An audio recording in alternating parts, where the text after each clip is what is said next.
Ромен Ролан, Кола Брюньйон. Живий Курилка. Роман.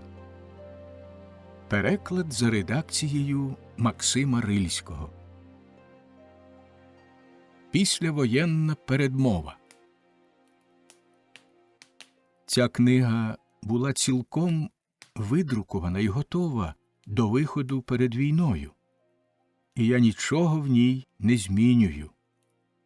Кривава епопея, героями й жертвами якої стали внуки Кола Брюньйона, взялась довести світу, що ще живий Курилка. Я гадаю, що народи Європи, уквітчені славою й досить таки побиті, чухаючи собі боки, знайдуть хоч крихітку доброго розуму в роздумуваннях одного з ягнят поміж вовком і вівчарем. Ромен Ролан. Листопад 1918 року. До читача. Читачі Жан-Крістофа не сподівались, напевно, цієї нової книги. Так само несподіваною, як для них вона була й для мене. Я готував інші твори – драму й роман на сучасні теми, оповиті трагічною, до деякої міри атмосферою Жан-Крістофа. Мені довелось раптом відкласти всі пороблені нотатки і накреслені сцени задля цієї безжурної книги, про яку я не мав гадки навіть напередодні. Вона з'явилась, мов реакція проти десятилітнього гніту панцира Жан-Крістофа, що спочатку був мені до міри, але наприкінці став таки тіснуватий.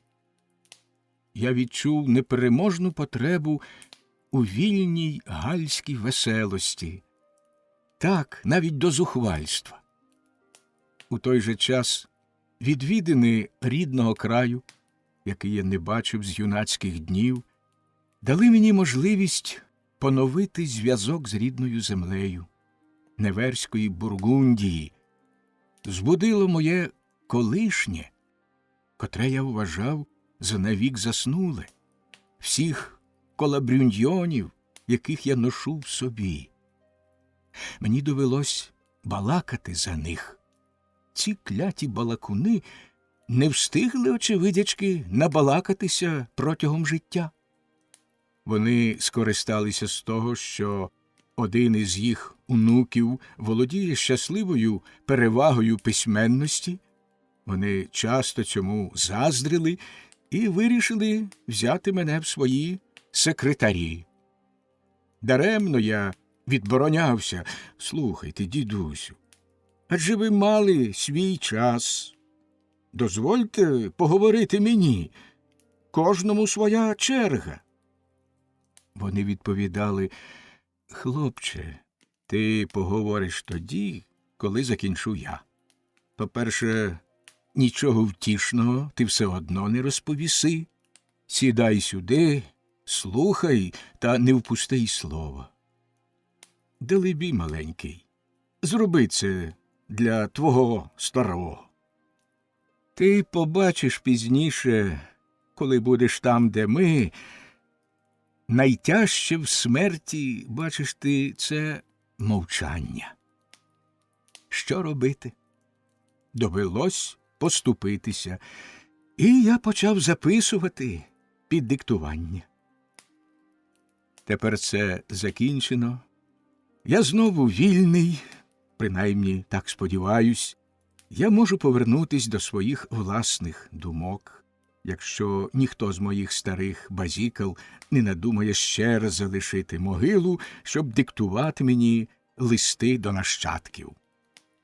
Я не насмілююсь сподіватись, що товариство мого Кола Брюньйона буде так само втішне для читачів, як було воно для автора.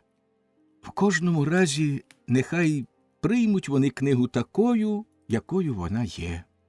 цілком щирою, цілком правдивою, без намагань переробити світ або пояснити його, без політики, без будь-якої метафізики, книгою на добрий французький взірець, яка сміється з життя, тому що знаходить у ньому смак і сама здорова. Інакше, як каже діва, її ім'я не можна обминути при початку гальського оповідання «Прийміть прихильно». Ромен Ролан, травень 1914 року.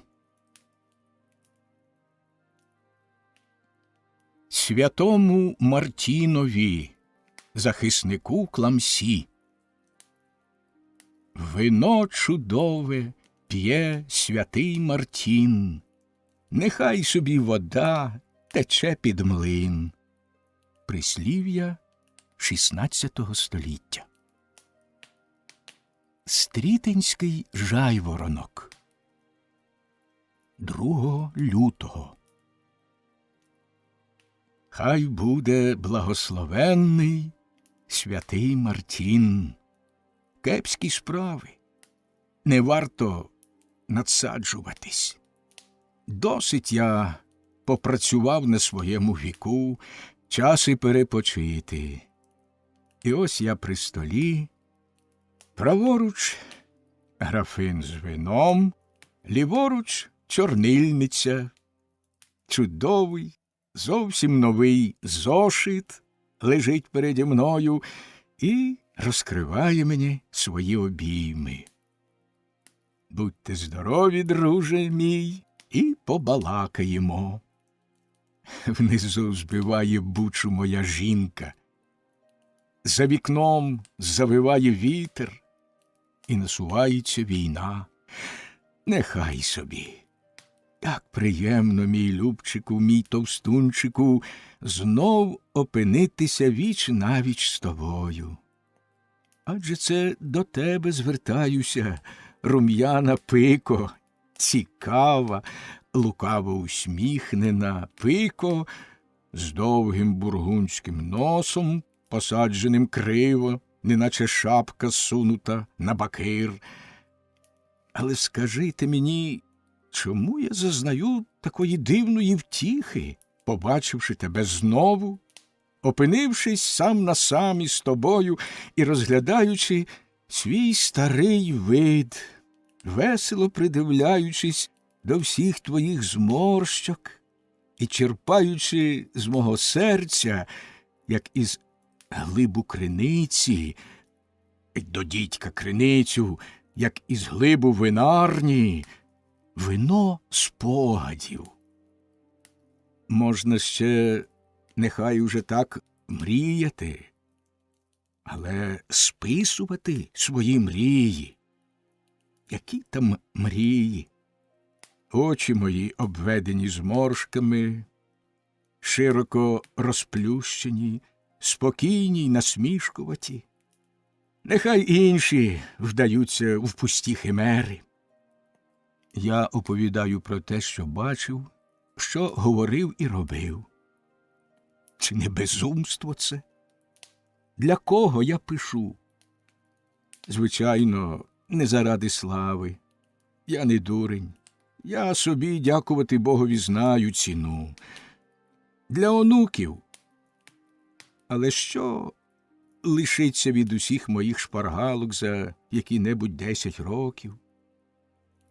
Моя стара ревнує мене до них. Вона палить усе, що знаходить. Тоді для кого ж? Еге, для себе самого. Для власної втіхи. Я лусну, як не писатиму.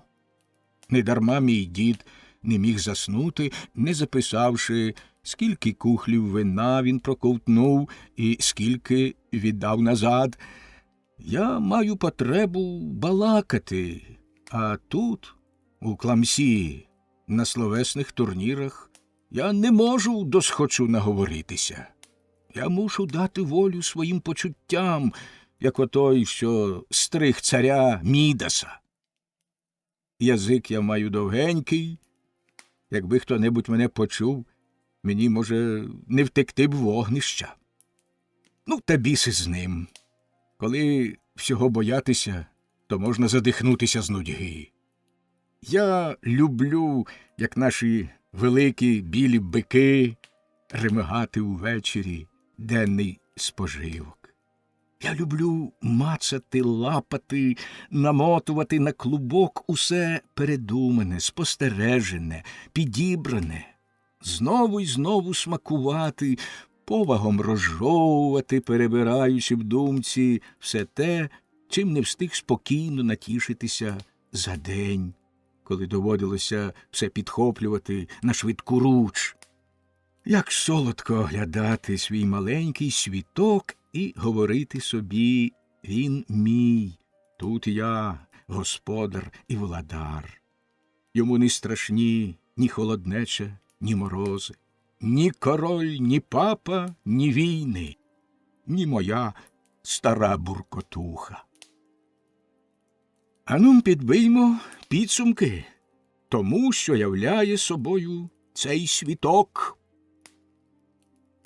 Насамперед, я маю самого себе, і це найкраще, самого себе Кола Брюньйона, доброго чолов'ягу, щирого бургунця з округлим черевцем, з одвертим лицем, уже не дуже молодого, піввіку стукнуло, а проте міцного, на зуби здорового, око бистре, як плітка, волосся густе, як щітка, хоч нема що ховати, трохи сивувате.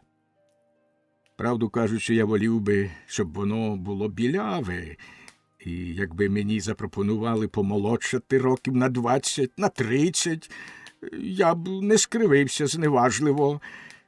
Але кінець кінцем 5 десятків – річ непогана. Лузуйте, юнаки, не кожне до цього доживе. Чи не думаєте ви, що то виграшки? Мандрувати 50 років, та ще й за наших часів по шляхах Франції? Господи, скільки разів, друзяко, були нам з тобою пригоди від спеки, від негоди. Скільки разів нас із тобою сонцем припікало, дощем поливало. Скільки ми убгали в цей старий дублений міг і журби, і гульби, і жартів, і глуму, безумства й досвіду, соломи й сіна, фіг і винограду, садовини, зеленої садовини, солодкої, роз і тернів, скільки питаного й читаного, чутого, перебутого, незабутого. Все це напхано, аби як, у нашу мисливську торбу, ото втіха коперсатися в ній. Але стривай, Кола, будеш коперсатись опісля, якщо я почну сьогодні, цьому не буде вкраю. А тим часом складімо реєстрик моїм багатствам. Я маю дім, дружину, 4 синів, дочку, хвалити Бога віддану, зятя, без цього не обійдеся, 18 онуків, сірого віслюка, пса, 6 курей і кабанця. Ну, та й багат же я. Надіну окуляри, щоб краще розглянути наші скарби. Про останні з них я, правду мовивши, проказую лише з голови. Були війни, перебувало чимало війська, свого й чужого, кабана засолено, віслюк окалічив, винарню спорожнено, курника спустошено. Але жінку, матері його чорт, жінку я таки маю. Послухайте-но, як вона репетує. Не можна забути за своє щастя. Вона моя, та пташка-щебетуха, я її владар. Хай тобі біс, шельмо Бруньйон, усі тобі заздрять. Шановні добродії, скажіть лише одне слово. Може, хто хоче її взяти? Ця жінка ощадлива, статечна, роботяща. Одним словом, повна чеснот. Щоправда, вона від цього не гладшає, а мені грішному, признаюсь, любіший один угодований порок за 7 худролявих чеснот. Ну що ж, будьмо чеснотливі, не маючи нічого кращого. На те воля Божа. Ух, як вона, ця Марія немилосердна, орудує, як її кістлява постать по всій господі сновигає, в усі кутки заглядає, бурчить, сичить, пиляє, з льоху на горище шмигає, порох і спокій виганяє. Ось уже щось із 30 років, як ми одружилися. І біс його знає чому. Я кохав іншу, але та з мене сміялась, а ця хотіла тільки мене, тоді як я її не хотів. За тих часів це була маленька, бліда чорнявка. Її гострі очі ладні були з'їсти мене живцем і полискували, як 2 краплі води, що роз'їдає сталь. Вона кохала мене, кохала до смерті. Через її настирливість, які ж то чоловіки дурні. Трохи з жалю, трохи з чванливості, а найголовніше – стомлений її переслідуванням, щоб, і засіб, позбутися цієї манни. Я, як той Жан де Врі, що вліз у воду, рятуючись від негоди, став її чоловіком. Відтоді я її маю чесноту в своїм домі. А вона мститься, це лагідне створіння. За що? За те, що вона мене кохала. Вона намагається розлютувати мене. Принаймні, вона б цього хотіла, але їй з цим не щастить. Я занадто шаную свій спокій, та й не такий з мене дурень, щоб через теревені вдаватися у тугу. Іде дощ, а й собі йде. Грім гримить, мені не болить. Вона в крик, я у сміх. Та й чом би їй не кричати? Хіба я їй перечу цій жінці? І я не бажаю її смерті. Де завелась жінка, там не буває тихо. Нехай вона співає своєї пісні, я своєї. Аби їй не заманулося затулити мені рота. А вона цього не зробить, бо знає, чим воно пахне.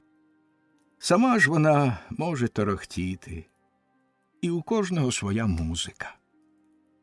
А втім, чи настроєні наші інструменти в унісон, чи ні, проте колись ми зробили непогані речі. Доньку й 4 синів. Усі кремезні, поставні. Я не пошкодував ні матеріалу, ні праці.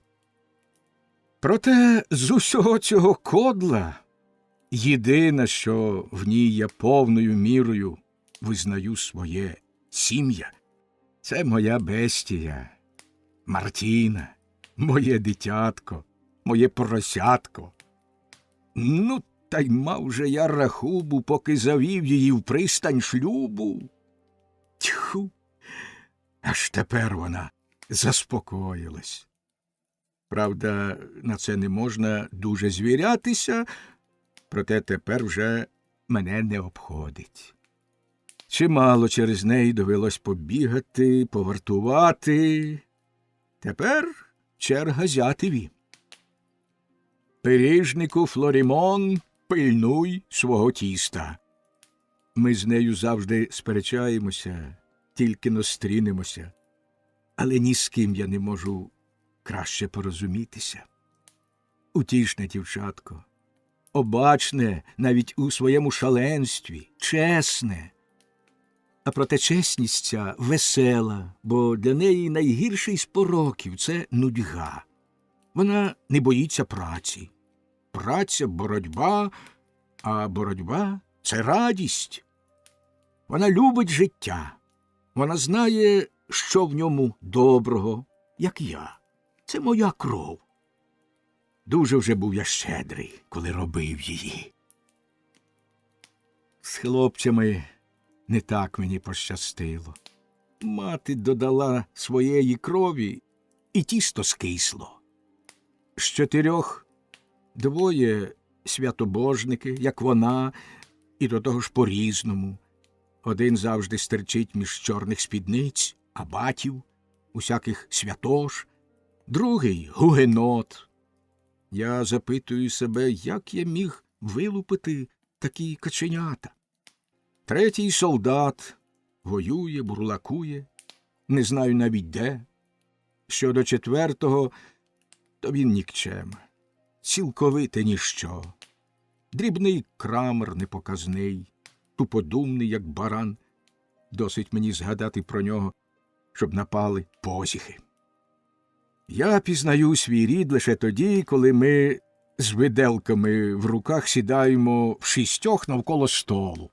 При столі ніхто не гавить, панує цілковита згода, і ми в 6 являємо собою чарівне видовисько, коли орудуємо щелепами, уминаємо хліб за обидві щоки, спускаємо вино без цебра аж на дно. Після рухомого майна поговоримо про дім. Він теж мій утвір. Я його збудував камінь по камені, і навіть не раз, а цілих 3 рази. На березі безжурного, жирного та зеленого беврону, вигодованого травою, землею та гноєм, при в'їзді до передмістя по той бік мосту, песика отого, що присів карачки й полощив у воді свій живіт.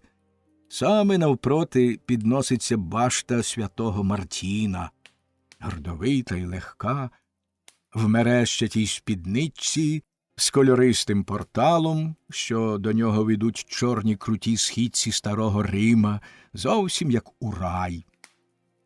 Моя шкаралупка, мій домок, міститься поза міською стіною. Тимто щоразу, як з башти завбачить на рівнині неприятеля, місто замикає ворота, і ворог приходить до мене. Хоч я і люблю побазікати, проте легко міг би собі прожити без цих одвідувань. Здебільшого я відходжу, лишаючи ключ під дверима, але повертаючись, інколи не знаходжу ні ключа, ні дверей. Лишається 4 стіни. Тоді я відбудовуюсь. Мені кажуть: дурню, ти працюєш на ворога, покинь свою нору й оселяйся за муром, тут безпечніше. Я відповідаю: дарма, мені й тут добре. Я знаю, що за грубим муром я буду безпечніший. Але що ж я побачу за тим грубим муром? Мур? Я зів'яну з нудьги. Я хочу простору. Я хочу на дозвіллі бувати на березі мого беврону, з маленького свого садочка спостерігати відсвіти в його тихій воді, кола, що витворюють риби на його поверхні, кудлаті трави, що колишуться на дні. Я хочу ловити в ньому рибу, мити своє шмаття й виливати свій горщик. Та й те сказати, чи добре, чи зле, але я завжди там жив. Міняти запізно. Гірш, ніж було, вже бути не може. Будинок, кажете ви, зруйнують ще раз. Можливо. Люди добрі, я не збираюсь будувати на віки. але звідти, де я засів, мене чортового батька викуриш. Я відбудовував свою оселю двічі. Відбудую її ще 10 раз. Не скажу, щоб це мене розважало, але набагато нудніша річ змінити її. Я б себе почував, як тіло без шкури. Ви пропонуєте мені іншу шкуру, кращу, білішу, новішу. Вона на мені зморщиться або лусне. Ні-ні, я волію свою. Отже, перекажімо, дружина, діти й дім. Чи добре я оглянув усе моє володіння? Мені лишається найкраще. Я відклав його на закуску. Мені лишається моє ремесло. Я належу до братства Святої Анни, я столяр. У походах та процесіях я несу жезл, оздоблений циркулем та лірою. На ньому бабуня Господа Бога вчить грамоти свою онуку Пресвяту Марію, на зріст не більшу від чобітка. Озброєний топірцем, зубилом, долотом, з фуганком у руках, біля свого верстата я паную над вузлуватим дубом і над гладким горіхом. Що я витворюю з них? Це залежить від настрою і від грошей замовників. Скільки форм спить, причаївшись і скорчившись, у цім дереві. Щоб розбудити заснулу красуню, треба лише, за прикладом її коханого, продертись у глиб лісу. Але красуня, що виходить з-під мого фуганка, це не якась там манірна принцеса. Більше за сухорляву Діану, якого-небудь італійця, я люблю бургунські меблі, вкриті бронзою, міцні, пишні, щедро оздоблені овочами, як виноградна лоза, гарну пузату скриню, різьблену шафу в строгому стилі майстра Гуго Самбена. Я прикрашаю будинки панелями, різьбою. Я згортаю спіралі гвинтових сходів і, подібно до яблук на шпалері, під моїми руками виростають із стін просторі, міцні меблі, створені саме для того місця, куди я їх поставив. Але справжня насолода мені, коли я змалюю те, що сміється в моїй уяві. Який-небудь рух, жест, вигнуту спину, випнуті груди, оздоблені квітами закрутки, гірлянду, гротески, або ж коли мені пощастить зловити й пригвоздити до дошки пику якогось перехожого. Я виточив, і це мій шедевр, на втіху собі та кюре на хорах церкви в Монреалі двох городян, що чаркуються і сміються коло столу перед жбаном вина, а також двох левів, що, рикаючи, виривають один в одного кістку. Працювати, випивши, пити по роботі – що то за чудесне життя? Я бачу навколо себе невдах, що бурчать. Вони кажуть, що я вибрав неслушний час співати, що тепер сумні часи. Немає сумних часів. Бувають лише сумні люди. Але я не такий, хвалити Бога. Люди грабують одне одного, б'ються. Так буде завжди. Присягаюся, що за 400 років наші праправнуки з такою ж люттю перегризатимуть одне одному горло. Я не запевняю, що вони не матимуть 40 нових способів робити це краще, ніж ми. Але ручуся, що вони не винайдуть нового способу пити. І сумніваюсь, щоб вони робили це краще, ніж я. Хто знає, що вони робитимуть, оті шалапути за 400 років. Може, скориставшися зіллям медонського кюре, чудотворного Пантагрюеліона, вони матимуть змогу відвідати місяць, лабораторію грому, водоймище дощів, оселитися на небесах, стукатись чарками з самими богами. Гаразд, і я почимчикую з ними. Хіба вони не мого плоду, не мого роду? Роїться, любі, але там, де перебуваю я, надійніше. Хто може ручатися, що за 400 років вино буде таке добре, як нині? Жінка дорікає мені надмірною пристрастю до пиятики. Я нічим не гребую. Я люблю все на світі, що добре. Добру їжу, добре вино, гарні вгодовані щічки, ці та ще й інші, з ніжнішою шкірою, м'які та бархатисті, що їх бачиш у вісні. Люблю божественне байдикування, коли твориш стільки речей, коли ти владар світу, молодий, чарівний, непереможний, коли ти перетворюєш увесь світ, чуєш, як росте трава, розмовляєш з деревами, з тваринами, з богами.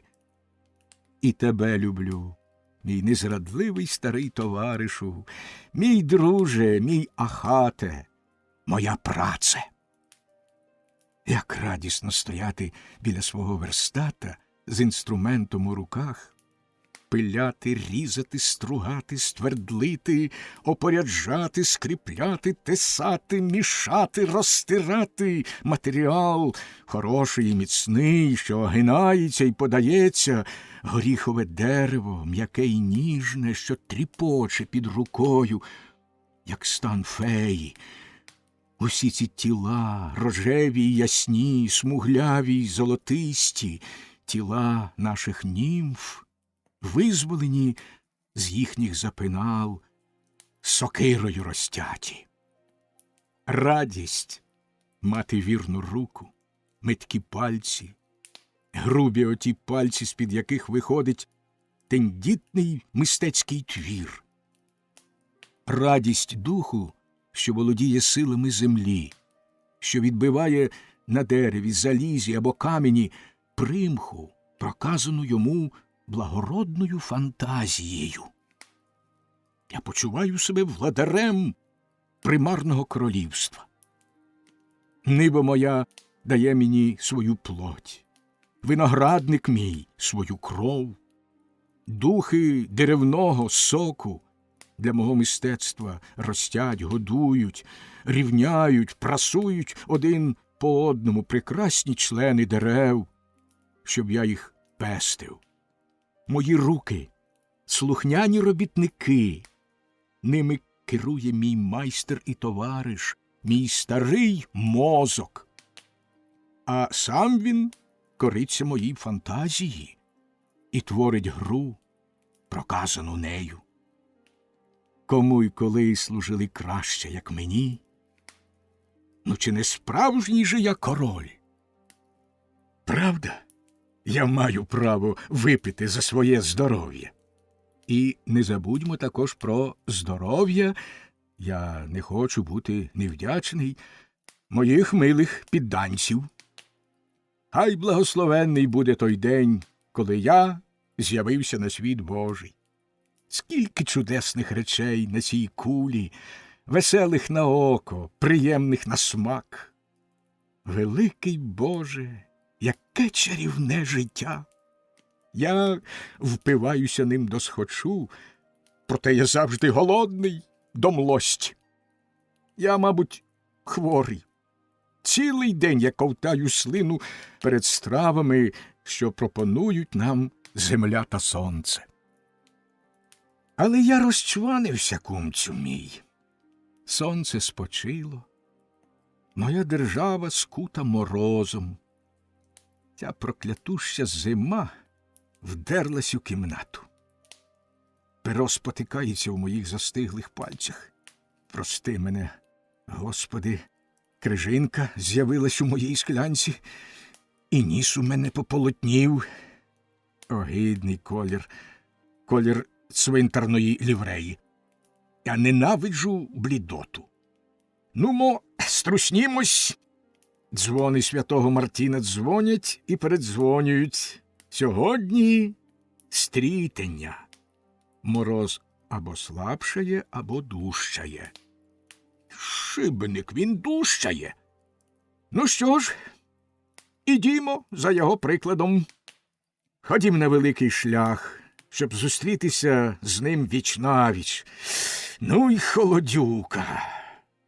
Сотні голок колють мені щоки. Північний вітер, причаївшись за рогом вулиці, раптом хапає мене за бороду. Він аж пече мене.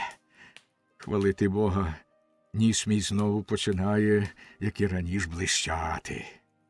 Мені приємний звук затверділої землі, що дзвонить під моїми ногами. Я почуваю себе хлопцем-молодцем. Чого це всі ці люди мають такий жалюгідний, хмурий вигляд? Ну, веселіш, веселіш, сусідко. Хто вас так образив? Цей шалиган Вітор, що задирає вам спідницю? Добре робить, він молодий, чом я не такий. Він щипає славне тістечко, бісеня, ласунчик. Він знається на цьому. Терпіть, кумасю, кожному своє. Куди ви женетесь, наче сам дідько вас поганяє? На відправу. Восхвалимо Господа. Він назавжди переможе лукавого. Тішитиметься той, хто плакав, а змерзлий опечеться. От ви вже і засміялись. Усе гаразд. Куди я біжу? Як і ви, на відправу. Але не на ту, що править кюре. На польову відправу. Передусім я заходжу до доньки, щоб узяти з собою моє малятко, Глоді. Ми щодня ходимо з нею на прогуляння. Це моя найкраща приятелька, моя маленька овечка, моя жабка-скрекотушка. Їй вийшло 5 років. Вона пруткіша за мишку, гостріша за гірчицю. Скоро вгледить мене, так і назустріч. Вона знає, що я маю завжди повну торбу оповідань. Вона любить їх так само, як і я. Я беру її за ручку. Ходім, дитинко, ходім перестрівати жайворонка. Жайворонка? Сьогодні стрітення. Хіба ти не знаєш, що жайворонок сьогодні повертається до нас з небес? А що він там робив? Літав, щоб принести нам звідти вогонь. Вогонь? Вогонь, з якого зроблено сонце. Вогонь, що кип'ятить земний горщик. Значить, його не було? Він відлетів у День всіх святих. Щороку в грудні він відлітає, щоб зігріти зорі на небі. А як він повертається? За ним полетіло 3 маленькі пташки. Розкажи. Вона дрібцює дорогою, тепло вдягнена в білу шерстяну фуфайку, в блакитному капорі. Вона скидається на синичку. Вона не боїться холоду, але її округлі щічки рум'яні, як яблучка, а з її кирпатенького носика тече струмок. Ану, бумушко, утри носа. Чи то в тебе свічка ради стрітення? Он лампа запалюється на небі. Розказуй, дідуню. 3 маленькі пташки? Люблю, щоб мене упрошували. 3 маленькі пташки вирушили в путь доріженьку. 3 відважні товариші – Корольок, Зорянка та наш приятель Жайворонок. Перший – Корольок, завжди веселий та моторний, як хлопчик-мизинчик. гордовитий, як артабан. Бачить раптом, біжить у повітрі чудовий вогник, наче просинка котиться. Він кидається на нього, кричить: Я знайшов його, це я. А ті й собі лементують, голосують: Я. Аж ось корольок уже схопив його і стрімголов падає вниз. Пожежа! Горить! Пече! Як гарячу кашку перекидає його в дзьобику з боку набік. Він не може більше. Він роззявлює дзьоб, язик його опалений, він випльовує зернятко і ховає під своїм маленьким крильцем. Ой-ой, пожежа! Маленькі крильця палають.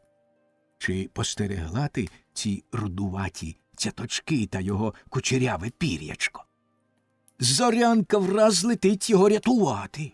Вона підбирає вогняне зернятко і дбайливо ховає його в свою пухову камізельку. І ось чудесна камізелька дедалі червонішає, і Зорянка вигукує: «Досить з мене, досить, моя одежа згоріла!» Тоді з'являється Жайворонок, наш одважний маленький друзяка. Він на льоту ловить вогник, який хотів утекти, щоб знову вернутися на небо, і жваво, влучно падає стрімголов на землю, дзьобиком своїм зариває в наші борозни це чудове сонячне зернятко, і вони умлівають з радості. Я кінчаю своє оповідання, Глоді щебече й собі. Вийшовши з міста, я посадовив її на плечі, щоб видертися на горб. Небо сіре, сніг рипить під моїми черевиками. Кущі й щуплі дерева з тоненьким гіллям укриті пухнатим снігом. Блакитнявий димок над хатами здіймається повільно й рівно. Не чути найменшого шуму, крім кумкання моєї жабки. Ми вибрались на верховину. Внизу розляглося місто. Ледача Йонна та Нероба Беврон оперізують його своїми стрічками. Увесь прикрашений снігом, увесь закляклий, мерзлий і тремтливий, він усе-таки гріє моє серце, коли я позираю на нього. Місто пригарних отблисків і хвилястих горбів. Навкруги тебе, сплетені, як соломини в гнізді, розлягаються м'які лінії оброблених пагорків. 5 чи 6 рядів лісистих гір звиваються м'якими хвилями. Вони синіють вдалечині. Можна подумати, що там море, але це море не зрадлива стихія, що гойдала на своїх хвилях і такійця у ліса та його ескадру. Тут бур немає, нема пасток, усе спокійне. Лише подекуди, неначе віддих, здимає груди горба. Від хвилі йдуть рівні шляхи. Вони спокійно стеляться і залишають за собою слід, подібний до струї за кормою барки. На хребті хвиль віддаля висяться щогли святої Мадлени з Везеле. А поблизу, біля коліна заломистої Йони, скелі Басвіля вищирили з гущавини свої кабанячі ікла. На споді кола, утвореного горбами, місто, неохайне й пишне, схиляє до берегів вод свої садки, свої халупи, своє лахміття, свої самоцвіти, увесь бруд і всю гармонію свого довгастого тіла й голови, оздобленої ажурною баштою. Так милуюсь я тою черепашкою, де живу, як слимак. Дзвони моєї церкви бринять у долині. Її чистий голос лунає, як кришталевий струмок у прозорому морозяному повітрі. І коли я розцвітаю, впиваючи цю музику, Промінь сонця розбиває сіру заслону, що ховала небо, і в ту саму мить Глоді плеще в долоні і кричить: «Дідусю, я чую його! Жайворонок, жайворонок!» Її тоненький свіжий голос примусив мене засміятися з щастя. Я цілую її і кажу: «І я чую, моє кохане, жайворонок весняний».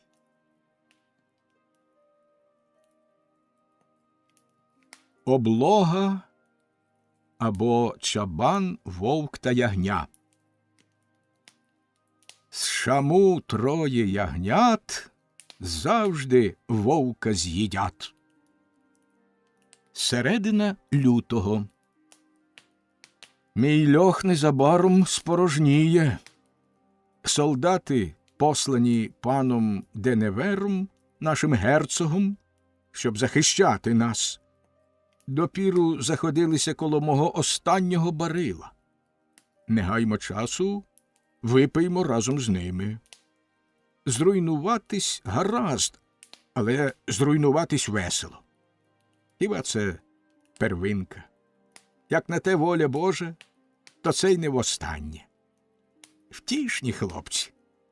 Вони смутяться більше, ніж я, коли я повідомляю їх, що вина меншає. Я маю сусідів, що сприймають це трагічно. Я вже до цього не здатний. Моє чуття притерлось. За своє життя я зачасто відвідував театр і вже не можу серйозно ставитися до акторів. Відколи живу я на світі, я перебачив їх багато, цих мордяк, швейцарців, німців, гасконців, лотарінгців, цих войовничих тварин з амуніцією на плечах і з зброєю в руці, цих пожирачів гороху, зголоднілих псів, що завжди ладні пожерти простака. Хто міг коли-небудь дізнатися, за що вони воюють? Вчора за короля, сьогодні за лігу. То це папісти, то гугеноти. Усі супротивники варті один одного. Найкращий не вартий зашморга, на якому гойдатиметься. Хіба нас обходить, хто злодіячить при дворі? Чи один негідник, чи інший? Що ж до їх претензії вплутати Бога у свої справи? Хай вам біс, добрі люди, дайте Богові спокій. Він людина літня. Якщо вам свербить, чухайтесь самі. Богові ви не потрібні. Не безрукий же він, здається, і почухається сам, як схоче.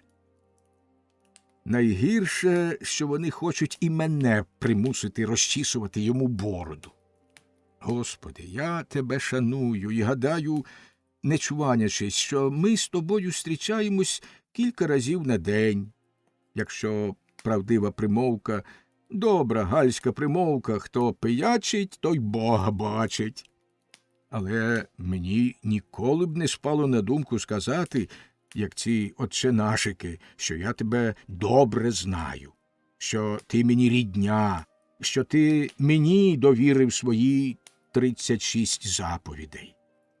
Ти повинен визнати за мною справедливість, що я не турбую тебе. Я лише прошу тебе, щоб ти так само ставився до мене. У нас з тобою досить справ. Ми обидва мусимо порядкувати в наших господах. Ти в своєму всесвіті, я в своїй маленькій хатинці. Господи, ти створив мене вільним. Плачу тобі тим самим.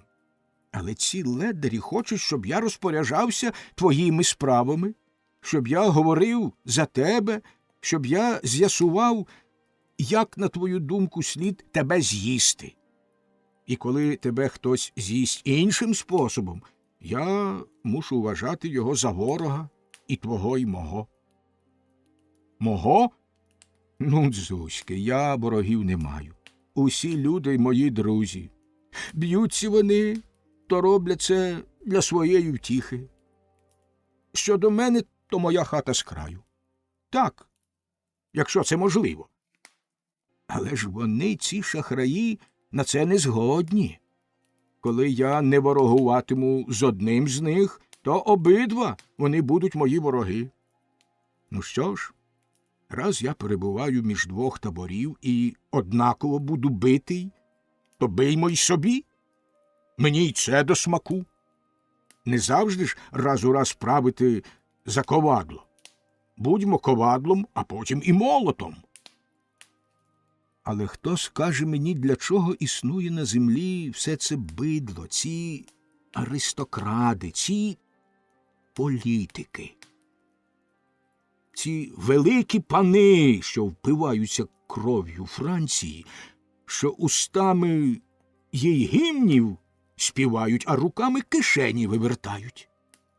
Мало їм наших шагів, вони ще й на сусідську комору зазіхають, загрожують Німеччині, ласо зиркають на Італію, сунуть свій ніс у гарем турецького султана, хотіли б загарбати пів земної кулі, хоча не вміли б навіть капусту на ній посадити. Та годі, заспокойся, друже, не давай розлитися жовчі. Все гаразд, як воно є. До того дня, поки ми не поліпшимо його, це станеться при першій нагоді. Найнікчемніша звіринка може до чогось знадобитися. Я раз чув оповідання про те, що Господь Бог, Господи, але ж я сьогодні тільки про тебе й говорю, гуляючи з апостолом Петром, побачив у Беянському передмісті жінку. Вона сиділа на порозі свого дому і вмирала з нудьги.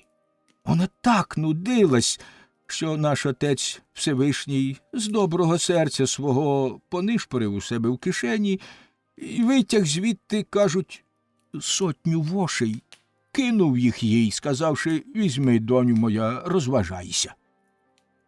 Тоді жінка, стрепенувшись, узялася полювати. Щоразу, схопивши тваринку, вона сміялася з утіхи. Мабуть, це теж вияв милосердя, що небо послало нам для нашої розваги цих двоногих тварин, які стрижуть нашу вовну. Вдармо ж лихом об землю. Нужа, здається, ознака здоров'я. Нужа – це наші пани.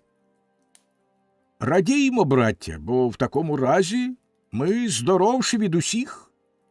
Потім скажу я вам на вушко: терпіть. Перемога на нашому боці. Морози, холод, наволоч, військова та придворна – все це щезне, згине. Лишиться добра земля і ми, щоб запліднювати її. Одним урожаєм вона винагородить нас за все. А тим часом випиймо все, що лишилося ще на дні мого барила. Треба спорожнити його для нового вина.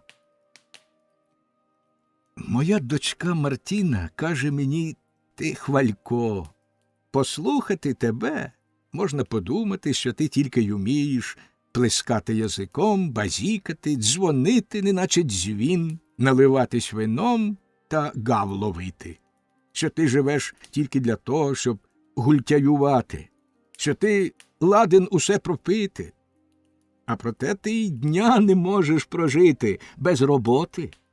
Ти хотів би, щоб тебе мали за вітрогона, мотягу, паливоду, який не лічить своїх грошей, але ти занедужав би, коли б увесь твій час не був розмірений, як годинник.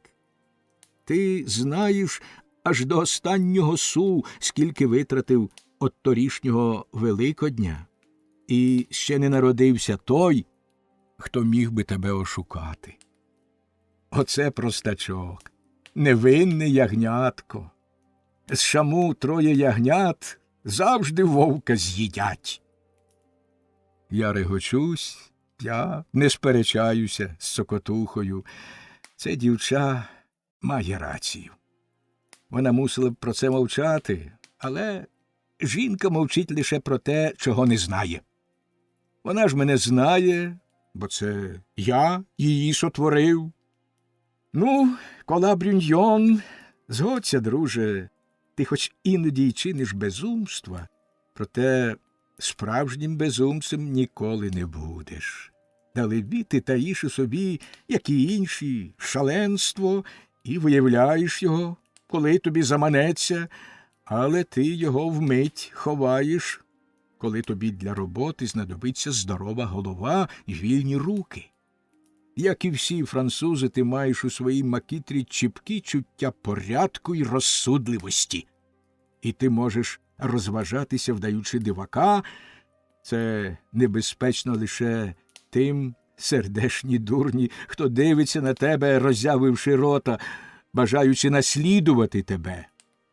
Пишні розмови, гучні вірші, надхмарні мрії, чудесні речі. Відчуваєш піднесення, запалюйся.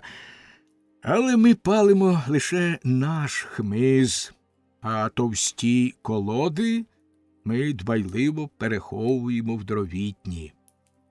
Моя фантазія бавиться й дає моєму розумові видовище, яким він тішиться, розташувавшися з усіма вигодами. Усе створено, щоб мене розважати. За театр мені править всей світ. І, не сходячи з свого крісла, я стежу за виставою. Я плещу Матаморові або Франкатріппі. Я милуюся поєдинком і королівською розкішшю. Я кричу біс тим, хто ламає собі шию. Це для нашої втіхи. Щоб подвоїти її, я вдаю, ніби беру участь у цьому фарсі, і ніби діймаю йому віри. Та ба, я вірю лише настільки, щоб зазнати втіхи. Так само я слухаю казки про фей.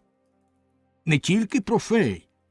Там, на горі, в Емпіреях, живе-проживає великий пан. Ми його вельми шануємо, коли він виступає вулицями з хрестом та корогвами, і своїм «Оремус» ми оздоблюємо стіни наших домівок білим тканям, але, між нами кажучи, Бовкало, прикуси язика, це тхне вогнищем. Господи, я нічого не сказав. Знімаю перед тобою шапку.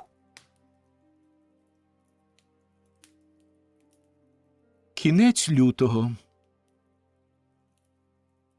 Віслюк, стравивши всю луку, сказав, що вже немає потреби її пильнувати, і подався оббирати, я хотів сказати пильнувати, якусь сусідню луку. Залога пана Деневера вирушила сьогодні вранці. Приємно було дивитися на них, гладкі, як сало з горохом. Я пишаюся нашою кухнею. Ми розлучилися з щирими друзями. Вони висловили побажання, щоб у нас був добрий урожай і щоб не померзли наші виноградники. «Працюй ретельно, дядечку», – сказав мені Фіакр-Болакр, мій комірник-сержант. Він так звав мене, і я цілком заслужив на цю назву. Той за дядька мені править, хто голодним не заставить. Не шкодуй своєї праці і йди підрізувати виноградник. На святого Мартіна ми повернемось, щоб випити.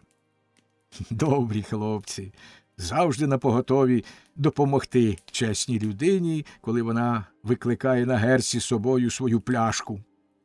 Почуваєш полегшення, відколи вони забрались геть. Сусіди обережно розкривають свої схованки. Ті, що останнього часу ходили з пісними обличчями і охкали та стогнали, неначе в черевах у них перебував вовк, тепер понавитягали на горищі з-під соломи і у льоху з-під землі досить усячини, щоб задовольнити цього звіра. Немає жодного жебрака, який, скаржачись на те, що він усього позбувся, не заховав би найкраще вино. Я сам Не знаю, як це трапилось. Скоро виїхав мій комірник Фіакр Болакр. Я провів його до кінця іудейського передмістя. Враз згадав, ляснувши себе по лобі, за маленьке барильце шаблі, недбайливо забуте в теплому гною. Я дуже від цього засмутився, чому легко дійняти віри. Але раз уже трапилось лихо, нічого не вдієш, воно трапилось, і треба якось цьому скоритися. І я скоряюся. О, Болакр, небоже мій, що ти втратив? Який нектар, який букет. Але ти нічого не втратив, я п'ю за твоє здоров'я. Сусіди швендюють один до одного з хати до хати, показують, що знайшли у себе в льоху, і приморгують, як ті авгури, вітаючи одне одного, оповідають також про збитки та втрати. Жінки ті придбали, хоч і не бажали. Сусідове лихо потішає і відвертає увагу від свого. Розвідуються про здоров'я дружини Венсента Плювіо. Дивним дивом ця відважна дочка Галії мусить щоразу розпускати свого пояса після того, як через Кламсі пройде військо. Поздравляють батька, вихваляють його плодючість, виявлену в дні народного лиха, і добродушно, ради сміху, я поплескаю щасливого шельму по череві і кажу йому, що лише його господа може похвалитися повним черевом, тоді як по інших домівках вони порожні. І всі, звичайно, починають потихеньку пересміюватися, перешіптуватися, йолопи. Але Плювіо, дійнятий нашими вітаннями, радить мені краще пильнувати своєї жінки. На це я відказав, що її щасливий володар може спати спокійно, не боячись, що хтось викраде його скарб. Усі з цим погодились. От і масниця. Хоч які кепські наші справи, проте треба віддати їй належне. Тут йдеться про честь усього міста і нашу. Що скажуть про Кламсі, славне сосисками, коли на запуст ми лишимось без гірчиці? Чути, як шкварчить сало на сковорідках, приємний запах жиру напуває вуличне повітря. Рости, млинцю, вище, рости для моєї глоді. Тамкання барабана, висвистування флейти, сміх, вигуки. Це панове з Іудеї приїхали на своєму повозі відвідати Рим. На чолі походу музики та алебардисти. Вони розсікають юрбу своїми носами. Носи на зразок труб, на зразок списів, носи мисливські сурми, носи сарбакани, носи наїжені колючками, як каштани, і носи з посадженими на їхніх кінцях птицями. Вони штовхають роззяв, вони залазять під спіднички вискотливим дівчатам, але всі розступаються, біжать, даючи дорогу королю носів, що суне, як таран, і як бомбарду везе свій ніс на лафеті. Над'їздить колісниця Великого посту, владаря всіх рибоїдів. Бліді, зелені, кістляві обличчя хмуряться і дрижать під своїми каптурами, деякі з них прикрашені риб'ячими головами. Скільки риб! Один тримає в обох руках окунів та коропів, другий розмахує виделкою з настромленим шматком вугря, у третього замість голови щупакова голова, з якої витикається плітка. Він розпиляв собі живіт, і там повно риби. Я маю від цього видовиська нетравлення шлунка. Інші, роззявивши пащеку і засунувши туди пальці, щоб розширити її, аж давляться, пропихають собі в пельку крашанки. Пити! що ніяк не можуть туди пролізти. Ліворуч, праворуч, з колісниці позвисали совині машкари, чернечі убрання, вударі будками ловлять хлопчаків, що скачуть, як козенята, задерши догори голови й намагаючись схопити і з'їсти цукерку або обцукрований кізяк. А ззаду витанцьовує чорт у кухарській одежі. Він трясе каструлею або ополоником, гидкою шарпаниною він набиває роти 6 босим грішникам, прив'язаним у колосок один за одним. Вони з гримасами простромили між поперечками драбини голови в паперових каптурах. Аж ось і тріумфатори, герої дня. На троні з шинок, під наметом з копчених язиків, пишається королева ковбас у вінці з міскової ковбаси, на шиї в неї висять чотки сосисок, вона їх кокетно перебирає грубими пальцями, її супроводять гайдуки, ясні й темні кров'яні ковбаси, кламсійські сосиски, а веде їх до перемоги полковник Жир-ковбасник. Озброєні рожнами та шпигувальними голками, вони велично виступають, гладкі, масні. Мені подобається також і вельможі з казанами замість живота, або із запеченим паштетом замість тулуба. Деякі з них, як волхви, несуть кабанячі голови, інші – пляшку з виноградним соком або діжонську гірчицю.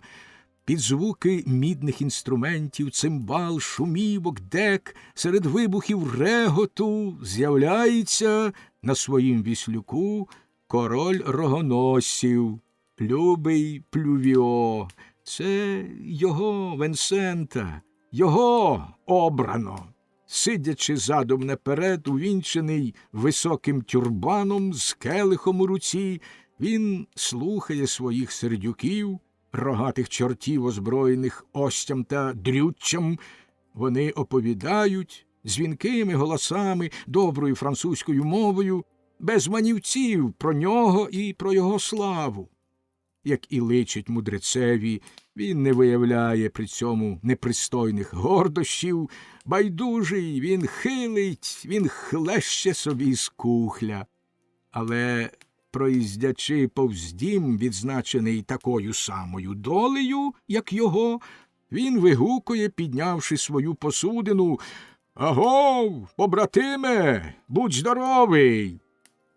Нарешті, замикаючи процесію, іде, сміючись, чарівна весна, свіже, рожеве дівча з ясним чолом, кучерява білявка, уквітчена жовтим і білим рястом, її круглі маленькі груди, оповиті гірляндою із зелені китиць і ліщини.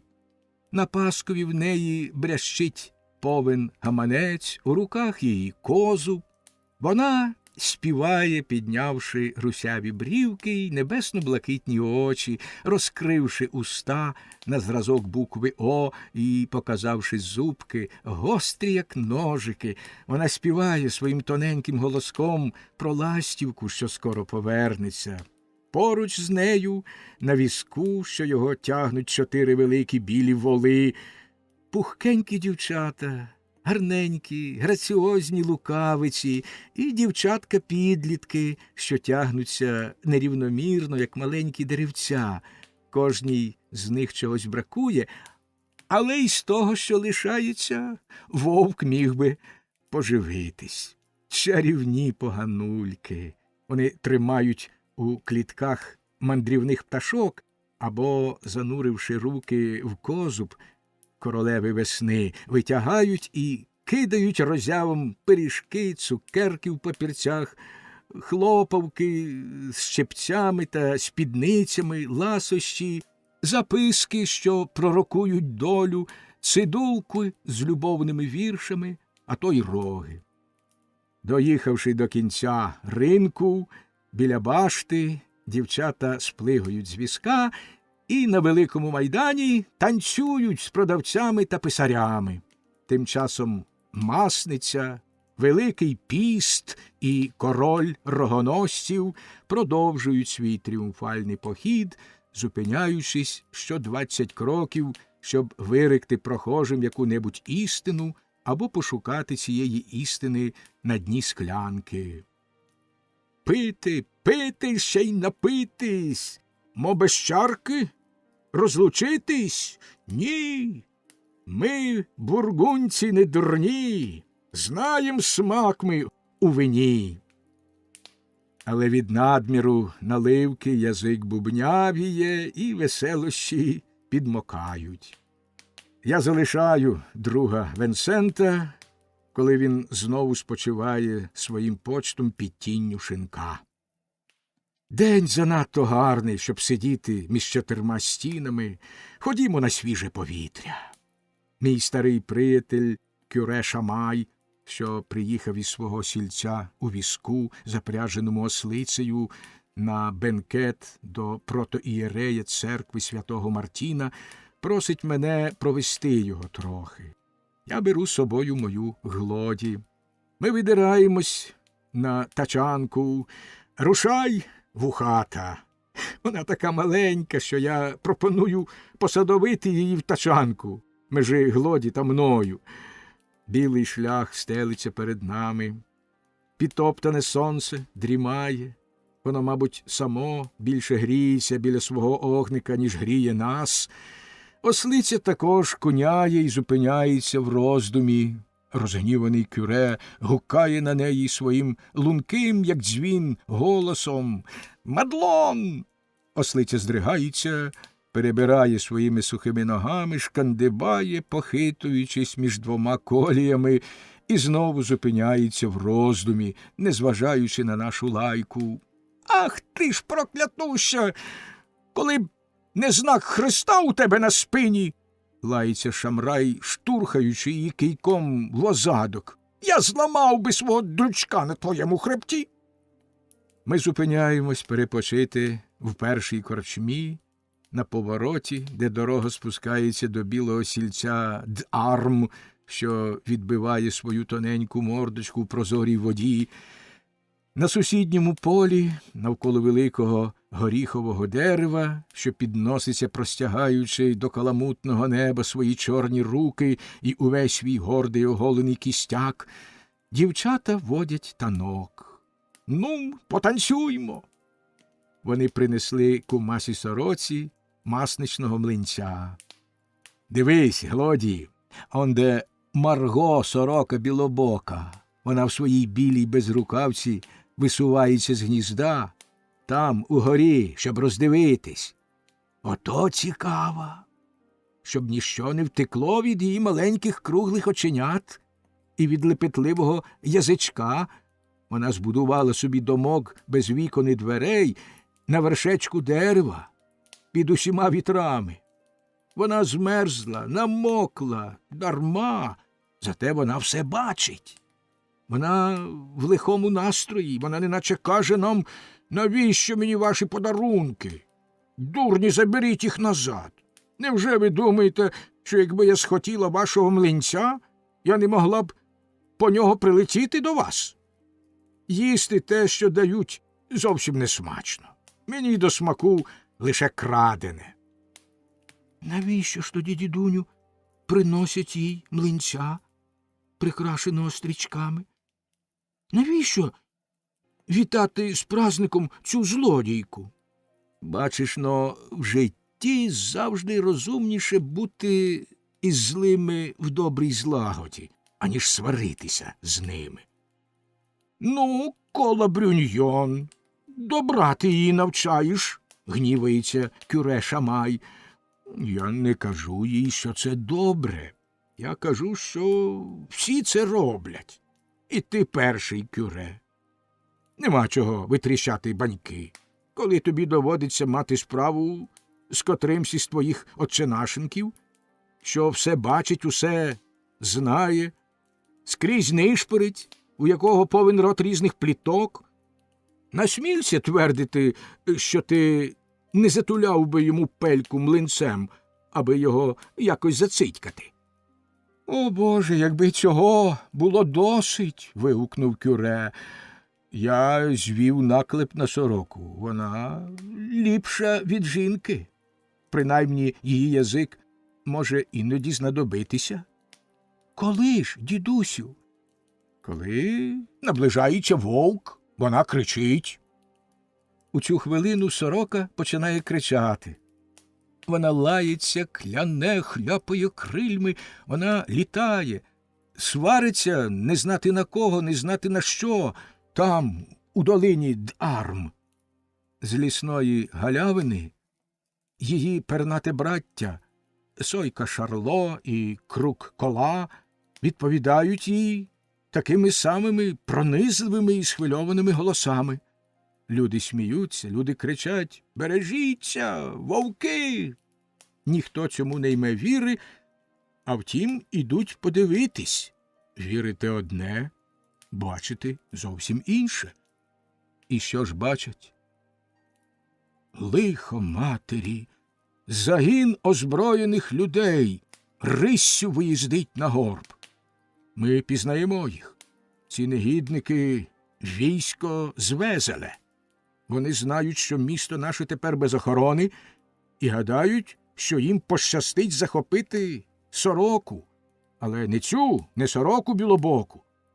В її гнізді. Вірте мені, що ми не гаяли часу, розглядаючи їх. Усі волають «Рятуйся, хто може!», штовхаються, товпляться та драла по дорозі через поле, той рачки на череві, той на іншій частині свого тіла. Ми троє падаємо в тачанку, запряжену ослицею. Неначе зрозумівши, в чому річ, Мадлон лине стрілою. Кюре Шамай з усіх сил хвиськає її, забувши в своїм замішанні про ту пошану, що належиться спині, відзначеній Христом. Ми котимось серед галасливого людського потоку і, покриті порохом та славою, перші вступаємо в Кламсі, інші втікачі женуться за нами.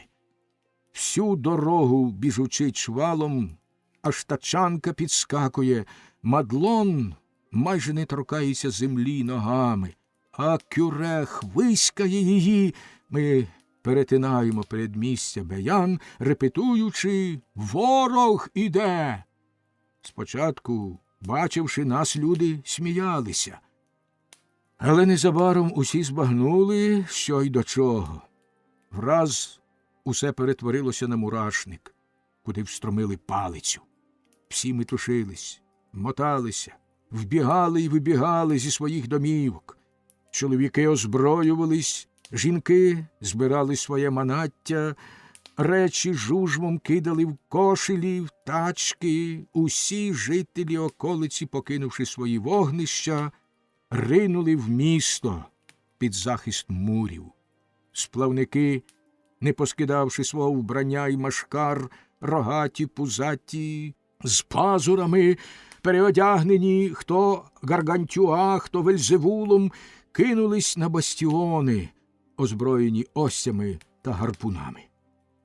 Отже, коли авангард панів везелейців наблизився, мости були розведені, і по той бік рову лишилося небагато бідняків, яким нічого було втрачати, а тому вони не квапились рятувати своє майно.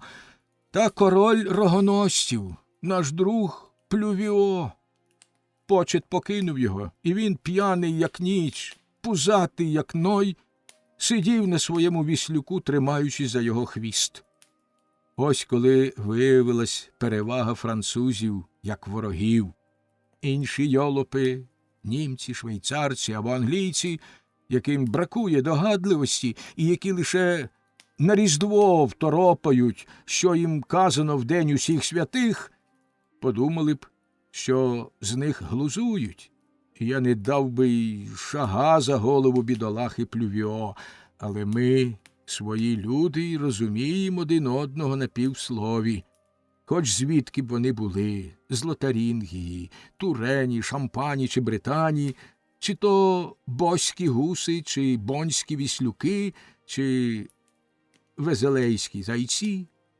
хоч як би вони бились, хоч як би вбивали б одне одного, проте дотепний жарт завжди милий серцеві французького молодця. Побачивши нашого Сілена, увесь ворожий табір зареготався і носом, і горлом, і підборіддям, і серцем, і черевом. І, свідчу святим Рігобером, бачивши, як вони сміються, ми також полягали з реготу попід нашими бастіонами. Потім ми перекинулись через рів веселою лайкою, як Аякс із троянцем Гектором, але в наших прикладках було більше перцю. Я хотів був їх записати, та не мав часу. В кожному разі я занесу їх, терпіння, до збірки, що я складаю ось уже 12 років, збірки найкращих жартів, дотипів, приказок, витівок, десь почутих, прочитаних, сказаних. Далебі, було б шкода, якби вони загубилися під час моєї мандрівки по цій долині плачу. Як тільки згадаю про них, у мене починає трястися з реготу черево. Ось і зараз, згадавши, я посадив велику ляпку. Коли ми досхочу накричались, треба було заходжуватися діяти. Дія по розмові править за перепочинок. Ні їм, ні нам особливо цього не хотілося. Їхній наступ був засуджений на невдачу. Ми були в безпеці. Вони не мали найменшого бажання видиратися на наші мури, надто вже легко було скрутити собі карк. А втім, треба було діяти, хоч би там що, діяти так чи інакше. Запалили порох, висадили в повітря петарди, якого ж дідька ще чогось. Ніхто не зазнав шкоди, крім горобців. Ми сиділи спокійно, спиною до муру, під парапетом, чекаючи, щоб пролетіли їхні сливи, і щоб струсити свої, проте не націлюючись, не варто занадто витикатися. Відважились виглянути лише тоді, коли пролунав лемент їхніх полонених. Їх було щось із 12 чоловіків і жінок, жителів Беяна. Їх вишикували в ряд не лицем до муру, а задом, і завдали їм хльосту. Вони кричали, як недорізані, хоч біль був не такий сильний. Щоб помститися, ми, добре захищені, влаштували похід вздовж мурів, потрясаючи над мурами нашими списами, на яких теліпались шинки, міскові та кров'яні ковбаси. До нас долинули зойки люті й жадоби, що видавали обложники. Це піднесло нам настрій, і, щоб утішитись цілком, якщо тобі до рук потрапив смачний шматок, гризи його до самої кістки. Ввечері ми порозставляли на вільному повітрі, на моріжку під захистом мурів, столи, вкриті напитками та наїдками. Ми гучно бенкетували, співали і чаркувались на честь масниці. Ті мало не тріскали з люті. Так минув день, тихо, без осібних утрат. Якщо не лічити одного з наших, гладкого Гено де Пуссо, що, сп'янівши, надумав прогулятися по стіні із склянкою в руці, щоб подрочити їх. Постріл із мушкета вдрізки розніс йому мозок разом із склянкою. Ми й собі скалічили одного чи двох, але наш веселий настрій від цього ніяк не змінився. Кажуть же, де п'ють, там і лють. Шамай чекав ночі, щоб виїхати з міста і повернутися додому. Даремно умовляли ми його, кажучи: друже, ти дуже ризикуєш. Краще почекай кінця. Господь сам подбає за твоїх парафіян. Він відповідав: моє місце серед моїх ягнят. Я правиця Божа, і коли я не буду на своєму місці, Бог буде безрукий. Присягаю, що при мені цього не станеться. Я вірю цьому, вірю, сказав я. Ти довів це тоді, коли гугеноти облягли твою дзвіницю, і ти вбив великою каменюкою їхнього капітана Папіфажа. Він був дуже здивований, безвірник, сказав Кюре, і я також. Я людина м'якосерда, і ворог пролиття крові. Це гидка річ. Але біс його знає, що спадає людині на думку, коли вона опиняється серед божевільних. Звірем вона робиться. Я сказав, це правда. Досить опинитися серед юрби, щоб з'їхати з глузду. 100 мудреців обертаються в одного безумця, а 100 баранів – в одного вовка. Але скажи мені, до речі, Кюре, як ти поєднуєш дві моралі? Мораль одинокої людини, що живе сам на сам із своїм сумлінням і вимагає миру собі й іншим, і мораль людської отари, мораль держави, що війну і злочин підносить на доброчин. Котра ж мораль іде від Бога? Ну й питаннячко, лихо матері. Звичайно, обидві. Все йде від Бога. В такому разі він сам не знає, чого хоче. Але я скоріше гадаю, що він знає це, але нічого не може вдіяти. Якщо йому доводиться мати справу з одною людиною, то тоді це просто. Йому дуже легко примусити її коритися. Але коли він стикається з людським табуном, тоді Богові буває скрута. Що може зробити один проти всіх? Тоді людина віддана землі, своїй матері, і вона надихає їй свій кровожерний дух. Пам'ятаєш нашу казку про людей, що іноді обертаються на вовків, а потім знову набирають колишнього вигляду? Наші старі казки мудріші, ніж твій требник, Кюре.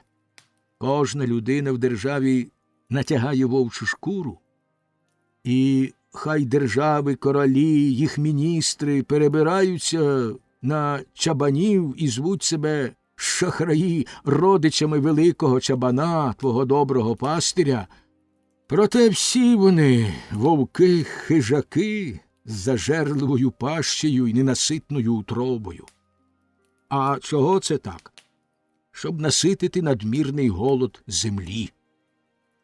Ти зайшов на манівці, язичнику, заперечив Шамай. Вовки так само від Бога, як і все інше. Він усе створив нам на користь. Хіба ти не знаєш, що за переказом це Ісус створив вовка, щоб захищати від кіз та козенят капусту в садочку Пресвятої Діви, його матері? Він мав рацію. Вклонімось йому. Ми завжди скаржимось на сильних, але, друже мій, якби слабші стали владарями, було б далеко гірше. Звідси висновок. Усе благо. І вовки, і вівці. Вівці потребують вовків, щоб їх гляділи, а вовкам потрібні вівці. Адже ж треба їсти. Отож, мій Колай, я піду доглядати свою капусту. Підсмикнувши свою сутану, взявши ціпок, він пішов у безмісячну ніч, з тривогою звіривши на мене мадлон. Дальші дні були не такі веселі. Першого вечора ми об'їдались нерозважливо, не заощаджуючи їжі, через обжерливість, чванливість та дурість. Запаси наші розтанули.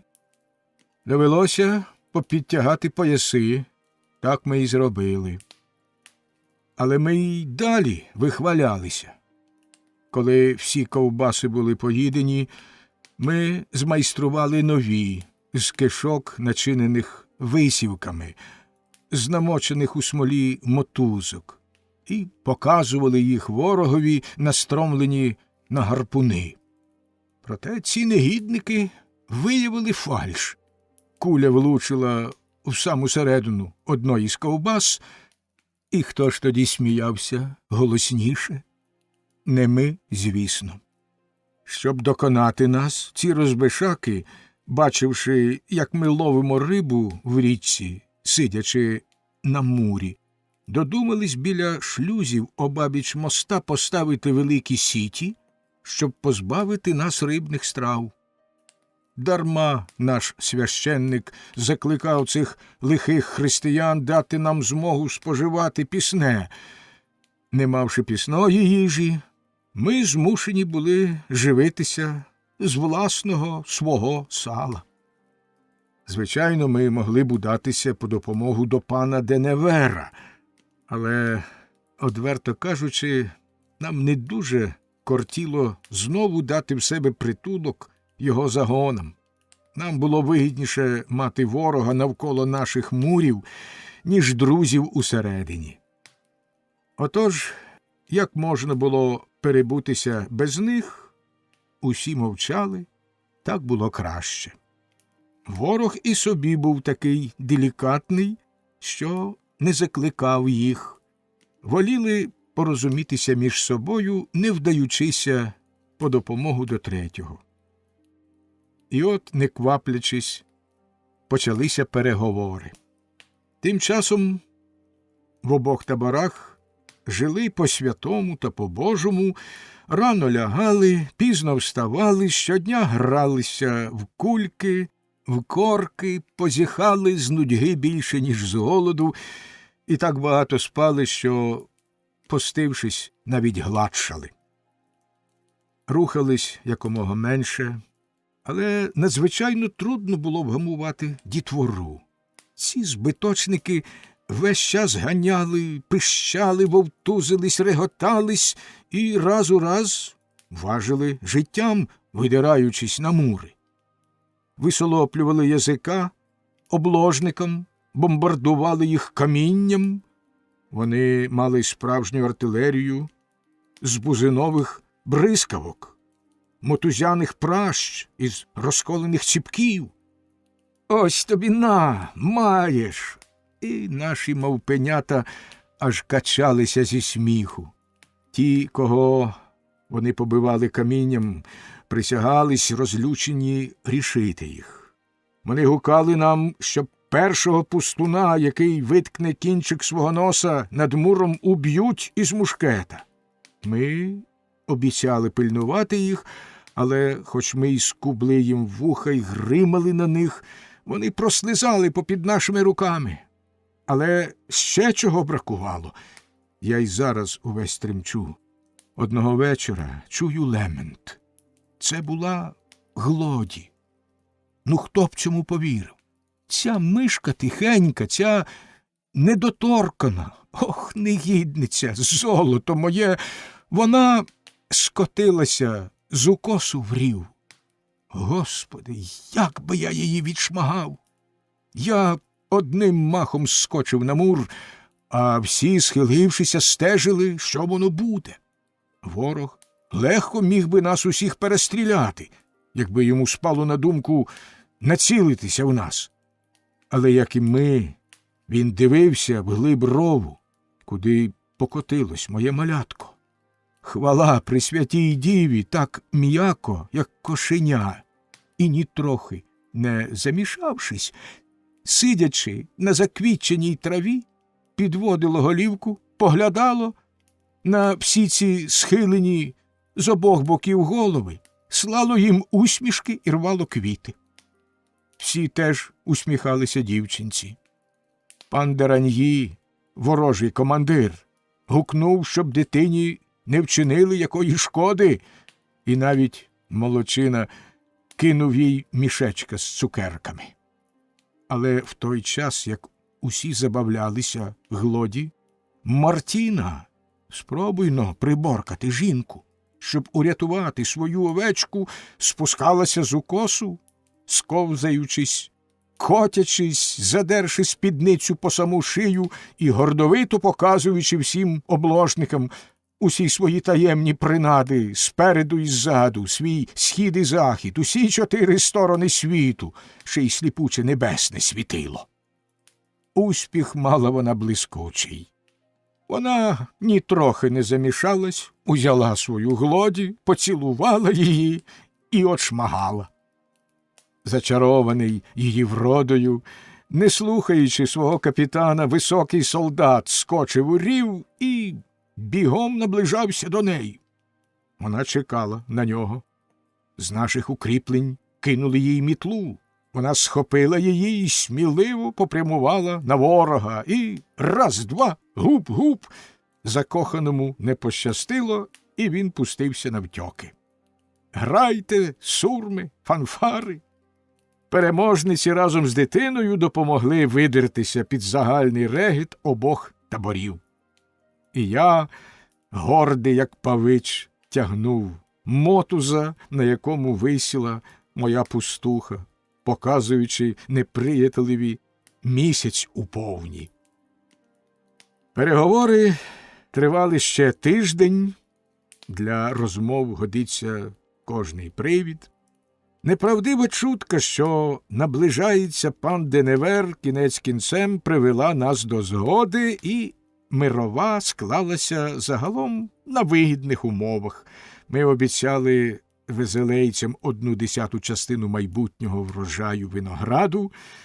Добре пообіцяти те, чого не маєш, що лише має бути, може, його зовсім не буде. Так чи сяк, багато води сплине доти, і багато вина потрапить до нашого шлунка. Обидві сторони, отже, були цілком задоволені одна з одної і ще більше самі з себе. Проте ми потрапили з дощу та під ринву. Саме другої ночі, після того, як складено угоду, на небі з'явилося знамення. О 10-й годині воно виткнулося за Самбера і, плазуючи, як гадюка, зоряною рівниною в напрямку Сен-П'єр-дю-Мон, воно нагадувало меч. Кінець його скидався на смолоскип з язиками диму. Рука тримала меча, і 5 пальців цієї руки закінчувалися головами. Голови ці ревли. На півмізинному пальці видно було жінку, волосся її маяло на вітрі, завширшки меч біля держака був на 1 п'ять, а біля вістря від 7 до 8 ліній, а посередині рівно 3 лінії і 2 дюйми. На колір він був кривавий, бускуватий, як пухлина або рана на стегні. Всі ми позводили до неба наші голови з роззявленими ротами, чутно було, як клацають щелепи. І обидва табори питали самі себе, для кого з них прийшло це знамення. Ми були цілком певні, що знамення стосується ворога, але всім поза шкірою мороз ішов з жаху. Тільки не мені. Я зовсім не боявся. Мушу додати, що я нічого не бачив, бо спав з 9-ї години. Я ліг, скорчившись на казові календаря. Це був день, коли я мав зажити ліків, і хоч би де я був, коли календар велить, я скоряюсь, не заперечуючи. Це ж те саме Євангеліє. А що мені все розповіли, то це однаково, якби я сам побачив. Я все занотував. Підписавши угоду, ми всі, вороги і друзі, заходилися бенкетувати. А як на той час припала середина Великого посту, то ми дали собі волю. З околичних сіл, щоб отсвяткувати наше визволення, нам надіслано силу їжі та їдців.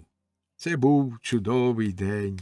Вздовж мурів накрито столи, подано 3 вепрів, засмажених цілком і набитих пряною начинкою з кабанячих нутрощів та з чаплиної печінки, запашні шинки, копчені в гіллі ялівцю, паштети із зайців та поросят, що дихали ароматом часнику та лавровим листом, ковбаски й тельбухи, щупаки та слимаки, рубці й рагу із зайця, що п'янять своїм духом раніше, ніж їх скуштували, телячі голови, що танули в роті, червоні китиці раків з перцем, що пекли горло.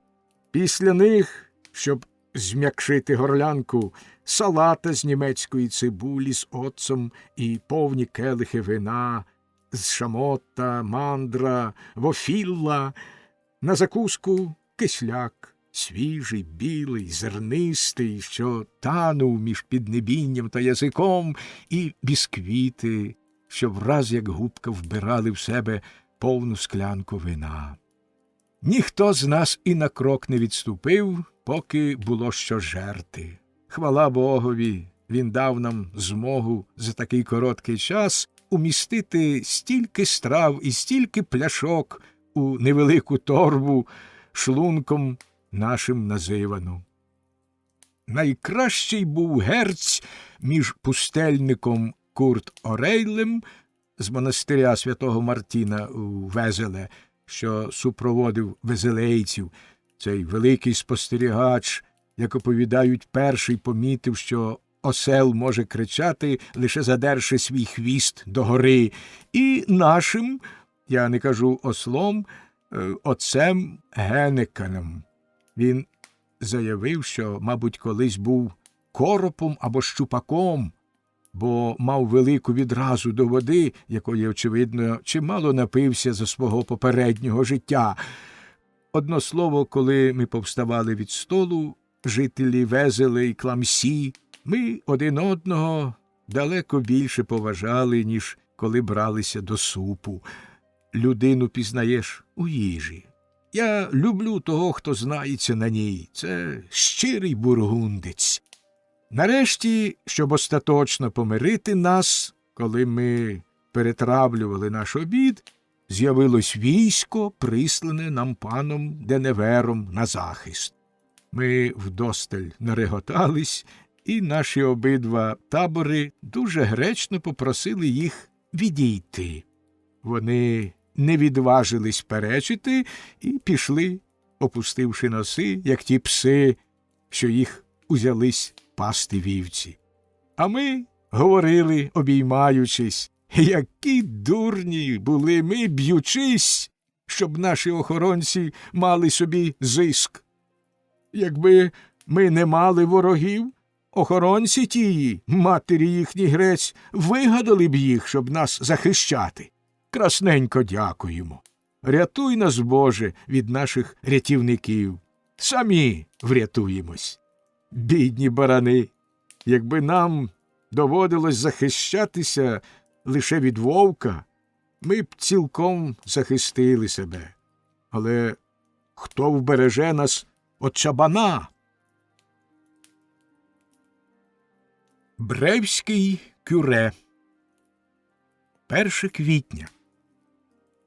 Як тільки стали вільні шляхи від непроханих гостей, я, не гаючися, пішов відвідати мого Шамая в його сільці. Я не дуже турбувався за його долю. Цей чоловічина не дасть собі в кашу наплювати.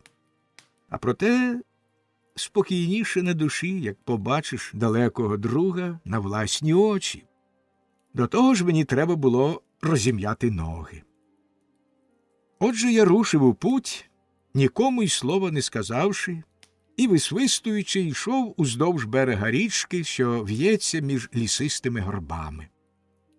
На молоденькому листячку блищали краплі благодатного легкого дощику, цих весняних сліз. Він то вщухав, то знову крапотів лагідно. У гущавині нявкала закохана білка, на луках геркотали гуси, дрозди виспівували на все горло, і цвірінькало якесь маленьке пташа. Дорогою я вирішив зайти до Дорнесі по мого другого приятеля, нотаря метра Паяра. Як грації ми становимо одне ціло тільки втрьох. Він сидів у конторі і занотовував стан погоди, бачені сни і свої політичні погляди. Біля нього, поруч із законами, лежала розгорнута книга пророцтва Нострадамуса. Коли людина все своє життя стерчить, як проклята у себе в хаті, дух винагороджує себе і лине без перешкод у долини мрій, в гаї спогадів. Не маючи змоги керувати цілою круглолобою штукою, землею, він прагне прочитати в майбутньому про долю Всесвіту. Кажуть, що все заздалегідь визначене.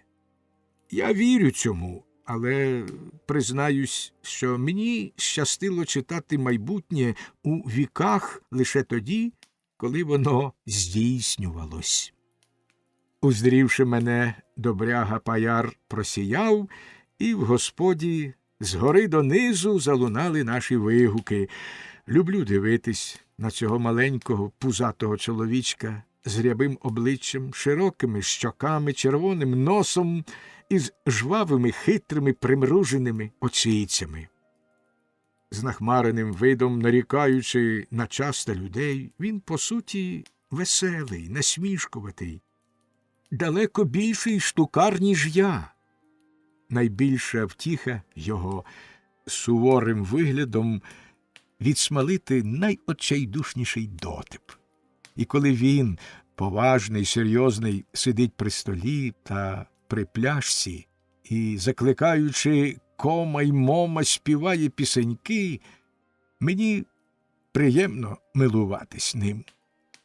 Зрадівши, що я прийшов, він тримав мої руки в своїх, товстих та зашкарублих, але, як і він, спритних, умілих, що з бісом мудро орудують інструментами, раз у раз пиляють, підрізають, оправляють, столярують. У своїй господі він усі речі змайстрував сам. І хай вони не красиві, але зробив усе те він. Отже, чи гарне воно, чи ні, а все це його портрет. Своїм звичаєм він поскаржився на те, на се, а я, перечачи йому, похвалив і те, і се. Він, це, бачите, пан всеогудник, а я пан всехвал. Це наша звичайна гра. Він бурчав на своїх клієнтів, і, безперечно, треба визнати, що вони не дуже квапляться заплатити за його працю.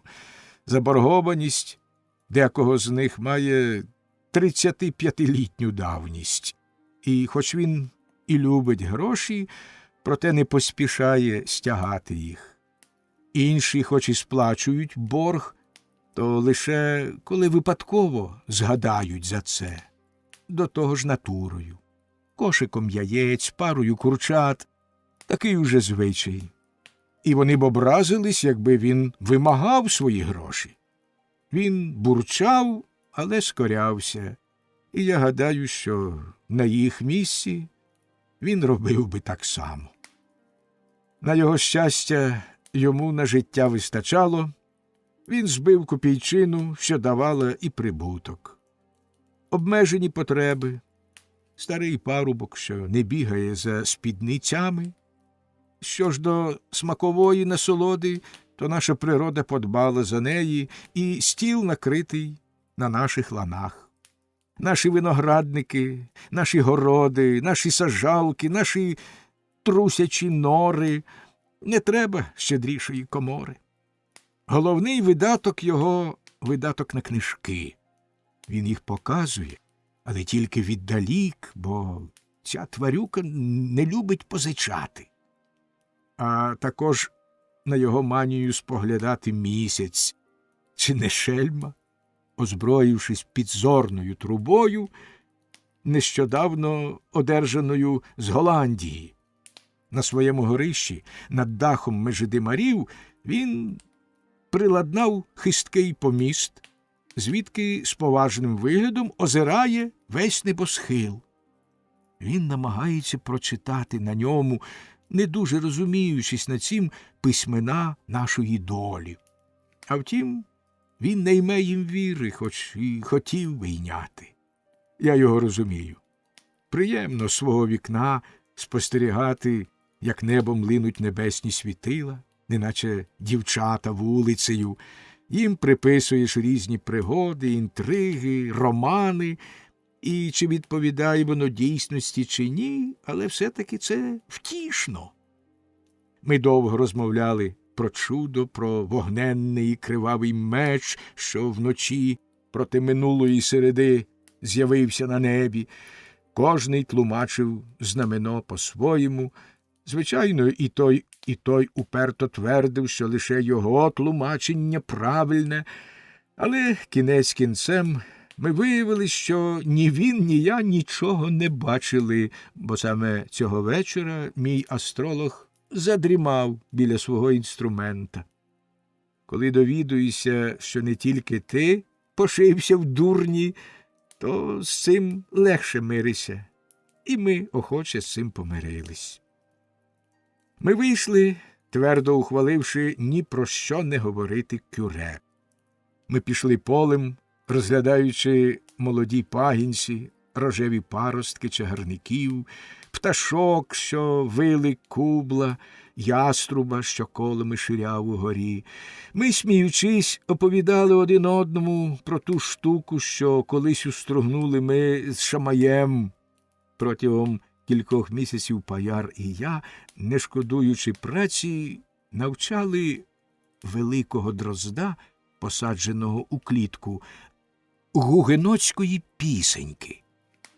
Тоді ми випустили його в садок пана Кюре. Оговтавшись там, він став за вчителя всім іншим сільським дроздам, і Шамай збентежився від цього хору, читаючи свій требник, знаменував себе Христом, лаявся, гадаючи, що диявол оселився в його садку, заклинав його, аж нарешті, оскаженівши, сховався за віконницю і стрелив у лукавого. А втім, він не втратив на тому, бо, вбивши диявола, з'їв його. Балакаючи собі, ми прийшли. Брев, здавалося, спав. Хатки понад дорогою позіхали розчиненими дверима, позіхали на весняне сонце і в носи прохожих. Жодного людського обличчя, лише біля яру давалося бачити задок хлопчака, який заживав собі повітря, а з себе випускав воду. Але в міру того, як ми з Паяром, тримаючись за руки, простували до містечкового центру, шляхом, вкритим соломою та гноєм, зростало щось, неначе дзищання роздратованих бджіл.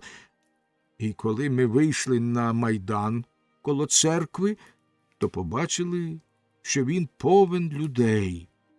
Вони вимахували руками, галасували й гомоніли. Посередині, на порозі напіввідчиненої хвіртки до саду, Шамай, багровий з гніву, лементував, показуючи обидва кулаки своїм парафіянам. Ми намагалися зрозуміти, в чому річ, але чули тільки гудіння голосів і вигуки. «Гусінь і хробачки, хрущі й польові миші! Із духом твоїм!» А Шамай кричав: «Ні, ні, я не піду!» А юрба: «Чорта лисого! Ти наш Кюре? Кажи, так чи ні? А коли ти наш Кюре, а це так, ти мусиш служити нам!» А Шамай: «Йолопи, я служу Господу Богу, а не вам!» Знявся страшенний гамір. Шамай, щоб припинити його, пристукнув хвіртку перед носом своїх парафіян. Через штахети видно було, як стурбовано рухались його руки, з яких одна за звичкою єлейно посилала народові благословення, а друга закликала на нього громи небесні. Востаннє у вікні промайнуло його опукле черево і квадратове обличчя. Не мавши іншого способу примусити себе слухати серед загального гаму, він відповів їм тим, що люто наставив їм довгого носа, а тоді грюкнув і зачинив двері. Горлані стомились, майдан спорожнів, і ми, прослизнувши поміж юрбою, могли нарешті постукати у хвіртку Шамая. Ми грюкали довго. Вперта тварина не хотіла відчиняти. «Гей! Добродію кюре!» Наші крики були даремні. Щоб розважитись, ми змінили голоси. «Метр Шамай, ви тут?» «Забирайтесь до дідька, мене тут нема!» А як ми все своєї, то він: «Чи заберетесь ви нарешті? Якщо ви не відійдете від моїх дверей, сучі сини, я охрещу вас як слід!» Він мало не вилив нам на спину відро води. Ми гукнули: «Шамай! Лий принаймні вино!» На ці слова, немов чарами, гроза вщухла. Червоне, як сонце, радісно виглянуло добре обличчя Шамая. «А, матері його біс! Брюньйон, паяр, це ви! От мало не накоїв лиха! Ну і штухарі ж ви! Сказу на вас нема! Чом ви не назвали себе?» Наш приятель клубком скотився зі східців. «Заходьте, заходьте! Благословляю вас! Дайте обійму вас! Люди добрі, як приємно мені бачити людські обличчя після всіх цих мордяк! Чи бачили ви, що вони тут виробляли? Хай роблять, що хочуть, а я із місця не рушу. Заходьте, вип'ємо. Вам, мабуть, гаряче? Хочуть, щоб я вийшов із святими дарами. Зараз полє дощ, і я разом з Господом Богом змокну до кісток. Хіба ми їхні слуги? Хіба я наймит, чи що? Поводитись із слугою Господнім, неначе з якимось мужиком, негідники. Мене покликано охороняти їхні душі, а не поля. Що ти верзеш? Спитали ми. Якого біса ти образився? Заходьте, заходьте, сказав він. Там на горі нам буде затишніше. Але насамперед треба випити. Я більше не можу, я задихаюсь. Що ви скажете про це вино? Бігме, воно не з гіршого сорту. Вірите, друзі мої, це бидло хотіло примусити мене щодня правити прилюдні молебні з самого Великодня. Чому не з водохрещів і з обрізання Господнього? І все це через хрущів. Хрущів, сказали ми. Мабуть, якийсь хрущ застряг тобі в головешці. Ти верзеш казна що, Шамай? Еге, верзу, гукнув він обурено. Ні, це вже занадто. Я жертва їхнього безумства, і до того ж іще мене звуть божевільним. В такому разі з'ясуй до пуття. Ви мало не примусили мене хулити Бога, сказав він, витираючи спітніле з люті чоло. Я мушу лишатися спокійним тоді, як мене й Господа Бога й мене торсають протягом цілого дня, щоб ми виконували їхні безглузді примхи. Знайте ж, задихнусь, їй-богу, що ці язичники стільки думають за вічне життя, скільки за торішній сніг, що вони дбають за чистоту своєї душі не більш, як за чистоту ніг, але що вони від свого кюре вимагають і дощу, і години. Я повинен наказувати сонцеві і місяцеві. Трохи тепла, трохи води, досить, не треба забагато. Трошки сонця, м'якого, ніжного, злегка затуманеного, легкого вітерця, головне, щоб не було заморозків. Ще одну зливу, Господи, це для мого виноградника. Стій, досить пудити. Тепер знову треба трошки сонця. Слухаючи цих ледарів, можна подумати, що в Господа Бога, якого вони підхльоскують молитвами, тільки й роботи, як у садівникового осла, прив'язаного до колеса воду тягати. До того ж, і це найкраще, вони не миряться між собою. Одні вимагають дощу, іншим потрібне сонце, і ось вони закликають на допомогу святих угодників. Там на горі їх 37, що ллють воду. На чолі їх із списом в руці святий Медар, великий Сикун. З другого боку їх лише двоє – святий Раймон і святий Діє, що розганяють хмари. Але на допомогу приходить святий Блез, що розгонить вітер, Христофор, рятівник від граду, Валеріан, що припиняє грозу, Аврелій, що зупиняє грім, і Сенклер, що приносить ясну годину. На небесах незгода. Всі ці поважні пани наділяють один одного стусанами, і от святі Сюзанна, Єлена та Схоластика вчіплюються одна одній у коси. Господь Бог уже й не знає, на якого угодника звірятися. А коли цього не знає Бог, то що ж може знати його кюре? Бідний кюре. Кінець кінцем це мене не обходить. Я тут лише на те, щоб передавати молитви. Виконуватиме їх хазяїн.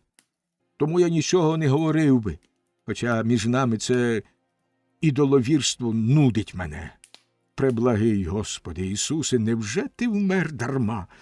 Якби принаймні ці негідники не втручали мене в оті чвари небесні. Але далебі показились. Вони мають намір використати мене і хрест як талісман проти всякої нечисті, що пожирає їхні лани. Спершу проти щурів, що гризуть зерно в їхніх коморах, процесія, заклинання, молебень святому Нікасієві, морозяний грудневий день, сніг по самісіньку шию, я схопив ревматизм. Потім проти гусені, молебні святій Гертруді, процесія. Це було в березні. Злива з градом, ожеледь, сніг тане, потім знову замерзає. Я застуджуюсь, відтоді я кашляю. Сьогодні знов жуки, знову процесія. Я мушу обійти всі їх виноградники. Пекуче сонце, пузаті хмари, синьово-чорні, як мухи, насуваються гроза. Я повернусь добре застуджений, співаючи псалма. Хай загинуть творці зла і хай будуть вигнані звідси. Але так я й сам загину. Хай загине Шамай Батіст, кюре сладчайший. Ні, красненько дякую. Я не кваплюся. Кінець кінцем стомися і від найдотепніших жартів. Скажіть, будьте ласкаві, невже це моя справа виганяти гусінь з їхніх ланів? Якщо жуки перешкоджають їм, нехай вони самі знежучують себе оті ледарі. Бога взивай, а сам рук докладай. Було б занадто вигідно, схрестивши руки, сказати кюре, зроби те, зроби це. Я робитиму те, що вгодно Господу й мені. Пити. Я п'ю. Пийте й ви.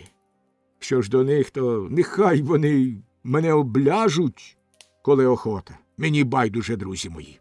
Свідчуся, що вони раніше зрушать фундамент мого дому, ніж я зрушуся з цього крісла. Пиймо. Він випив, знесилений надмірною затратою дихання і красномовства. Ми й собі піднесли свої склянки, розглядаючи крізь них небо і нашу долю. І те й інше уявлялось нам у рожевому світлі. Кілька хвилин панувала тиша, тільки паяр прицмокував язиком, та в широкій пельці Шамая булькало вино. Він вихиляв одним проковтом, паяр маленькими ковтками. Коли струмінь потрапив на саме дно, Шамай вирікав: «Ух!», зводячи очі до небес. Паяр розглядав свою склянку згори, знизу, в тіні, на сонці, нюхав її, сопів, пив і носом, і очима, а не лише ротом. Що ж до мене, то я втішався водночас і питвом, і питтями. Моя втіха зростала від їхньої радості і від змоги спостерігати їх. Пити і воднораз спостерігати – справжня насолода, королівська. При цьому я, проте, швидко вихиляв свою склянку. Всі троє йшли поруч, ніхто не відставав. Хто б, проте, пойняв віри. Коли ми підбили підсумки, перший, хто прийшов до стовпа, випередив нас на добрий келих, був пан нотар. Після того, як роса з льоху ніжно зволожила наше горло і не дала гнучкості нашому важкому розумові, душі наші розквітли, як і наші обличчя. Сидячи біля відчиненого вікна, поспиравшись, розімлілі, ми із захопленням милувались ранньою весною на полях, веселим сонечком, що грало на верхівках тополь, укритих новим пухом, милувались Йонною, що ховається в глибині долини, в'ється, звивається серед лугів, як пустотливе цуценя. Звідти долинали до нас звуки прачів, голоси праль і кахкання качок. І Шамай з розхмареним обличчям сказав, тиснучи нам руки: «Як добре жити в цій країні! Благословен хай буде Отець Небесний, що дав нам усім трьом народитися тут. Чи є на світі щось миліше, сміхотливіше, зворушливіше, солодше, апетитніше, жирніше, ніжніше, граціозніше?» Мимоволі очі запливають слізьми. Хотілося б з'їсти її, шельму.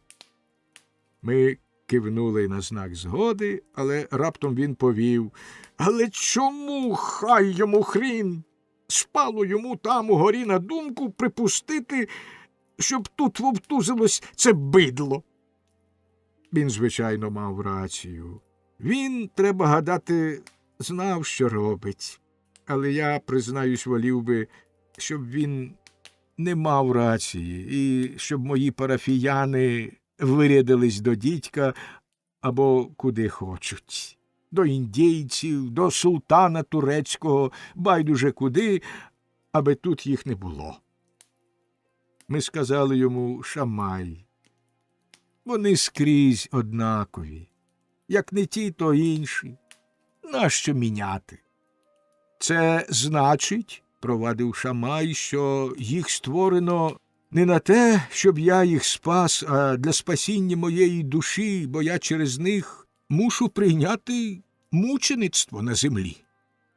Згодьтесь, друзі, згодьтесь, що немає смутнішої долі, як доля сільського кюре, що впріває, намагаючись утовкмачити святу істину в затверділі голови цим нещасним дурням. Можна вигодувати їх соком Євангелія і примушувати їхню малечу ссати катехізис. Молоко, що вони ледве проковтнули, виливається їм носом. Цим широким пелькам потрібна грубша їжа.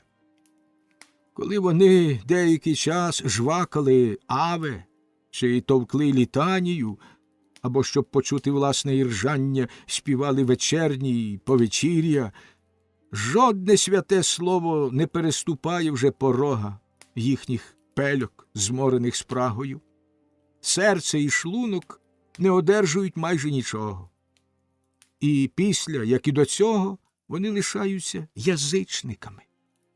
Марно протягом століть ми виганяли з полів, струмків і гаїв духів та чарівниць. Марно ми задмухуємо з такою силою, що ледве не лускають нам щоки й легені ці диявольські вогнища, щоб у густому морозі, який охопить всесвіт, ясніше виступило єдине світило істинного Бога. Ніколи ще не щастило знищити цих духів землі, ці темні забобони, цю душу речовини. Старі стовбури дубів, чорне каміння, які колись дають притулок цьому чортячому Накоренкові. А скільки ж бо то ми їх знищили, постинали, попиляли, спалили, викорчували. Треба було б перекинути кожний камінь, кожну брилу, всю нашу гальську землю, нашу матір, щоб викоренити всіх дияволів, які перебувають у її тілі. А проте ледве чи пощастило б з цим. Ця проклята природа прослизає вам межі пальців. Ви відтинаєте їй лапи, виростають крила. Замість кожного вбитого бога народжуються 10 інших богів. Ці неуки скрізь вбачають бога або диявола. Вони вірять у вовкулака, в білу безголову коняку, в чорну курку і у велику гадюку людину, в домовика фульто і у віщунок качок. Але скажіть, прошу вас, як ведеться межі цих потвор, що вислизнули з Ноєвого ковчега сладчайшому синові Марії і побожного тесляра? Метр Паяр відповів: друже, в чужім очі сучок бачиш, у своїм і колоди не помічаєш. Твої парафіяни божевільні, це безперечно. Але ти, чи ти здоровший від них? Кюре, ти не можеш перечити, що дієш точнісінько, як вони. Хіба твої святі варті більшого, ніж їх домовики та мавки? Не досить було мати одного Бога в 3 особах, або 3, що складають одного, і Богородицю? Треба було вмістити на вашім пантеоні безліч маленьких божків у штанях та спідницях, щоб замінити розбитих божків і наповнити порожні ніші. Але ці божки, Боже праведний, не варті старих. Невідомо, звідки вони з'явилися. Вони вилазять звідусіль, як слимаки. Усі незграбні, нікчемні, брудні, скалічені, невмиті, вкриті болячками і наростами, згризані нужею. Один виставляє кровоточивий цурпалок або виразку на стегні, другий кокетливо несе на голові своїй плаху, той походжає, тримаючи голову свою під пахвою, цей, сяючи, струшує своєю шкірою, тримаючи її у руках, як сорочку. І далеко не ходити, що сказати за твого святого Кюре, за того, що всадовився у твоїй церкві, за Сімеона Стовпника, який 40 років тримався, стоявши на одній нозі, як чапля, на вершечку стовпа. Шамай схопився і вигукнув: «Спинись! Хай так! Говори за інших святих! Я не повинен їх захищати, але цей угодник, язичнику, мій, я служу йому. Будь гречніший, друже мій». «Ну, облишмо, я твій гість, твою чаплю на одній ніжці. Але скажи мені, що думаєш ти про абата Скорбіньї? Він запевняє, що в нього у пляшці молоко Пресвятої Діви. Скажи мені також, якої ти думки про пана де Сермізеля, що одного разу, заслабши на бігунку, на промивання вжив святої води з прахом од мощей? Що ж я думаю про це, мовив Шамай, а те думаю, що ти, глузуючи з них, сам зробив би те ж саме, якби так само страждав. Що ж до абата Скорбіньї, то всі його ченці, щоб відбити наших парафіян, якби вони лише могли, торгували б архангельським молоком, архангельськими вершками і серафимським маслом.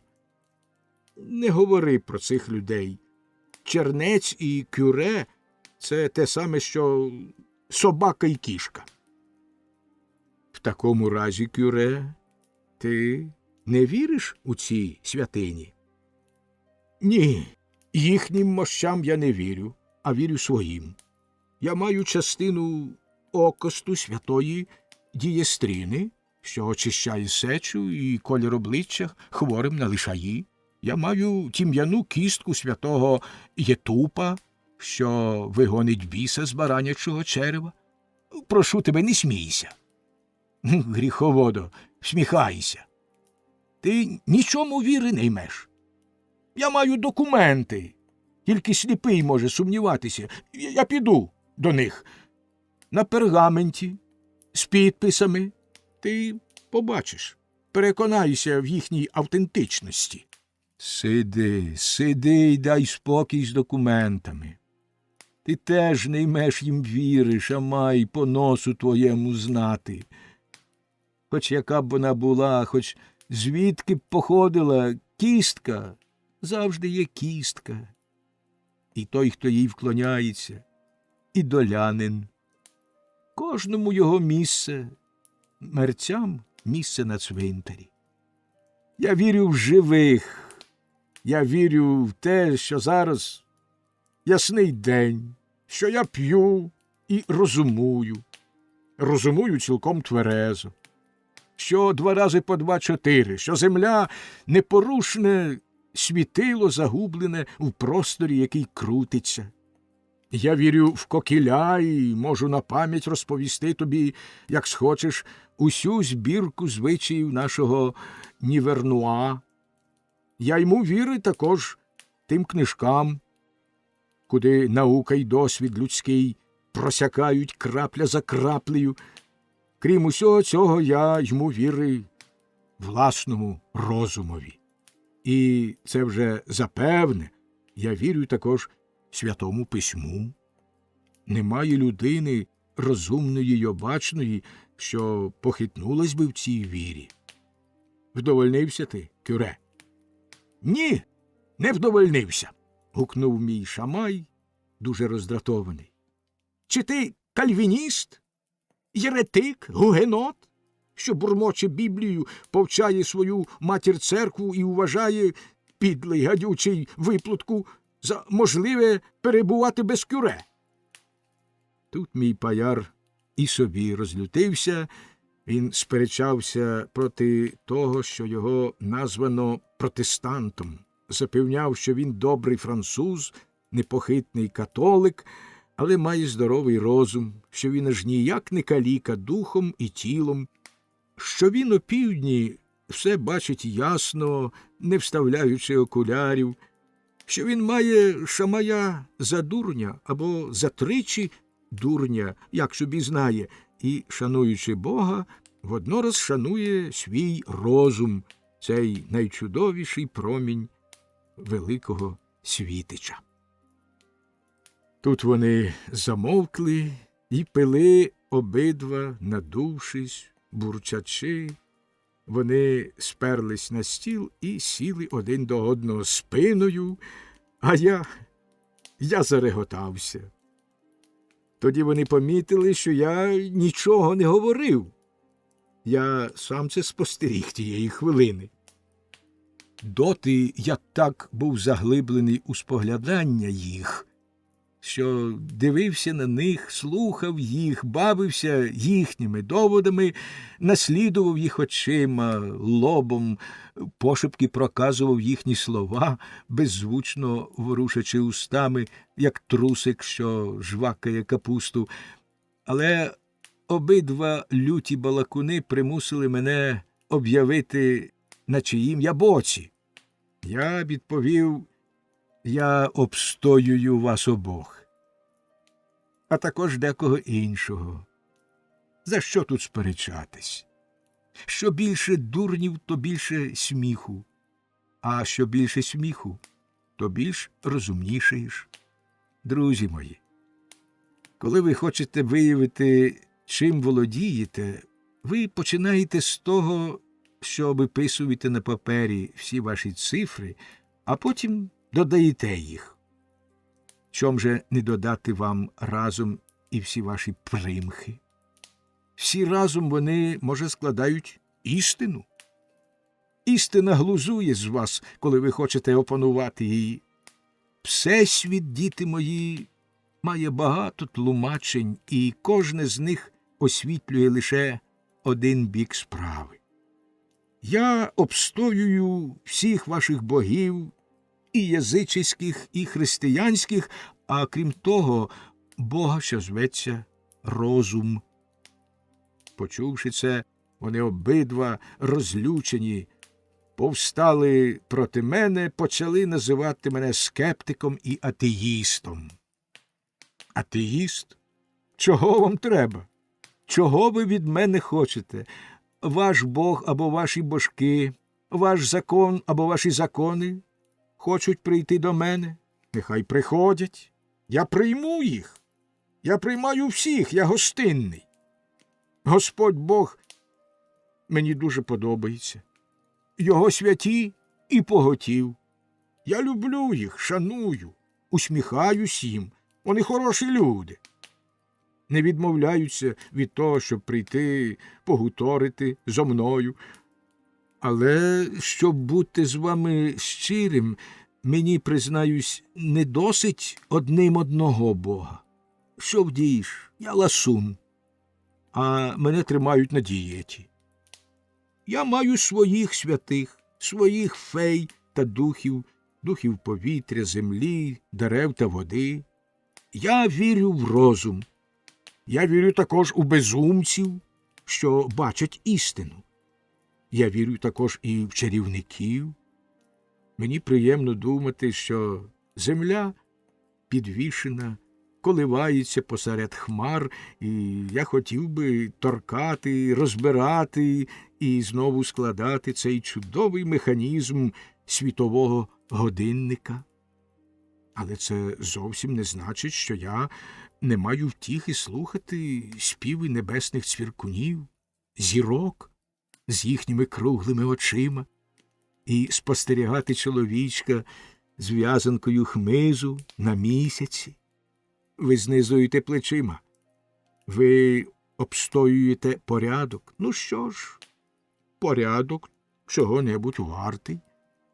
Але він дається недурно, за нього треба платити. Порядок – це значить робити не те, що хочеш. Це значить робити те, до чого ніякої охоти не маєш. Це значить виштрикнути собі одне око, щоб краще бачити другим. Це значить вирубати ліси, щоб прокласти в них широкі рівні шляхи. Воно вигідно, зручно. Але, Боже, як це гидко! Я старий гал, багато начальників, багато законів, усі брати, і кожний сам за себе.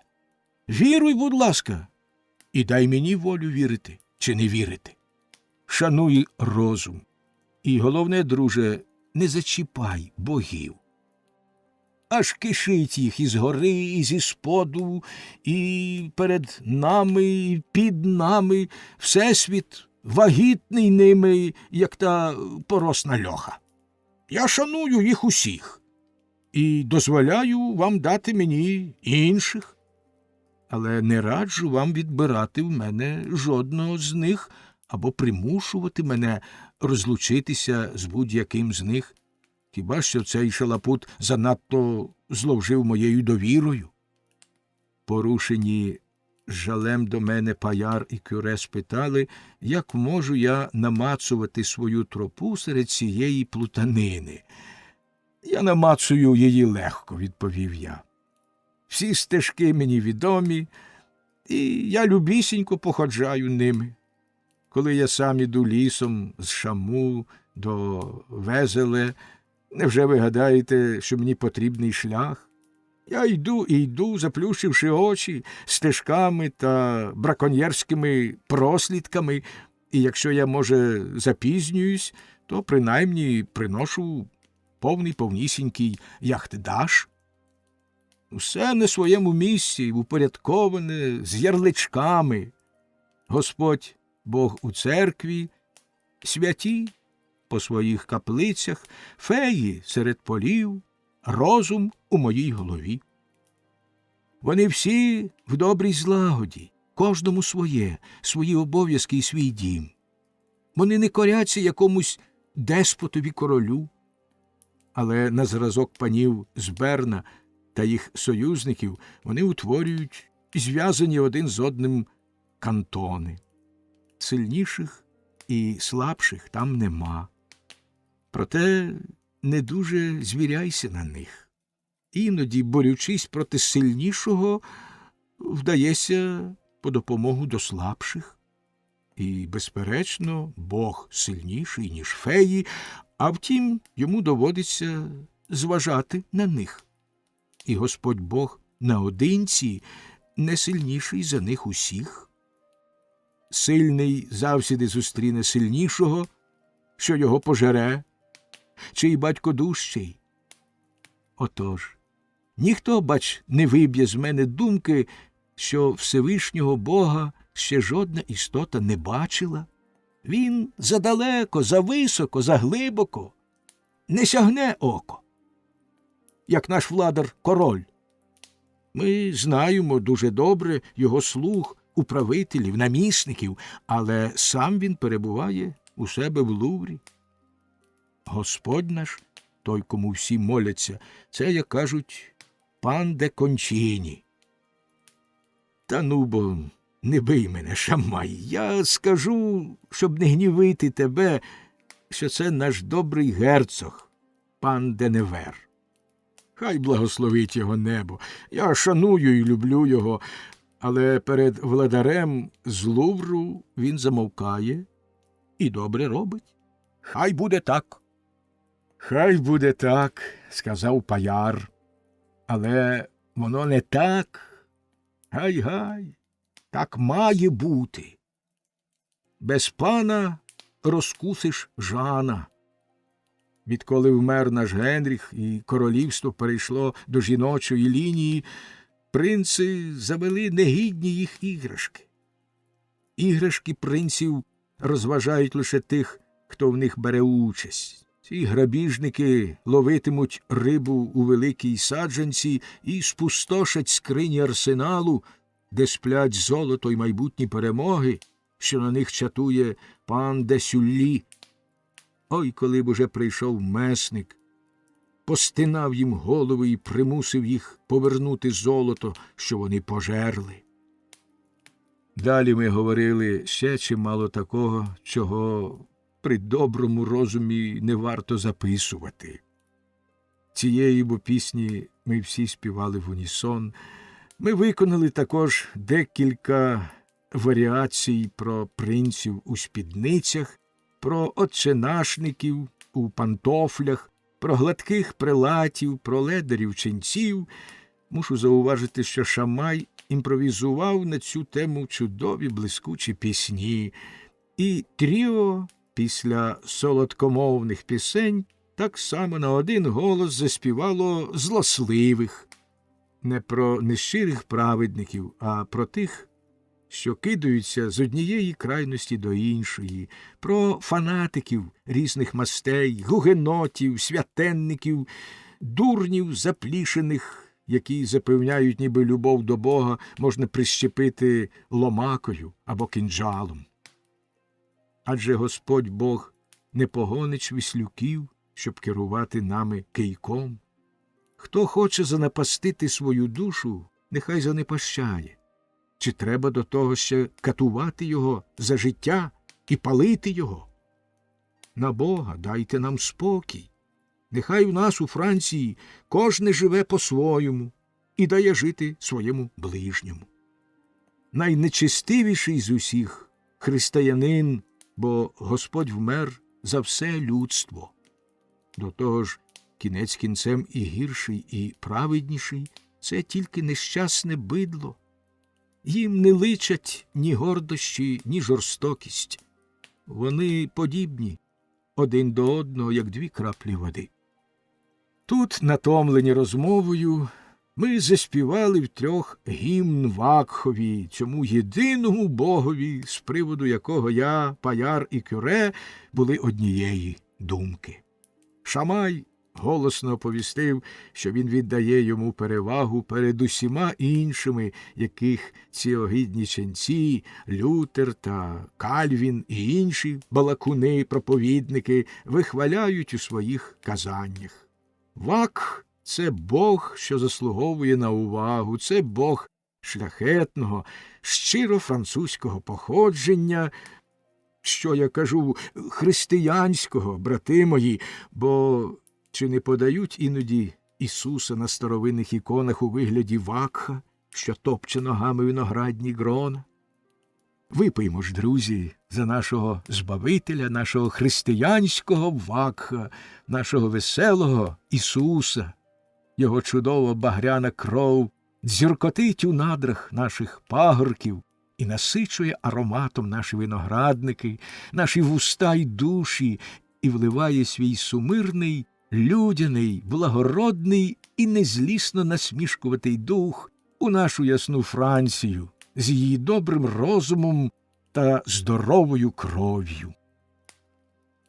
На цьому місці нашої розмови, саме коли ми стукали з чарками на честь веселого французького доброго розуму, що глузує з усяких надмірів, мудрий обирає золоту середину, тож йому не раз доводиться сідати між двох стільців на землю. Сильний шум затріснутих дверей, важкі кроки на сходах, вигуки «Ісусе! Йосипе! Аве!» і тяжкі притлумлені зітхання оповістили нам, що прибули пані Елоїза Кюре, як звали управительку, або Кюриха. Вона сопла, витираючи своє широке обличчя кінчиком фартуха, і вигукувала: «Ой-ой, рятуйте мене, пане Кюре!» «Ну що там таке, товстозада?» – спитав той, позбавлений терпцю. «Вони йдуть! Це вони!» «Хто?» «Ота гусінь, що ходить процесією по полях. Я сказав тобі, не говори більше про цих язичників, моїх парафіян. Вони загрожують нам». «Чхаю я на них. Чим же вони загрожують? Судовим процесом? Нехай собі, я готовий». «Ой, добродію, якби це був тільки процес». «А що? Говори!» «Вони там, у довготелесого піка, вони роблять кабалістичні знаки. Говорять, як воно, замовляння, вони співають: польові миші і жуки, оближте, покиньте наші лани, ви знайдете поживу на городі та у винарні Кюре». Почувши це, Шамай підстрибнув. «Ой, проклятущі! На мій город їхні жуки! У мою винарню! Вони знищать мене! Вони не знають, що їм ще вигадати! О, Господи, о, святий Сімеоне, поможіть вашому Кюре!» Ми намагались заспокоїти його, ми качалися з осміху. Смійтесь! – гукнув він нам. «Якби ви опинилися на моєму місці, ви не сміялись би так. А коли б я був у вашій шкурі, я також, матері його, чорт, реготався б. Це дуже легко. Але я хотів би бачити, як би ви поставились до такої вісті? Як ладнали б стіл, комори і всю господу до зустрічі цих негідників? Їхні жуки, ах, гидота, їхні польові миші, до біса їх! Можна сказитися. Ну, в чому ж річ, сказав йому я. Хіба ти не кюре? Чого ти боїшся? Розворожи себе. Хіба ти не знаєш у 20 більше, ніж твої парафіяни? Хіба ти не сильніший за них? Нічого я не знаю. Довготелесий пік пройдисвіт над пройдисвітами. Ой, друзі мої, яка звістка! Ото розбишаки! Мені було так добре, такий я ймовірний був. Ой, немає нічого певного на світі. Один лише Бог великий. Чим я можу зарадити? Мене перемогли. Вони мене тримають. О, моя Елоїзо, йди, біжи, скажи їм, щоб вони спинилися. Я іду, так треба. От мерзотники. Коли прийде моя черга, коли вони стоятимуть на Божій дорозі, я їм згадаю це. А тим часом хай буде воля твоя. Я мушу скоритися їхнім примхам. Ну що ж, треба випити чашу. Я вип'ю її. І не такі доводилось пити. Він підвівся. Ми спитали, куди ж ти йдеш? У хрестовий похід на жуків, відповів він. Ледер або весняний день. Квітень. Квітню, ніжна донько весни, тендітне дівчатко з чарівними очицями. Я бачу, як на галузці абрикоса розцвітають твої маленькі перса. Прохолодного ранку сонце пестить рожеві кінчасті бруньки на білій гілці біля мого вікна. В моїм садку. Який чудовий ранок! Яка втіха думати, що ти бачитимеш, що ти вже бачиш цей день. Я встаю, потягуюсь і почуваю у своїх старих руках здорову ломоту від упертої праці. За останні 15 днів я з своїми підмайстрами, щоб винагородити себе за змушене ледерство, так працював, що стружки летіли на всі боки, і дерево стогнало під нашими фуганками.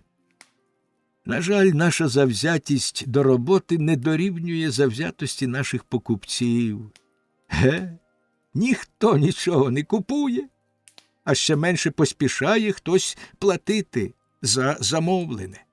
Всі гаманці спорожніли, всю кров з них виточено. Але є ще кров у наших руках і в наших нивах.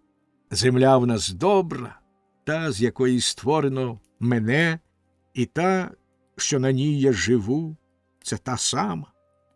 Ара, ора, ет, лабора.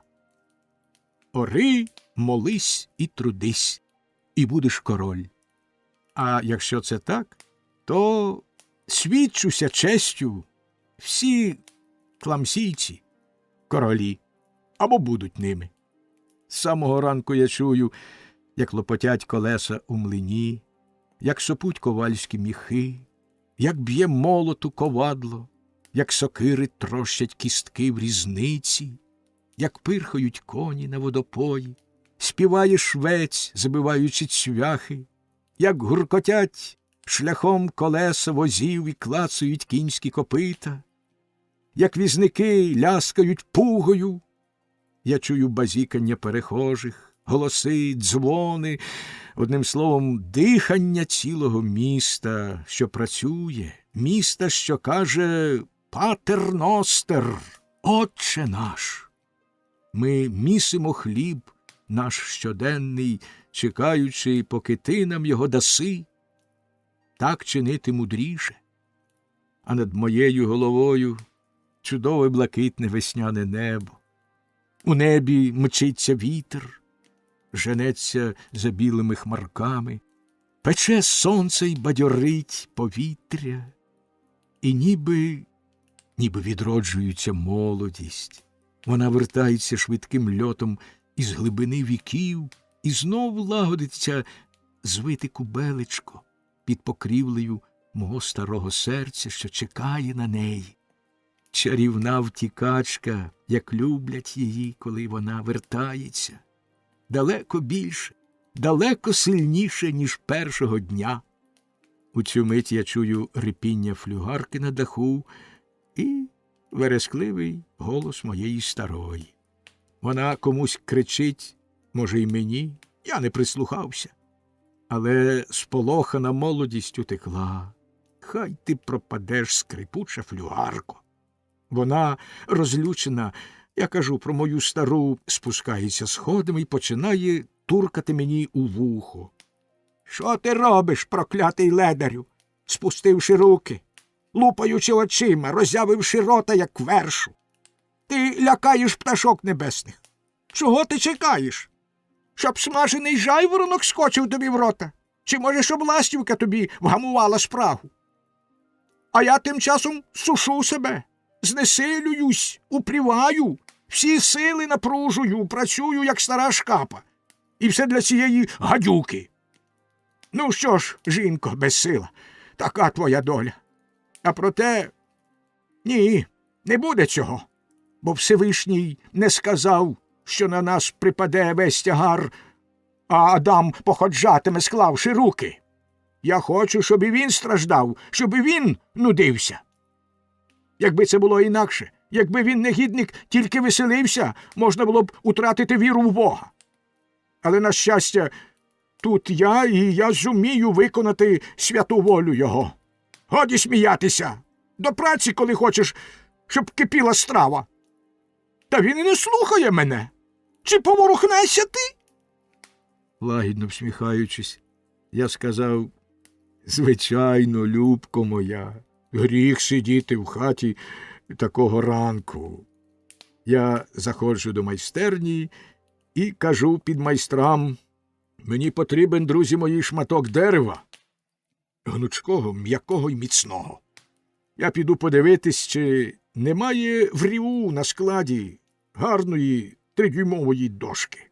Нумо, Каня, Робіне, ходімо вибирати. Ми разом виходимо, а стара моя галасує. Я їй кажу: співай своєї. Але ця остання порада зайва. От музика так музика.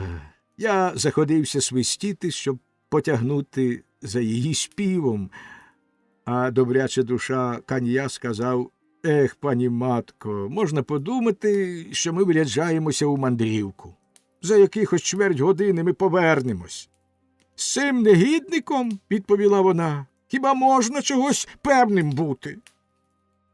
Тут саме вибило 9. Ми пішли до Беяна, а це недалечко. Але на мості через Беврон ми зупиняємось. Треба ж довідатись про здоров'я своїх друзів, щоб привітатися з Фетю, Гаденом та Тренке на прізвисько Жан Красень. Вони починають день з того, що, сидячи при дорозі, споглядають, як пливе вода. Ми розмовляємо хвилинку про те, про се, а потім знову рушаємо з найрозсудливішими намірами. Адже ж ми маємо сумління, тому йдемо навпростець і ні з ким не розмовляємо. Правда, на своєму шляху ми нікого не зустрічаємо.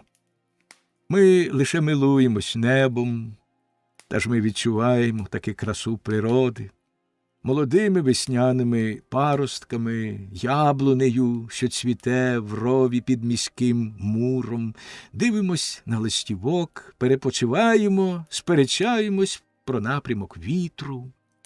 На півдорозі я згадую, що ще не поцілував сьогодні моєї Глоді. Я кажу: ідіть, а я піду манівцями. Ми зустрінемось у Ріву. Коли я прийшов, Мартіна, моя дочка, мила свою крамницю не шкодуючи води, і сокотала, сокотала, сокотала то з тим, то з іншим, і своїм чоловіком, своїми хлопчиками, підмайстром, з Глоді і 2 чи 3 кумасями-сусідками. З ними вона щиро реготалася, не перестаючи сокотати, сокотати, сокотати. Закінчивши не сокотати, а мити підлогу, вона вийшла на вулицю і з усього розгону вихлюпнула воду з відра, а я зупинився за кілька кроків від дверей, милуючись нею. Вона тішить мої очі і серце, цей ласий шматочок. І майже пів відра хлюпнуло мені на ноги. Це її ще більше не смішило, але я сам реготав ще голосніше від неї. Яка чарівна була ця донька Галії, сміючись мені просто у вічі, з чорним волоссям, що низько спадало на чоло, з густими бровами, пекучим поглядом і ще пекучішими вустами, червоними, як розжарене вугілля, і соковитими, як сливи. Вона метушилася з напівоголеними грудьми, голими руками і задьористо підтиканою спідницею. Вона сказала мені: «На добре здоров'ячко! Чи відро принаймні тобі припало?» Я відповів: «Мало не все, але мені на воду начхати, аби ковтати не довелося». «Заходь же», – сказала вона, – «від потопу врятований ною виноградарів». Я заходжу і бачу Глоді в короткій спідничці, на карачках, під прилавком. «Добрий день, пекарочко!» «Закладаюся», – сказала Мартіна, – «що знаю, хто примусив тебе так рано піти з дому». «Чом би й не закладатись, ти добре знаєш причину, адже ти ссала її груди». «Мати?» «А тож, бодай на неї! Які боягузи ці чоловіки!» Зауваження це дісталося Флорімонові, що саме цієї хвилини зайшов. Він насупився, ображений, а я йому: «Це на мою пайку, не ображайся, друзяко». «Не будь такий зажерливий», – сказала вона. «Тут вистачить на 2». Його вид усе ще відбивав зневажену гідність. Він справжній міщанин. Він не може припустити, щоб з нього сміялись. І коли він бачить нас укупі, мене й Мартіну, він насторожується і підозріло прислухається до слів, що вирікають наші сміхотливі вуста. О, бідні просторіки! Які хитрощі нам накидають. Я сказав простосердо: «Ти жартуєш, Мартіна. Я знаю, що Флорімон – хазяїн у своїй господі. Він не дозволить, як це роблю я, переважити себе. До того ж і його Флорімонда лагідна, слухняна, мовчазна, не має своєї волі і кориться без слів. Добре дівчатко, воно вдалося в мене, а я ж завжди був боязкий, покірний і затурканий». «Годі глузувати з людей», – сказала Мартіна. Знову навколішках скрибучи завзято плити та шибки. Ну і скрібла ж вона. І поки вона працювала, а я на те дивився, ми перекидались жартами та прикладками. Флорімон, похмурий, бундючний і насуплений, забився в найдальший куток пекарні, яку Мартіна наповняла своєю роботою, своїм сокотанням, своєю запальною вдачею. У нашому товаристві він завжди німіє. Гострі слівця і сміливі жарти його лякають. Вони ображають його гідність, і до того ж він не розуміє, що можна сміятися тільки від того, що здоровий.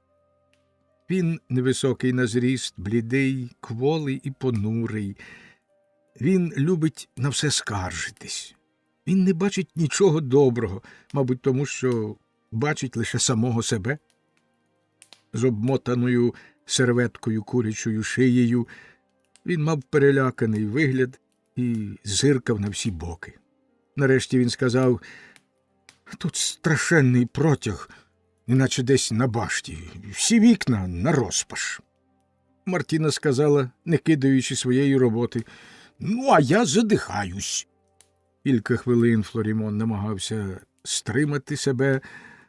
Правду кажучи, вітерець був досить свіжий, і нарешті розлючений вийшов. Вигадниця, сидячи, підвела голову і сказала добродушно, насмішкувато і весело: «Він знову заб'ється у свою піч». Я спитав її хитро, чи в злагоді живе вона своїм пиріжником. Вона не відважилась відповісти «ні». От зіллячко! Помилившись, вона ні за що не признається в цьому, хоча б її четвертували. «А чом би мені не жити з ним в злагоді?» – спитала вона. «Він мені до смаку». «Ще б пак. І я взяв би та й з'їв. Але на твій великий рот, кажу я, такого маленького пиріжка на 1 гам?» «Треба вдовольнятися тим, що маєш», – сказала вона. «Добре сказано. Проте на місці цього маленького пиріжка я б не був цілком спокійний». «А то чому?» «Боятися йому нічого. Я торгую чесно, але й він мусить бути чесним. Я його бестію попередила. Як тільки він мене зрадить, того ж дня скочу гречку. Кожному своє. Йому його, мені моє. Нехай же він виконує свої обов'язки». Обов'язки то всі до краю. Отакої. Ще б він почав скаржитись, що панна чеснотлива була надто вродлива. Ач лукава. Та це ж саме почула Гава, з неба ясного, закон принісши від Бога. Я знаю чимало Гав, тільки без пір'я. Про яку Гаву ти говориш? Хіба ти не знаєш, сказав я, історію тієї Гави, що кумасі відрядили до Отця нашого Небесного прохати, щоб немовлята, ледве вилупившись на світ, могли вже бігати. Господь Бог сказав: «Я згоден», він люб'язний з дамами, «а натомість я ставлю своїм парафіянам лише одну маленьку умову, щоб віднині і жінки, і дівчатка самі одні лягали спадки». Попрощавшись з Богом Отцем, той закон принесла під крильцем наша Гава на землю. Правда, я при тому не був, але знаю, що посланка наслухалась усячини. Мартіна перестала шкребти підлогу, щоб удосталь нареготатися, а потім давай мене торсати, вигукуючи: «Старий торохтію! Забирайся звідси геть! Меле, як той вітряк, до байок удався. А на що ти здатен, скажи мені? Тільки змушуєш людей час гаяти. Ану, забирайся. І забери з собою це безхвосте цуценя, що крутиться мені попід ногами, твою Глоді». Десь її знову вигнали з пекарні за те, що вона струмляла свої лапки в тісто. Я певна цього. Глянь, до носа налипло. Ну ж, забирайтесь мені обоє. Дайте нам працювати, непотріб ви нещасний. А ні, то я мітлою. Вона виперла нас за двері. Ми обоє були задоволені і пішли вдвох до Ріу. Але на хвилинку ми затримались на березі Йони. Дивились, як удять рибу, подавали поради. І щиро раділи, коли поплавець пірнав у воду, або рибинка вискакувала з зеленого дзеркала. Але Глоді побачила, як хробак корчиться на гачку, і сказала мені з огидою: «Дідуню, йому болить, його з'їдять». «А вже ж, горличко моя, з'їдять», – сказав я. «Тому, кого їдять, трошки неприємно. Не треба про це думати. Ти думай краще про того, хто його проковтне, про чудову рибку. Вона скаже, яке смачне». «Ну, а якби це тебе мали з'їсти, діду?» «Ну що ж, я б теж сказав, ох, який я смачний, щасливий чолов'яга. Як йому пощастило, цьому негідникові, що мене з'їсть». От, доню моя, от чому дід завжди задоволений. Чи ти їстимеш, чи тебе їстимуть однаково, аби це обміскувати.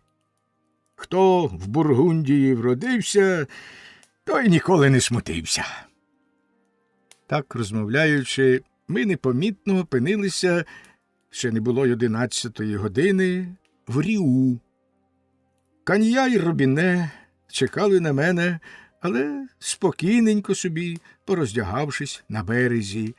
Біне, знаючи, що запас біди не чинить, захопив вудку і надив пічкурів.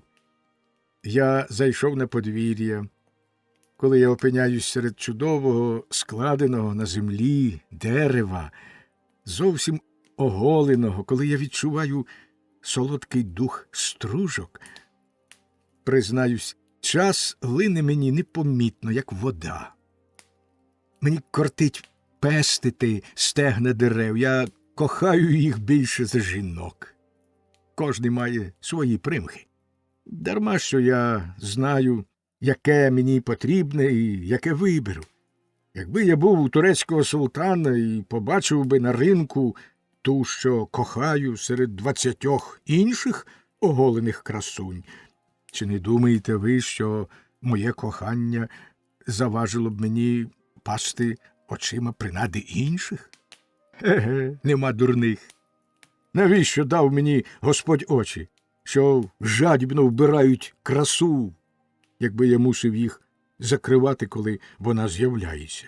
Ні, очі мої широко розтулені, наче розчинена брама.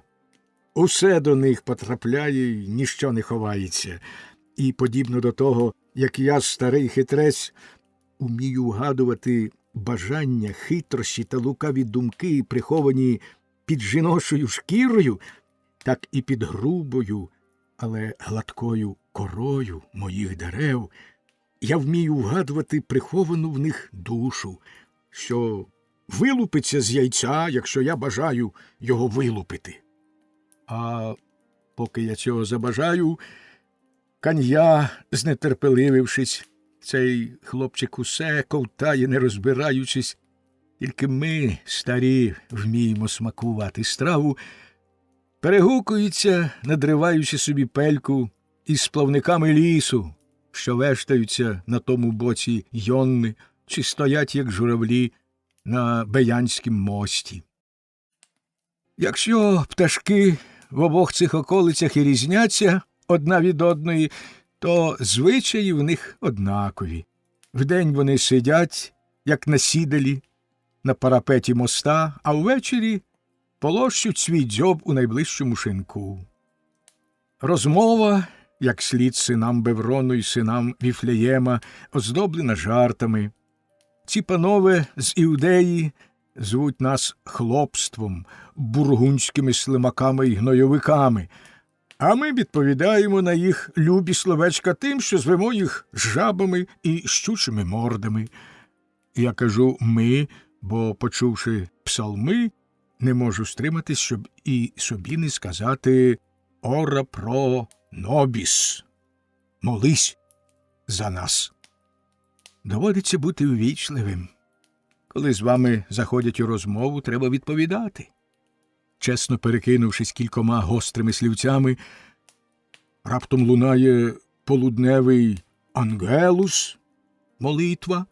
Я здригаюсь ошелешений. «Геть, часе, слухайно! Пісок занадто швидко сиплеться у твоєму годиннику.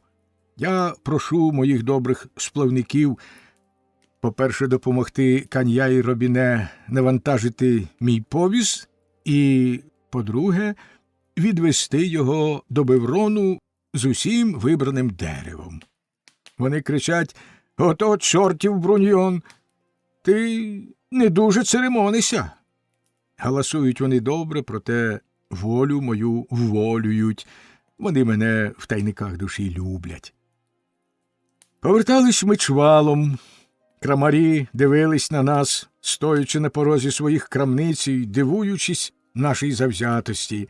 Але коли мій повіз виїхав на Бевронський міст, і ми там побачили тих самих горобчиків, Фетю, Гадена і Тренке, що споглядали, як тече вода, ноги наші зупинились, а язики жваво запрацювали.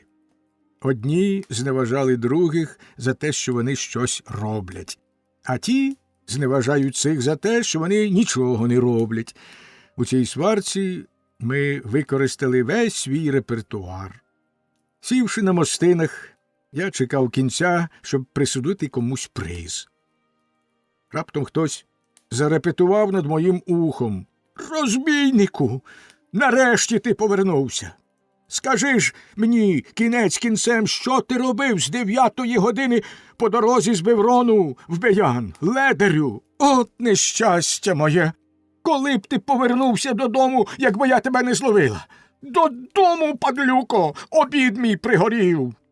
Я сказав: «Приз дістанеш ти. Друзі мої, щодо співів, то проти неї ви ще немовлята».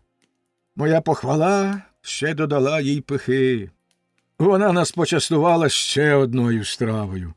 Ми вигукнули «Браво!», а тепер по домівках. Показуй дорогу. Я за тобою. Отже, дружина пішла додому, тримаючи за руку мою Глоді в супроводі обох підмайстрів. Покірно, але не кваплячись, я лагодився йти за ними слідом, коли враз долинув з міста радісний гомін голосів, звуки рогів і веселий передзвін з башти святого Мартіна. Це примусило мене, старого нишпорку, насторожитись і податись шукати якесь нове видовище.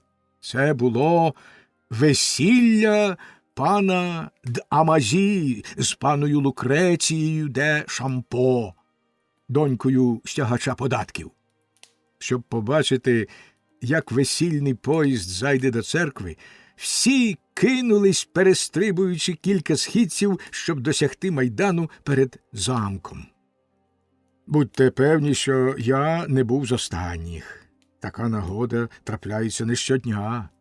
Лише Тренке, Гаден і Фетю, ці ледаща, не схотіли поворухнутись і покинути берег річки, заявивши, що їм, підгородянам, не личить іти в гості до жителів замку.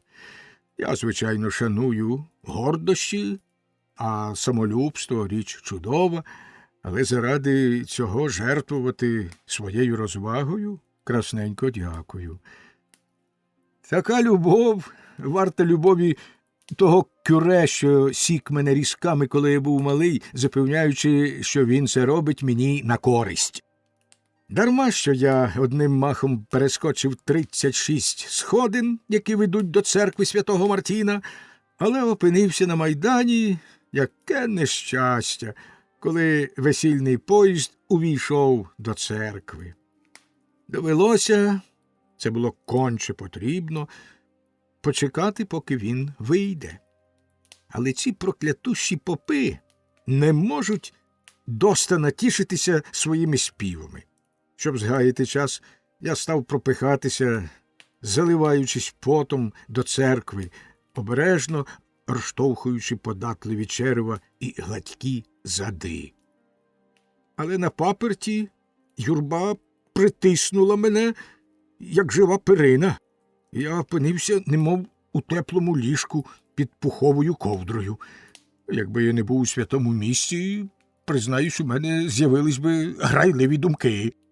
Але треба бути серйозним, На все є час і місце, а коли це треба, я можу бути серйозний, як осел. Проте буває іноді, що з-під шапки виткнеться осляче ухо, і що осел раптом закричить. Так сталося й тепер. Коли я з побожним та скромним виглядом спостерігав радісне жертвування чистої Лукреції панові Дамазі, 4 мисливських сурми просурмили, присягаюся святим Губером, акомпонуючи відправі на честь мисливця. Бракувало тільки гончаків, і, далебі, було дуже шкода, що їх не було. Я притлумив сміх і природно не міг стриматись, щоб не свиснути, щоправда тихо, наслідуючи фанфару. Але коли настав критичний момент, і на питання цікавого кюре наречена відповіла «так», і надуті щоки сурмачів просурмили «кінець полюванню», я не міг стриматись і вигукнув «Геть же її!». Можете собі уявити, який розлігся регіт. Але з'явився сторож, нахмуривши брови, я знітився і, проштовхуючись за спинами, зникнув із церкви. Я опинився на майдані. Там було чимало публіки. Усі, як і я, були добрі люди, що вміють ловити очима те, що варто бачити, ловити вухами те, що зловили чужі очі, і розпускати свій язик, щоб розповідати різні небелиці. Тільки Бог святий знає, чого я не напотякав. Щоб уміти майстерно брехати, не треба далеко їздити, а тому час пролинув дуже швидко. Мені, принаймні, до того моменту, коли під звуки органа розчинились великі церковні двері, появились мисливці. Попереду з урочистим виглядом ішов Дамазі, тримаючи за руки зацькованого звіра, що манірно зиркав праворуч і ліворуч своїми чудовими очима газелі. Чарівне дитинча, але я не хотів би оберігати її цноту. Тому, хто її просвітить, вона завдасть чимало клопоту. Хто бере звіра, тому припадають і роги. Та докладніше я не встиг розглянути ні полювання, ні цькування, ні мисливця, ні здобичі, і не міг би навіть описати кольору вбрання нареченого і сукні нареченої, бо в ту хвилину ми весь свій розум і всю свою увагу звернули на серйозне питання про порядок походу і про те, хто йтиме в перших лавах весільного кортежу.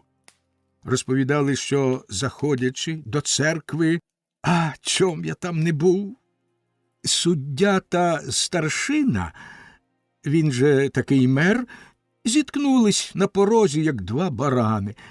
Однак мер, гладший і сильніший, пройшов перший. Тепер цікаво було, хто з них вийде перший, і перший виткне носа на паперть. Ми закладались один з одним, але ніхто не виходив. Це було схоже на розтяту надвоє гадюку. Голова весільного походу йшла далі, а тулуб її лишався ззаду. Нарешті, наблизившись до церкви, ми побачили всередині, обабіч дверей, наших розлючених звірів, що заважали один одному пройти. А що в цьому святому місці вони не відважувались кричати, то ми бачили, як вони ворушили носами й іклами, вилуплювали баньки, вигинали спину, насуплювали брови, сопли, надимали щоки, і все це мовчки, ні пари з уст. Ми хапались за животи, мало не лускали з реготу, бились об заклад, і кожен тяг руку за одним з них. Люди літні стояли за суддю, герцового представника. Хто хоче пошани собі, той вихваляє і проповідує її іншим. Молодь була за мера, поборника наших привілеїв. А я був за того, хто найкраще відшмагає іншого. Кожний намагався підбадьорити свого криками. Ну, сміливіше, пане Грасе! Зачуба його, пане Пето! Так, збий йому пиху! Не бійся, ослядко! Але противники обмежувались тим, що плювалися з люті й не відважувалися щепитися, боячись, мабуть, подерти своє святкове вбрання. Ця сутичка, отже, могла б тривати довго, бо не можна було сподіватися, що вони охолонуть, якби не втрутився пан Кюре, що боявся спізнитись на обід. Він сказав: «Любі чади мої, Господь Бог вас чує, і обід на вас чекає. Не слід ніколи примушувати чекати з обідом і виявляти свій поганий настрій у храмі Божому. Якщо він цього не сказав, я нічого не чув, то такі мали бути його слова, бо я бачив, що своїми гладкими руками він схилив одну до одної ці пики, примушуючи їх поручкатися на знак замирення. Після цього вони вийшли, випереджаючи один одного, обрамовуючи, неначе дві колони, гладке черево Кюре. Коли пани б'ються, мужикам чуби не трясуться. Вони всі пройшли повз нас і зайшли до замку, щоб утішитися чесно заробленим обідом. Ми ж, дурні, все тинялися по майдану навколо казанка, якого не бачили, неначе лагодячися вбирати в себе дух їжі. Для більшої втіхи я просив перелічити всі страви. Нас було 3 прожер – Тріпе, Бодекен та слуга ваш Брюньон, і з кожною стравою, що нам називали, ми перезиралися з реготом і штовхали один одного вбік. Одну страву ми хвалили, про іншу сперечалися. Обід вийшов би набагато смачніший, коли б порадилися з такими досвідченими людьми, як ми, але загалом ні грубої помилки, ні смертного гріха. Обід був цілком пристойний. Коли дійшло до рагу з зайця, кожен дав свій рецепт, а слухачі додали й собі по словечку. Але тут незабаром виникла суперечка. Такі розмови хвилюють, треба бути поганою людиною, щоб говорити про такі речі байдуже і з холодним серцем. Особливо палка суперечка вибухла між паніями Перріною і Жакоттою, цими 2 суперницями, що готують усі розкішні обіди в місті. Кожна з них має своїх прибічників, і обидві ці партії намагаються перевершити одна одну за столом. Чудове змагання. У наших містах добрий обід – це поєдинок для городян. Хоч як люблю я славні бої, проте я не знаю нічого нуднішого, як вислуховувати оповідання про чужу відвагу, коли сам не дію. І я не з тих, хто може довго задовольнятися соком своїх думок і тінню уявлюваних страв. От чому я зрадів, коли Тріпе сказав мені, бідолаха теж страждав: «Коли занадто довго говориш про їжу, Брюньйон, то скидаєшся на закоханого, що занадто багато говорить про кохання. Я, друже мій, більш витримати не можу. Я близький до загибелі. Я весь палаю, я знемагаю, і середину мені пожирає вогонь. Ходімо, пополощім її чимось і нагодуймо того звіра, що гризе мені нутро». «Ми його подолаємо», – сказав я, – «вір мені. Проти недуги, що зветься голодом, найкращі ліки – їжа», – каже один із стародавніх мудреців. Ми вдвох почимчикували до шинку гербів Франції і Дофіна на розі Гран-Брю, бо жоден з нас і не думав про те, щоб повернутися додому після 2-ї години дня. Тріпе міг би, як і я, застати холодний суп і гарячу, як окріп, жінку. Був базарний день, і зала трактиру була переповнена. Та якщо вигідніше їсти на самоті біля вільного столу, то апетит кращий, коли тебе стискують добрі товариші й друзі. Отже, все завжди на краще. На деякий час обидва ми припинили балачки, коли не вважати на бесіду подумки «in petto», що її провадили наші щелепи з рожевою солониною, яка дихала ароматом і танула в роті. А далі вродилась пляшина червоного вина, щоб розвіяти туман, що стояв мені перед очима, бо ж недарма старі люди кажуть «їсти, а не пити, не знайти, а загубити». А потім, з виясненим поглядом і промитою пелькою, я знову став приглядатися до людей і до життя, що по їжі здаються нам кращими.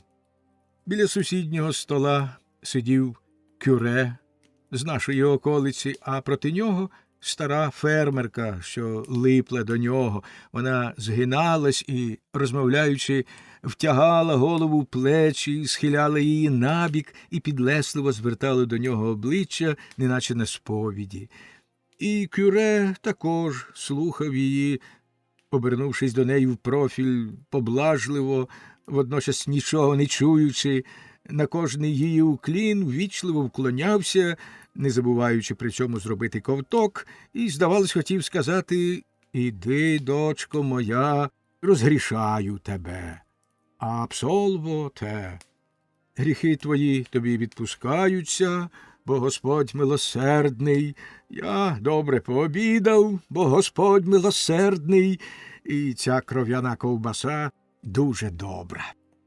Трохи віддалік наш нотар, метр П'єр де Ляво, частував одного з своїх колег, балакав про герби, про чесноту, гроші, політику, договори, республіку, римську. Він республіканець тільки в латинських віршах. А в житті ж, як обережний буржуа, він вірний слуга короля. Потім мої блудні очі вишукали в глибині зали перена, бруска по-вуличному, в сильно накрахмаленій синій блузі, перена де Корволь, гордуна. Погляд його в цю хвилину зустрівся з моїм. Він здивовано скрикнув, порвався з місця і покликав мене. Я міг би присягнути, що він мене помітив з самого початку, але хитрий, як лис, причаївся в куточку, бо він уже 2 роки винен мені гроші за 2 шафи з чудового горіхового дерева. Він підійшов до мене, почастував склянкою вина. «Усім серцем, усією душею вітаю тебе», почастував мене й удруге. «Щоб іти прямо, треба ступати 2 ногами». Запропонував мені з ним пообідати. Він мав надію, що я відмовлюсь, бо вже пообідав. Але я його на цьому зловив і дав згоду. З худої свині хоч вишкварки. Знов, отже, заходився я коло їжі, але тепер уже спокійніше, байдуже, не боячись уже вмерти з голоду. Потроху грубі їдці, трудящі люди, що їдять, як тварини, аби нагодуватись, покинули залу. Лишились самі порядні люди. Люди літні, що знаються на всьому красному, доброму, гарному. Їм добра страва, однаково, що добра справа. Двері були відчинені, і в залу продерлося сонце, свіже повітря. 3 чорні курки, що, витягнувши шиї, дзьобали кришки під столом та межи лапами старої собаки, яка дрімала на долівці, цвенькання жінок на вулиці, крики скляра і вигуки «Риба! Свіжа риба!» і ревіння віслюка, схоже на рикання лева. На закуреному майдані видно було 2 білих волів, запряжених у віз. Вони лежали зовсім непорушно, підібгавши ноги під свої чудові блискучі боки. На їхніх мордах була піна, вони сонно ремигали свою жуйку. На дахах туркотіли голуби, гріючись на сонці. І я сам був би не від того. Мені здається, що й усі ми почували себе такими вдоволеними, що могли б замуркотіти, як котенята, якби нам хтось погладив спину. Почалася спільна розмова між всіма столами, настало єднання, всі почували себе друзями, усі були брати. І Кюре, і Брусок, і Нотар, його горілчаний друг, і шинкарка, що має таке солодке ім'я Безла, поцілуй її. Це ім'я багато обіцяє, а вона ще й більше справжує. Щоб наговоритися як слід, я переходив від одного до другого, сідаючи то тут, то там. Заговорили про політику. Щоб зазнати повного щастя, не зайве по вечері згадати за сьогочасне лихо. Всі ці добродії скаржились на злидні, дорожнечу, застій у справах, загибель нашої Франції, виродження нашої нації, скаржились на владу, на інтриганів. Але з обережності вони нікого не називали на ймення. У великих людей і розум великий. Ніколи не можна бути певним того, що з-під дверей не виткнеться кінчик їхнього вуха. А щоправда, як добра бургундка таїться на дні барила, то наші друзі поволі почали нападатися на тих з наших владарів, хто від нас найдальший. Особливо однодушні були всі щодо італійців, Кончіні, цього паразита, що його принесла в своїх спідницях королева, ця гладка красуня Флорентійка. Коли два пси жируть вашу печеню, і з них один ваш, а другий чужий, то ви першого відганяєте, а другого вбиваєте.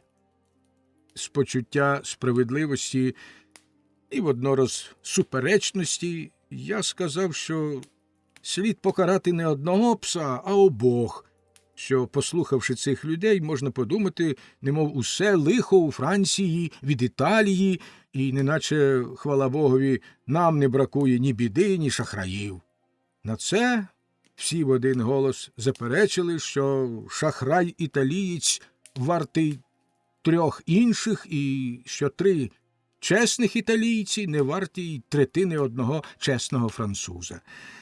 Я заявив, що всі люди тварюки одної породи, і що одна тварина варта іншої, що чесну людину, хоч би звідси вона була родом, приємно бачити і знати, що таку людину я люблю, навіть якщо вона італієць. Тут усі до мене присікались, знущаючись, казали, що смак мій усім добре відомий, і називали мене старим безумцем Брюньйоном, непосидючим волоцюгою, мандрівником, що завжди тиняється по шляхах. Щоправда, чимало я попоходив свого часу, коли наш добрий герцог, батько нинішнього, відрядив мене до Мантуї та Альбісоли вивчати емаль, фарфор і художні вироби, що їх відтоді пересадили ми на наш рідний ґрунт, я не шкодував ні шляхів, ні ніг своїх. Увесь шлях від святого Мартіна до святого Андре Мантуанського зробив я на своїй парі з ковінькою в руці. Приємно дивитись, як під ногами стелиться земля, і топтати тіло Всесвіту. Але не варто про це думати, бо я знову до цього повернусь. Вони з мене сміються. Адже я Гал, я потомок тих, що грабували світ. Бий тебе, лиха година, що ж ти награбував? Питають мене, сміючись. Що ти приніс із собою? Стільки само, як і вони, повні очі. Щоправда, кишені порожні, зате голова повнісінька. Господи, як добре споглядати, чути, смакувати, згадувати, усе побачити. Все збагнути неможливо. Я це знаю, але принаймні бачити і збагнути все, що можеш. Я, як губка, що все груди океану. Або, певніше, я неначе гроно винограду, розкішне, соковите, виповнене чудовим соком землі. Яке вино можна б здобути, якби його видушити.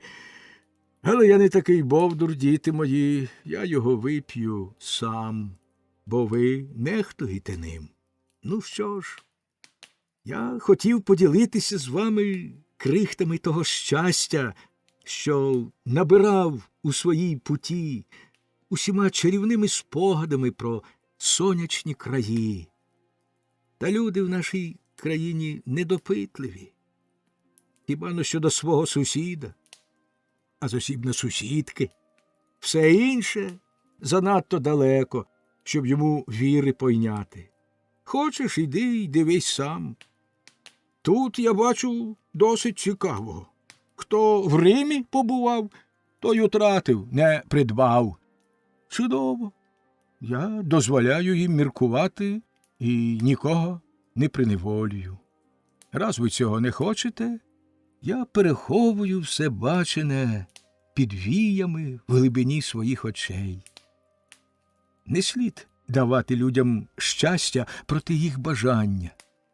Далеко краще втішатися разом з ними на їх уподобу, а потім уже по-своєму.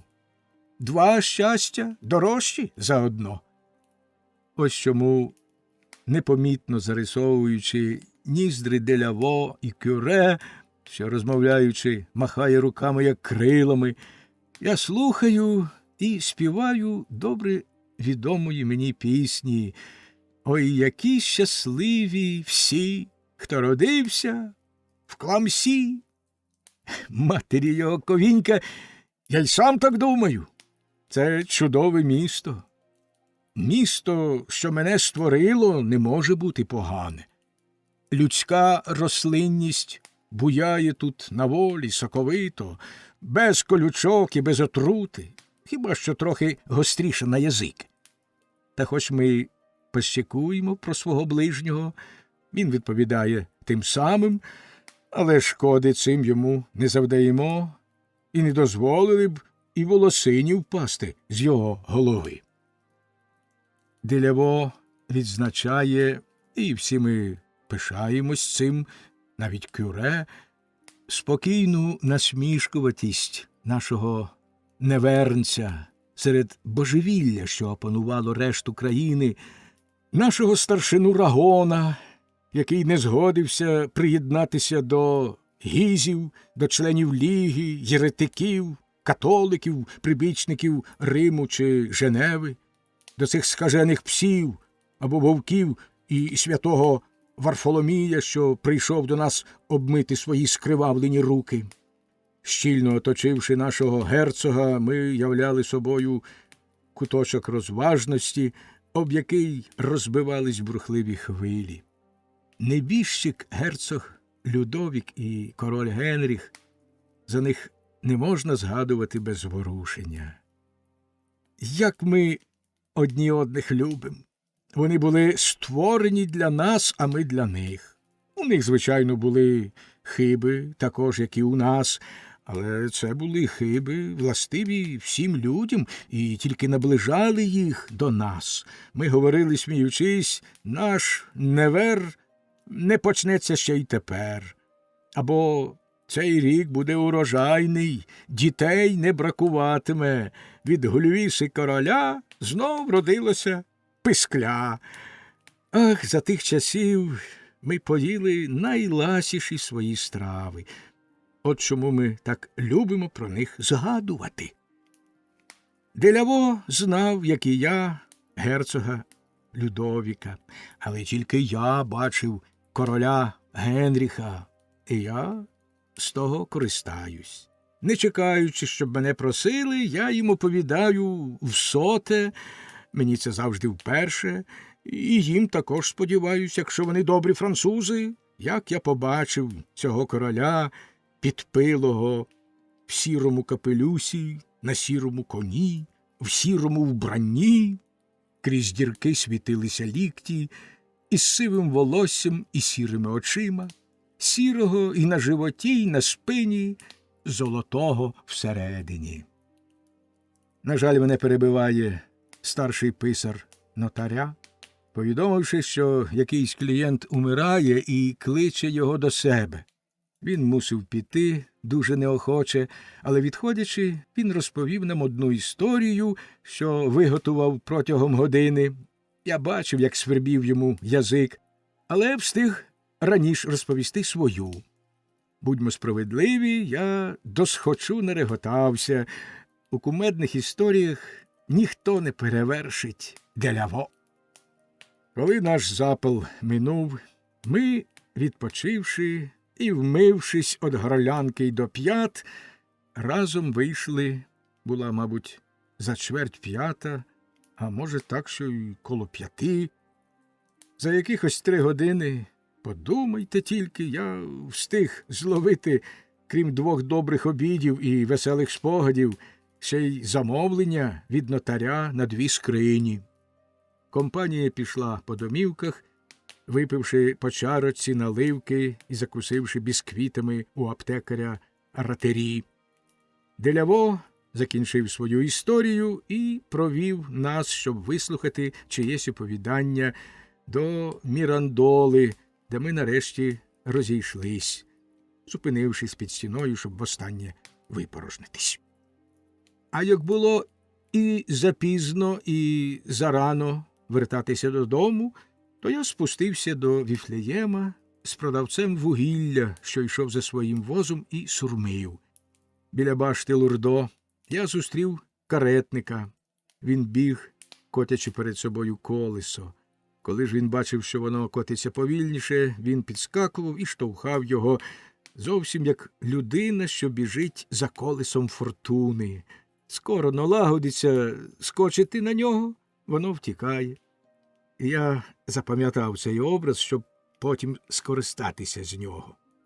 Поки я вагався, не знаючи, якою дорогою йти додому, найдовшою чи найкоротшою, я побачив, що з Пантеора вийшла процесія. На чолі її, тиснучи до черева хрест, немов спис, ішов хлопчик, не вищий, як моя нога. Він висолопив язика іншому хлопчикові з хору, скосивши очі на кінчик свого жезла. Позад нього 4 діди несли, спотикаючись, на своїх червоних і спухлих руках укритого рядном заснулого чоловіка. Він плив під крильцем свого кюре, щоб доспати під землею. Для годиця супроводив його до останньої домівки, таки ж у компанії веселіше. Признаю, що я супроводив його, щоб послухати голосіння вдови. Вона, як велить звичай, ішла поруч кюре, оповідаючи про недуги й ліки, що їх уживав небіжчик, про його конання, його чеснотливість, його ніжність і його вдачу, одним словом, переказуючи все його життя і життя його дружини. Її елегія чергувалась із співами кюре. Ми, зацікавлені, йшли за ними, бо мені не доводиться говорити про те, що по дорозі до нас пристало чимало щирих сердець, готових співчувати, і вух, готових послухати все, що говорилось. Нарешті, наблизившись до його притулку, оселі останнього сну, поставили труну його край виритої могили, а що бідняк не має права забрати з собою свою дерев'яну одіж, спати може й голий, підняли рядно і віко домовини і витрусили його на дно могили. Кинувши жменю землі, щоб ум'якшити його постіль, і перехрестившись, щоб одігнати погані сни, я пішов цілком задоволений. Я все бачив, усе чув, брав участь у всіх радощах, у всіх жалях, моя торбина була виповнена вщерть. Повертаючись, я йшов уздовж берега річки. Я мав перехопитися на той бік Беврону, там, де обидві річки зливаються, щоб потрапити додому. Але вечір був такий чудовий, що мимохідь я опинився за містом, ідучи вздовж чарівної Йонни, що затягла мене до міжгір'я Де-ля-Форе. Вода текла спокійно і рівно, без жодної зморшки на своїм яснім убранні. Річка вбирала в себе погляди, як гачок тримає рибу, що проковтнула його. Небо, як і я, заплутались у танетах річки. Воно купалося в ній і своїми хмарами, що пливли по воді, чіпляючи за трави, за комиші, а сонце полоскало у воді своє золоте волосся. Я сів біля старого діда на милицях, що стеріг дві худі корови. Я спитав його, як здоров'я. Порадив йому натягти на ногу панчоху з кропивою всередині. На дозвіллі я, бачте, лікарюю. Він розповів мені про себе, про свої недуги, про свої втрати і, здавалося, мав досаду на те, що я вважав його за молодшого на 5-6 років. А він мав 75 років. Він пишався своїм віком, пишався тим, що, проживши довше, більше й пережив. Він вважав за цілком природне, що люди зазнають злиднів, що добрі страждають нарівні з лихими, зате небо ущедряє своєю ласкою однаково і добрих, і лихих. Отже, кінець кінцем усі рівні, і це добре, багаті й бідні, вродливі і огидливі, усі коли-небудь мирно спочиватимуть в обіймах одного Отця.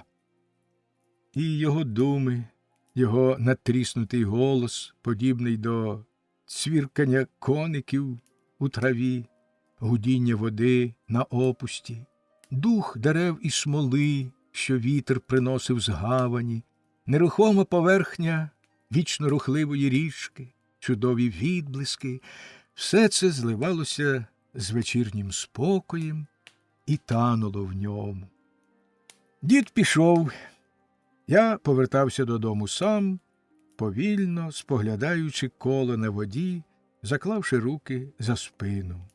Я так поринув у ті образи, які пливли на поверхні Беврону, що не помічав, куди йшов, де був, аж поки раптом здригнувся, почувши, що надто знайомий мені голос гукає мене з того берега Беврону. Сам того не помітивши, я повернувся до своєї домівки. Біля вікна ніжна подруга, моя дружина, насварилася кулаком. Втупивши очі в потік, я вдав, наче її не бачу. Проте, щиросердно втішаючись, я бачив у дзеркалі річки її перекинуту догори ногами постать, бачив, як вона казиться й махає руками. Я мовчав, але всередині реготався, і черево мені трусилось. Що більше я сміявся, то більше вона обурювалась і глибше спускалась у Беврон. І що глибше вона пірнала, то більше я сміявся. Нарешті розлючена вона грюкнула вікном і дверима й вилетіла, як вихор з дому, по мене. Так, але для цього вона мусила перейти річку. Праворуч, ліворуч ми були між двох мостів. Вона вибрала місток з правого боку, і природно, як тільки я побачив, що вона вибрала цю путь, я вибрав іншу і повернувся додому великим мостом, де Гаден уперто стояв сам, як чапля, від самого ранку. Я знову опинився вдома. Настала ніч. Як до лиха біжать дні. Я, на щастя, не скидаюся на Тіта, отого ледаря, того римлянина, який завжди стогнав, що дарма згаяв свій час. Я нічого не втрачаю. Я вдоволений своїм днем, я його заслужив. Та тільки я хотів би, щоб щодня було 2 дні. Мені їх бракує за мої гроші. Скоро я починаю пити, як склянка моя вже порожня. Вона, мабуть, тріснула. Я знаю людей, що тягнуть ті склянки дуже повільно і роблять це безмірно довго. Чи не більше, бува, їхня склянка за мою? Це була б кричуща несправедливість. Агов, там, на горі, шинкарю сонце, ти, що розливаєш дні, всипно мені, не жалкуючи. А втім, будь благословенний, Боже, за те, що дозволяєш мені вставати від столу завжди голодним і так любити день.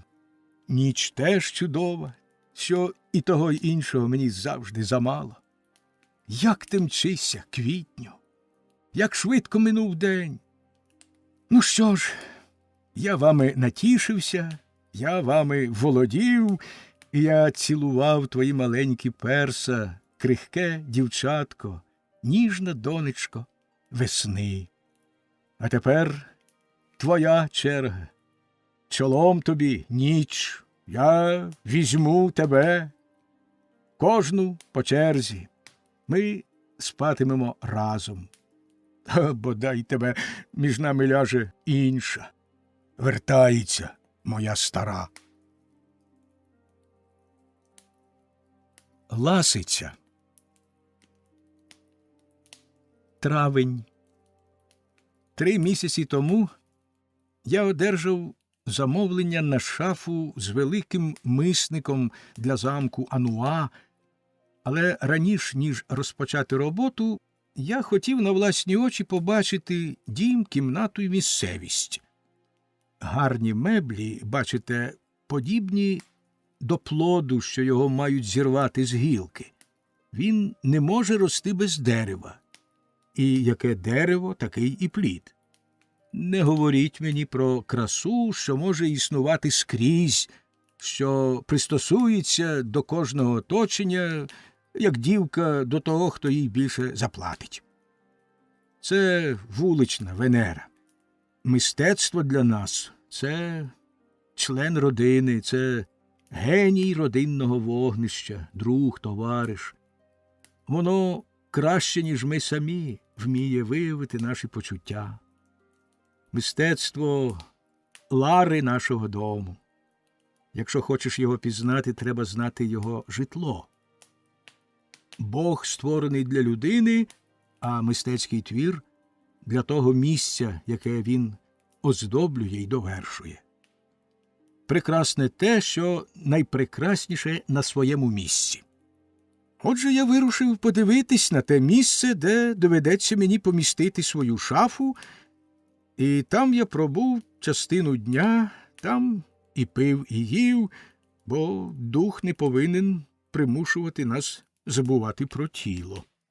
Вдовольнивши обох, я пішов назад тією ж дорогою і бадьоро подибав додому. Я дійшов до перехрестя, і, хоч не мав жодного сумніву щодо того, якою дорогою мені йти, скоса поглядав на іншу дорогу, що колінкувала серед лугів між квітчастою огорожею. Як було б приємно, казав я собі, брести цією дорогою. До біса биті шляхи, що провадять простісінько до мети. День чудовий і довгий. Не випереджаймо, серце моє, Аполлона. Повернутися ми встигнемо завжди. Наша стара не перестане куткудакати, бо їй доведеться попочекати. Господи, яке чарівне це сливове деревце з білою мордочкою. Ходім йому назустріч, всього 5-6 кроків. Вітер розвіює в повітрі його пір'ячко, і, здається, ніби це сніг. А скільки пташок щебече. О, що за втіха, що за втіха! А цей струмочок, що дзюрчить під травою, мурмоче, немов кошеня з клубком на килимі. Ходім за водою. Ось завіса з дерев перетинає йому путь. Ага, пустунчик, куди ж він пірнув? Ось дечки тут під ногами, старими, спухлими від подагри ногами цього береста з обрізаною верхівкою. Ото нахаба. Але куди веде ця дорога, хай їй біс? Так розмовляв я сам з собою, йдучи за своєю балакучою тінню, і я вдавав лицемір, що не знаю, в який бік вела мене ця зрадлива стежка. Як уміло ти брешеш, кола, хитріший, ніж у ліс, ти сам себе дуриш, адже ти добре знаєш, куди йдеш. Ти це знаєш, вигаднику, відколи вийшов з дверей Ануа. Годину пройти, і з того боку ферма Селіни, колись нашої коханої. Ми її застукаємо. Але хто з нас буде більш вражений? Стільки минуло часу, відколи я її бачив. Що лишилося моїй ласиці від її лукавого личка, від її тоненької мордочки? Я сміливо можу зустрітися з нею. Тепер вона вже не гристиме мені серце своїми гострими зубками. Серце моє висохло, як стара виноградна лоза. А чи має вона ще зуби? Ой, ласиця, ласиця, як зубки твої вміли сміятись і кусати, як знущалася ти з бідного брюньйона. Скільки я попокрутився, поповертівся, як дзига, твою волю волюючи. Що ж, коли це тебе втішало, то ти мала цілковиту рацію. Який же я був телепень тоді. Я бачу тебе знов, бачу, як я стояв з роззявленим ротом, спершись обома руками, розчепирівши лікті об стіну метра Медара Ланьо, мого хазяїна, що навчив мене благородного мистецтва різьбити.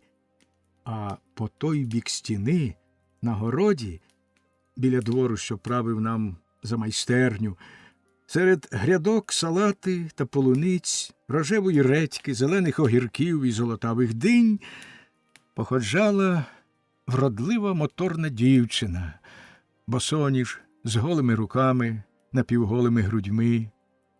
Все вбрання її складалося з важкого рудого волосся, сорочки з сірого полотна, з-під якої виступали кінчики її прухких грудей, і короткої до колін спідниці.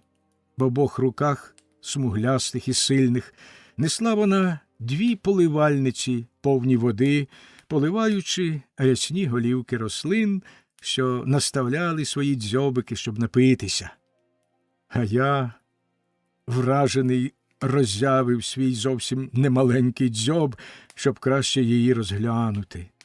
Вона походжала туди й сюди, виливаючи воду з своїх поливальниць, повертаючись до водоймища, щоб знову обома руками враз їх набрати, випростовуючись, як лозинка, і обережно ступаючи на вузенькі стежечки по мокрій землі своїми пруткими ніжками, що, здавалось, намацували спілі ягоди і великі полуниці.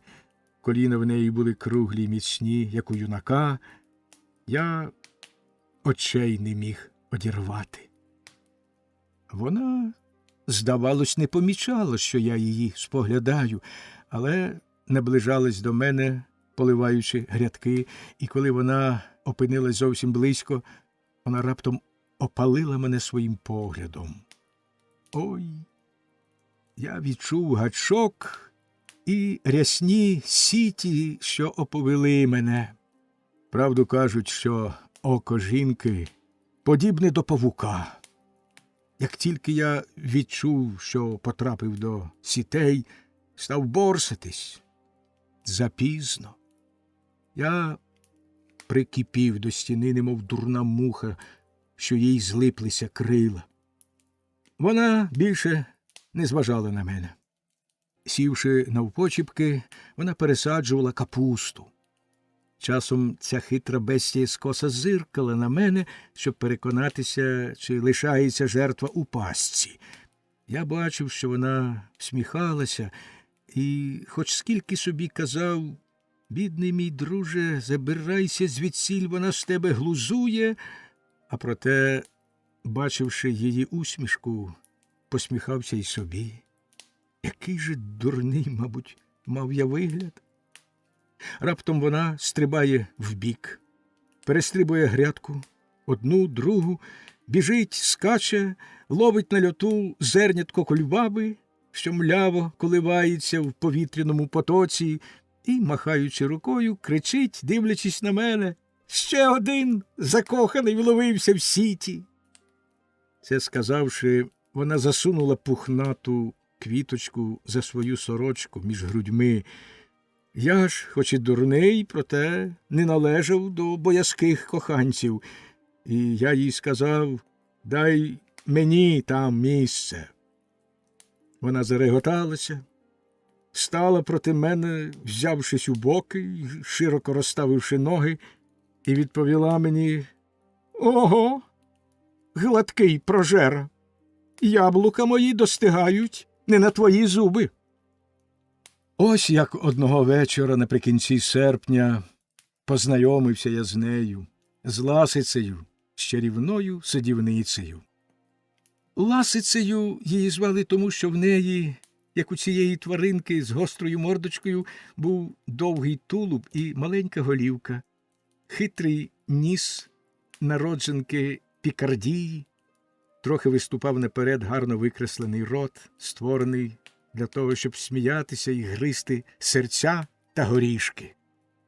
Та від її блакитньо-сталевих очей, повитих туманом грозового дня, і куточків уст ніжної німфи з колючою усмішкою, простягалась нитка. З неї ця руда павучиха плела павутиння, щоб обвивати ним людей. Замість працювати, я половину свого часу дивився на неї з стіни, поки метр-медар, давши мені доброго штурхана взад, примушував мене повернутися до дійсності. Інколи, знетерпеливившись, Ласиця кричала: «Чи вдосталь надивився ти на мене і спереду, і ззаду? Що ти ще хочеш бачити? Ти вже повинен мене добре знати». А я відповідав, хитро примруживши око: «Вдень і жінці знає всяк, добереш не зразу смак». Залюбки відрізав би я собі скипку.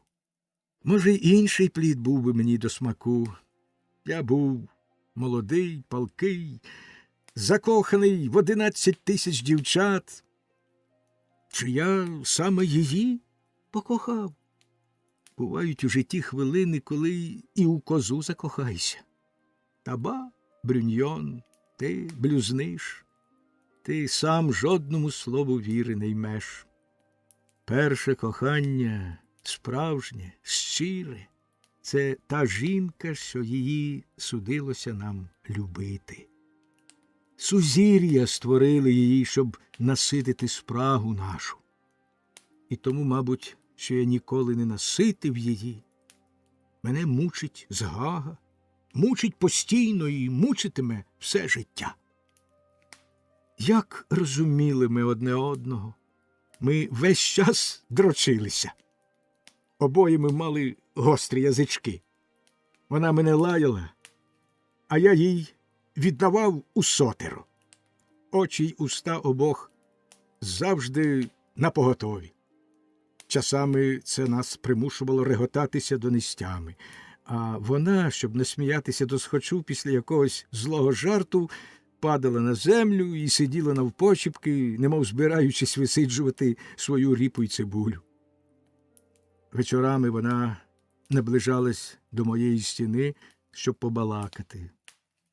Я згадую, як одного разу, сміючись і базікаючи, силкуючись своїм ясним поглядом прочитати в очах моїх таємницю мого серця, щоб вирвати з нього крик.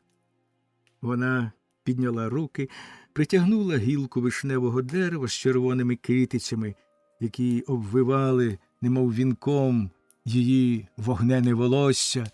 Вона не зривала вишень, а дзьобала їх з дерева, виструнчивши шию, закинувши голову, лишаючи кісточки на гілці. Образ цей тривав одну мить, образ вічний і досконалий. Молодість жадібна, молодість, що се груди неба.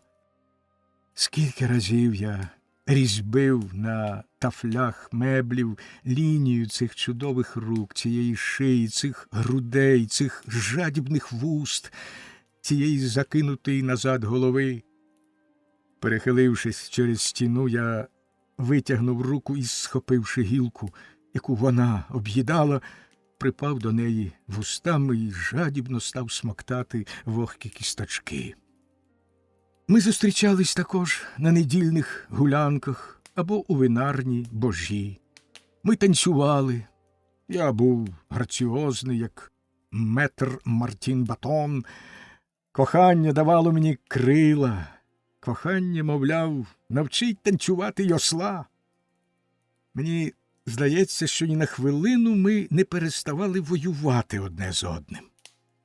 Як вона з мене воду варила! Як ущіпливо вона висміювала мій довгий криво посаджений ніс, мій широко роззявлений рот, де, як казала вона, можна було б спекти пиріг, мою бороду, як у шевця, і весь мій вигляд створений, як запевняє добродій Кюре, в образ і вподобу Господа Бога, що створив мене. Ото сміху буде, коли я на власні очі побачу його. Вона не давала мені й хвильки спокою. Та й я сказати не був ні безязикий, ні безрукий. У цій грі обоє ми, прости Господи, почали розпалятися. Чи пам'ятаєш ти, кола, як збирав ти врожай у винограднику метра Медара Ланьо, запрошено і ласицю? Ми працювали пліч-опліч, схилившись над лозами. Голови наші майже сходились. Рука, часом обриваючи лозу, ненавмисно торкалася її стегна чи литки. Вона тоді підводила своє зашаріле обличчя і брикала мене, як молода кобилка, або бризкала мені в обличчя виноградним соком, а я розчавлював гроно винограду соковитого і чорного на її засмаглих золотавих грудях. Вона боронилась, як навісна. Хоч скільки я пригортав її до себе, проте ні разу не пощастило мені взяти її. Кожне з нас чигало на іншого. Вона роздмухувала вогонь і дивилась, як я палав, дражнила мене. Ти не візьмеш мене, кола. А я, видершись на стіну, з невинним виглядом, наче гладкий кіт, що згорнувся клубком, вдає заснулого, і у вузьку щілинку напівзакритих повік слідкує за танцівницею, мишкою, я наперед облизувався. Побачимо, чиє буде зверху. І ось одного разу, після полудня, був той такий місяць, що й тепер, наприкінці травня. Але день був далеко гарячіший, ніж сьогодні. Була неймовірна спека. Розпечене до білого жару небо палало вогнем, немов піч. У цьому кублі майже протягом місяця гроза вилуплювала свої яйця, а з них не хотіли вилупитися голопупки. Усім піт заливав очі. Мій рубанок був вогкий, свердло липло до рук. Я не чув більше голосу ласиці, що недавно співала. Я шукав її очима. В садку ні душі. Раптом я побачив її там, у тіні халупи на східцях. Вона спала, відкривши рота, закинувши голову на порозі дверей. Одна рука її висіла вздовж поливальниці. Сон враз схопив її. Вона була беззахисна, простягнена, напівоголена, охоплена млостю під розпеченим небом, як Даная. Я уявив себе Юпітером. Я перестрибнув стіну, витолочив капусту й салату, взяв її в свої обійми і жадібно став цілувати. Вона була оголена, гаряча і спітніла. Вона віддавалась напівсонна, знеможена пристрастю, не відтулюючи повік. Вона своїми устами шукала моїх уст і повертала мені поцілунки. Що сталося зі мною тоді? Яке божевілля! Потік бажання струмував у моїх жилах. Я був п'яний, я пригортав це охоплене жагою тіло, і здобич, якої я так жадав, смажена куріпка, от-от мала потрапити мені в рот, а проте дурнило. Я не відважувався взяти її. Якісь дурні сумніви опанували мене. Занадто кохав я її. Мені тяжко було здумати, що її сповивав сон, що я володію її тілом, але не душею, і що я візьму мою гордовиту садівницю зрадою. Я відірвався від насолоди, роз'єднав наші руки, наші уста, порвав пута, що нас в'язали. Це було затяжко. Чоловік подібний до вогню, а жінка до клоччя. Ми обоє палали. Я весь тремтів і важко дихав, як той дурень, що переміг Антіопу. Нарешті я переміг себе, інакше кажучи, я втік. Навіть через 35 років я паленію. Ой, нерозумна молодість! Як приємно думати, що був колись такий дурний, і як це тішить серце. Від того дня стала вона поводитись зі мною, як справжня чортиця. Примхлива, як ціла отара свавільних кіз, мінливіша за хмарку. Вона або ставилась до мене із зневажливою погордою, або ж зовсім мене не помічала, то посилала мені млосні погляди, вибухаючи привабливим сміхом, то ховалася за деревом і крадькома вцілювала мені в потилицю грудкою землі, коли я стояв спиною до неї, або ж коли я підводив голову, кидала мені в ніс кісточку сливи. А на гулянні вона кокетувала, квоктала й цокотала то з тим, то з іншим, але найгірше було те, що, бажаючи якнайсильніше допекти мені, вона ухвалила зловити в свої тенета ще одного птаха моєї породи, мого найкращого друга, Кіріаса Пінона. Ми з ним були, як дві пучки з однієї руки, як Орест і Пілад. Не було жодної бійки, весілля чи бенкету, де був би перший без другого, де б один без другого воював язиком або кулаком. Він був узловатий, як дуб, присадкуватий, мав широкі плечі й міцну голову, був щирий і догідливий. Він убив би того, хто зважився б заподіяти мені лихо. Отож його обрала вона, щоб мені допекти. Це було дуже легко. Досить було 4 кинутих на нього поглядів і півдюжини звичайних її вихилясів, коли вона вдавала невинну, бувала то млосна, то задерикувата, кипкувала, шептала, була солодка, грала віями, спускала повіки, шкірила зуби, кусала губку або облизувала її своїм гострим язичком, поводила головою, крутила стегнами й задом, як тряси хвістка. Не було такого Адамового сина, що вдержався б проти цих підступів Змієвої дочки. Пінон утратив і той невеличкий розум, що мав. Відтоді було нас на стіні двоє.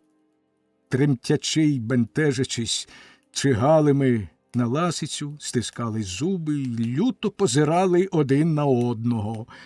А вона роздмухувала полум'я, і, щоб воно сильніше палало, раз у раз поливала його цебром льодової води. Хоч яку мав я досаду в серці, проте сміявся з цього душу. Але той Мурмило Пінон тільки пирхав. Він лаявся з люті, заклинав, загрожував і бешкетував. Не міг бо він уторопати жартів, що не від нього виходили, а цих останніх ніхто не розумів, крім нього самого. Але він сам реготався за трьох. Проте красуня тішилася цією любовною лайкою, як муха молоком.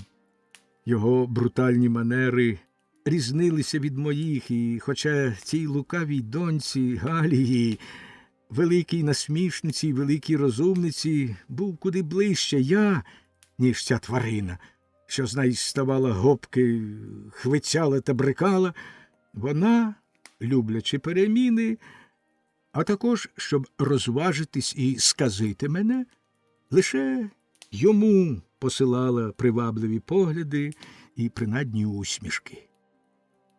Та як надходив час виконувати свої обіцянки, і цей дурень, Хвалько, лагодився вже сурмити перемогу, вона сміялася йому просто у вічі і підвозила йому візка. Я теж сміявся, звичайно. Розчарований Пінон скеровував свій гнів на мене, думаючи, що я відбив його красуню. Скінчилося на тому, що одного чудового дня він одверто попросив мене відступитися. Я відповів йому лагідно: брате, щойно мав я вдатися до тебе з таким самим проханням. В такому разі, брате, відповів він, доведеться провалити один одному голову. Я вже про це думав, відповів я, але, Пінон, мені це тяжко. Менш, ніж мені, мій Бруньйон. Відступися ж краще, благаю тебе. В курнику одного півня досить. Правильно, сказав я. Відійди ти, бо курочка моя. Твоя! Це брехня, заволав він.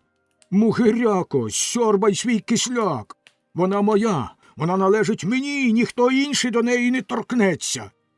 Мій бідний друже, відказав я, ти, мабуть, ніколи на себе не дивився?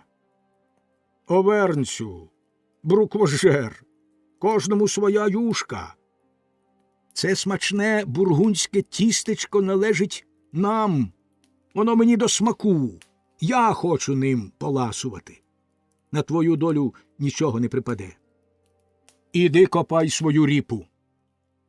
Від загроз ми перейшли до стусанів, але все-таки нам було тяжко, бо ми один одного любили. Слухай-но, сказав він, віддай її мені, Бруньйон. Вона мене воліє, та ніж бо мене. Ну що ж, запитаймо її саму. Відкинутий піде геть. Згода, нехай вона вибере. Еге, запропонуйте-но дівчині вибрати. Їй занадто велика втіха зволікати з вироком. Це дає їй змогу в думці обирати то того, то іншого, або не обирати ні того, ні іншого і крутити своїх закоханців на рожні, з голими руками не приступися. Коли ми з нею про це заговорили, Ласиця відповіла нам вибухом реготу. Ми повернулись у майстерню і скинули куртки. Немає іншого виходу. Один з нас мусить здохнути. Перед тим, як щепитися, Пінон сказав мені: «Поцілуй мене». Ми двічі поцілувались. А тепер до роботи. Почався бій. Ми не шкодували кулаків. Пінон бив мене так, що міг би пробити мені череп, а я колінами гатив йому в живіт. Для того, щоб бути добрими ворогами, немає нічого кращого, як бути добрими друзями. За кілька хвилин ми заюшилися кров'ю, і червоні струмки, на вигляд подібні до старого бургундського, текли у нас з носа. Не знаю, долебі, чим би це закінчилось, але, безперечно, один з нас убив би другого, якби, на щастя, нас не розборонили сусіди і метр Медар Ланьо. Це було нелегко. Ми були, як ті доги, довелося нас побити, щоб ми випустили один одного. Метр Медар мусив узяти візниковий батіг. Він нас шмагав, стьобав, нарешті заходився нас умовляти. Добре побитий бургундець стає розсудливий. Коли, як слід поскубеся, стаєш філософом і ладен здатися на розумні доводи. Нам не дуже то було чим пишатися, на себе глянувши. І в цю хвилину з'явився третій злодій. Гладкий мірошник, голений і рудий, з круглою макітрою, з пухнастими щоками, маленькими, глибоко поставленими очицями. Жан Жіфляр завжди мав такий вигляд, неначе сурмив. «Оце два добрі півні!» – вигукнув він, вибухаючи реготом. «Досягнете ви успіху, якщо повіддираєте через цю пулярку один одному гребінці? Йолопи! Хіба ви не бачите, що вона тріумфує, коли ви лаєтесь? Жінці, певна річ, приємно тягти на налигачі цілу череду закоханих, що ревуть жаги. Хочете чути добру пораду? Я вам її даю. Дурно. Помиріться, діти мої. Вона з вас кепкує, а ви покепкуйте з неї. Забирайтесь-но звідси обидва. Вона досадуватиме. Доведеться їй мимоволі обрати когось. І ми тоді побачимо, котрий з двох їй до вподоби. Ну, геть звідси. Негайно. Коваль клепле, поки тепле. Будьте мужні. Послухайте мене, люди добрі. А поки ви мірятимете закурені шляхи Франції, я буду тут, друзі. Я залишуся, щоб вам прислужитися. Брати повинні допомагати один одному. Я буду слідкувати за цією шельмою і повідомляти вас про те, за ким вона нудьгує. А скоро з'ясується, кого вона обирає, я повідомлю обранця, другий може забиратися під 3 чорти.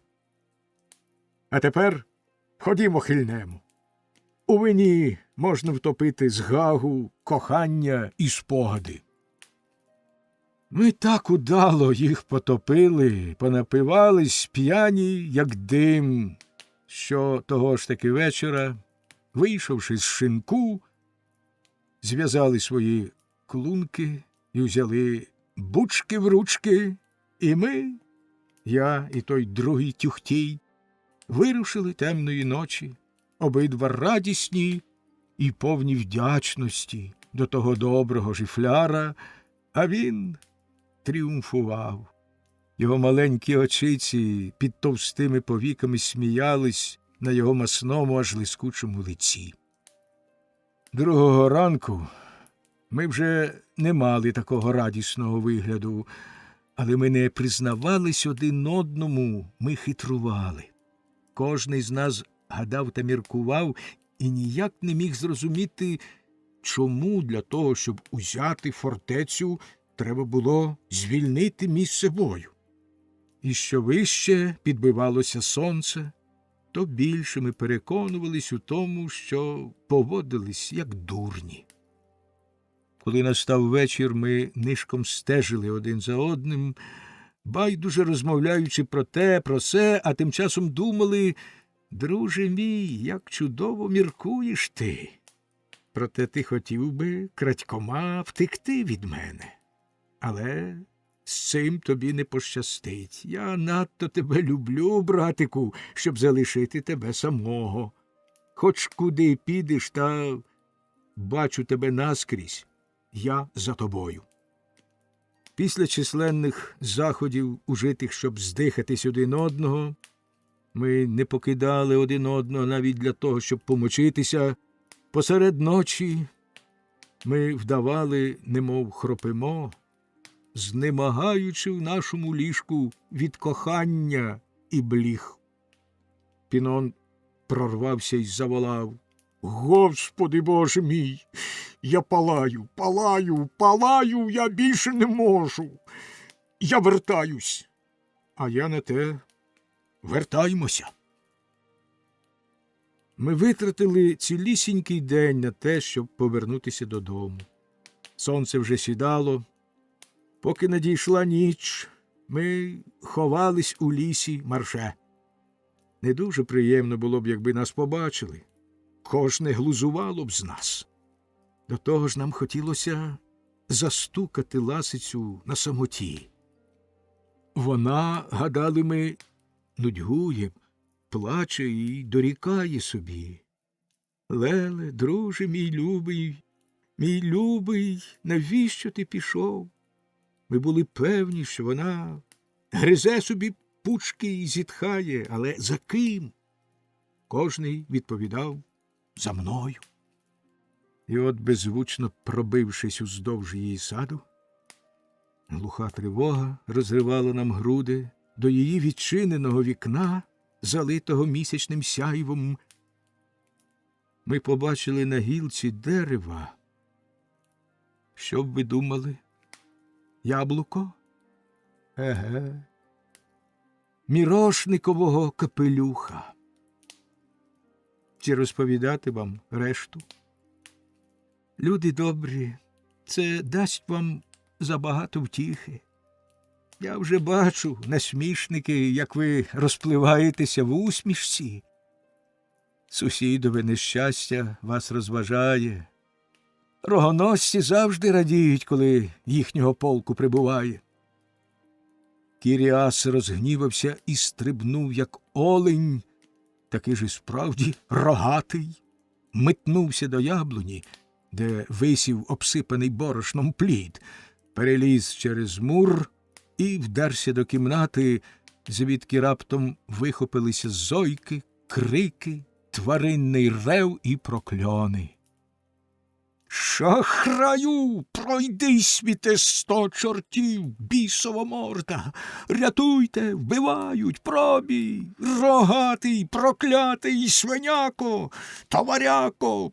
Повіє, злодюго, ледацюго!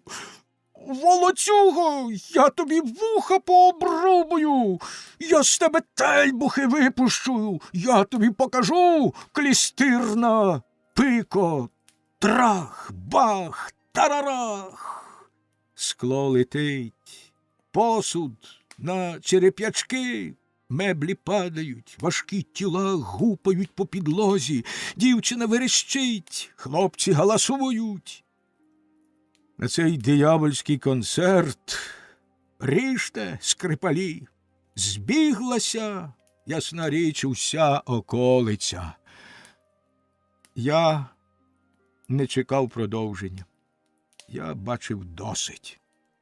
Я пішов тим самим шляхом, яким прийшов, одним оком сміючись, а другим плачучи, похнюпивши голову, ідучи за вітром. Ну що ж, кола, казав я собі, ти щасливо відкараскався. А в глибині душі кола шкодував, що не здох у пастці. Я вдавав сміхотуна, згадував усю колотнечу, копіював одного, другого, Мірошника, Красуню, Віслюка, тяжко зітхаючи.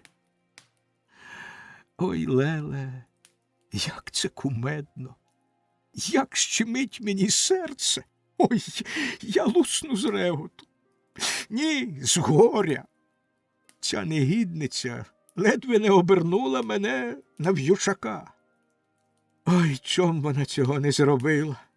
Чому я не рогатий? Я владав би нею, принаймні. А це чогось варте, щоб тебе окульбачила твоя кохана. Даліла, Даліла, ой, траля-ля-ля. 15 день хотілося мені то плакати, то сміятись. Я поєднав у собі самому, у своєму скривленому обличчі всю античну мудрість і плачливого Геракліта, і веселого Демокріта.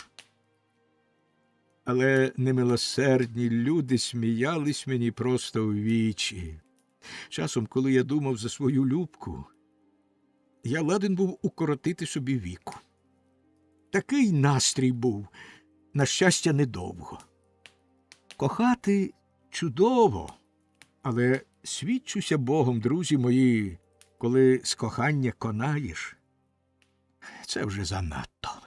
Це добре для якогось Амадіса чи Галаора, але ми, бургунці, не герої романів. Жити так жити. Коли нас родили, нас не питали, чи приємно нам це. Ніхто не поцікавився тим, чи хочемо ми жити. Але раз я вже тут, матері його чорт, я тут і залишуся. Всесвіт потребує нас, або ж ми його потребуємо. Чи гарний він, чи поганий, але щоб ми його покинули, треба, щоб нас із нього випхали. Вино подано, треба пити. А випивши це вино, наточімо іншого з цицьок наших горбів. Бургунцеві ніколи вмирати. А щодо страждань, ми вміємо терпіти їх не гірше від вас. Не будьте такі горді. 5 чи 6 місяців я страждав, як пес. Але час лине і лишає тягар нашої журби на тому березі. Тепер я кажу собі, це однаково, якби ти володів нею. Ой, ласиця, ласиця, а все ж таки я нею не владав. Та масна ковбаса, жифляр, отой борошняний лантух, гарбузяна пика – це він має її, пестить, обіймає її протягом 35 років. 30 років! Він таки вдовольнився. З того, що мені казали, я зрозумів, що він втратив апетит другого ж дня по весіллі. Такому ненажері проковтнутий шматок уже не ласий. Якби не бешкет, що щинився, коли його зловлено в ліжку, в кубелечку, а все той крикун, Пінон, ніколи цей блюдолиз не дозволив би встромити свій товстий палець у вузеньку каблучку. Ах, Гіменей, добре вскочив, слово честі. Але ще більше вклепалась ласиця. Коли Мірошник гнівається, він мститься на своїй худобі. А з нас 3 найгірше вклепався я. Ну що ж, Бруньйон, поглузуймо, є з чого, з нього, з неї, з мене. І ось, сміючись, я побачив за 20 кроків, за поворотом дороги. Боже правий, невже я цілих 2 години пропотякав? Дім з червоним дахом і з зеленими віконницями. Лоза, видка, як гадюка, прикривала його черево чистим своїм листям, а перед відчиненими дверима, в тіні горіха, над кам'яним водоймищем, з якого дзюрчала прозора вода, схилилась жінка. Я враз її впізнав, хоч не бачив багато років. У мене підігнулись ноги, я ледве не втік. Але вона мене побачила і дивилась на мене, черпаючи й далі воду з криниці. І ось я побачив, як раптом і вона мене пізнала. О, вона цього не виявила, вона для цього занадто горда, але з відра, що вона тримала, вода полилась у водоймище. Вона сказала: «Адже ти, як Жан де Ляньї, ніколи не квапися, не поспішай же». А я відповів: «Хіба ти мене чекала?» «Я?» – сказала вона, – «і в гадці не мала, дуже ти мені потрібний». «Ну що ж», – сказав я, – «так, як ти мені. А втім, я радий. Ти мені ані трохи не заважаєш». Ми стояли один проти одного, вона з мокрими руками, я без куртки, переступаючи з ноги на ногу, і ми дивилися одне на одного і не мали сил бачити. На дні криниці відро все ще пило воду. Вона мені сказала: «Заходь же, адже ти маєш вільну хвилинку». Хвилинку або 2. Я трохи поспішаю. Цьому трудно пойняти віри. Що привело тебе сюди? Мене? Ніщо, сказав гордо. Я вийшов собі в проходку, та й годі. Ти, мабуть, дуже багатий? Спитала вона. Багатий, та не на гроші, а на фантазію. Ти не змінився, сказала вона, такий причинний, як і був. Хто вродився причинний, той ніколи не вилікується. Ми зайшли на подвір'я. Вона закрила ворота. Ми були самі, посеред куткудакання курей.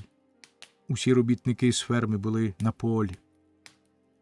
Щоб опанувати себе, а може й за звичкою, вона визнала за потрібне зачинити, а може й відчинити, не пам'ятаю добре, двері сарая, гиркнувши при цьому на Мидора.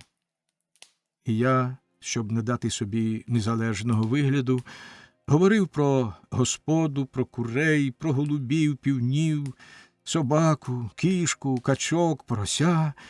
Я перебрав би, якби вона дозволила, весь Ноїв ковчег. Раптом вона сказала: «Брюньйон». Мені перехопило дух. Вона повторила: «Брюньйон». І ми глянули одне на одного. «Поцілуй мене», – сказала вона. Я не дав себе довго просити. Коли станеш такий старий, це нікому вже не може пошкодити, якщо не принесе великої користі. Це завжди буває на добре. Відчути дотик її дряглих зморщених щік до моїх старих жорстких щік. В очах мені залоскотало, а сльози здушили горло. Але я не заплакав, я не дурень.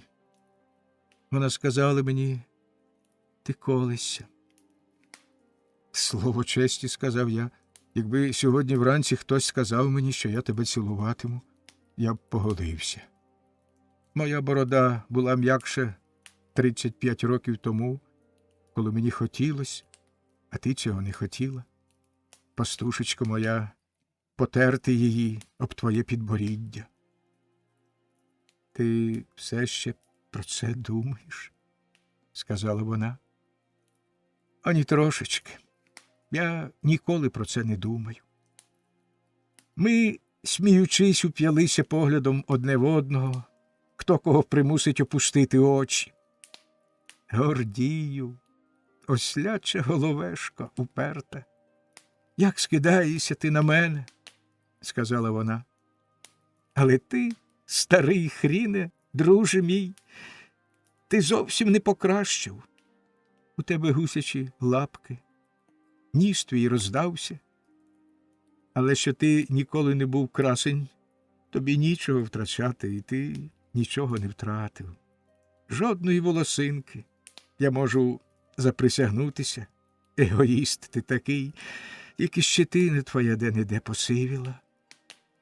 Я сказав, дурна макітра, ти знаєш, не лисіє й не сивіє. Негідники ви, чоловіки. Ви не псуєте собі крові, живете та втішаєтесь, а ми старішаємо, і за себе, і за вас. Глянь на цю руїну. Ой, Леле, це тіло, таке прухке, що приємно було дивитись на нього, і ще приємніше пестити. Ця шия, ці груди, ці стегна, цей рум'янець, це тіло соковите й тверде, як яблучко. Де воно і де я? Де я себе загубила? Хіба пізнав би ти мене, якби зустрів на ринку? З-поміж усіх жінок я б тебе пізнав, сказав я, із зав'язаними очима. Так, із зав'язаними очима, а з розв'язаними? Глянь на ці запалі щоки, цей беззубий рот, цей довгий ніс, гострий, як лезо ножа, ці червоні очі, цю зморщену шию, ці звислі груди, цей бридкий живіт. Я сказав, я побачив усе, що вона описувала, маленька овечка до віку ягня. Значить, ти нічого не помічаєш? Я маю добрі очі, ласечко. Гай-гай, куди щезла вона, твоя ласка, твоя ласиця? Я сказав, заховалась, утекла, наче тут і не була. Але я її бачу завжди. Бачу її хитру мордочку й лукаві очиці, що чигають на мене і ваблять у її нору. Нема чого боятися, що ти туди пролізеш, та й черва ж ти собі нагуляв, мудрий лисе. Журба не зсушила тебе. Чого б я цим добився? Вигукнув я. Адже журбу теж треба чимсь живити. Ходім же, нагодуємо, немовлятко. Ми ввійшли в дім і сіли до столу. Я не пам'ятаю вже, що я пив і їв, думки мої були повні іншим. Але я не відмовлявся ні від їжі, ні від питва. Спершись ліктями на стіл, вона слідкувала за мною, а потім сказала насмішкувато. Ну що ж, ти тепер не так уже смутися? Як у пісню співається, на порожній шлунок і душа смутиться, наївся, напився, душа веселиться. Її великий рот, тонкий і насмішкуватий, був міцно стулений. І поки я, намагаючись бути сміливим, молов казна що, погляди наші зустрічались і згадували минуле. Раптом Брюньйон, сказала вона, чи ти знаєш? Я ніколи цього не говорила, але тепер, коли це вже ні до чого, я можу сказати. Адже я саме тебе кохала. Я сказав, я це знаю. Ти це знав, негіднику? Ой, чом же ти мені цього не сказав? Бо ти навмисне сказала б ні. Чи багато це важило, якщо думала я якраз протилежне? Адже цілують уста, а не те, що вони вирекли. Лиш твої уста, хай тобі всячина, самими словами не задовольнялися. Я про це довідався тієї ночі, коли на твоїй печі знайшов мірошника. Ти сам винен, сказала вона. В печі палено не для нього.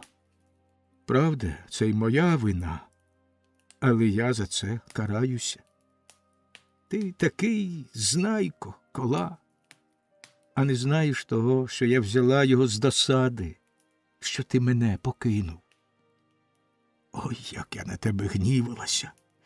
Я гнівалась уже того вечора, як ти мене знехтував. Я! Вигукнув я. Так, ти, Гульвісо. Ти прийшов зірвати мене в моєму саду одного вечора, коли я там спала, а потім з погордою залишив яблуко на дереві. Я зойкнув і з'ясував їй, у чому була річ.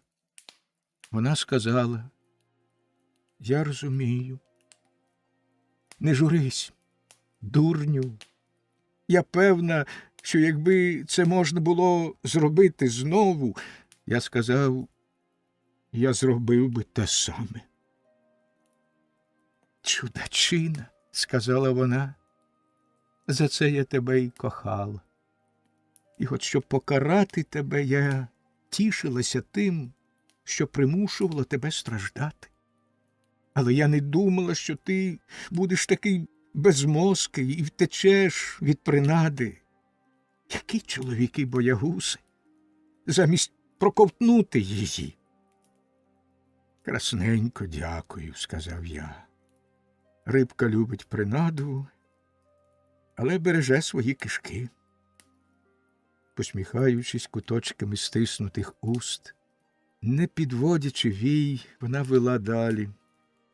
Коли я довідалась про вашу бійку з тим іншим, з тією тварюкою, я вже й імені його не пам'ятаю, тоді я прала білизну на річці. Мені сказали, що він тебе вбиває. Я кинула свого прача, пливи, човнику, і, потоптавши свою білизну, перекидаючи сусідок, побігла, боса полинула, як навіжена.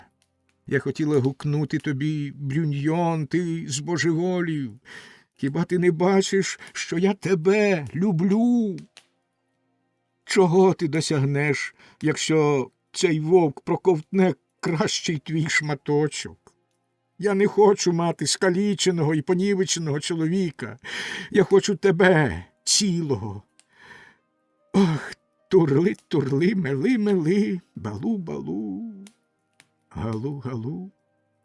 А тим часом цей пройдисвіт пиячив уже в шинку, забувши навіть, за що бився, і, підхопивши під руку вовка, утік, ах, боягузе, боягузе, від овечки. Брюньйон, як ненавиділа я тебе тоді.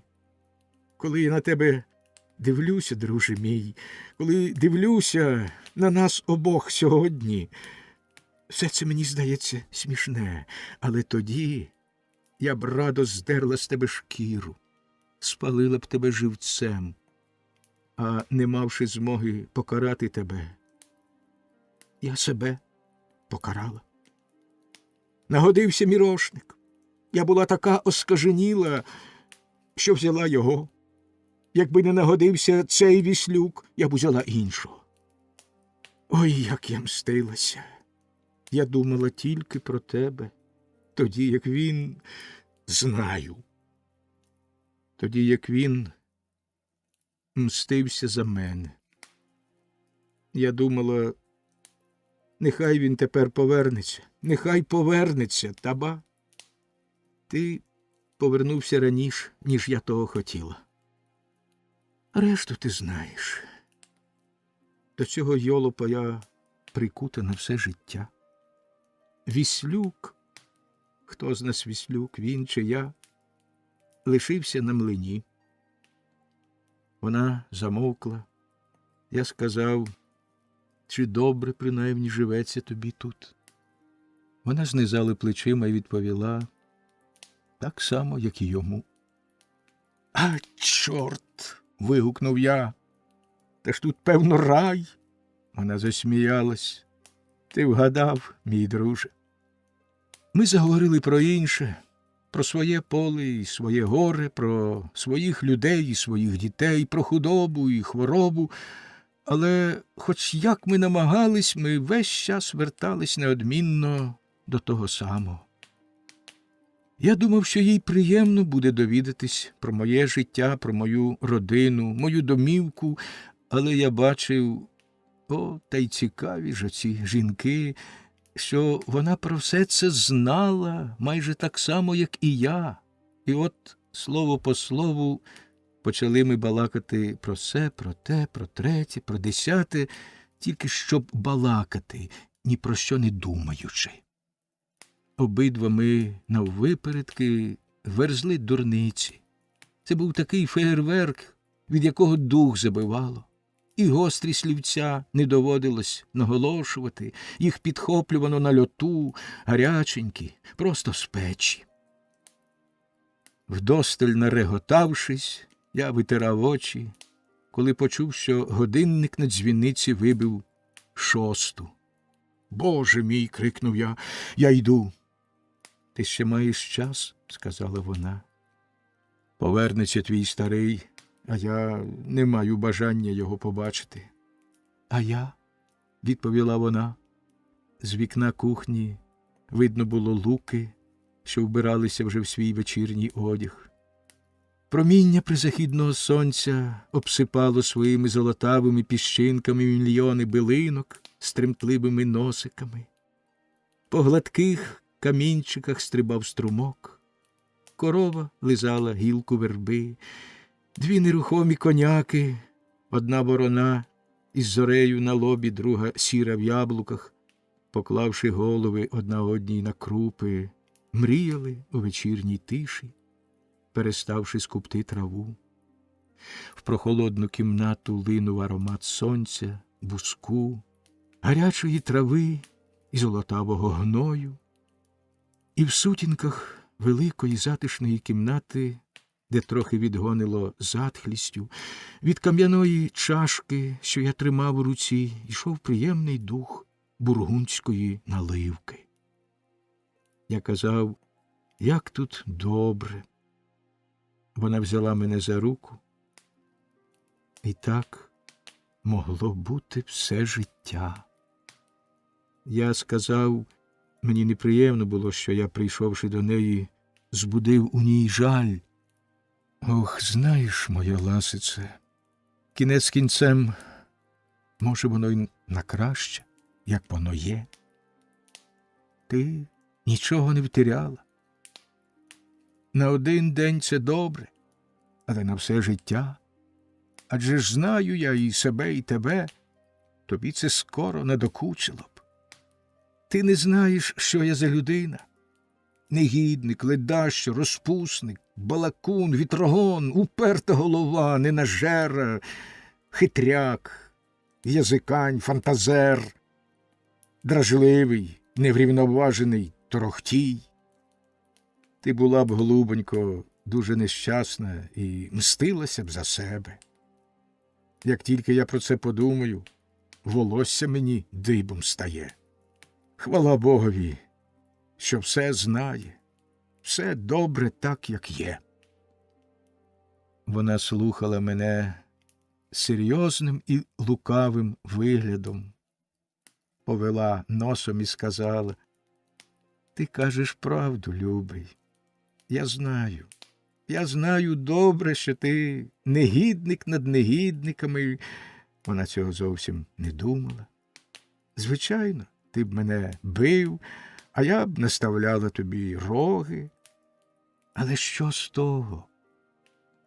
Коли судилось, у цьому житті зазнати й того й іншого, так написано на небесах, то чи не краще завдати цього одне одному? Безперечно, сказав я, безперечно. Ти говориш не зовсім певно. Але я цього певен, сказав я. Якось треба вміти перебутись і без цього обопільного щастя. І, підводячись, я додав, не шкодуй нічого, ласице. Так чи інак, тепер це було б байдуже.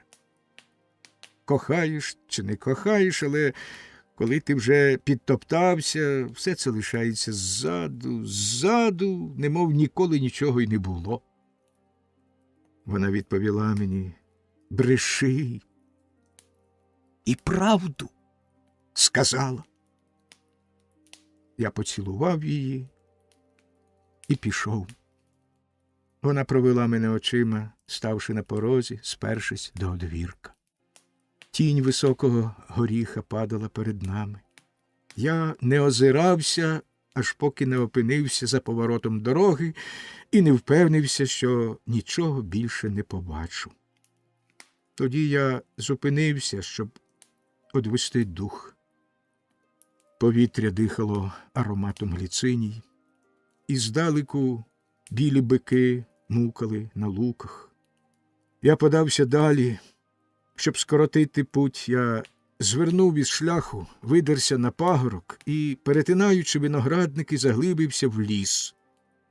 Проте я зробив це не для того, щоб швидше прибути додому, бо за півгодини я все ще стояв непорушно на узліссі під дубом і лічив гав. Я думав. Червоне небо згасало.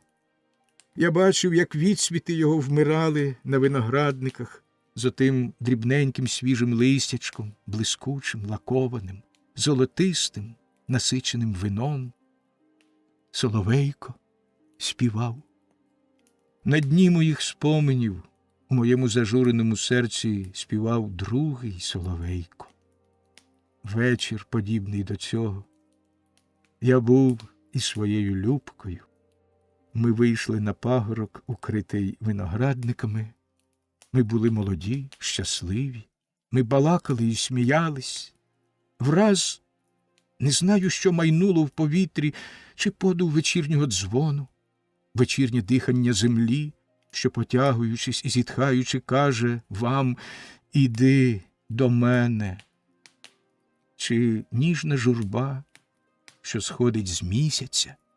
Ми стихли, раптом узялись за руки і, не вимовивши ні слова, не дивлячись одне на одного, завмерли на місці. Тоді на виноградники зійшла весняна ніч, і з них залунав соловейків спів. Щоб не заснути на лозі, що її зрадливі вусики все наближались, намагаючись опутати його ніжки. Щоб не заснути, він співав, захлинаючись своєї старої пісні закоханого солов'я. Лоза росте, я день і ніч не сплю. І я відчув руку ласиці. Вона говорила: я беру тебе, ти взяв мене. Рости, лозо, зв'яжи нас міцніше. Ми спустилися з пагорка. Розлучившись, ми розійшлись по домівках і відтоді вже ніколи більше не сходились. Гей, соловейку, ти все ще співаєш. Для кого пісня твоя? Лозо, ти ростеш. Для кого пута твої? Кохання. І ніч настала. Задерши ніс догори, я дивився, спершись задом на руки, а руками на ціпок, як дятел на хвіст. Я все дивився на верхів'я дерева, де розцвітав місяць, Я силкувався скинути з себе чари, що опанували мене, але не міг. Либонь, дерево повело мене своєю чародійною тінню, що зводить людину з шляху і відбирає в неї бажання знайти цей шлях. Раз, другий, третій обходив я навкруги і робив це знову і знову. Щоразу, немов прикутий, повертався на те саме місце. Тоді я скорився і, простягшись на траві, перебув цю ніч під вивіскою місяця. Недовго я спав у цьому готелі. Журливо переглядав я все своє життя. Я думав про те, яке воно могло бути і яке воно було. Думав про свої розбиті мрії. Боже, скільки туги знаходиш на дні свого минулого цими нічними годинами, коли душа слабшає. За якого жебрака й голяка маєш себе, коли перед ошуканою старістю встає образ юності, повної надій? Я знов і знов переглядав свої рахунки й недоліки, жалюгідні багатства, що наповнюють мої сакви. Ось вони, дружина моя, зовсім негарна і такою ж мірою недобра, мої сини, такі далекі від мене, що думки їх чужі моїм, і що успадкували від мене лише плоть, зради друзів і божевілля людей, релігії, що несуть убивство й громадянські війни, моя розшарпана Франція, мрії моєї душі, мої витвори розбились, моє життя — жменька попелу, і наближається подих смерті. І в беззвучних риданнях уста мої притулялися до дерева, і я виплакував йому свої жалі, притулившись поміж його корінням, немов у батькових обіймах. І я знаю, що дерево слухало мене, і, певна річ, потім воно й собі заговорило і розважило мене. Бо коли я прокинувся за кілька годин з притуленим до землі носом, від мого суму не стало і сліду, крім маленької втоми в серці та корчів у нозі. Прокидалося сонце, дерево, повне птахів, співало, співи лилися з нього, як сік з виноградного грона, коли його стиснути в руках. Снігурик Гійоме, дурелюдок Марі Годре, і сіренька Славка, щебетуха Сільвія, і кумасик мій Дрізд, миліший мені над усіх, бо нічого не боїться, ні холоду, ні вітру, ні дощу, і завжди сміється, має завжди веселий настрій. Перший зачинає пісню на світанку, і останній кінчає, і тому, що в нього, як і в мене, рум'яний ніс. Ой, молодці, та й весело ж вони співали. Вони щойно збулися нічних страхів, ночі, повної небезпек, яка щовечора спускається на них, як тенета, задушлива пітьма. Хто з нас загине? Але тьох-тьох, дзень-цвірінь. Ледве прогорнеться завіса ночі, ледве бліда усмішка далекої зорі починає відживляти зацпяніле обличчя й побілілі уста життя. Тюр-люр-лю, фіть-фіть-фіть. Якими криками, друзі, яким любовним захватом вітають вони день. Усе, що вистраждано, що несло небезпеку, німий жах і закляклий сон, ніч, усе, фрт, забуто. О, день, новий день! Повір мені свою тайну, мій дрозде, розкажи, Як умієш ти відроджуватись кожної нової зорі з такою самою непохитною вірою в неї? Він свистів своєї. Його непохитна іронія мене звеселила. Сидячи навкарачки на землі, я засвистів, наслідуючи його. Зозуля гуляла в схованки десь у лісовій гущавині. Ку-ку, ку-ку, буде всього на віку. Перед тим, як вирушити, я закрутився колесом. Заєць, бігши повз мене, зробив те саме. Він сміявся. З реготу губа його роздвоїлась. Я помандрував, виспівуючи на все горло. Усе гаразд, друзі, земля, куля. Хто не вміє виплисти, той потопає. У широко розчинені вікна моєї душі заходь, світе, злийся з моєю кров'ю. Чи варто старому дурневі ображатися на життя тільки тому, що воно дало не все, чого хотів?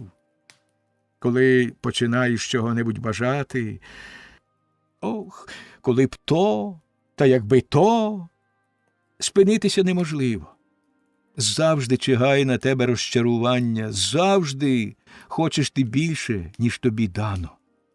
Навіть пан Деневер, навіть король, навіть Господь Бог. Кожний має свої межі, кожний має свою сферу. Чи варто мені хвилюватись, стогнати через те тільки, що я не можу з неї вийти? Чи ж краще мені буде в іншому місці? Я в своїй господі. І тут і лишуся, чорти б його взяли, скільки зможу. І на що я скаржився? Кінець кінцем ніхто мені нічого не винен, адже ж я міг би й зовсім не жити. Господи, коли я про це подумаю, мороз мені біжить поза шкірою. Цей чудовий маленький світ, це життя без Брюньйона. І Брюньйон без життя. Який сумний був би світ, о, друзі мої! Усе добре так, як воно є. К нечистій матері все, чого я не маю. Але те, що я маю, я цупко тримаю. Я повернувся до Кламсі із запізненням на 1 день. Уявляйте собі, як мене зустріли. Мені було байдуже. Видершись на горище, як бачите, я занотував на папері, сам із собою, розмовляючи, крутячи носом, помагаючи кінчиком язика, свої радості і свої скорботи, і радість моїх скорбот. Чим серце мучилось, боліло, розповідати любо й мило. Перелітні птахи або серенада Вануа. Червень. Учора вранці ми довідались, що через Кламсі проїхало 2 пишних гостей – мадемуазель де Терм та граф де Майбуа. Вони, не зупиняючись, прямували до замку Ануа, де мали пробути тижнів зо 3 або 4. Рада старшин ухвалила, як звичай велить, вирядити до цих шляхетних птахів завтра делегацію, щоб від імені міста привітати їх із щасливим прибуттям. Можна подумати, що це чудо, коли хтось із цих тварин урочисто проїздить у своїй кареті, м'якій і теплій, з Парижа до Невера, не заблудившись і не потрощивши собі кістки. Далі, за звичаєм, Рада ухвалила також надіслати кілька смачних пирогів у їхні дзьоби. Пирогів, що ними славне наше місто, трохи глазурованих бісквітів, до яких ми артисти. Мій зять пиріжник Флорімон, схаменувшись, побажав надіслати їх аж 3 дюжини. Панове з ради старшин ладні були задовольнитися 2 дюжинами, але наш Флорімон, старшина й сам, робить усе з широким розмахом, по 16 су штука. Платить місто. Нарешті, щоб водночас зачарувати всі їхні почуття, бо, як кажуть люди, з музикою приємніше їсти, мені ж вона не потрібна, коли їм чи п'ю, доручили 4 найбравішим молодцям-музикантам, 2 скрипкам, 2 гобоям та до того ж ще 1 бубнові з брязкальцями поїхати й ушкварити серенаду відвідувачам замку, поки випікатимуться пироги в печі. Я приєднався до компанії, захопивши флажолет, хоч мене й не запрошували. Я не міг не скористатися з нагоди побачити нові екземпляри, особливо коли йдеться про двірських птахів, не про птаха придворного. Будьте свідки, що нічого такого я не говорив. Мені подобається їхнє елегантне пір'я, їхнє щебетання, їхні вихиляси, коли вони чепуряться або походжають, напиндючившись, відставляючи ззад, задерши носа і крутячи своїми крильцями та лапками. До того ж байдуже, чи вони з двору або з якогось іншого місця, але той, хто приносить мені щось нове, завжди мене тішить. Я син Пандори, я люблю заглядати під віко кожної скриньки, кожної душі, білої, брудної, гладкої, худої, благородної або низької. Люблю коперсатися в серцях, довідуватись, що там відбувається, втручатись у справи, що мене не обходять, скрізь тикати свій ніс, винюхувати, смакувати, вбирати в себе. З цікавості я дав би себе відшмагати різками. Але я ніколи не забуваю, будьте спокійні, з'єднати приємне з корисним. А що я саме мав у майстерні для пана Д'Ануа 2 великі різьблені панно, то визнав за цілком слушне навантажити їх, не розв'язуючи гаманця, на 1 з возів разом з делегатами, скрипалями, гобоями та глазурованими бісквітами. Ми взяли з собою також мою Глоді, Флорімонову доньку, щоб скористатися візком. Це була нагода без будь-яких видатків. А другий старшина прихопив із собою свого хлопчика. Нарешті аптекар напхав на воз свої вироби, сиропи, глінтвейн, мед та варення. Він хотів почастувати ними гостей коштом кламсі.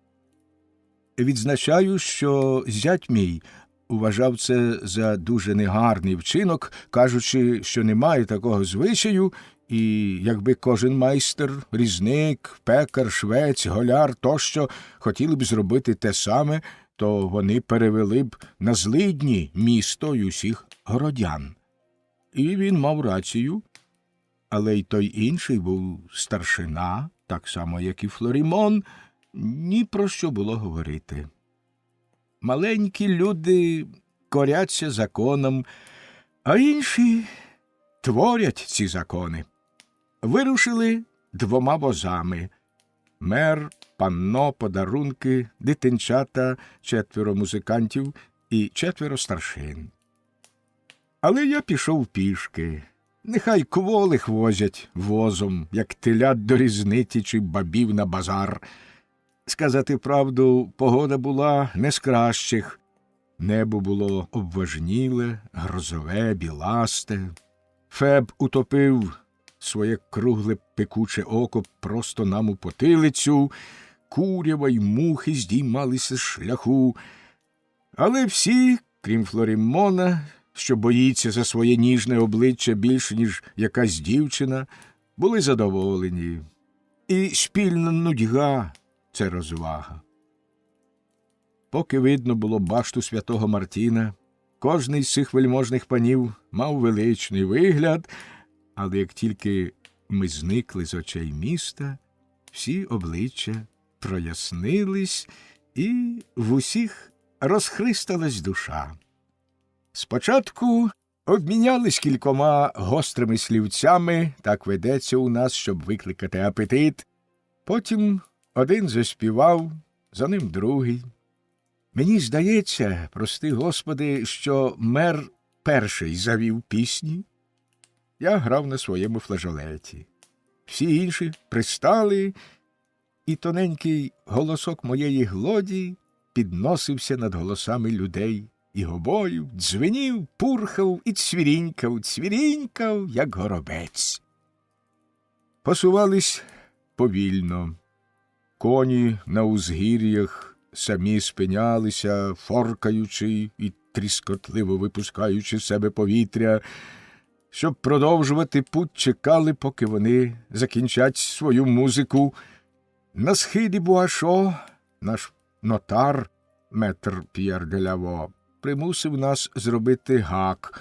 Не можна було йому відмовити, він був єдиний старшина, що ще ні про що не просив, щоб по дорозі заїхати до одного його клієнта і накидати проект заповіту.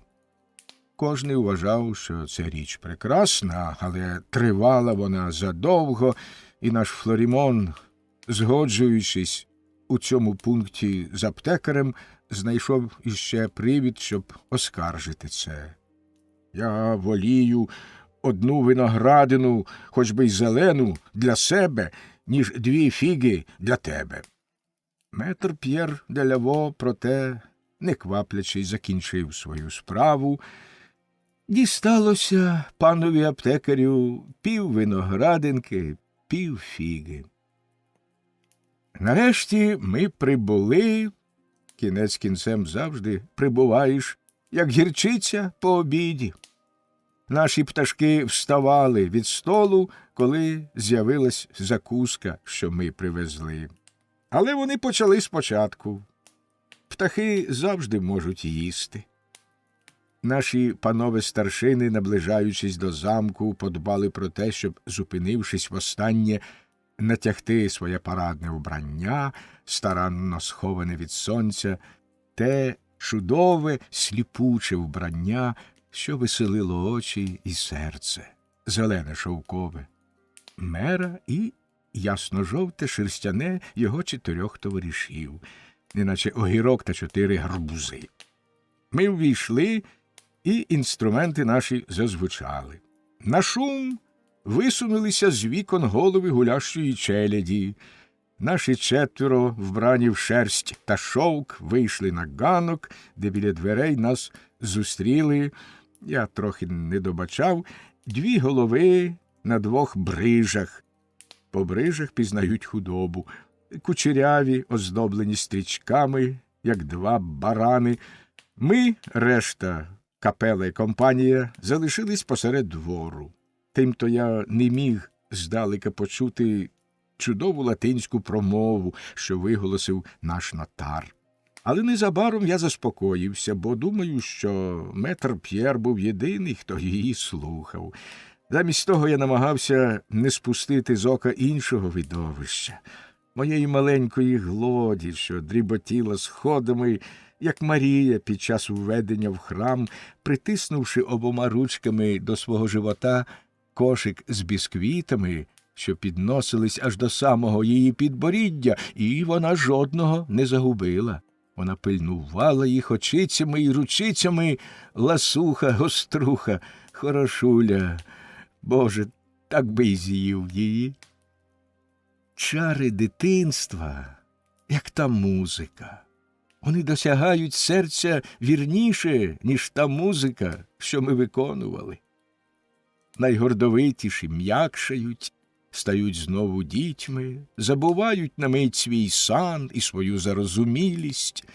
Мадемуазель де Терм усміхнулась привітно моїй Глоді, поцілувала її, посадовила собі на коліна, взяла її за підборіддя і, розломивши бісквіт надвоє, сказала: «Дай дзьобика, поділимось», і поклала великого кусня в маленьку круглу піч.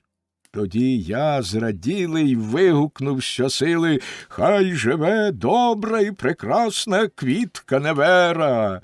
І я весело заграв у свій флажолет, краючи звуками повітря, як це робить ластівка своїм пронизливим криком. Усі враз засміялись, обернувшись до мене, а Глоді заплескала в долоні, гукаючи: «Дідуню!» Пан Д'Ануа зве мене цей навіжений Брюньйон. Слово честі, він на цьому розуміється. Він такий самий навіжений, як я. Він мені подає знак, я наближаюся з флажолетом, легким кроком берусь по сходах і вклоняюсь. Вклоняюсь праворуч, ліворуч, наперед, назад, вклоняюсь усім і кожному. А тим часом нищечком спостерігаю й оглядаю звідусюди панянку, що висить, як серце у дзвоні у своїх пишних фіжмах, роздягаючи її, звісно, лише думкою. Я сміюсь, бо бачу, як вона загубилася, манюсінька й оголена серед цієї купи шмаття. Вона висока й тонка, трошки смуглява, але вся біла від пудри. Чудові карі очі блищать, як карбункули, носик, як у цікавого ласуна-пацюка, м'ясистий рум'яний ротик, створений для поцілунків з кучерями на щічках. Побачивши мене, вона сказала поблажливо: «Це чарівне дитя ваше?» Я відповів тонко: «Що можемо ми знати, пані? Оцей добродій мій зять, хай він вам відповість. Я за нього не відповідаю. У кожному разі це наше добро. Ніхто більш на нього не претендує. Це вам не гроші. Діти — скарб бідноти». Вона удостоїла всміхнутись, а мій пан Д'Ануа голосно зареготав. Флорімон усміхався теж, але усміхався він криво. Я був серйозний, удаючи простака. Тоді пан із брижами й дами з криноліном зволили запитати мене, вони обоє взяли мене за мандрівного музиканта, про те, який прибуток може давати мені моє ремесло. Я відповів щиру правду: а нічогісінько. А втім, я не сказав їм, з чого живу, навіщо було говорити. Адже вони не питали. Я чекав, я хотів спостерігати, я розважався. Смішна, як на мене, та фамільярна бундючність, з якою ці добрі пани, ці багатії поводяться з тими, хто нічого не має, з голотою. Вони, немов завжди, читають їм лекцію. Бідняк — це дитина без розуму. До того ж, цього не кажуть, тільки думають, він сам винен. Господь покарав його, це добре, хай благословен буде Господь. Немов би мене при цьому не було, Майбуа говорив уголос своїй кумі: «Нам однаково нема чого робити, добродійко, отже, використаймо цього злидаря. У нього дурнуватий вигляд, він тиняється по всіх усюдах і своїм флажолетом він повинен добре знати корчемний люд. Розпитаймо його, що думають у провінції, якщо взагалі тут думають». Отже, мене спитали: «Ану, голубе, скажи, який дух цієї країни?» Я кажу: «Дух?» А сам тільки очима лупаю. Я підморгнув моєму гладкому панові Д'Ануа, що смикав свою бороду і, не перешкоджаючи мені, всміхався під своєю широкою лапою. Дух, очевидно, не навідується до провінції, сказав другий іронічно. Я питаю тебе, друже, про те, що думають, чому вірять, чи добрі тут католики, чи віддані вони королеві? Я відповідаю, Бог великий, а король дуже великий. Їх обох дуже люблять. А що думають про принців? Це великі пани. Значить, народ за них? А вже ж, добродію, так. А проти Кончіні? Народ і за нього теж. Як же так, лихо матері, яким способом? Адже вони вороги? Я й не кажу. Можливо, народ і за тих, і за інших. Чорт. Адже ж треба вибрати когось. Невже це потрібно, добродію? Хіба без цього не можна перебутися? В такому разі я це зроблю. За кого я стою? Добродію, я скажу вам це в один з найближчих 4 понеділків. Я піду й подумаю про це. Але на це мені треба часу. Чого ж ти чекаєш? Але, добродію, я хочу довідатись, хто сильніший. І тобі не сором, негіднику. Хіба ти не можеш відрізнити дня від ночі і короля від його ворогів? Далебі, добродію. Ви вже занадто багато від мене вимагаєте. Я бачу, що зараз день, я не сліпий. Але якщо треба вибирати між військом короля і військом панів-принців, я, бігмен, не міг би сказати, хто з них краще п'є і хто більше завдає збитків. Я не кажу про них нічого лихого. Вони мають добрий апетит. Це значить, що вони здорові. Бажаю й вам доброго здоров'я. Мені подобаються добрі їдці. Я сам робив би те саме, але якщо вже нічого не таїти, я волію тих моїх друзів, що їдять у інших. Негіднику, то ти нічого не любиш? Добродію, я люблю своє добро. І ти не можеш офірувати його твоєму панові, королю? Залюбки, добродію, і якщо не можна інакше. А проте я хотів би знати, що їв би король, якби не було в Франції декого з нас, що кохаються у своїх нивах та виноградниках. Кожному своє. Одні їдять, інших їдять самих. Політика – це мистецтво їсти. Що тут робити нам, біднякам? Вам політика, а нам наша земля. Мати свою думку – це не наша справа. Ми темні. Що вміємо ми робити, якщо не те саме, що робив батько наш Адам? Він був, кажуть, і ваш батько. Але даруйте, я цьому не йму віри. Може, ваш брат у перших.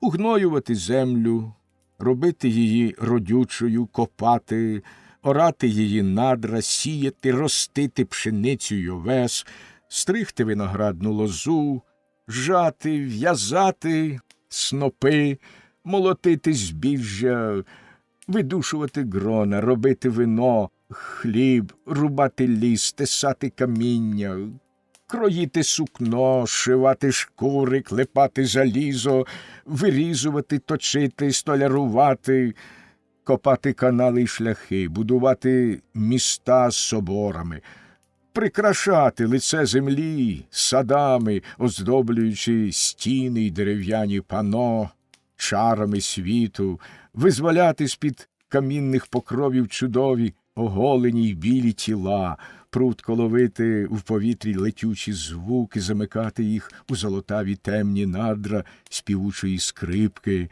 або моєї дудки, стати хазяями французької землі, вогню, води, повітря, 4 стихій і примусити їх розважати нас. Що ми можемо, крім цього? І якби насмілились думати, що тямимо щось у громадських справах, у чварах принців, у священних замислах короля, у політичній грі і в усій отій метафізиці. Вище голови, добродію, не підскочиш. Ми в'ючаки і створені на те, щоб нас били. Згода? Але який кулак нам більше припаде до смаку і який батіг приємніший нашій спині, це річ серйозна, добродію, надто складна, як на мою голову. Сказати правду, той чи інший різниця невелика. Щоб вам відповісти, треба було б потримати в руках обидва батоги, зважити їх і випробувати. А як цього немає, терпи. Терпи, терпи, ковадло, терпи, поки ти ковадло, бий, коли станеш молотом. Той нерішуче дивився на мене, морщив носа і не знав, чи сміятись йому, чи сердитись. Але тут один кавалер з його почту, що колись зустрічав мене в небіжчика доброго нашого герцога Неверського, сказав: «Монсеньоре, я знаю цього дивака. Добрий робітник, хороший столяр, відомий балакун. Він різьбяр з ремества». Благородний пан при цій звістці, очевидно, зовсім не змінив думки про Брюньйона. Він почав виявляти певний інтерес до його маловажної особи. Маловажної, тут сказано, діти мої, і скромності. Я важу мало не стільки, як Мюї. Лише тоді, коли він довідався від кавалера і від свого господаря пана Дануа, що отакий і такий-то принц високо цінує мої роботи. Відтоді він був не останній з тих, хто захоплювався фонтаном, що я зробив посеред двору. Фонтан зображає підтикану дівчину, що несе в фартусі 2 качок. Качки тріпочуться, роззявляють дзьоби й махають крилами. Потім він побачив у замку меблі і панно моєї роботи. Пан Дануа пишався, як павич. Ці мені багаті дурні. Можна подумати, що витвір, куплений на биті гроші, є їхня власна робота. Майбуа, щоб підлестити мене, визнав за слушне здивуватися, що я лишаюсь у цій країні, задихаюсь далеко від розумних голів Парижа, поринув у копіткі роботи, такі правдоподібні, але без вигадливості, позначені лише спостережливістю, а не льотом фантазії, позбавлені ідеї, символів, алегорій, філософії, міфології, одним словом, усього того, з чого знавець переконується, що це великий твір скульптури. Великий пан милується лише великим. Я скромно відповів, я ж смиренний і трохи пришелепуватий, що мені добре відомо, який я нікчема, що ніхто не повинен виходити за свої межі. Наш брат Харпак нічого не бачив, не чув, нічого не знає, і тому, якщо він розсудливий, повинен триматися на нижчих східцях Парнасу, повинен утримуватись від усяких величних та широких замислів, відвертаючи свої перестрашені очі від верховини, де ширяють крила священого коня. Він трощить унизу біля підгір'я каміння, що може правити йому за житло. з розумом, прибитим злиднями, він не робить і не осягає нічого такого, що непридатне для повсякденного його вжитку. Корисне мистецтво – ось його доля. Корисне мистецтво. Ці слова не в'яжуться, сказав мій дурник. Прекрасне лише те, що не корисне. Великі слова, згодився я. Це суща правда. Скрізь і в мистецтві, і в житті. Немає нічого прекраснішого, як діамант, принц, король, вельможа чи квітка. Він вийшов задоволений з мене. Пан Д'Ануа взяв мене за руку і шепнув мені: «Комедіант проклятий, чи перестанеш ти глузувати?» «Так, удавай дурника. Знаю я тебе, ягнятко невинне. Мовчи вже, мовчи. З цього паризького красунчика можеш глузувати скільки хочеш, синку, але якби ти колись відважився напасти на мене, бережись, Брюньйон, друже, бо скуштуєш кийка». Я заперечив: «Я, пане, щоб я важив на вашу світлість, на мого доброчинця, мого захисника. Чи можна закинути Брюньйонові отаку чорну невдячність? Не досить ще бути чорним для цього.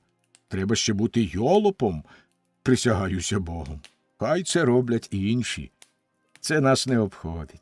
Красненько дякую, я занадто люблю свою шкуру, щоб не шанувати тої, яка вміє примусити шанувати себе. Я до неї не торкаюсь, ні, я не такий дурний, бо ви не тільки сильні, це само собою, ви до того ж набагато хитріші за мене. Ех, я тільки лисеня проти лиса в його замку. Чого немає у вашому мішку? Скількох ви запхнули туди молодих і старих, шалених і обережних?» Він засіяв з радості. Ніщо не подобається так, як похвала талантові, що його найменше маєш. «Гаразд, пустомолоте», – сказав він, – «годі про мого мішка. Подивімось краще, що ти приніс у своєму. Не думаю, щоб ти прийшов сюди з порожніми руками». «От бачите, ви знову вгадали», – сказав я. «Перед вами люди, немов зроблені із скла. Ви читаєте в серцях зовсім як Отець ваш Небесний». Я розгорнув свої два панно, а також і твір італійського мистецтва, «Фортуну на колесі», колись придбану в Мантуї, що я видав через неуважність, не знаю вже, як це сталося, за свій. Їх стримано похвалили. Потім, яка плутанина, я показав їм свій твір, медальйон з портретом дівчини, що я видав за італійський. Знялися вигуки, охання, ахання. Вони мліли від захвату. Майбуа, мекекаючи з надміру почуття, сказав, що тут видно відблиск латинського неба, землі, двічі благословенної Богом, Ісусом Христом та Юпітером. Пан Д'Ануа, мукаючи від замилування, відлічив мені 36 дукатів за медальйон, за інші вироби 3. Ми повертались назад надвечір. Я, щоб розважити компанію, розповів, як колись герцог де Бельгард прибув у Кламсі полювати на птахів. Добрий той пан нічого не бачив за 4 кроки. Мені доручено, коли він стріляв, кидати дерев'яного птаха і замість нього спритно й швидко підносити герцогові іншого, поціленого просто в серце. Ото було сміху. Після мене Кожний по черзі оповідав про якусь милу властивість наших панів. Ці вже добрі пани, коли вони по-королівському нудьгують у своїй величі, ах, чому вони не можуть знати, які кумедні вони в наших очах. Але щоб розповісти про медальйон, я почекав, поки ми опинилися вдома за замкненими дверима. Довідавшись про це, мій Флорімон гірко дорікав мені, що я продав так дешево справжню італійську роботу, неначе вона була моя власна, раз вони так захоплювались тою, що була італійською лише на словах, і так дорого заплатили за неї. Я сказав, що хотів тільки посміятися з людей. Це так, але обскупти їх ні в якому разі. Він розгнівався і спитав мене їдко, чи є глузд у тому, щоб робити собі сміх з людей своїм коштом. Чи варто сміятися з людей, якщо це лише завдає збитків? Тоді Мартіна, моє добре дівча, сказала йому мудро: «Отже, Флорімон, ми всі, і великі, і малі, в родині завжди задоволені, сміючись із казок, що самі собі оповідаємо. Годі, не скаржся, любий. Ти бо завдячуєш цьому тим, що досі не рогатий. Знати, що я можу зрадити тебе кожної хвилини, завдає мені стільки втіхи, що я цього не роблю насправді. Але не будь такий похмурий, не нарікай, так наче тебе й справді вже ошукано. Заховай свої ріжки, равлику, я бачу їхню тінь».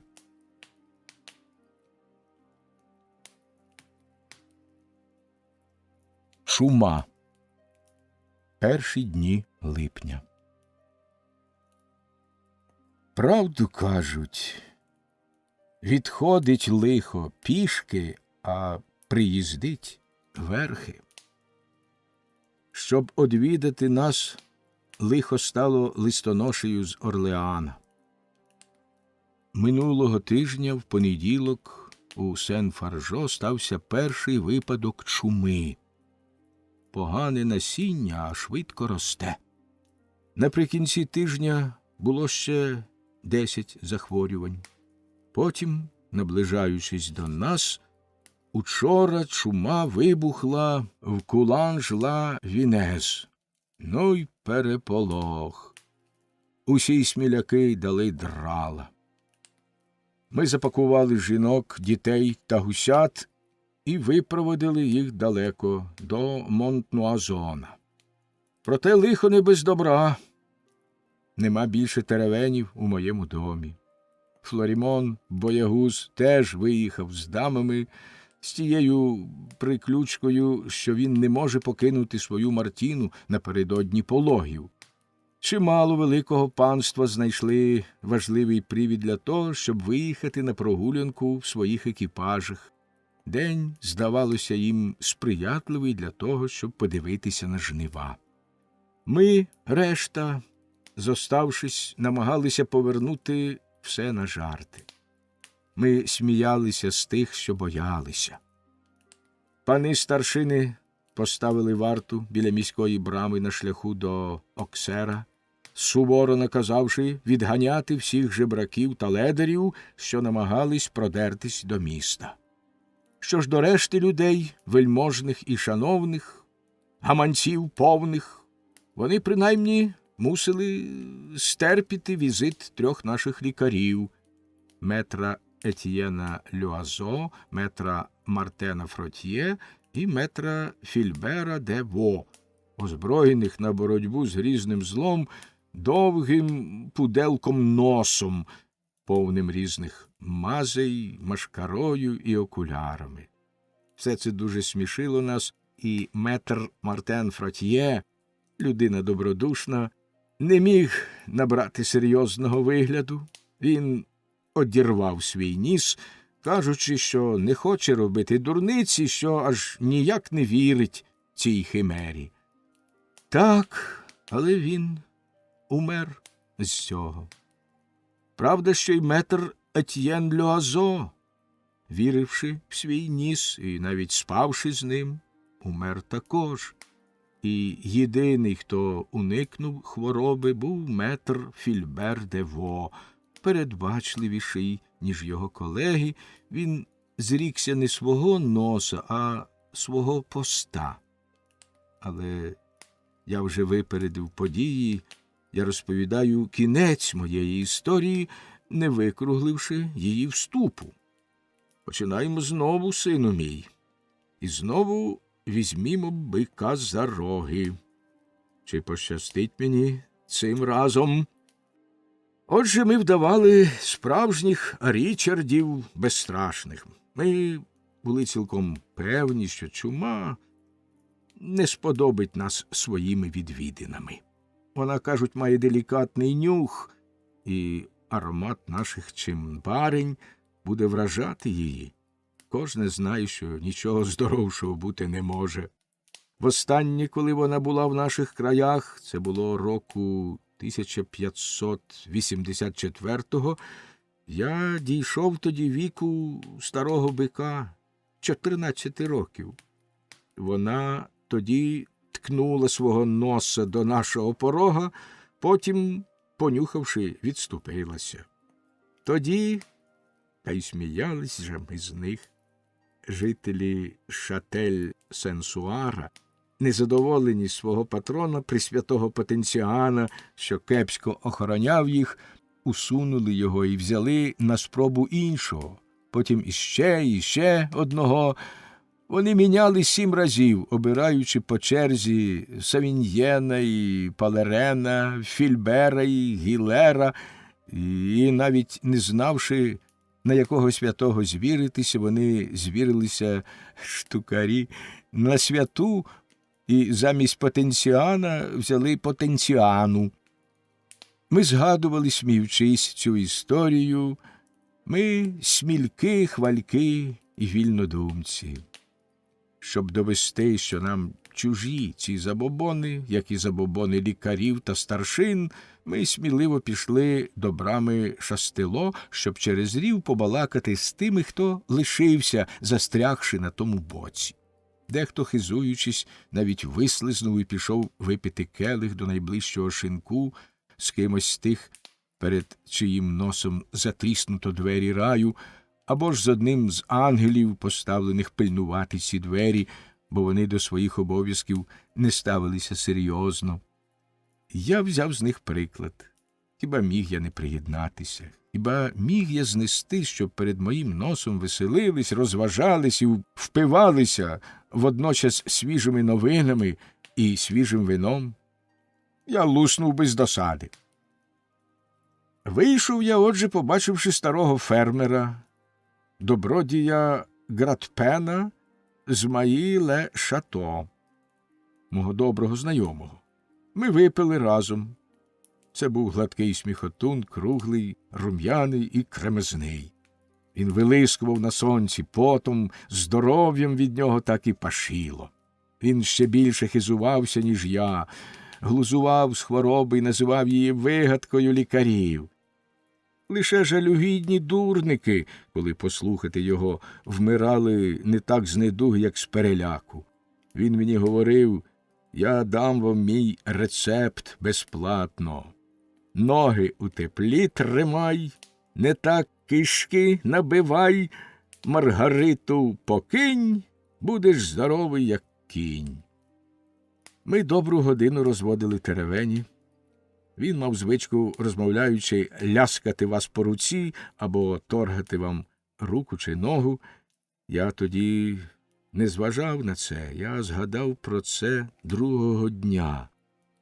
Другого дня перші слова, що сказав мені мій підмайстер, були: «Знаєте, патроне, дядько Гратпен сконав». Це збило мені пихи. Мороз пішов поза шкірою. Я сказав собі: «Бідний друже мій, можеш опоряджати свої чоботи. Ти скінчив свою путь, або скінчиш незабаром». Я йду до свого верстата, починаю щось майструвати, щоб розважитись, та, вірте, думки мої линули кудись далеко від того, що я робив. Я думав, дурна тварино, це навчить тебе хитрувати. Але ми, бургунці, не такі люди, щоб морочитися тим, що слід було б зробити позавчора. Ми живемо сьогоднішнім днем і, присягаюся святим Мартіном, тримаймося цього. Треба боронитися. Ворог мене ще не переміг. Одну мить майнула мені думка порадитись у крамниці святого Кузьми. У лікарів, ви розумієте мене. Але потім я передумав і не зробив цього. Хоч я хвилювався, проте заховав іще досить властивого нам здорового глузду, щоб сказати самому собі: сину мій, лікарі знають не більше від нас. Вони візьмуть твої грошенята і за все це запровадять тебе до табору зачумлених, де ти, безперечно, остаточно зачумієш. Бережись, не говори їм нічого. Адже ти не божевільний. Якщо йдеться про те лише, щоб умерти, ми це добре зробимо й без них.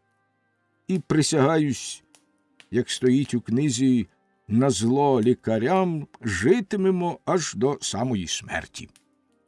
Хоч як намагався я розважитись і вдавати себе сміливого, проте став відчувати якийсь нелад у шлунку. Я помацав себе і тут, і там. Ой, Леле, це була вона. І найгірше, коли настала обідня година, мені не вистачило мужності розняти щелепи. Ще й сьогодні, кажучи про це, я плачу з жалю. Перед повним горщиком масної червоної квасолі, звареної у вині з шматками солонини. Я міркував, і серце мені стискалось. Безперечно, смерть моя прийшла, апетит зник. Це початок кінця. Ну що ж, подбаймо принаймні про те, щоб упорядкувати справи. Якщо я дозволю собі вмерти тут, ці розбишаки старшини спалять мій дім, пославшись на те, нісенітниця, що інші тут зачуміють. Зовсім новий дім. Ото ще злий дурний люд. Скоріш я волію здохнути на гноїщі, ніж допустити це. Ми їх перехитримо. Не гаймо лише часу.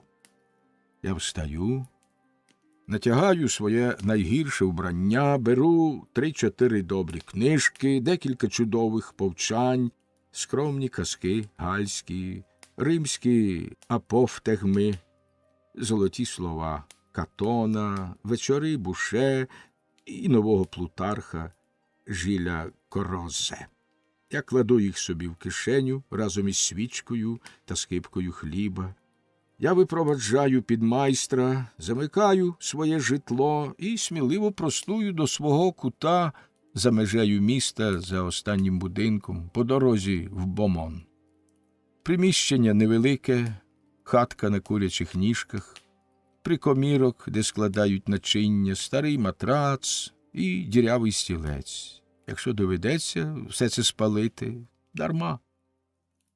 Ледве я прийшов, як почав клацати дзьобом, наче ворон. Пропасниця палила мене, у бік штрикало, в животі крутило, немов його вивертало на виворіт. Що ж я зробив тоді, люди добрі? Що вам розповісти? Про які героїчні вчинки? Про який величний опір, протиставлений, за прикладом великих римлян, ворожій долі й болям у животі? Людоньки, я був сам, ніхто мене не бачив. Чи не думаєте ви, що я посоромився і став удавати перед стінами римського регула? Я впав на сіник і заревів. Ви нічого не чули? Мій голос був дуже дзвінкий. Він міг долинути аж до дерева у самборі. Ой, стогнав я, Господи, чи ж можлива річ, щоб ти переслідував маленьку людину, яка нічого тобі не заподіяла? Ой, моя головонько, ох, мої боки, як тяжко конати в розквіті сил. Гай, невже ти й справді хочеш так рано покликати мене до себе? Ой-ой, моя спина! Безперечно, я буду щасливий, улещений, хотів я сказати, тим, що відвідаю тебе. Але як нам однаково судилося побачитись трохи пізніше, трохи раніше, чого так квапитись?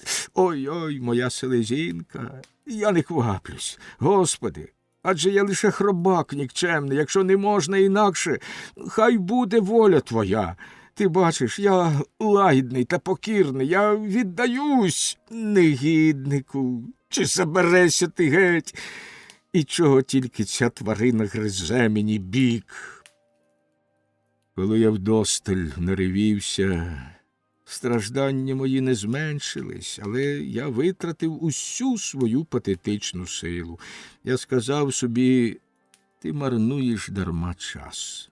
Він або зовсім безухий, або вдає безухого. Якщо правду кажуть, що ти створений в його образ і подобу, то він зробить так, як йому заманеться, і ти дарма кишки рвеш. Бережи свій подих. Тобі його вистачить, може, на годину-дві, а ти, дурню, пускаєш його на вітер. Утішаймося ж тим, що нам лишилось, цим добрим старим кістяком. З ним нам доведеться розлучитися. Ой, друзяко, це, далебі, буде проти моєї волі. Вмираю тільки раз. Задовольнімо принаймні нашу допитливість. Подивімось, як це вилазять із своєї шкіри. Коли я був хлопчам, ніхто не вмів краще за мене робити дудки з верби. Колодкою ножа я стукав по корі, аж поки вона спадала. Я думаю, той, хто позирає на мене згори, зараз так само бавиться з моєю корою. Ну, сміливіш, чи спаде вона? Ой, цей удар був добрий. Чи ж припустима річ, щоб людина такого віку розводила теревені, як хлопчисько? Ну, Брюньйон, не оступайся, і поки кора ще держиться, спостерігаймо і записуймо все те, що під нею відбувається.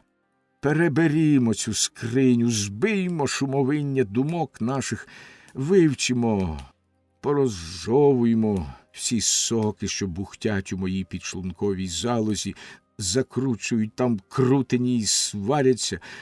Покуштуймо цієї завійниці, помацаймо наші кишки та наші нирки. Отже, я спостерігаю сам себе.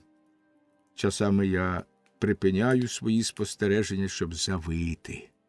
Ночі нема краю. Я запалюю свічку, встромлюю її в шийку старої пляшки. Вона відгонила порічковою наливкою, але наливки вже не було. Прообраз того, чим мав я стати ще до завтра. Тіло щезло, лишалась тільки душа. Скоцюрбившись на своєму сіннику, я намагався читати. Героїчні апофтегми давніх римлян не мали жодного успіху. До дідька цих брехунів. Не кожний родиться, щоб побувати в Римі. Ненавиджу йолопську пиху. Я хочу мати право скаржитись, скільки душа забажає, коли в мене завійниця. Так, але коли вона вгамовується, я хочу сміятись, якщо маю змогу. І я сміявся. Ви не ймете віри? Але коли я був у найплачливішому стані, як горіх під спудом, і зуби мої клацали, я розгорнув навмання книжку жартів цього доброго пана Буше і знайшов там одного такого дотепного, хрусткого, рум'яного, 20 милосердних богів. Я мало не луснув з реготу. Я говорив собі, це дуже немудро, не смійся ж, ти пошкодиш собі. І що ж? Я переставав сміятись, щоб ревти, і переставав ревти, щоб сміятися. І реву, і регочусь. Чума теж реготалась. Ой, бідолаха, ну й попоревів же ти, ну й попореготався. Коли настав ранок, я годен був тільки на те, щоб мене закопали в землю. Я не стояв на ногах. Рачки навколішках доліз я до єдиного віконця, що виходило на шлях. Першого, хто йшов повз халупу, я покликав голосом надтріснутим, як старий горщик. Щоб зрозуміти мене, йому не треба було чути. Побачивши мене, він дременув, знаменуючись Христом. Менш як за чверть години я мав честь побачити 2 вартових перед моїм домом. Мені заборонено переступати за поріг. Гай-гай, я про це й не мріяв. Я просив, щоб пішли по мого старого друга, метра Паяра, нотаря в Дорнесі, щоб передати йому мою останню волю. Але вони боялись навіть подиху моїх слів. І мені, далебі, здається, що, жахаючись чуми, вони затуляли собі вуха. Нарешті одне відважне маленьке байстря, підпасок, добре серденько, що зичив мені добра, бо я, зловивши його одного разу, коли він дзьобав мої вишні, сказав йому: «Любий дроздику, поки ти там, нарви й мені». Так він прокрався під саме вікно, послухав і гукнув: «Пане Брюньйон, я піду туди». Що сталося далі, мені надто важко розповісти. Я знаю, що довгими годинами, розтягнувшись на сіннику, я тіпався в пропасниці і висував язик, як теля. Ось клацає пуга, дзвоники на дорозі, знайомий грубий голос. Я думаю, Паяр приїхав, намагаюсь підвестись. Ой, чортового батька, мені здалося, що на потилиці у мене собор святого Мартіна, а на крижах Самбер. Я кажу собі, хоч би там були ще й басвільські скелі, проте треба, щоб ти пішов.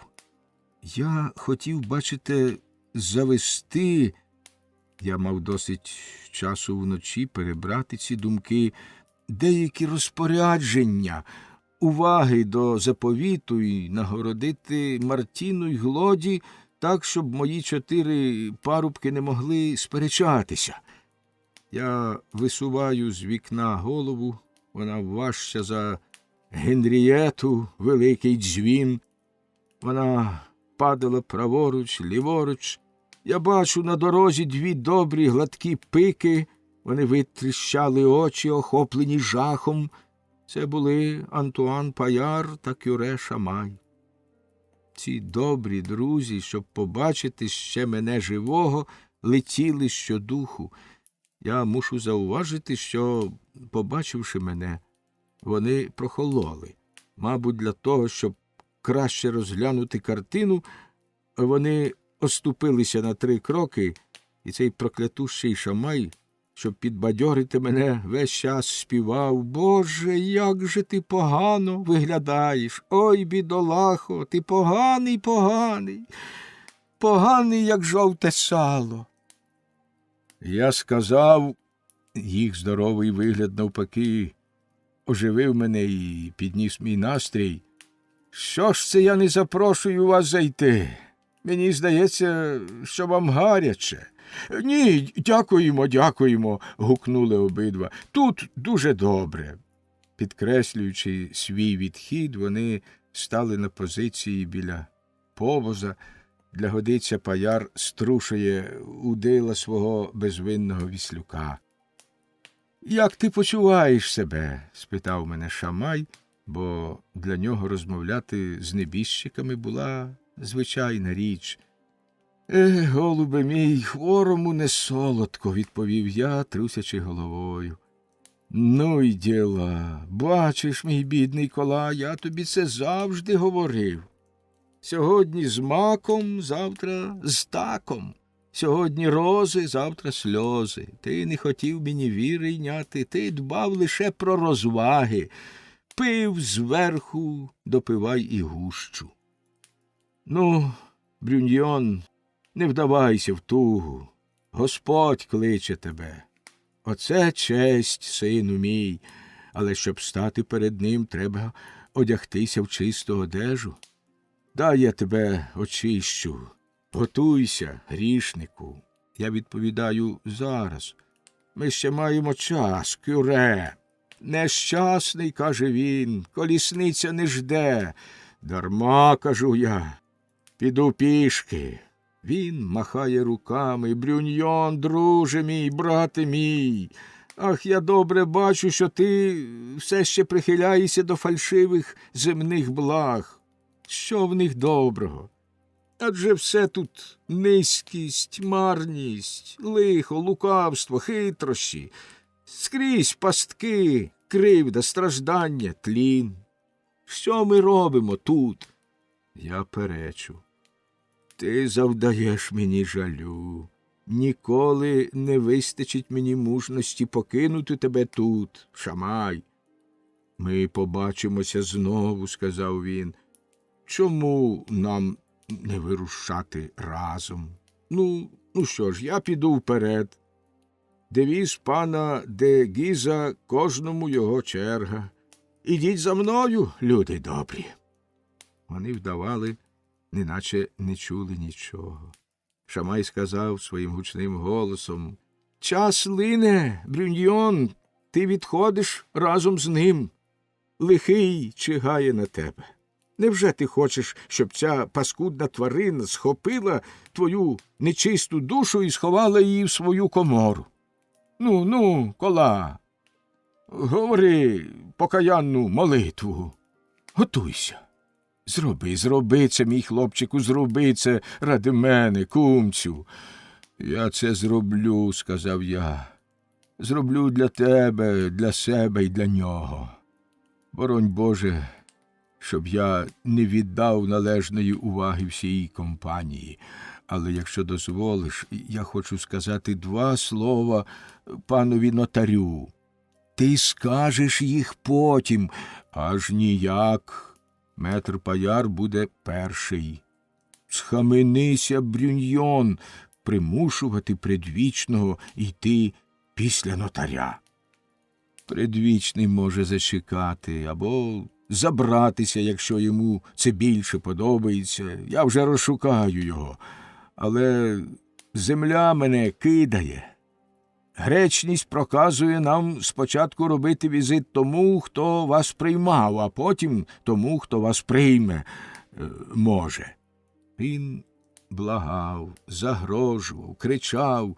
Я не поступався.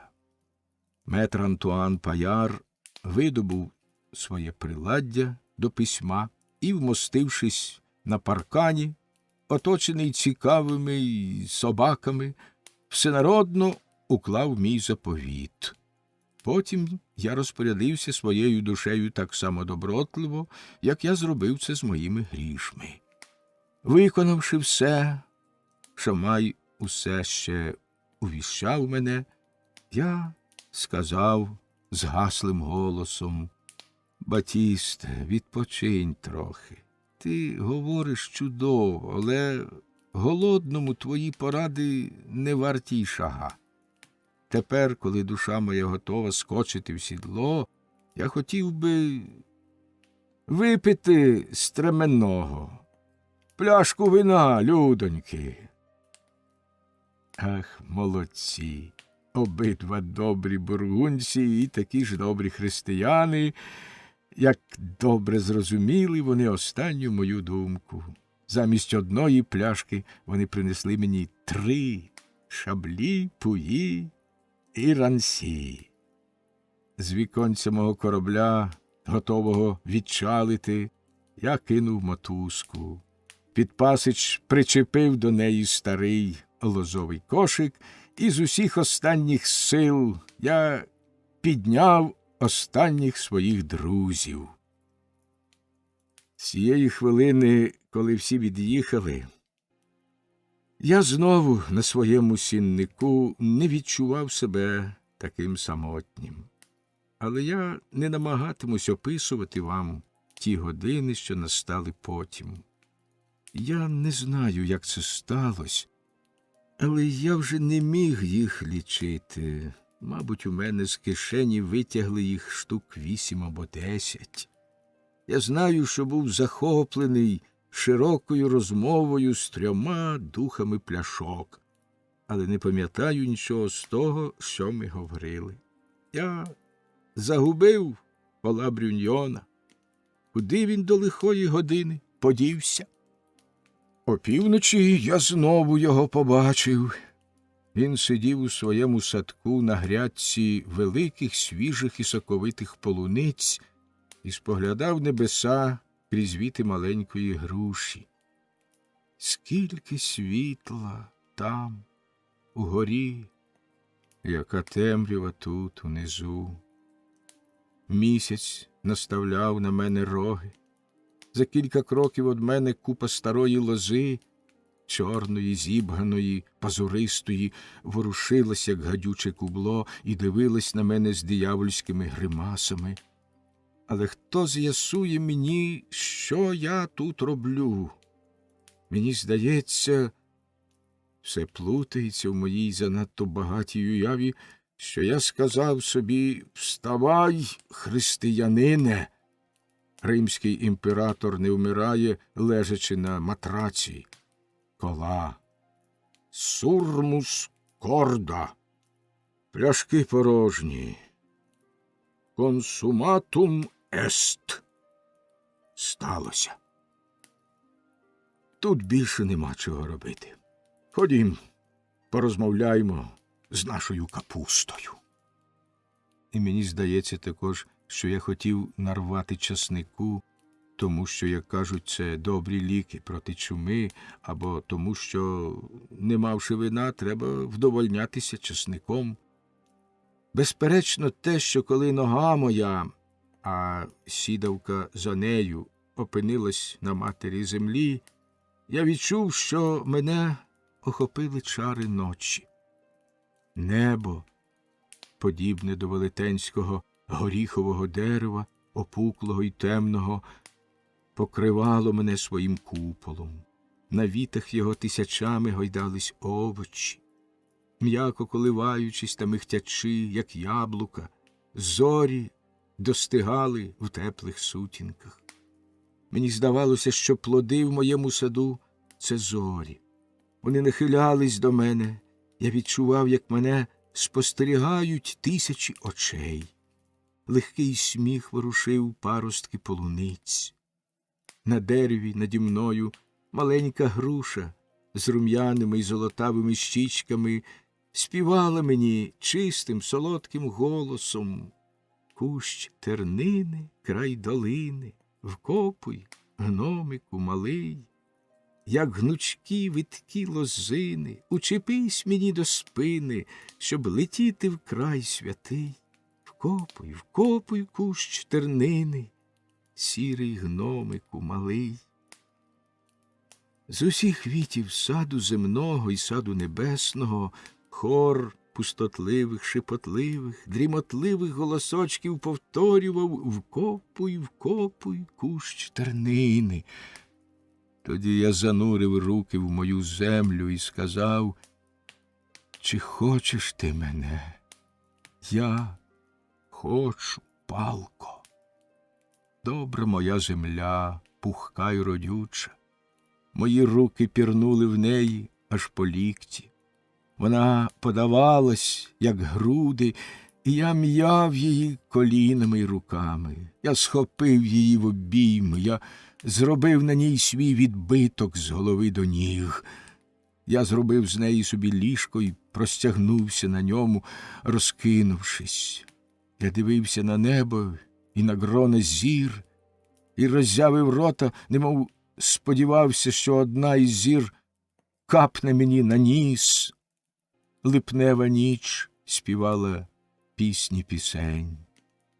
Сп'янілий цвіркун кричав, кричав, кричав, знесилюючись.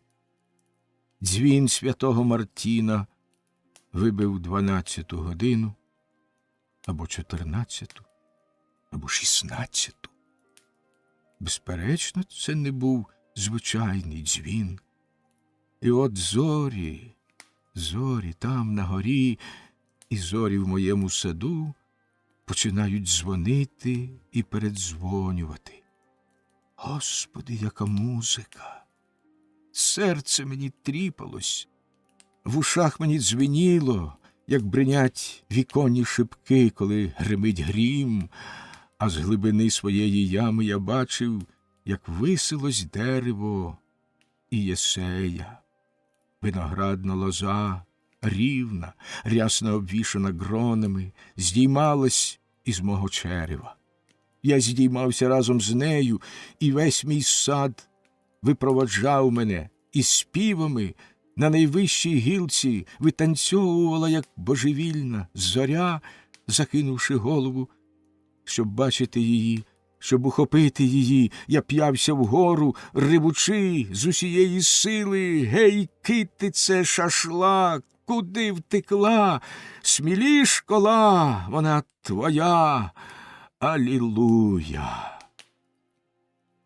Гадаю, що я дряпався туди майже всю ніч, бо співав я кілька годин, як мені потім розповідали.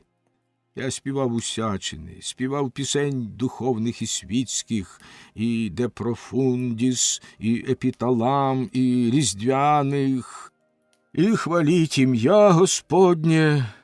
Тут були і звуки фанфари, і звуки Ригодона, пісні повчальні і інші, веселі. Я грав на лірі й козі, я бив у барабан, я сурмив. Сусіди, зібравшись юрбою, реготалися, кажучи: «От музика! Це кола конає, він збожеволів, збожеволів». Другого дня, кажуть, я віддав хвалу сонцеві. Я не сперечався з ним за честь підвестись першому. Прокинувся я тільки опівдні. Ах, як приємно було мені побачити себе знов на дні свого гноїща. Не можна сказати, щоб моє ложе було м'яке, або щоб мені не боліли боки, як собаці, але як добре, коли можеш сказати собі, що ще маєш боки. Що? Ти ще не пішов, Брюньйон, друже? Почоломкаймося, сину мій.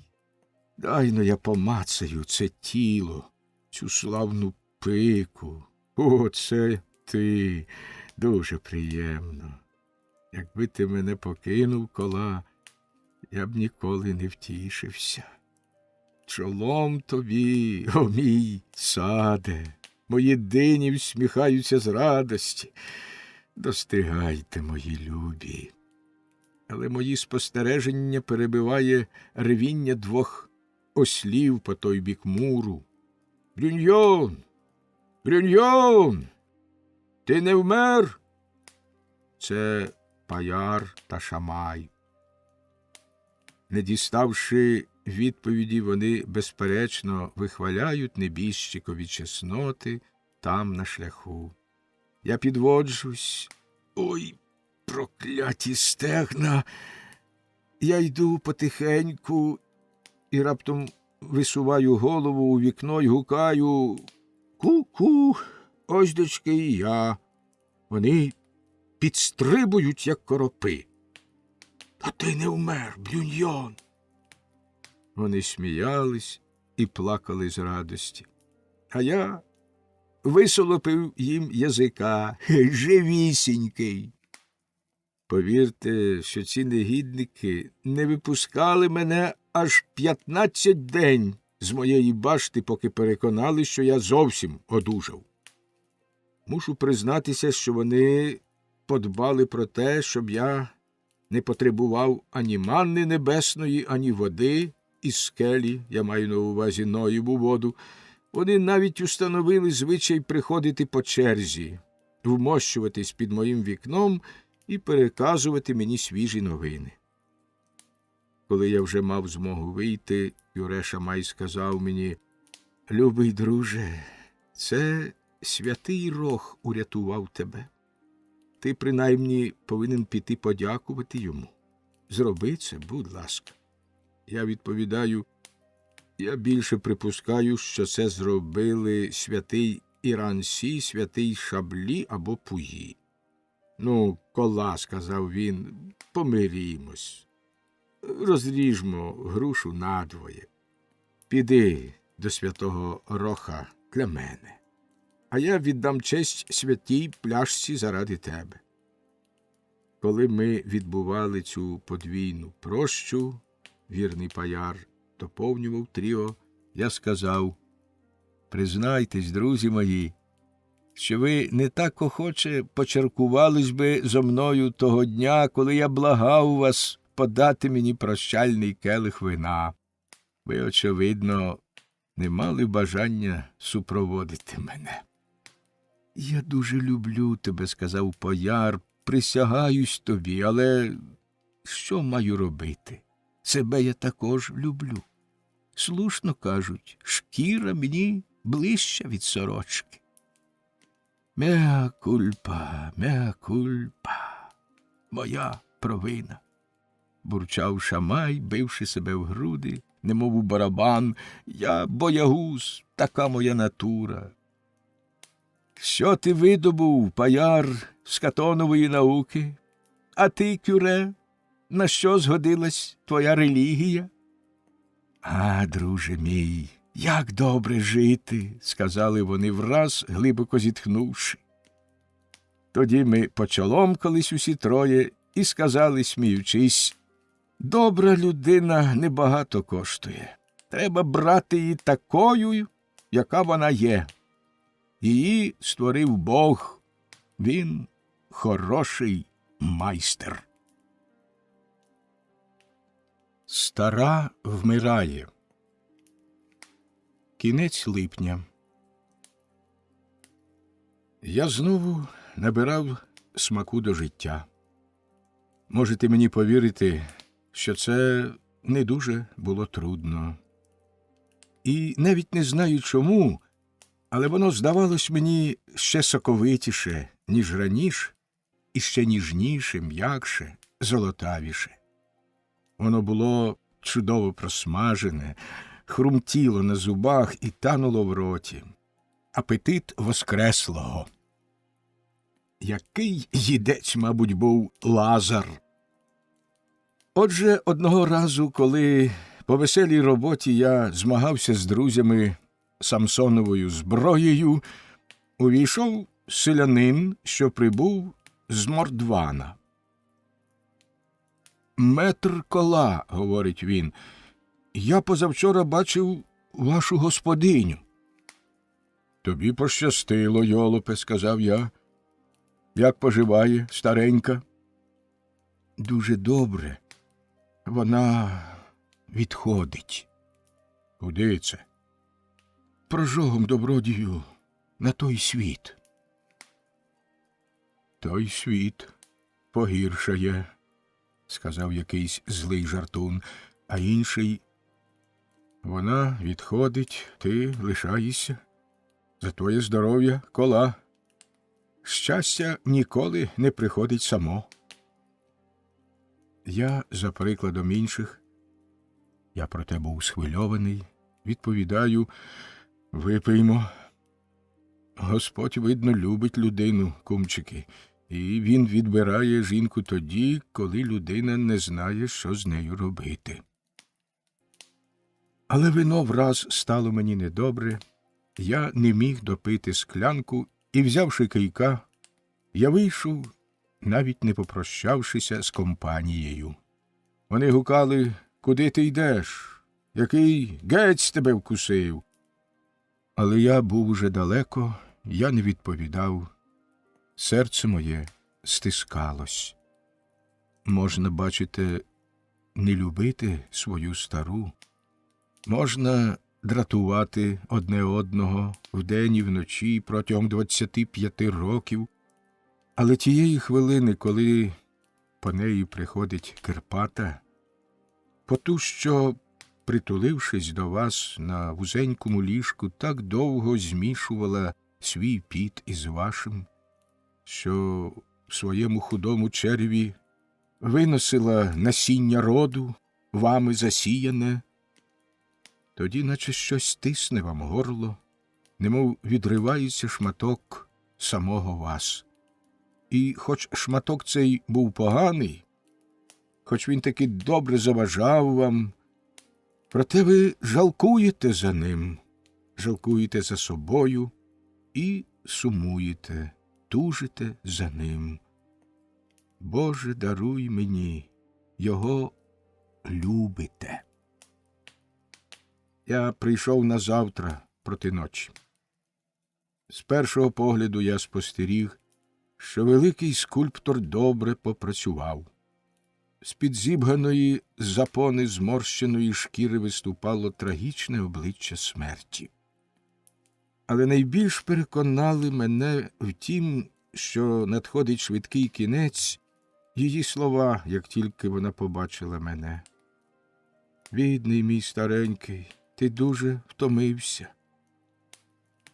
Ці добрі слова зворушили мене. І я сказав сам собі, нема сумніву, бідолашна жінка вмирає.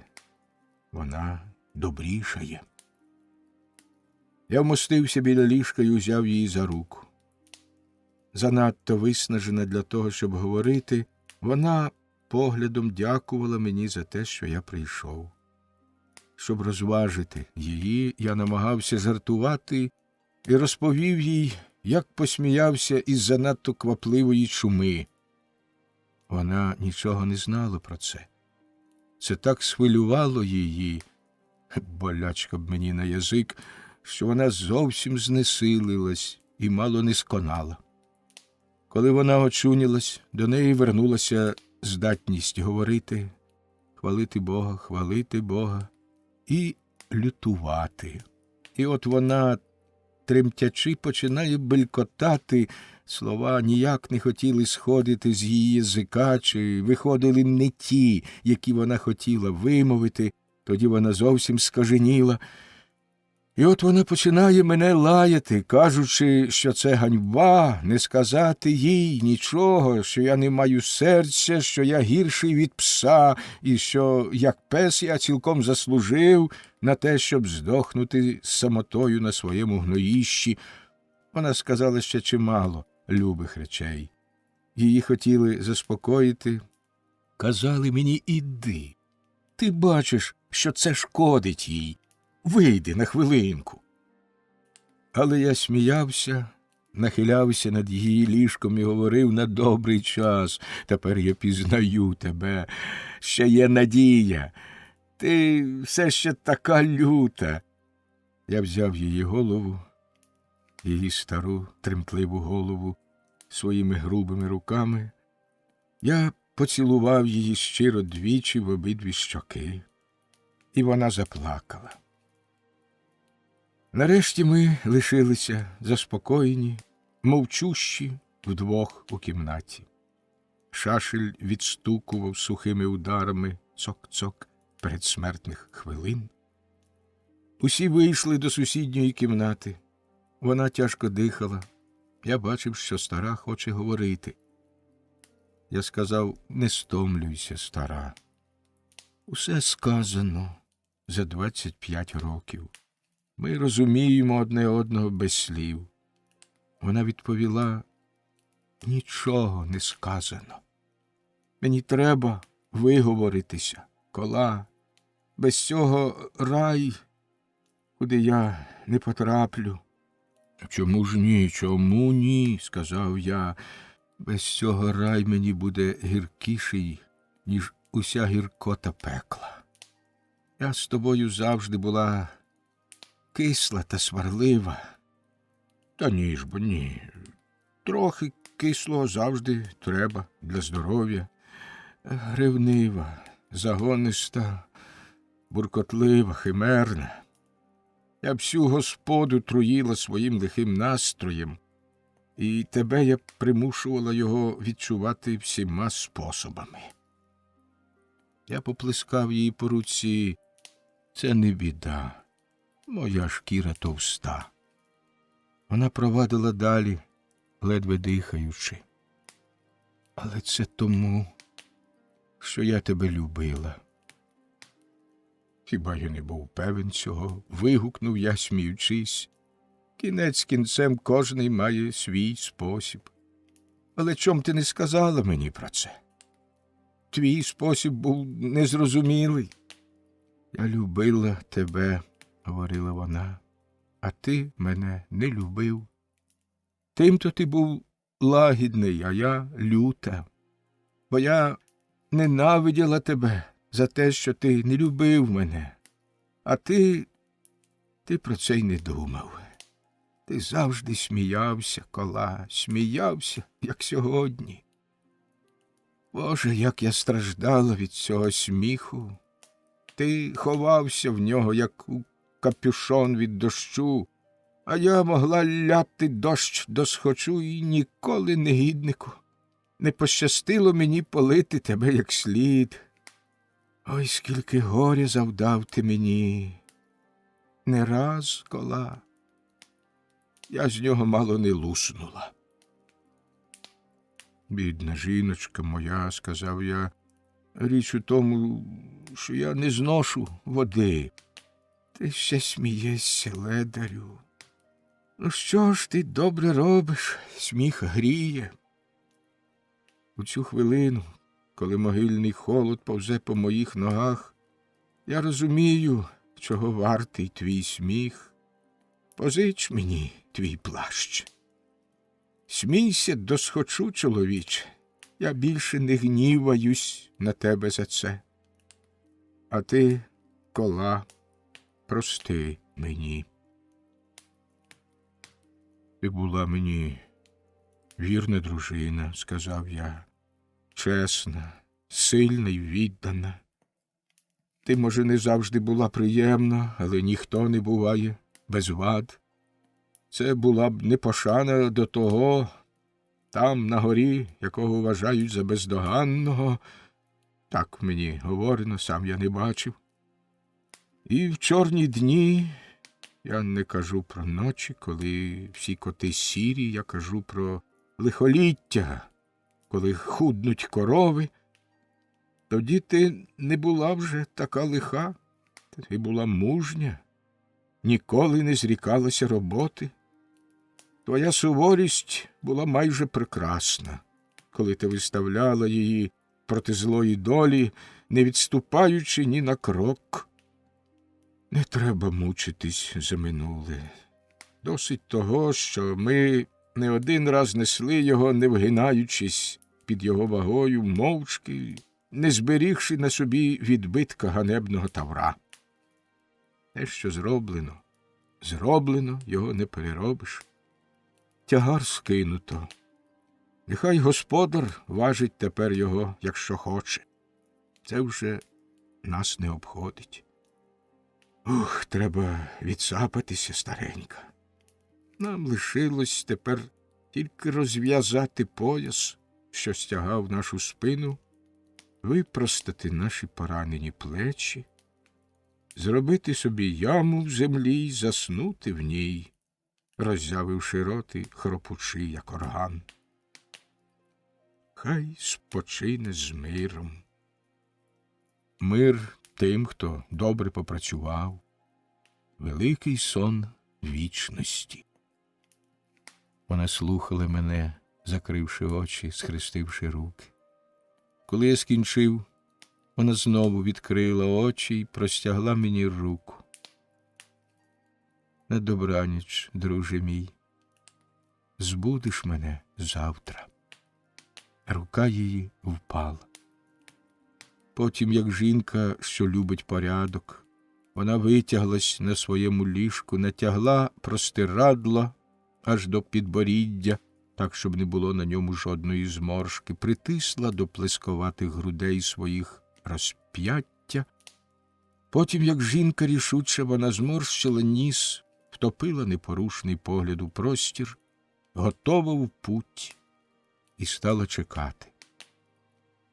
Але, мабуть, старі кістки її, раніш ніж упокоїтись, мусили востаннє, щоб очиститись, пройти через страждання, через огонь землі, така наша доля.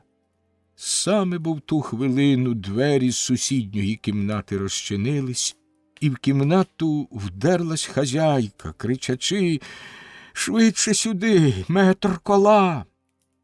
Не зрозумівши, в чому річ, я спитав, що трапилось. «Говоріть тихіше». Але вона на своєму ліжку, налагодившись вирушити в далеку путь, немов побачила з висоти повозу, куди вона злізла і дивилась поверх наших голів, щось таке, чого ми не могли побачити. Вона підвелась на своїй Божій постелі, рівна, як той, кого воскресив Ісус, простягла до нас руки й гукнула: «Моя Глоді!» Я зрозумів і собі, пройнятий її криком і хрипким кашлем, що донісся з сусідньої кімнати. Я метнувся туди і побачив там свого бідного маленького жайворонка, що із здушеним горлом намагався своїми рученятками розірвати страшні обійми. Вона була червона, пашила жаром, благала рятунку поглядом своїх переляканих очиць, боронилася, як поранена пташка. Що це була за ніч, я не можу розказати. І тепер, хоч уже відтоді минуло рівно 5 день, коли я згадую про неї, ноги в мене терпнуть. Я мушу сісти. Дайте мені звести дух.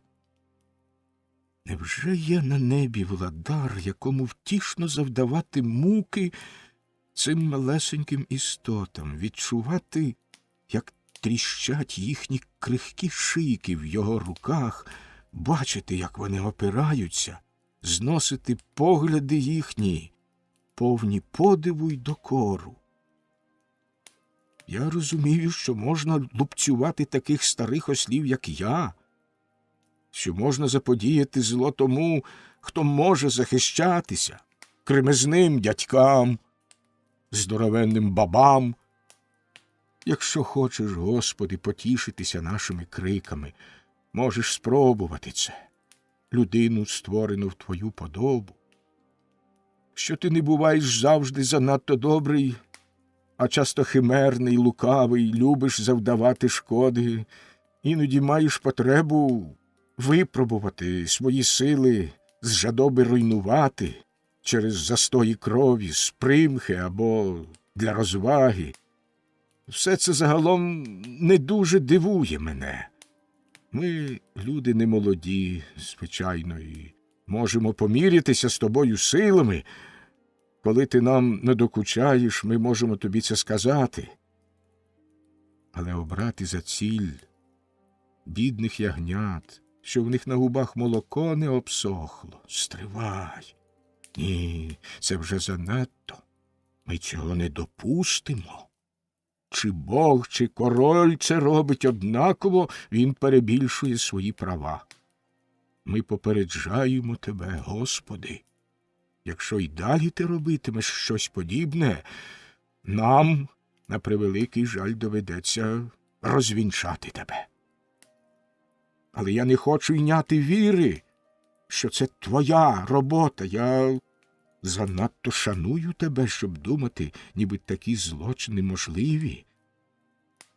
Тут одно з двох.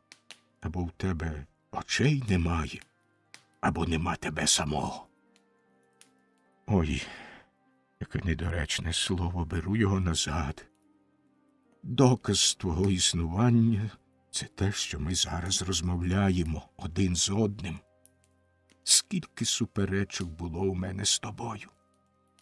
І між нами кажучи, скільки разів бував ти змушений замовкнути. Чимало я гукав тобі тієї лихої ночі, чимало проклинав, загрожував, заперечував, просив, благав. Скільки разів я простягав свої складені руки до тебе і насварявся стиснутим кулаком. Це ні до чого не призвело, ти й не ворухнувся. В кожному разі ти не можеш сказати, що я щось проминув, бажаючи тебе розчулити. І як ти не хочеш сказати матері його горець, не вдостоюєш вислухати мене, тим гірше для тебе, Боже. Ми знаємо іще декого. Ми вдаємося до іншого місця. Я пильнував тієї ночі разом із старою хазяйкою. Мартіна в дорозі почала родити і тому залишилась у Дорнесі, доручивши Глоді бабі. Коли вранці ми побачили, що наша маленька мучениця конає, ми стали вживати найрішучіших заходів. Я взяв на руки її малюсіньке тільце, не важче від пір'їнки. Вона навіть не мала сили боронитися і, звісивши голівку, як горобеня, ледве-ледве тріпотіла. Я глянув у вікно, було вітряно, йшов дощ. Троянда на своїй ніжці схилилась до скла, немов хотіла в кімнату зайти. Передвістя смерті. Я перехрестився і, ні на що не зважаючи, вийшов. Вогкий скажений вітер вдерся у двері. Я закривав рукою голівку моїй пташці, боячись, щоб буря не загасила свічки. Ми йшли. Спереду йшла хазяйка, несучи дари. Ми увійшли в ліс, що облямовував дорогу, і незабаром побачили край болота тремтливу осику.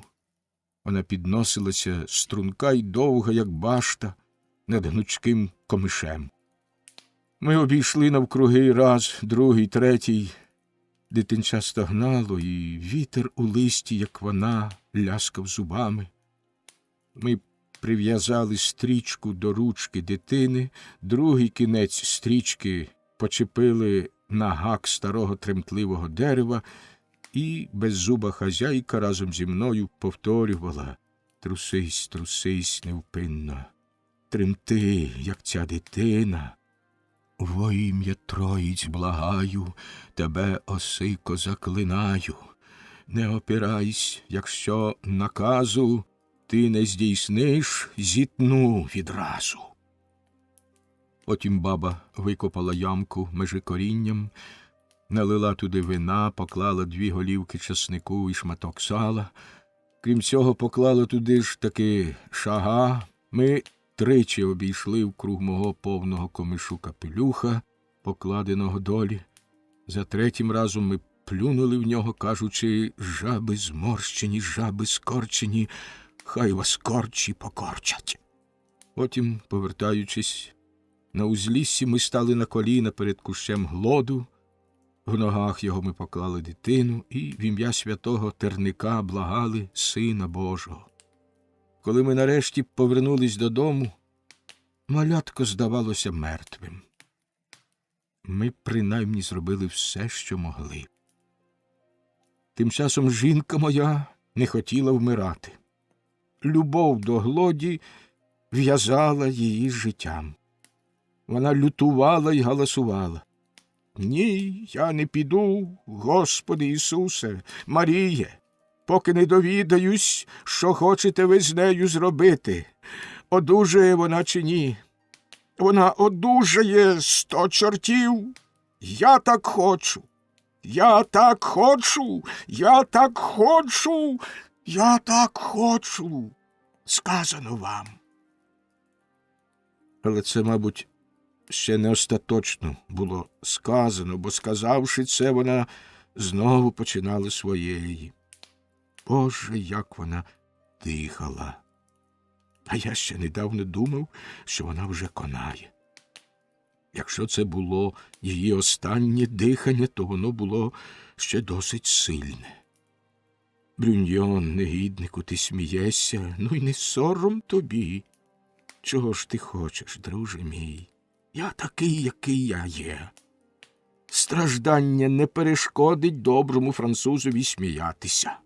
І чи сміється він, чи плаче, насамперед повинен він бачити. Хай живе дволикий Янус з повік розплющеними очима. Отже, не вважаючи на це, я страждав, чувши, як бідна стара дихає, знемагаючи. І дарма, що я хвилювався не менш за неї. Я хотів заспокоїти її і говорив їй такі слова, які, звичайно, говорять дітям, і ніжно вкривав її ковдрами. Але вона, розлючена, видиралась, зойкаючи: «Негіднику, коли б ти був чоловік, невже ти не винайшов би способу врятувати її? Сам-то ти врятувався б ще пак. На що ти здатен? Це б ти повинен був умерти». Я відповідав: «Далебі, я згоден із тобою, стара, твоя правда. Я віддав би свою шкуру, якби хтось її потребував, але, можливо, що там на горі вона не потрібна.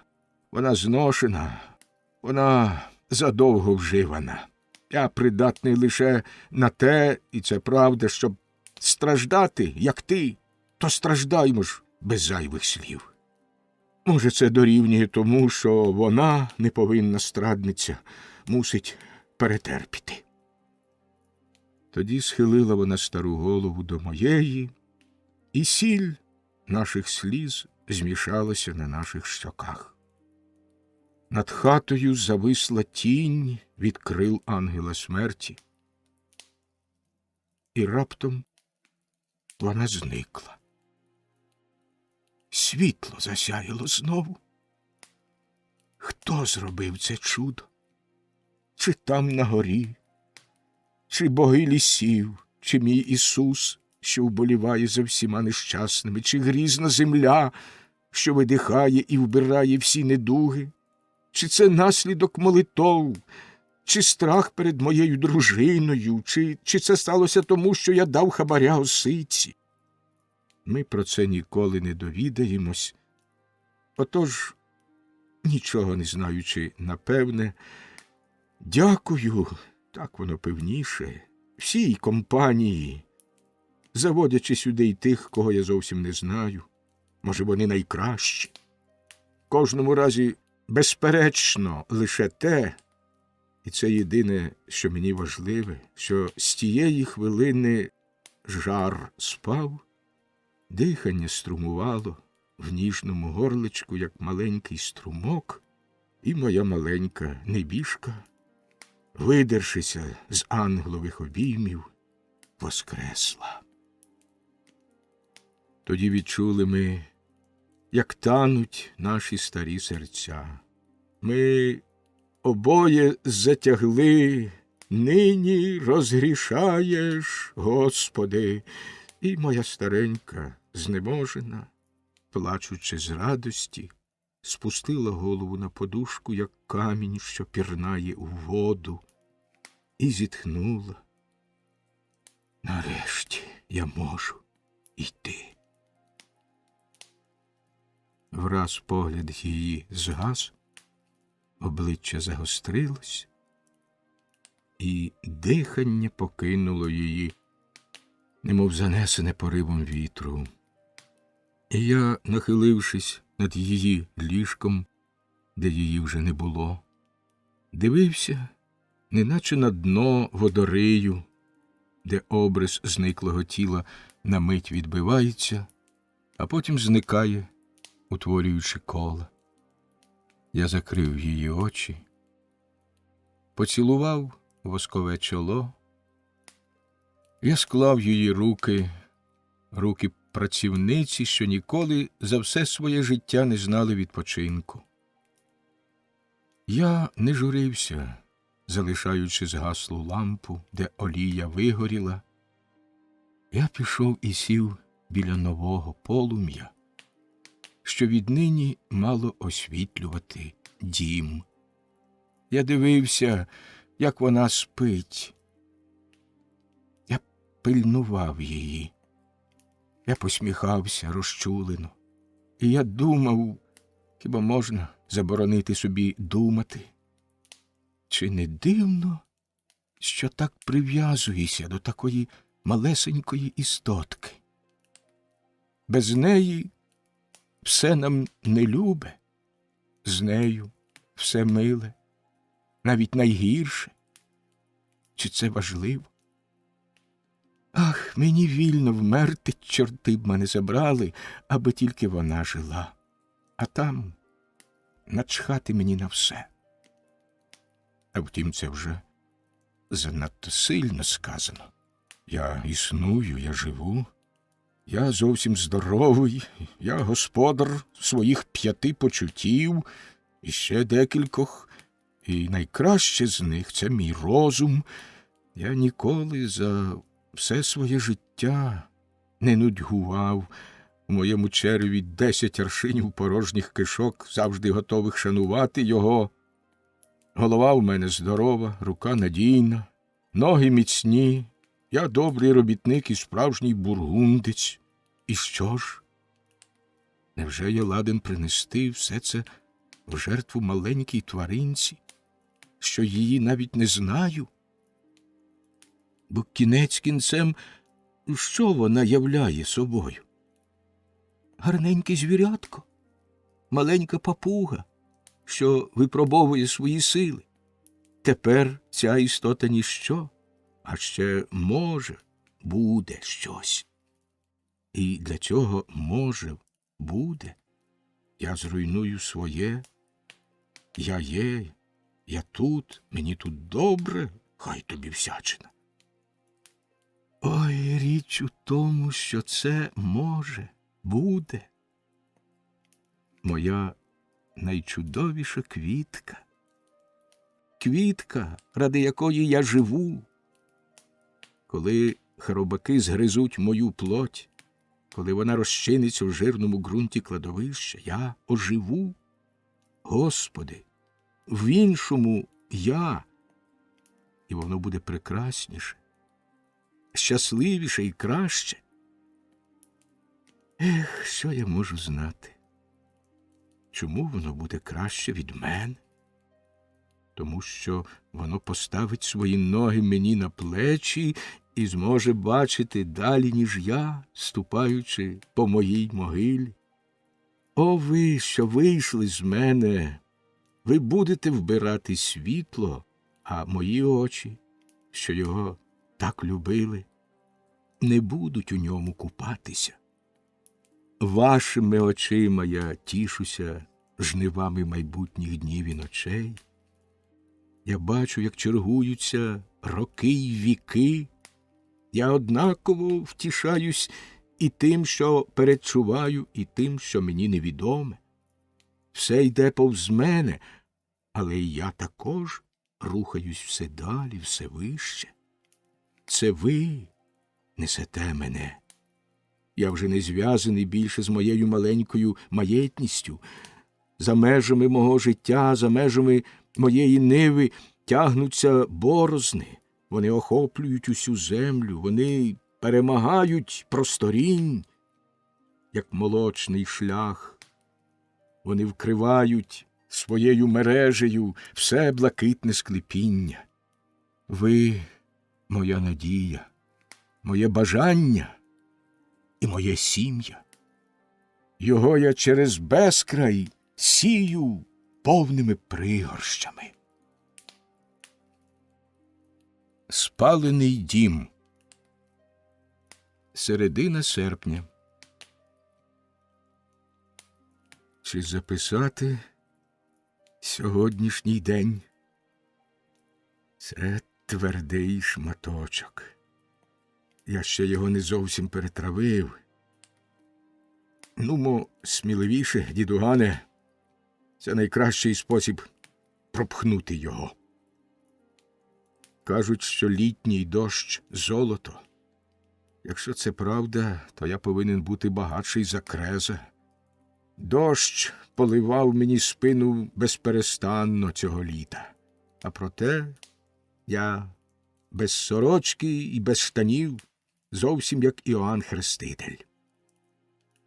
Тільки-но я вийшов з цього подвійного іспиту долі, Глоді зцілилась, і моя стара також, одна від своєї недуги, друга від життя.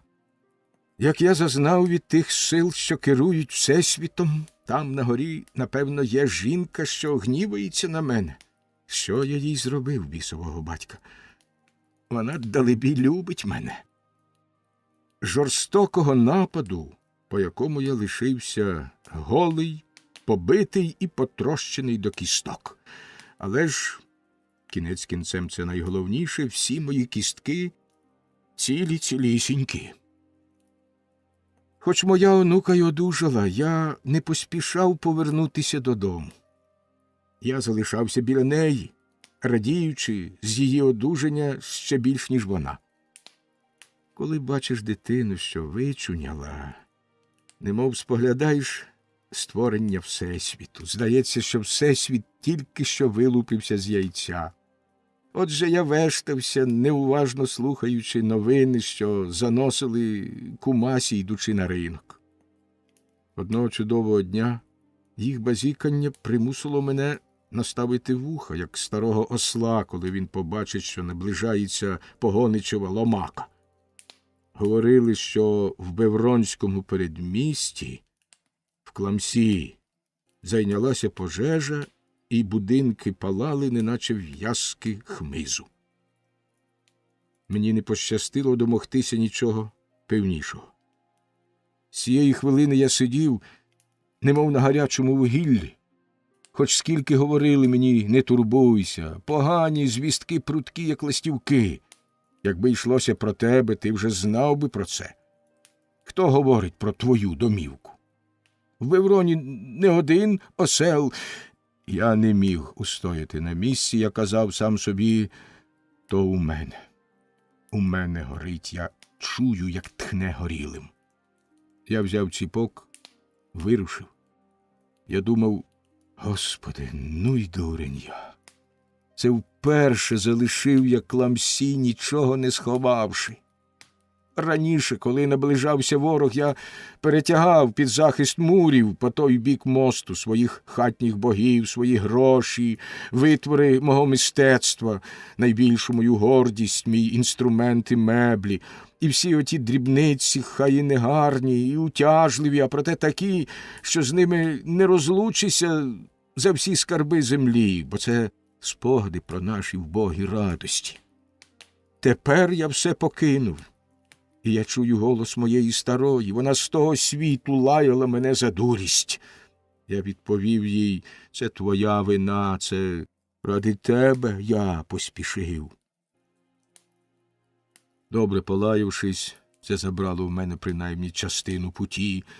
Я намагався переконати нас обох, що побоювання мої даремні. Але проти моєї волі думка ця поверталась, немов муха, щоб сісти мені на ніс. Я бачив її безперестанно, і холодний піт обливав мені спину й поперек. Я йшов швидким кроком. Я поминув вільє й почав видиратись на довгий лісистий горб, коли побачив на його схилі візок, що наближався до мене. В ньому сидів дядько Жожо, мірошник із Муло. Пізнавши мене, він зупиняється, підіймає свій батіг і кричить: «Бідний ти, бідний!» Мене наче в живіт ударило. Я стояв, роззявивши рот посеред шляху. Він говорить: «Куди ти йдеш? Повертай назад, мій кола! Не заходь до міста, в тебе роззілється жовч. Усе погоріло дощенту, в тебе нічого немає». Ця тварина кожним своїм словом перевертала мені кишки. Я, вдаючи хороброго, проковтнув слину і сказав, випроставшись: «Я добре це знаю. чорти б його забрали. Ну то чого ж там тобі треба? Каже він, наче його щось укусило. Я відповідаю, рештків. Там нічого не залишилося, кажу ж тобі. Нічого, нічогісінького. Ні пилинки. Жожо, ти перебільшуєш. Ти не можеш примусити мене повірити, що мої два підмайстри і мої добрі сусіди, бачивши пожежу мого дому, не подбали про те, щоб витягти з полум'я хоч кілька каштанів, які-небудь речі, як це водиться поміж братами. Твої сусіди, нещасний. Адже ж це вони підпалили дім. Цей удар добив мене. Він сказав мені, тріумфуючи, от бачиш, нічого ти не знаєш.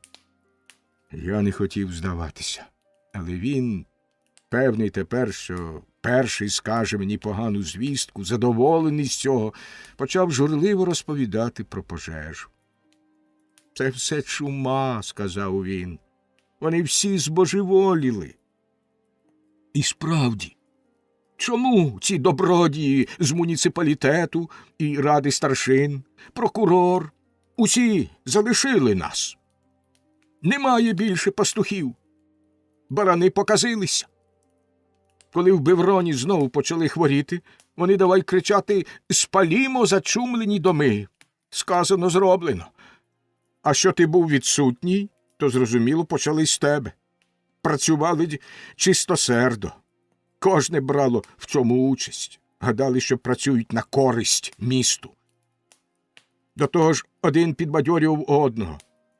Коли заходжується щось руйнувати, не знаю, що тоді буває. Людина п'яніє, тратить тяму, не може спинитись. Коли вони підпалили, то почали витанцьовувати навколо пожарища. Це було немов якесь божевілля. На Бевронському мості там танцює люд. Коли б ти побачив їх, там танцює люд, отак. Коли б ти бачив їх, може б ти і сам пішов би у танець разом з ними. Уявляєш собі, як палало, як тріщало все дерево, що було в твоїй майстерні? Одне слово, спалене все. Шкода, що я не бачив. Це, мабуть, було чудове видовище, сказав я. І я це думав. Але я думав також, я вмер. Вони вбили мене. Проте я цього не сказав Жожо. Хіба тебе це не обходить? Спитав він невдоволено. Він дуже любив мене, цей добрий чолов'яга, але іноді буваєш не від того. Проклята людська вдача, щоб побачити свого сусіда в біді, хоча б для того, щоб мати нагоду втішати його. Я сказав, шкода, що з цим чудовим огнем не почекали до Івана Купала. Я вдав, ніби хочу відійти. І ти все-таки йдеш туди?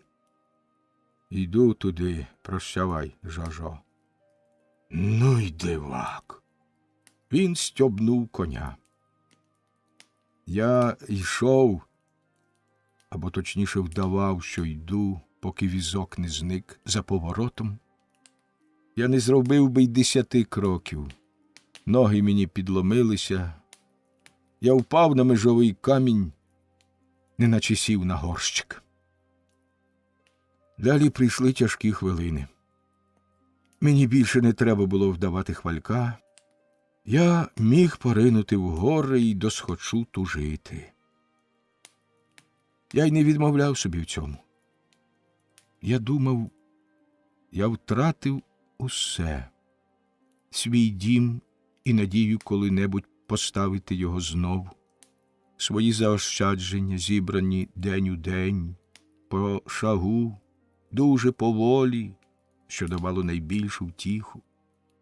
Я втратив спомини про своє життя, що в'їлися в стіни, тіні минулого, що нагадують смолоскипи. Я втратив ще більше, ніж усе це, я втратив свою волю. Що зі мною буде тепер? Мені доведеться жити в когось з моїх дітей. Але ж я заприсягнув хоч би що, а уникнути цього лиха. Я їх люблю, хай їм усячина. Вони люблять мене, це само собою розуміється, але я не такий дурний, щоб не знати, що кожна птиця повинна лишатись у своєму кублі, що старі перешкоджають молоді і навпаки. Кожний дбає про ті яйця, що він зніс, і не турбується тими, що з них вилупився сам. Дід, що вперто живе, зайвий, коли він хоче втручатися в життя молодого виводка. Даремно намагається він лишатися непомітним, йому мусять віддавати шану, до дідька шану. В ній причина всього лиха. Ми не рівні з ними. Я робив усе можливе, щоб 5 моїх дітей не душила шана до мене. Мені з цим пощастило. Та хоч що робіть, вони, не вважаючи на їх любов до вас, завжди дивляться на вас, як на чужого. Ви прийшли з тих країн, де вони не народжувались. І ви не дізнаєтесь про ті країни, куди вони йдуть. Як же можете ви цілком зрозуміти одне одного? Ви заважаєте одне одному, і це вас дратує. І потім, страшно сказати, найулюбленіша людина повинна якнайменше випробовувати любов своїх ближніх. Це значить дратувати Бога. Не слід забагато вимагати від нашої людської породи. Добрі діти, добрі, нема на що скаржитись. Вони ще кращі, коли не треба вдаватися по їхню допомогу. Я міг би з цього приводу багато сказати, якби схотів. І нарешті я маю гордість. Я не люблю відбирати пирога в тих, кому я дав його. Я наче кажу їм «платіть». Шматок, що я не сам заробив, стає мені поперек горла.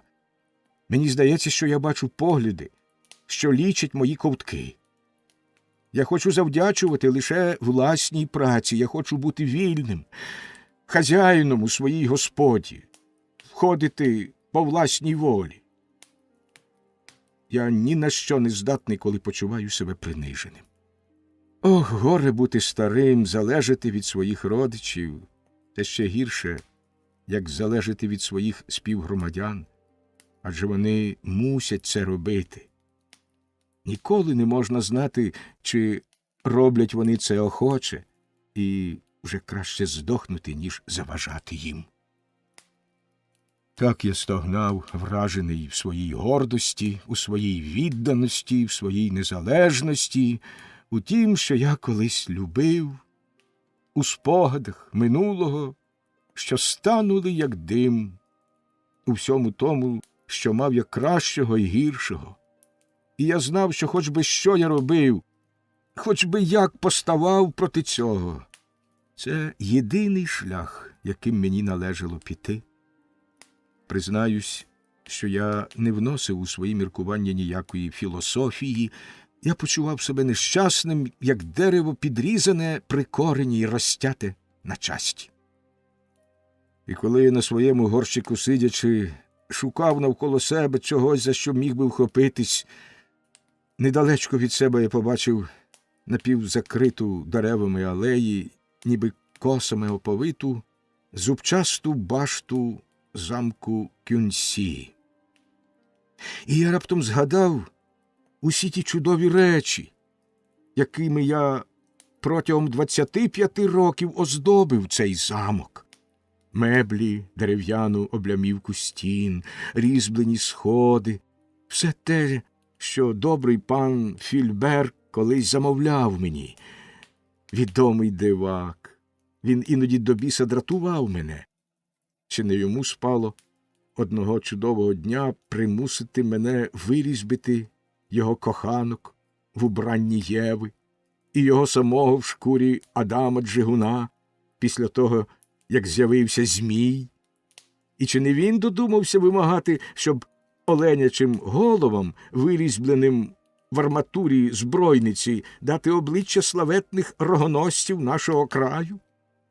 Ми досить нареготалися з цього, але цьому дияволові нелегко було догодити. Не встигав я закінчити, як мусив знов починати. Щодо грошей, то їх було не густо. Дарма. Він умів любити прекрасні речі з дерева і з плоті. І майже однаково. Це добре. Треба любити мистецькі твори, як люблять коханку, палко, душею й тілом. І якщо він навіть не заплатив мені скнара, то він урятував мене, бо я виринаю тут, загинувши там. Дерево мого минулого зруйноване, але плоди його лишаються мені. Вони безпечні від морозу й вогню. І я схотів побачити їх і вкусити від них цю ж мить, щоб повернути собі смак до життя. Я увійшов у замок. Мене там добре знали. Хазяїна не було, але, вигадавши, що мені треба зробити виміри для нової роботи, я пішов туди, де, я знаю, мають бути мої діти. Я кілька років не бачив їх. Поки художник почуває свої сили, він творить і не дбає про те, що він зродив. Проте останнім разом, коли я схотів зайти, пан де Кюнсі, якось чудно посміхнувшись, не пустив мене. Я сказав собі, що він, мабуть, ховає в себе якусь розпутницю, чиюсь мужню жону, а як я був певен, що це була не моя дружина, я на це не зважив. До того ж, із примхами цих вельможних бестій не слід сперечатися, так розважніше. У Кюнсі ніхто не намагається зрозуміти хазяїна. У нього не всі дома. Отже, я сміливо йшов головними сходами, але не зробивши й 10 кроків, я скам'янів, як лотова жінка. Виноградні грона, віти персикових дерев, квітчасті ліани, що оплітали різьблені бильця, все це було щекрижене ножем. Я не вірив своїм очам. Я обома руками обмацував нещасних калік, я відчув під своїми пучками їхні рани. Стогнучи, важко дихаючи, перестрибуючи через східці, я побіг угору. Я тепер тремтів перед тим, що мав бачити. Але це переходило все, що я уявляв. В їдальні, у збройниці, у спальні, усім постатям, що оздоблювали меблі і облямівку стін, відрізано коси, кому бракувало руки, кому виноградного листка, пузаті шафи вздовж камінів, стрункі стегна різьблених колон. Усе те пошрамоване написами. Там глибоко вирізане ім'я власника, там якесь йолопське речення або дата, коли зроблено цю геркулесову роботу. У глибині великої галереї моя чарівна, оголена німфа, Йонни, що коліном спиралась на шию волохатої левиці, правила за ціль, живіт її був продірявлений кулями з аркебуза. І скрізь удари й порізи, скрізь тріски та стружки, плями від чорнила й плями від вина, намальовані вуса, скрізь брудні брутальні жарти. Одним словом, усе, що нудьга, самітність, блазенство й дурість можуть навіяти безглуздого мозкові багатого ідіота, який не знає, що вигадати, і, сидячи в своєму замку, ні до чого не придатний, уміє лише руйнувати. Якби він був тут, я думаю, що вбив би його. Я зойкав, я глибоко зітхав. Довго не міг я говорити. Шия в мене побагровіла, і жили на лобі напружились. Я витріщав очі, як рак. Нарешті кілька лайок знайшли собі вихід. І вчасно, ще трохи, і я б задихнувся. Коли греблю прорвало, я дав собі волю. 10 хвилин, не переводячи духу, кляв я всіх богів і виливав свою ненависть. «А, собако!» – кричав я. «Чи треба було приводити в твій барліг моїх прекрасних дітей, щоб ти їх мучив, калічив, безчестив, бруднив і гидив? Ой, Леле, малятка мої дорогі, народжені в радостях, ви, кого я вважав за своїх спадкоємців. Я створив вас здоровими, міцними і огрядними, з м'ясистими тілами, без найменшої вади. Ви зроблені з дерева, що може прожити тисячоліття. І в яким же стані знаходжу я вас? Поранених, покалічених, і згори, і знизу, і посередині, спереду і ззаду, від носа й до корми, пошрамованих більше, ніж загін старих грабіжників, що повертаються з війни. Невже це я, батько всього цього госпіталю? Великий Боже, почуй мене, зглянься на мене. Може, молитва моя здасться тобі зайвою? Не дай мені, коли я вмру, потрапити до тебе в рай, а дозволь мені піти в пекло, до рожна, де Люцифер смажить душі грішників, щоб міг я своєю власною рукою повертати на всі боки ката дітей моїх, настромленого на рожен». При цих словах увійшов старий Андош, знайомий мені лакей, просити мене, щоб я припинив свій крик.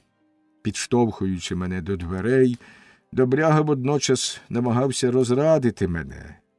«Чи ж можна, — говорив він, — доходити до такого стану через якісь там шматки дерева? Що б ти сказав, якби тобі довелось, як нам, жити з цим божевільним? Чи не краще, щоб він розважався, це його право, цими дошками, за які він тобі заплатив, ніж добрими християнами, як от ти і я?» Відповів я, хай він періщить тебе. Ти думаєш, я не дав би відшмагати себе за кожний шматок цього дерева, оживлений моїми пальцями? Людина – ніщо, твір її святий. Тричі дошогуб той, хто вбиває мрію. Ще багато наговорив би я, і так само красномовно, але я бачив, що слухач мій нічого не зрозумів, і що в очах Андоша я був майже такий божевільний, як і його хазяїн. І коли я на порозі ще раз обернувся, щоб востаннє озирнути видовисько цього бойовища, комізм становища, комізм моїх бідних безносих богів і їх Аттіли, Андоша з його байдужими очима, що жалкував за мною, мене самого, гладкого дурня, що витрачав своє красномовство і виголошував монологи перед шматками дерева. Фрт! Думка про це прошила мені в голову, як постріл. І враз забувши і мій гнів, і горе, я зареготався просто в обличчя стовпілому Андошеві і знову опинився на шляху. Я думав, цим разом вони в мене все відібрали. Я годен лише на те, щоб мене закопали в землю. Мені лишається тільки моя шкура. Так, але крім цього, біс їх батькові, лишається все те, що всередині її. Як той обложений, що відповів на загрозу забити його дітей, коли він не здасться: «Твоя воля, я маю інструмент, щоб сфабрикувати інших». Я теж маю свій інструмент, бий його лиха година, Вони не забрали його в мене, вони не можуть узяти його. Всесвіт – це безплідна рівнина, а на ній де-не-де зеленіють ниви, що засіяли ми, художники. Тварини земні й небесні клюють їх, обскубують і топчуть. Нездатні творити, вони можуть тільки вбивати. Гризи й нищи, бидло. Бий копитами мій хліб, я зрощу інший. Чи достиг колос, чи сох колос? Що мені до жнив? У чреві землі буяє нове насіння. Я те, що буде, а не те, що було, і коли настане день, і сили мої згаснуть, коли я не матиму очей, ні м'ясистих ніздрів, ні пельки, куди лють вино, і де так добре причеплений мій невтомний язик, коли я не матиму рук, моторних пальців, коли я не матиму бадьорості і буду дуже старий, без крові і без глузду, тоді, мій Брюньйон, мене тут не буде. Оближ, не турбуйся. Чи уявляєш ти собі Брюньйона, що нічого більше не відчуває? Брюньйона, що нічого не творить? Брюньйона, що не сміється і не креше полум'я враз усіма 4 підковами? Ну ні, це вже свідчитиме про те, що він вискочив із своїх штанів. Можете спалити їх. Залишаю вам свою покидь. І я рушив далі на кламсі. Коли я виходив на шпиль горба, вдаючи молодця і вимахуючи ціпком, правду сказати, я вже опанував себе, я побачив, що до мене наближається бігцем і плачучи маленька білява людина. Це був Робіне, на прізвисько Біне, мій молодший підмайстер. Хлопчак 13 років, він під час роботи більше уваги приділяв мухам, ніж своїй праці, і раз у раз тікав на вулицю пустувати або розглядати дівчачі литки. Я шмагав його разів із 20 щодня. Але він був спритний, як мавпа, й хитрий, пальці у нього були хваткі, як і сам він, добрі робітники. І, незважаючи ні на що, я любив його завжди роззявлений дзьоб, зуби, гризунця, худі щоки, меткі очі і кирпатий ніс. Він це знав, ледацюга. Дарма махав я кулаком і лякав його своїм гримким голосом. Він бачив сміх у куточках Юпітерових очей. І коли я переставав лупцювати його, він струшувався, спокійно, як віслюк, і знову починав своєї. Це був справжній ледар. Тому я сильно здивувався, побачивши, що він, як тритон з фонтана, лє гіркі сльози з грушу завбільшки. Сльози ці тікли з його очей й носа, і от він кидається до мене, обіймає мене і, ревучи, поливає мені живіт своїми сльозами. Я нічого не розумів, я говорив: «Аби й тебе сила Божа, що з тобою? Облиш мене, висякайся, хай тобі біс, перше ніж лізти з обіймами». Але замість перестати, він, обхопивши мене, як стовбур сливи, зсовується до моїх колін на землю і ридма ридає. Я починаю непокоїтись. Ну, парубійку, вставай, що з тобою? Я беру його за обидві руки, підводжу його. Гопля! І я бачу, що одна його рука обв'язана і кров виступає через ганчірку. Вбрання його розшарпане, брови обсмалені. Я кажу: я забув уже про своє нещастя. Негіднику, ти знову дурниць накоїв? Він стогне: ой, хазяїне, мені так тяжко. Я садовлю його поруч із собою на укосі. Я кажу: говори ж бо. Він кричить: усе згоріло. І знову течуть буйні води. Тоді лише зрозумів я, що все це велике горе сталося через мене, через пожежу, і не можу й сказати, як це мене втішило. Бідний мій хлопчику, відповідаю я, і тому ти плачеш. Він повторює. Він думав, що я не зрозумів. Майстерня згоріла. Гаразд, це вже підігріта страва. Я знаю вже твою новину. Це вже в 10 за годину чую я її. Чого ж ти хочеш? Це нещастя. Він полегшено дивиться на мене, але все-таки на серці йому важко. Отже, ти любиш свою клітку, Дроздех, хоч тільки й думки мав, щоб випорхнути з неї. Оближ, сказав я. Я маю підозру, що й ти, халамиднику, танцював з іншими навколо кострища. Я нічого подібного не думав. Він обурився. Це неправда, кричить він. Неправда! Я бився! Усе, що могли зробити, щоб спинити вогонь, хазяїне, ми зробили. Але нас було тільки 2. Кан'я, це мій другий учень, зовсім хворий. Вискочив з ліжка і хоч тіпався у пропасниці, став перед дверима приміщення. Але спиніть ви череду. Нас змили, знесли, розтоптали, пом'яли. Дарма бились ми й борюкались, як навіжені. Вони пройшли по нас, немов ріка, коли відкрито шлюзи. Кан'я встав, побіг за ними.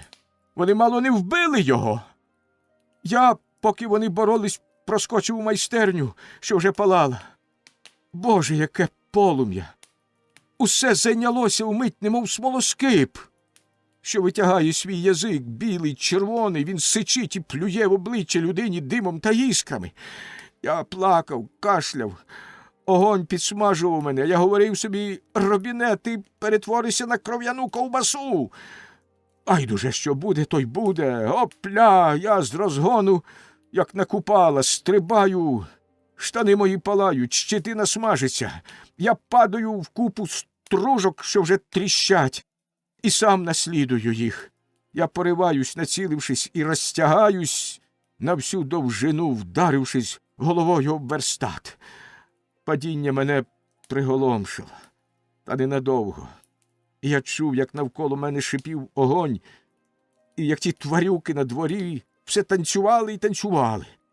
Я намагаюсь підвестись, але знов падаю.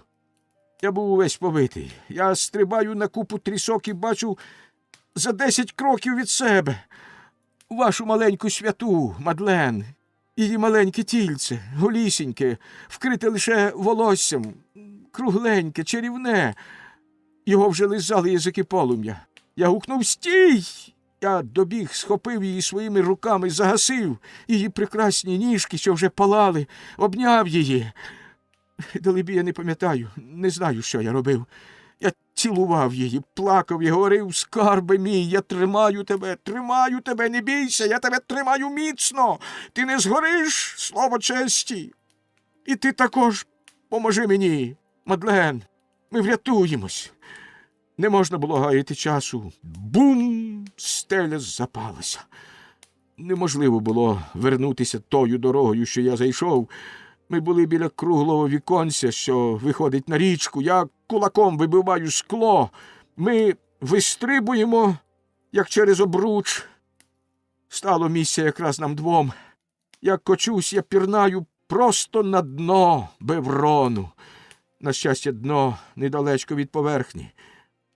І як воно було дуже замулене і багнисте, Мадлен, впавши, не набила собі гулю. Я був не такий щасливий. Я не випустив її з своїх рук, я бурхався, застрягши дзьобом у глечику. Я напився і наївся більше, ніж хотів. Нарешті я вийшов звідти. І без зайвих слів, оздечки ми обоє. Хазяїне, даруйте, що я не зробив нічого більше. Тоді, побожно розгорнувши свій клунок, він витяг Мадлен із зібганої куртки. Вона, всміхаючись своїми невинними і кокетливими очима, показувала свої опалені ніжки. Я так розчулився, що Цього не могла зробити ні смерть старої, ні недуга моєї глоді, ні моя руйнація, ні знищення моїх творів. Я заплакав. І, цілуючи Мадлен і Робіне, я згадав щось інше і сказав: «А Кан'я?» Робіне відповів: «Він умер з горя». Я схилив коліна посеред шляху, поцілував землю і сказав: «Дякую, мій хлопчику». І, дивлячись на дитину, що стискала статую своїми пораненими руками, я сказав небесам, показуючи на нього: «Оце мій найкращий твір, душі, що я вирізбив. Вони не відберуть їх у мене. Паліть дерево, душі належать мені».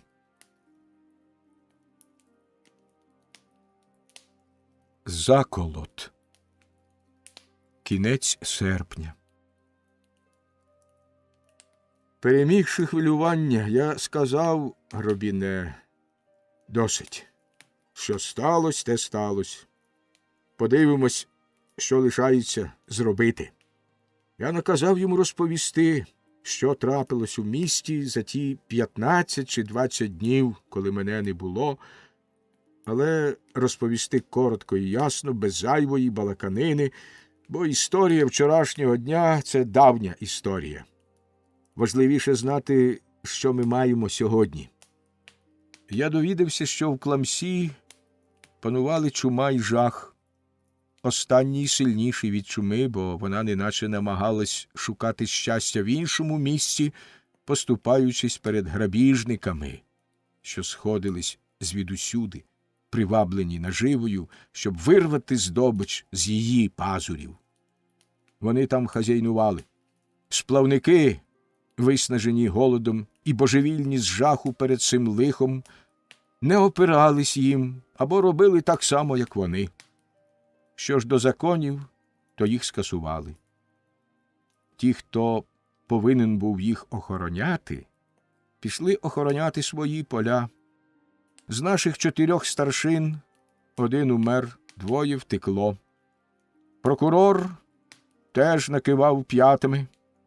Управитель замку, відважний дідуган, але хворий на подагру, однорукий, з розпухлими ногами і з розумом не більшим, як у теляти, дав себе розшматувати. Лишався 1 старшина Ракен, який, опинившись віч-навіч з цією звіротою, що зірвалася з ланцюгів, з жаху, млявості чи хитрості, замість опиратися, визнав за доцільне поступитися і взяв участь у підпалі. Отже, не признаючись у цьому навіть собі самому, я знаю його, я його розгадав, він одним ударом задовольнив свою злостиву душу, нацьковуючи на того чи іншого, чиє щастя не давало йому спокою, або на кому він хотів помститися.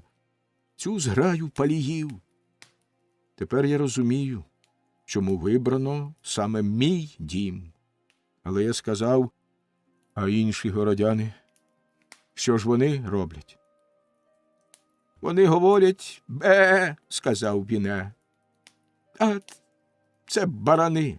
Вони чекають дома, щоб прийшли пускати їм кров. Вони не мають більше ні чабанів, ні псів». «Ну, Біне, а я ж? Побачимо, хлопчино, чи залишились у мене ще ікла. Ходім туди, малий». «Хазяїне, самі не зробите нічого». «Догнав, не догнав, а погнатись можна». «А якщо ці негідники схоплять вас?» «У мене нема тепер нічого, плював я на них». «Ану, спробуй, розчеши волосся лисому дідькові». Він почав танцювати. «Ото буде втіха. Трах-бах, тарарах, грабуй, пий, бий, рубай, гоп, чики-чики-чики, поганяй, поганяй. І, спершись на опалену руку, він пішов обертом по дорозі, ледве не розтягнувшись при цьому. Я удав суворого. «Гей, мавпо!» – сказав я. «Хіба це добре танцювати на верхівці дерева, виляючи хвостом? Вставай! Будьмо серйозні. Тепер треба слухатися». Він слухав мене з блискучими очима. «Ти недовго сміятимешся. Ось що. Я сам іду до Кламсі». А я? «Тебе я пошлю до Дорнесі з дорученням. Попередь метра Ніколя, старшину нашого. Обачну людину з добрим серцем, з ще кращими ногами. Він любить себе більше, як своїх співгромадян, але над усе любить своє добро. Попередь, що завтра вранці вип'ють його вино. Звідси піди до Сарді. Ти побачиш на його голубнику метра Гійоме Куртіньйона, прокурора. І скажи йому, що дім його, безперечно, цієї ж ночі спалять, пограбують тощо, якщо він не повернеться. Він повернеться. Більш я тобі нічого не скажу. Ти сам добре придумаєш, що тобі сказати. Ти не потребуєш, щоб тебе вчили брехати». Малий, почухавши за вухом, сказав: «Це не трудно, але я не хочу вас залишати». Я відповів: «Хіба я питав тебе, чого ти хочеш і чого не хочеш? Я так хочу. Ти мусиш коритися». Він заперечував. Я сказав: «Досить!» Цей хлопчик турбувався за мою долю. «Я не забороняю тобі бігти», – сказав я. «Коли ти все скінчиш, можеш приєднатися до мене. Найкращий спосіб допомогти мені – це привести підмогу». «Одна нога тут, а друга там», – сказав він. «Я приведу їх задиханих і спітнілих, хоч плазма, Куртіньйона та Ніколя. Хоч би для цього мені довелося прив'язати їм до п'ят сковорідки». Він погнався, потім знову зупинився. «Хазяїне, скажіть мені принаймні, що ви робитимете?» З величним і таємничим виглядом я відповів: «Побачимо». Присягаюся, я сам нічого не знав. Я прийшов у місто о 8 годині вечора. Червоне сонце ховалось під золотими хмарками. Ніч тільки-но спускалась. Чудова літня ніч. Та нікому було тішитись нею. Біля входу в ринок ні сторожі, ні цікавих. Можна було зайти, як у млин. На великій вулиці худий кіт гриз скоринку. Побачивши мене, він наїжився і кинувся навтьоки. Будинки із закритими очима мовчали. Жодного звуку. Я сказав, вони всі повмирали. Я прийшов запізно. Тут я спостеріг, що з-за віконниць хтось прислухається до моїх лунких кроків. Я стукав, кричав: «Відчиніть!» Ніхто ані чечирк. Я підійшов до другого будинку. Я знову грюкав і ногою, і ціпком. Ніхто не відчиняв. Я почув, як всередині шемотіли миші. Тепер я зрозумів. Вони ховаються, боягузи. Хай вони виказяться, я візьму їх за боки. Кулаками й закаблуками став я тарабанити по підвіконню книгаря, гукаючи: «Гей, старигане! Деніс Осуа, хай тобі всячина! Я все потрощу, відчиняй же! Відчиняй, гаво! Я Брюньйон!»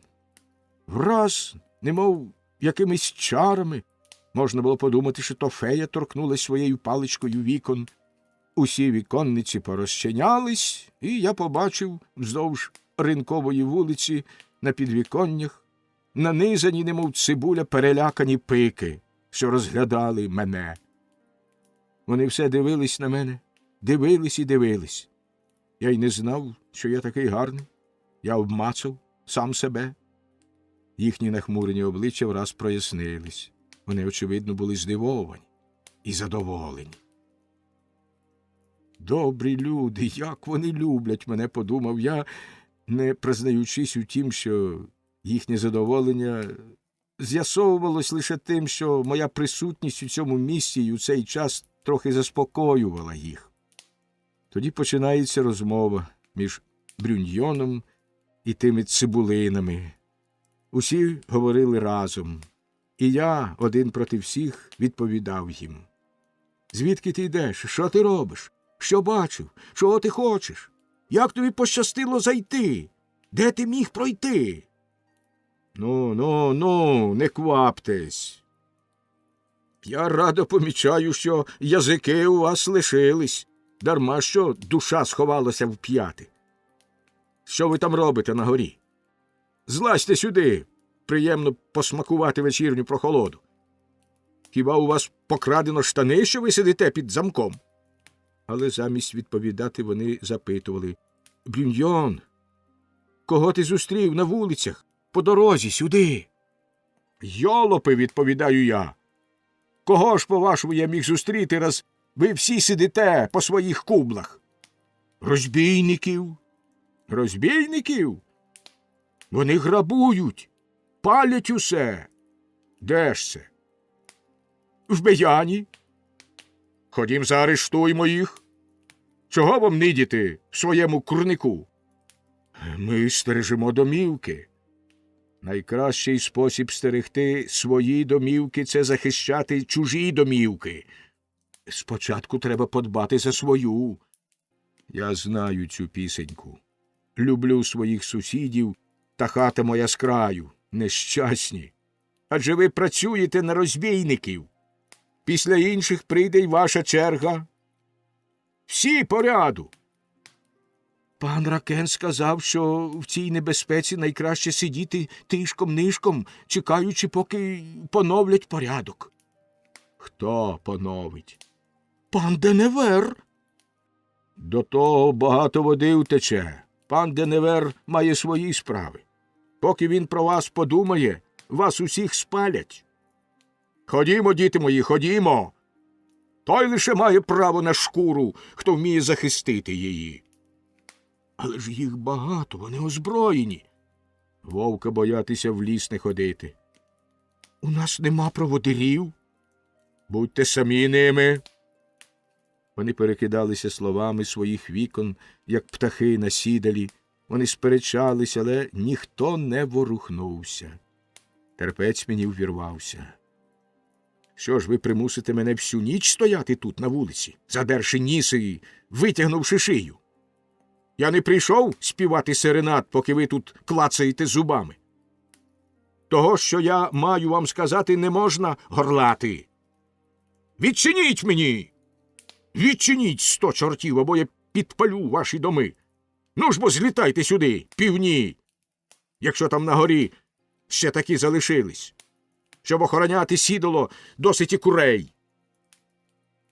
Сміючись і лаючись, вони напіврозчинили одні двері, потім другі. Якийсь обережний ніс наважився висунутись, за ним вилізла вся тварина. І скоро побачили, що один баран вийшов з кошари, вийшли всі інші. Вони нахабно один перед одним лізли до мене. А ти зовсім вичуняв? Здоровий, як качан. І ніхто не зачепив тебе? Ніхто, крім гусей, що сичали на мене. Переконавшись, що я вийшов живий і здоровий з цієї небезпеки, вони вільніше зітхнули і стали до мене прихильніші. Я сказав, подивіться добре. Так, усе як слід, усі шматки на своїх місцях, жоден не загинув. Може, дати вам мої окуляри? Ну, а тепер досить. Завтра ви побачите ясніше. Не гаймо часу. Киньмо ці дурниці. Де ми можемо поговорити? Ганьо сказав, у мене в кузні. У кузні Ганьо тетхнуло рогом. На землі, потоптаній кінськими копитами, ми збились уночі, немов отар. Двері зачинені.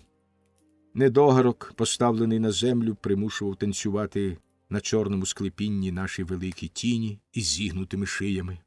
Усі мовчали. І раптом усі враз заговорили.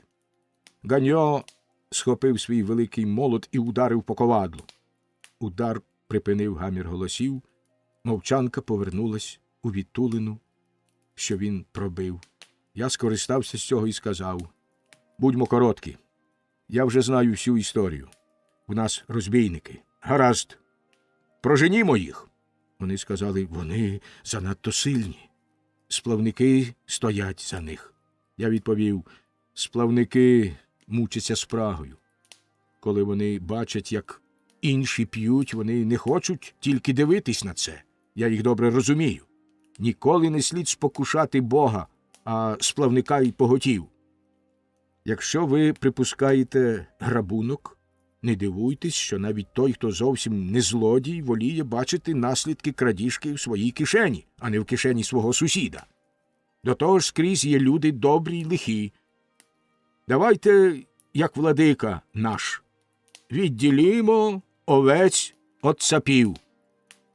«Але ж пан Ракен, – сказали вони, – і старшина забороняють нам поворухнутись. Адже це він повинен піклуватися порядком у місті, коли відсутні інші, намісник та прокурор». «А він це робить?» «Він так гадає». «Він це робить? Так чи ні?» «Адже це видно». «Тоді ми це зробимо». «Пан Ракен обіцяє, що як ми не поворухнемось, нас помилують. Заколот обмежиться околицями». «А відкіля він знає це?» «Він мусив укласти з ними угоду. Його примушено до цього». «Але ця угода – злочин!» «Це лише для того, – каже він, – щоб їх приспати». «Приспати їх чи вас?» Ганьо знов ударив по ковадлу. Це був його звичайний жест. Така ж була його манера ляскати себе по стегнах під час розмови, і сказав: «Він правду каже». Усі ми мали вигляд засоромлений, боязкий і сердитий.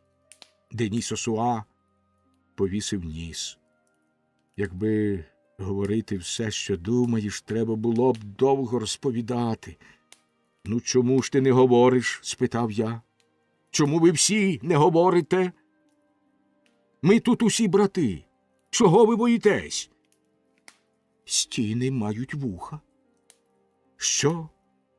Ви вже дійшли до цього?»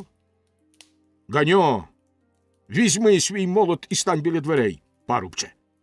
І першому, хто схоче вийти або ввійти, розтрощи макітру. Чи мають стіни вуха, щоб слухати, чи ні? Але я ручуся, що вони не матимуть язика, щоб виказати. Бо коли ми вийдемо звідси, то вийдемо, щоб негайно виконати свою ухвалу. А тепер говоріть. Той, хто мовчить, зрадник». Знялася несамовита метушня. Вся ненависть, увесь страх, досі притлумлювані, спалахнули, як вибух ракети. Вони кричали, насваряючись кулаками: «Цей негідник Ракен тримає нас у руках! Іуда продав нас і наше добро! Та що ж робити? Ми нічого не можемо! У нього закон, у нього сила, у нього поліція!» Я сказав: «Де він ховається?» «У ратуші. Він сидить там день і ніч, оточивши себе для більшої безпеки сторожею з негідників, що, здається, так само стежать за ним, як і охороняють». «Коротше, він полонений». «Чудово», – сказав я. «Ми підемо передусім просто туди і визволимо його. Ганьо, відчиняй двері». Вони, здавалося, ще не зовсім наважились. «Що вас спиняє?» Сосуа сказав, чухаючи в голові: «Це серйозна справа. Ми не боїмось бійки, але кінець кінцем, Брюньйон, ми не маємо на це права. Ця людина – закон. Іти проти закону – це, далебі, значить узяти на себе тяжку, я сказав, відповідальність». «Гаразд, я її беру на себе, не турбуйся». Коли я бачу Сосуа, що шахрай шахрує, я насамперед убиваю його. Потім я питаю, як його звуть. І будь він навіть прокурор або папа, так воно має бути. Друзі, робіть так само. Коли порядок обертається на непорядок, треба, щоб цей непорядок утворив порядок і врятував закон. Ганьо сказав: я йду за тобою. З молотом на плечі, з величезними руками, на лівій руці лише 4 пальці, вказівного розтрощеного колись не було, сліпий на одне око, з чорною шкурою, з рівним тулубом і гладкий, як барило, він мав вигляд живої башти.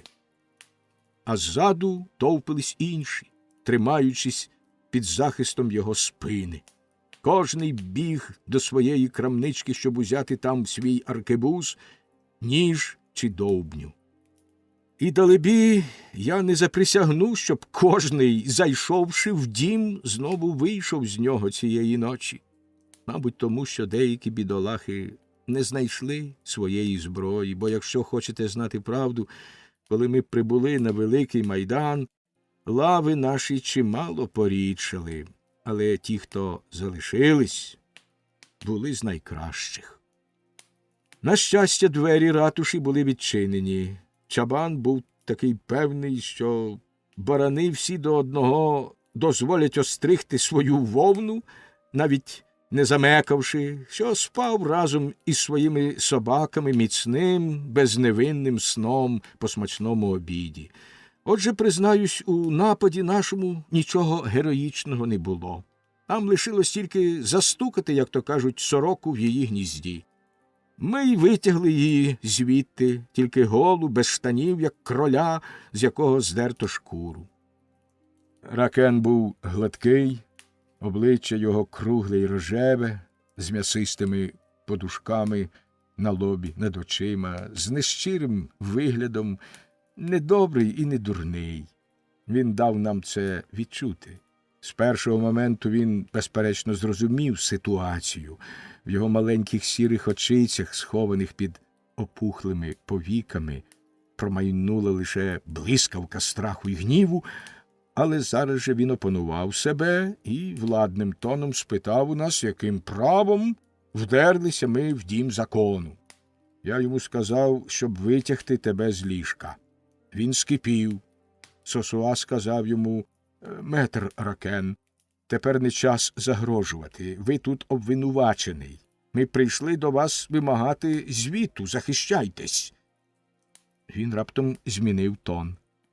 Але ж, дорогі співгромадяни, сказав він, я не можу здати собі справи, чого ви від мене хочете.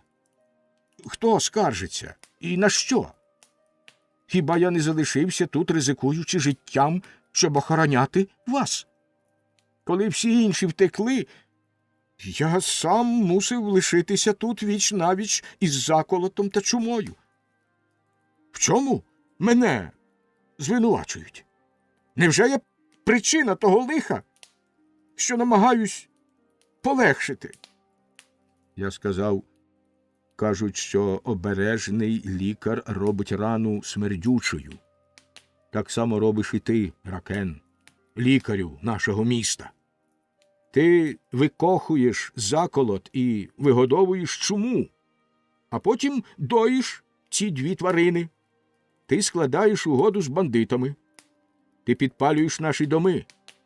Ти зраджуєш тих, кого мав охороняти. Ти керуєш тими, з ким повинен битися. Але скажи нам, зраднику, зі страху чи із зажерливості взявся ти до цього ганебного ремесла?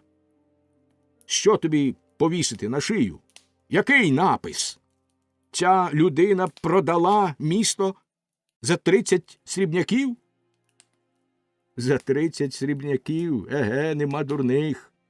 Ціни зросли з часів Іскаріота. Або ж цей старшина, щоб урятувати свою шкуру, продав з прилюдного торгу шкури своїх співгромадян. Він обурився і сказав: я зробив те, що повинен був зробити і на що мав цілковите право. Доми, заражені чумою, я палю, такий закон. І ти вважаєш за зачумлені, ти позначаєш хрестом доми всіх тих, хто неприхильний до тебе? Хто хоче втопити свою собаку? Мабуть, теж, борючись із чумою, ти дозволяєш грабувати зачумлені садиби. Я не міг їх удержати. І що вам з того, що грабіжники потім передохнуть через це, як щури? Це значить убити 2 зайців одним ударом. Щасливо спекались. Він доводитиме нам, що бореться проти чуми з допомогою грабіжників, а проти грабіжників з допомогою чуми. І поволі стане переможцем зруйнованого міста. Хіба я неправильно говорив? Умер хворий і вмерла хвороба. Живий тільки лікар. Ну, метре Ракен, від сьогодні ми звільнимо тебе від турбот. Лікуватимемо себе самі, і як кожна праця потребує винагороди, ми дамо тобі, Гіньо сказав, постіль на цвинтарі. Це було немов кістка, кинута голодній зграї. Вони, виючи, кинулись на здобич, хтось гукнув: «Ми приспимо це, немовлятко!» Звір, на щастя, сховався в алькові і, притулившись до стіни, диким поглядом дивився на ці морди, готові кусати. Я спинив псів. «Тубо! Залиште все на мою волю!» Вони спинились. Бідолаха, голий, рожевий, як порося, тремтів з холоду і переляку. Я зглянувся над ним і сказав йому: «Ану, надінь штани. Ми надивились вже на твій зад». Вони зареготалися, як божевільні. Я скористався із заспокоєння, щоб напоумити їх. Ця тварина тим часом влізла в свою шкуру, клацаючи зубами, сердито зиркаючи круг себе, відчувала, що небезпека віддалилась. Коли він одягся, певний, що зайця сьогодні ще не вхоплять, він знову посмілішав і почав ображати нас. Він назвав нас бунтівниками і загрожував, що судитиме нас за образу урядової особи. Я сказав йому: «Ти вже більше не урядова особа, я скидаю тебе з посади». Тоді його гнів спав на мою голову.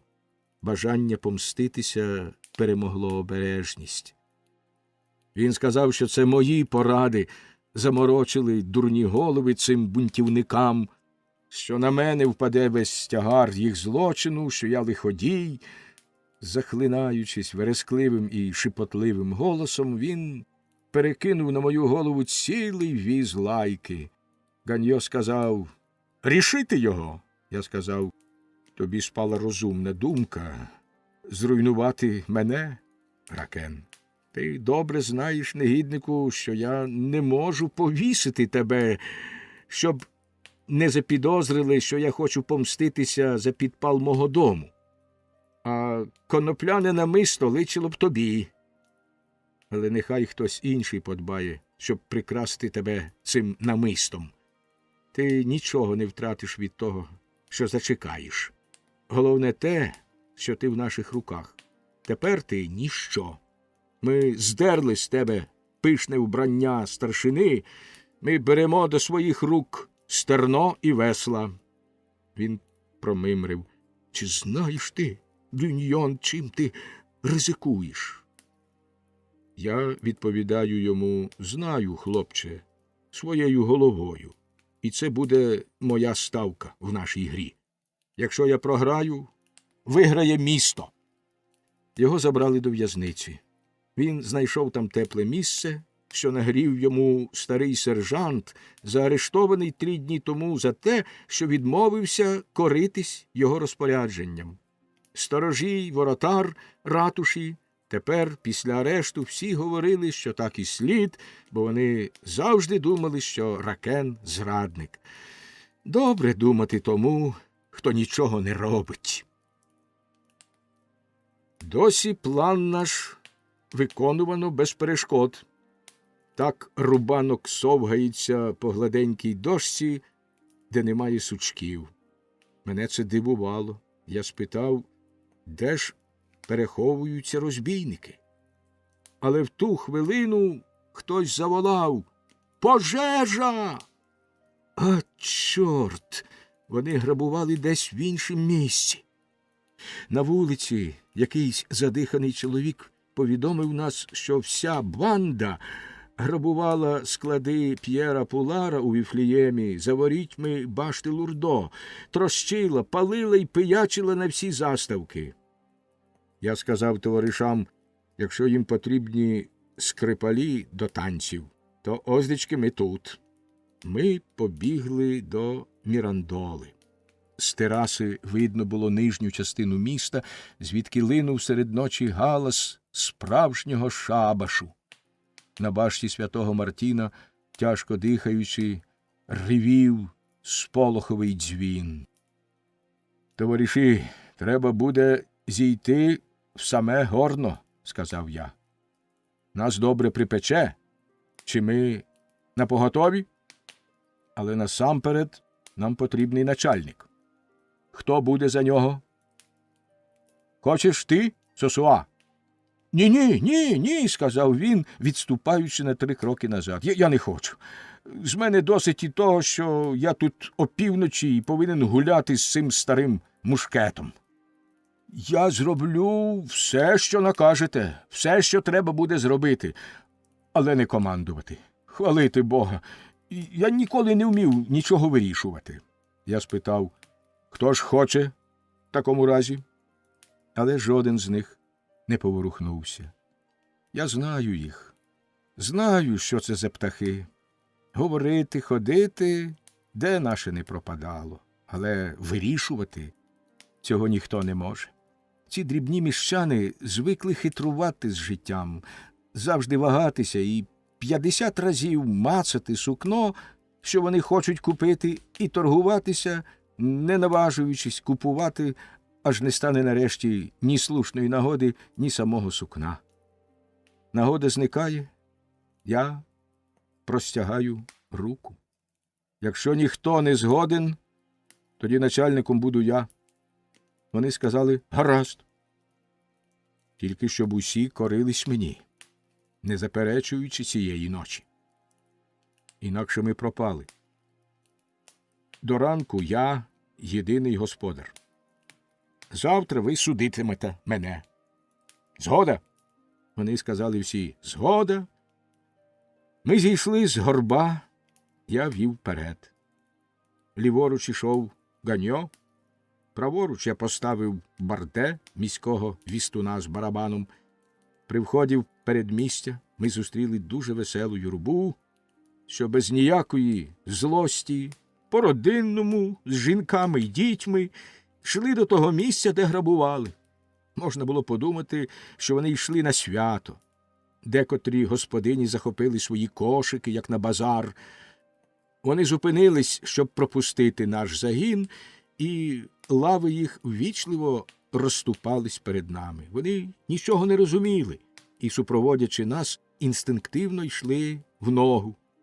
Один з них, перукар Перюш, що ніс паперовий ліхтар, наблизив його до мого носа і, пізнавши мене, сказав: Брюньйончик, голубчику, ось ти й повернувся. Ти прийшов саме вчасно. Разом вип'ємо». «На все свій час, Перюш», – відповідаю я. «Ми вип'ємо завтра». «Старішаєш, мій кола. Для спраги нема певного часу. Завтра вино буде вже випите.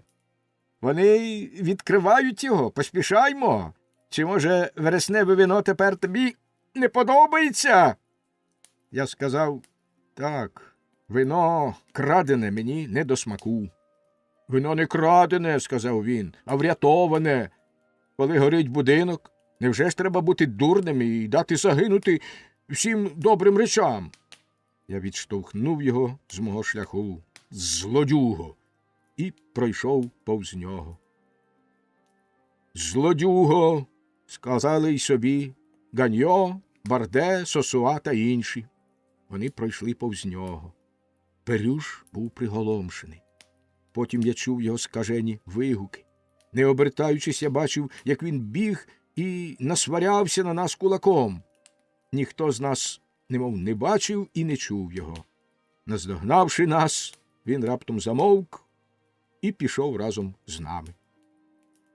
Коли ми підійшли до берега Йони, мостом не можна було пройти. Був великий натовп. Я звелів бити в барабан. Перші лави роздалися, самі не знаючи чого. Ми врізалися в юрбу клином, але відчули, що вона стиснула нас. Я побачив там двох сплавників, яких добре знав. Дядька Жоашена на прізвисько Король Каламбрійський і Гадена на прізвисько Герлю. Вони мені сказали: «Ну-ну, метре Брюньйон, на біса прийшли ви сюди з вашою нікчемною ослячою шкурою і з усіма цими машкарами бундючними, як осли. Це тільки комедія. Чи ви зібралися на війну?» «Ти й сам не розумієш, як правильно ти говориш, Калабр», – відповідаю я. «Бо такий, яким ти мене тут бачиш, я на сьогоднішню ніч начальник Кламсі і захищатиму його від ворогів». «Від його ворогів?» – сказали вони. «Чи не з'їхав ти з глузду? Хто ж вони?» «Ті, що палять його. Онде, там». «А що тобі до того?» – сказали вони. «Тепер, коли ти погорів. За твоїм домом усі жалкують. Знаєш, тут трапилась помилка. Але дім Пулара, цього шибеника, що став гладкий з нашої праці, що козириться, вбравшись у вовну, острижену з наших спин. Пулара, що роздягнув нас догола і гордує нами, пишний та величний. Хто пограбує його, той може бути певен, що потрапить просто в рай. Яке тобі діло? Можеш сам не грабувати. Нехай уже, але перешкоджати нам, втрачати нам нічого, а здобути можемо все». Я сказав, бо мені тяжко було напастися на цих бідолах, не спробувавши насамперед угамувати їх. «Усе втратиш, Калабр. Тут йдеться про порятунок нашої честі». «Наша честь! Твоя честь!» – гукнув Герлю. «А можна її випити? Чи зжерти? Може, завтра нас не буде в живих? Що від нас лишиться? Нічого. Що про нас подумають? Нічого. Честь – це ласощі багатіїв, отої свиноти, що її ховають з епітафіями, а ми будемо всі вкупі в одній ямі, як покраєна тріска. Нюхай тоді, яка яма смердить честю, а яка падлом». Не відповідаючи Герлю, я сказав Жоашенові: «Кожний зокрема ніщо, це правда, королю Каламбрійський, але всі разом це багато. 100 немовлят варті одного дорослого. Коли зникнуть ці багатії сьогоднішнього дня, коли зітреться разом з їх епітафіями брехня їхніх могил і сама назва їхнього роду, тоді ще говоритимуть про кламсійських сплавників. Вони фігуруватимуть у своїй історії як справжнє панство, люди з грубими руками, з головами міцними, як їхні кулаки, і я не хочу, щоб їх колись називали негідниками». Герлю сказав: «Мені на це начхати». Але Каламбрійський король, плюнувши, закричав: «Якщо тобі начхати, то ти падлюка, та й годі. Брюньйон правду каже. Мене б теж дошкулило, якби я знав, що так говоритимуть. І присягаюся святим Миколаєм, так не говоритимуть. Честь належить не самим багатіям. Ми це зуміємо їм довести. Хай вони будуть герцогами або навіть королями. Жоден з них не вартий нашого брата». Герлю сказав: «Чого нам стидатися? А вони хіба стидаються? Чи є більші прожери, як усі ці принци, всі герцоги, Конде, Суасон, і наш Невер, і гладкий Епернон, що, напхавши собі пельку й пузо, все ще об'їдаються мільйонами до несхочу, як тварюки, і коли вмирає король, грабують його скарби. Ось яка честь їхня. Далебі, ми були б дурні, якби не наслідували їх. Каламбрійський король вилаявся. Це поросята. Коли-небудь наш Генріх встане з своєї труни, щоб примусити їх виригнути все, що вони пожерли. Або ж ми їх засмажимо, начинених золотом. Якщо вельможне панство поводиться як свині, до дідька їх. Ми їх виріжемо, але ми не будемо наслідувати їх у свинстві. Ми дамо їм приклад. У сплавниковому стегні більше честі, ніж у серці грабіжника-дворянина. В такому разі, королю, ти йдеш? Іду. І він, Герлю, теж піде? Ні, к бісу. Ти підеш, кажу тобі. А ні, то побачиш цю річку. Я зіпхну тебе туди. Ходімо швидше вперед. А ви, в ім'я пречистої, з дороги, бовдури, я йду. Він пройшов, розштовхуючи натовп. А ми йшли за ним так, як пливе дрібна рибка за великою рибою. Ті, кого ми зустрічали тепер, були занадто п'яні, щоб можна було з ними розмовляти. На все свій час. Спочатку словесні доводи, потім кулаки. Ми тільки намагались садовити їх на землю, не дуже понівечивши. П'яний — річ священна. Нарешті ми опинились біля дверей складу. Хмара грабіжників вовтузилась у домі метра П'єра Пулара, як нужа у вовні. Одні витягали скрині, паки, другі вдягалися у пограбовані речі, деякі веселі жартуни викидали для розваги в вази й горщики з вікон першого поверху, посеред двору котили барила. Я побачив одного, що пив, присавшись губами до затички, аж поки гепнувся на землю, задравши свої 4 копита просто під струмінь червоної сечі. Вино утворило калюжі, і дітлахи сьорбали з них. Щоб краще бачити, нагромадили на дворі купу меблів і підпалили її. З глибини винарні чути було, як довбешками вибивали дно бочок та барил. Виття, лемент, кахикання тих, що захлинулись. Із підземних надр дому лунали рики, немов у черві його була череда свиней. І вже подекуди звідтулин вилітали язики полум'я й лизали сволоки. Ми продерлись на подвір'я. Вони не звернули на нас уваги, кожний робив своє. Я сказав: «Бий, Барде!» Барде забив у барабан. Він проголосив ті повноваження, що місто доручило мені. Я теж, підвівши голос, умовляв громил розійтись. Почувши звуки барабана, вони всі зібрались до гурту, як рій мух, коли б'ють у казан, і коли галас ущух, вони, оскаженілі, знов почали деркотіти й кинулись на нас. Вони сичали, тюкали й шпурляли в нас камінням. Я спробував вибити двері винарні, але з вікон горища вони кидали черепиці й балки. Проте ми ввійшли, відтіснивши тих негідників. Ганьо відірвали 2 пальці на руці, а королю Каламбрійському вибили ліве око. Щодо мене, то, штовхнувши двері, які знов зачинились, я опинився, немов лис у капкані, з великим пальцем, затиснутим дверима. Прокляття! Я мало не знепритомнів, як баба, і ледве не виблював усього, що мав у шлунку. На щастя, я побачив розбите барило, там була виноградна горілка. Я прополоскав нею своє горло і обмив у ній палець. Після цього, матері його чорт, я не мав охоти умлівати. Але я теж оскаженів. Гірчиця шибнула мені в ніс. Тепер ми билися на східцях.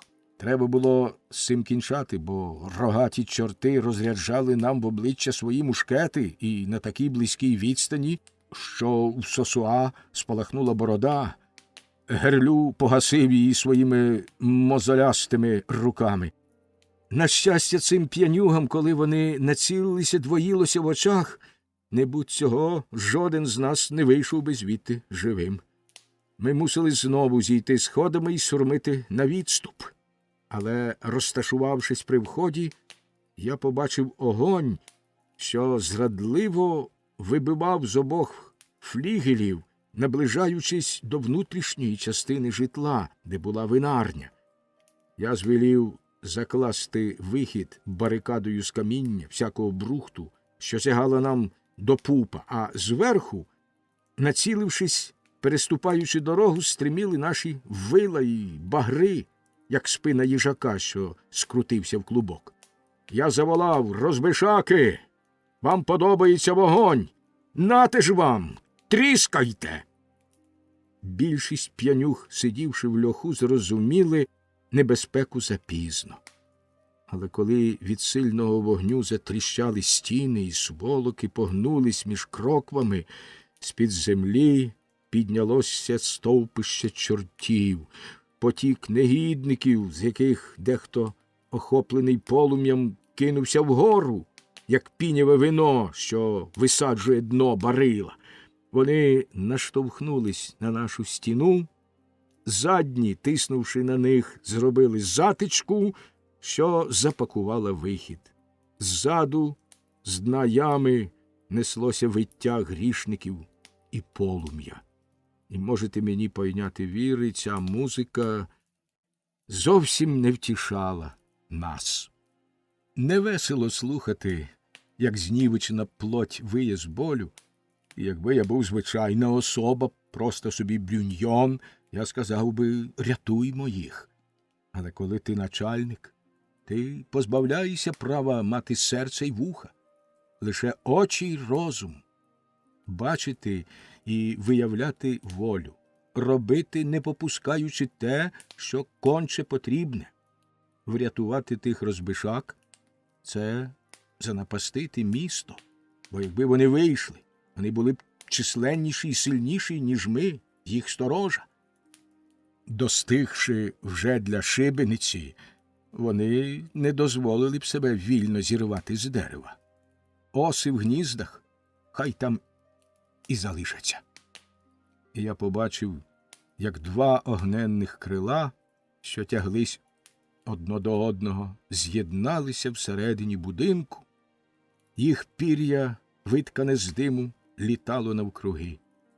І в ту ж таки хвилину я помічаю раптом за першими лабами тих, хто товпився на краю сходів, притулившись один до одного, не маючи змоги поворухнути нічим, крім брів і очей, виючи на весь голос, помічаю старого свого товариша Елуа на прізвисько Гамбі. Цього не злого, але п'яницю. І як це, Господи, потрапив він до цього осища? Він сміявся і плакав, нічого не розуміючи, збожеволівши. Ледар, нероба, він цілком заслужив цього. І проте я не можу бачити, як він смажиться. Ми гралися разом ще дітьми, і ми разом поїдали в церкві святого Мартіна тіло Боже. Ми разом прийняли перше причастя.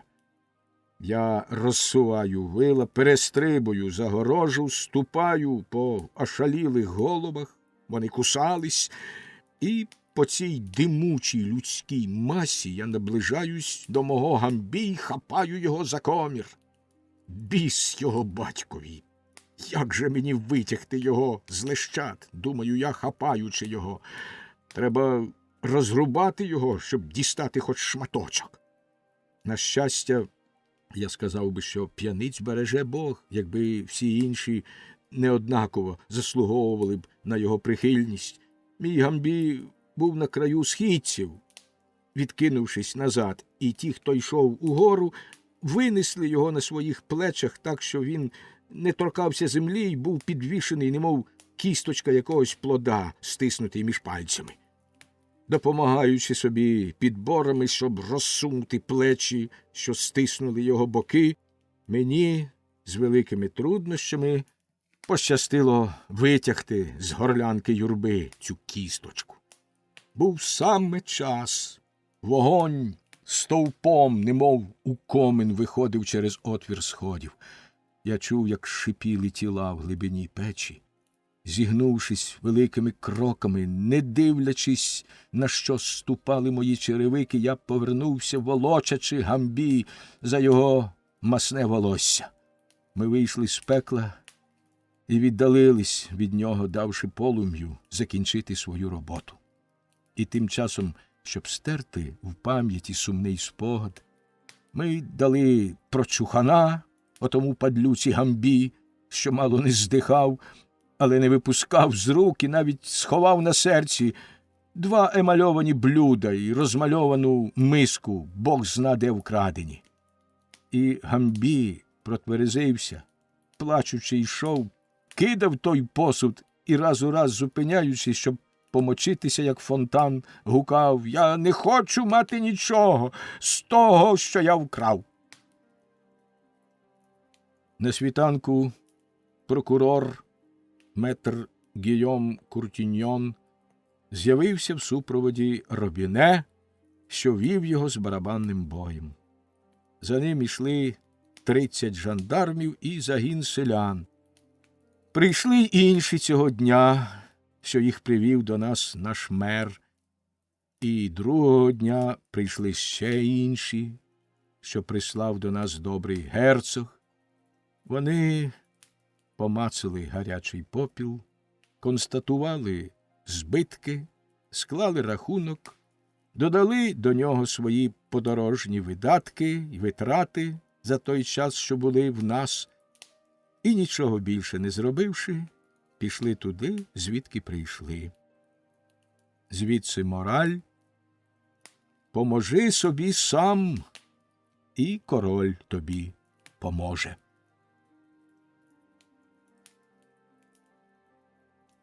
Утерли носа герцогові. Кінець вересня. Порядок був відновлений, попіл прохолов, і про чуму перестали говорити. Але місто все ще було немов розчавлене. Міщани пережовували свій страх. Вони намацували ногою ґрунт, вони ще не були певні, що перебувають на землі, а не під землею. Здебільшого вони ховались по своїх кублах, а вулицею бігли щодуху під мурами, спустивши вуха і підібгавши хвіст. Ах, ми не були горді, ми ледве насмілювались позирати одне на одного, і ніхто не мав охоти подивитися на самого себе в дзеркало. Надто ясно себе розглянули, надто добре себе вивчили. Людську натуру захопило зненацька, без сорочки, а це зовсім не гарно. Одне одного соромились і стереглися. Щодо мене, то і я себе почував негаразд. Різня і дух людського смаженого м'яса напосідали на мене, а найбільше спогади про те боягузтво та жорстокість, що я прочитав на знайомих мені обличчях. І вони це знали, і потайки відчували до мене неприязнь. Я це розумію. Мене це бентежило далеко більше, ніж їх, якби було можливо. Я сказав би їм: друзі мої, вибачте, я нічого не бачив. Важке вересневе сонце зависло над пригніченим містом. Спека і одубіння кінця літа. Наш Ракен пішов під доброю вартою до Невера, де герцог і король сперечалися за честь його судити, а він, користуючися з їх суперечок, сподівався вислизнути у них з рук. Що ж до мене, то наші пани в замку були такі добрі, що закрили очі на мою поведінку. Виходило, що, рятувавши Кламсі, я допустився 2 чи 3 негарних учинків, і за них я міг би потрапити принаймні на галери, а що кінець кінцем цього не було, якби ці пани замість утікати зостались би керувати нами, ні вони, ні я не стали цього домагатися. Я не люблю розчісувати шерсть свою на суді, дарма що вважаєш себе за неповинного, але не можна бути певним.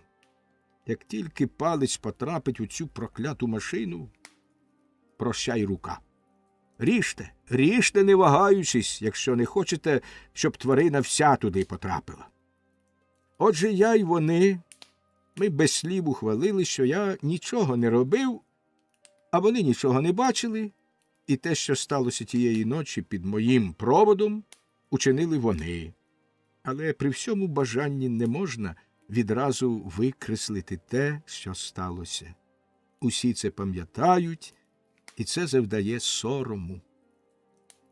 Я читав це в усіх очах. Мене боялись, і я сам себе боявся. Боявся своїх подвигів, цього кола Брюньйона, невідомого, безглуздого, яким я був учора. До дідька цього Цезаря, цього Атіллу, бути барилом вина, на таке я згоден.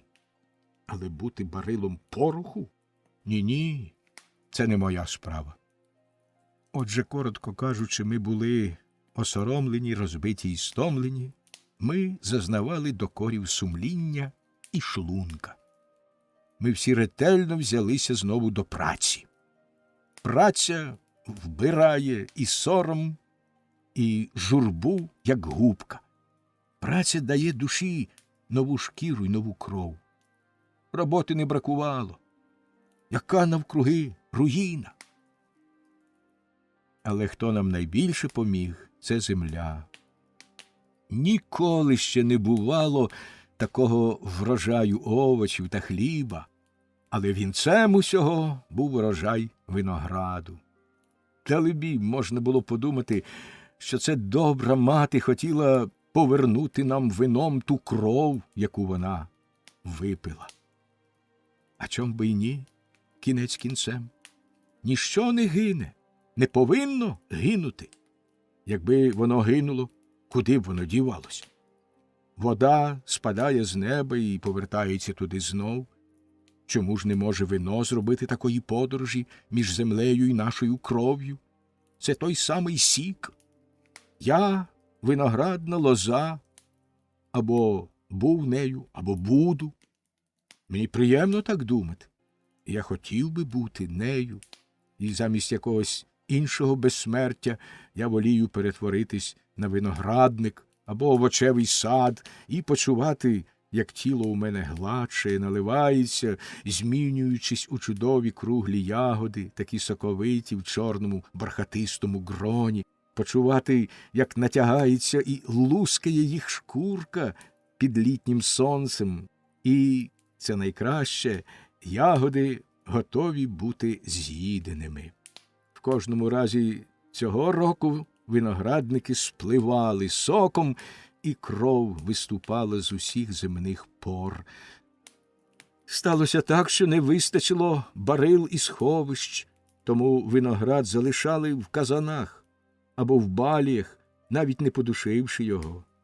Ще й більше сталася така нечувана історія, що один старий чоловік з Андрії, кулемар, продав за 30 су барильце винограду, не мавши сили з ним упоратись, з умовою, щоб його взяли з виноградника. Уявіть наше хвилювання, адже ми не можемо спокійно дивитись, як пропадає добра кров доброго Бога. Щоб не вилити її, треба було її випити. Усі принесли себе в жертву, адже ж ми люди обов'язку, але це була геркулесова робота. І не раз не Антей, а Геркулес падав додолу. Одним словом, доброго в усім цім було те, що воно надало нашим думкам іншого напрямку, Зморшки на лобі розійшлись, і колір обличчя почистішав. Незважаючи на все це, щось іще лишалось на дні склянки, якийсь намул, якийсь неприємний присмак. Все ще сторонилися одне від одного, спостерігали одне одного. Правда, ми знайшли деяку душевну рівновагу, хитаючись, але ніхто не наважувався наблизитись до свого сусіда. Пили поодинці, сміялись на самоті, а це дуже шкідливо. Таке становище могло тривати дуже довго, і кінця йому не бачили. Але випадок – великий хитрун. Він уміє знайти справжній вихід, єдиний, здатний згуртувати людей, а саме об'єднати їх проти кого-небудь. Любов теж зближає людей, але що найбільш гуртує їх – це ворог. А ворог – це наш владар. І от сталося цієї осені так, що герцогові Шарлю спало на думку заборонити нам улаштовувати танці. Ну, це вже занадто. Чорт забери. Не було жодного подагрика, жодного кривого або безного, що враз не відчув би, як у нього п'ятки затрусились.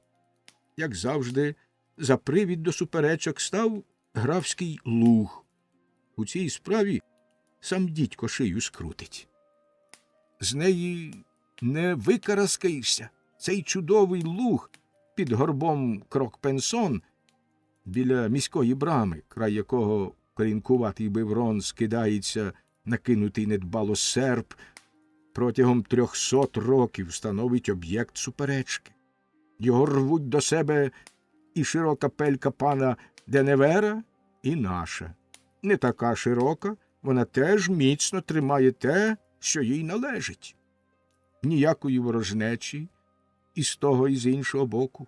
Сміх, увічливе поводження, одне одному говорять «мій друже», «мої любі підданці», «мій пане», але чинить по-своєму. І ніхто не згоджується поступитися навіть одною п'яддю землі. Сказати правду, ми не виграли жодного з наших позовів. Суди, судова палата, мармуровий стіл ухвалювали один присуд за одним, стверджуючи, що наш луг не наш, адже відомо, що правосуддя – це мистецтво називати за гроші біле чорним. Це нас не дуже бентежило. Присудити нічого не варто, важливо посідати. Чи корова чорна, чи біла, паси її, друже. Ми її пасли і лишались на своєму лузі. Це так зручно.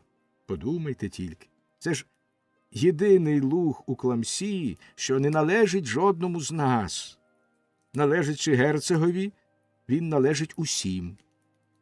І тому ми можемо його псувати без гризоти сумління. І тільки Бог знає, з яким запалом ми це чинили. Усе, чого не можна робити в себе, роблять там.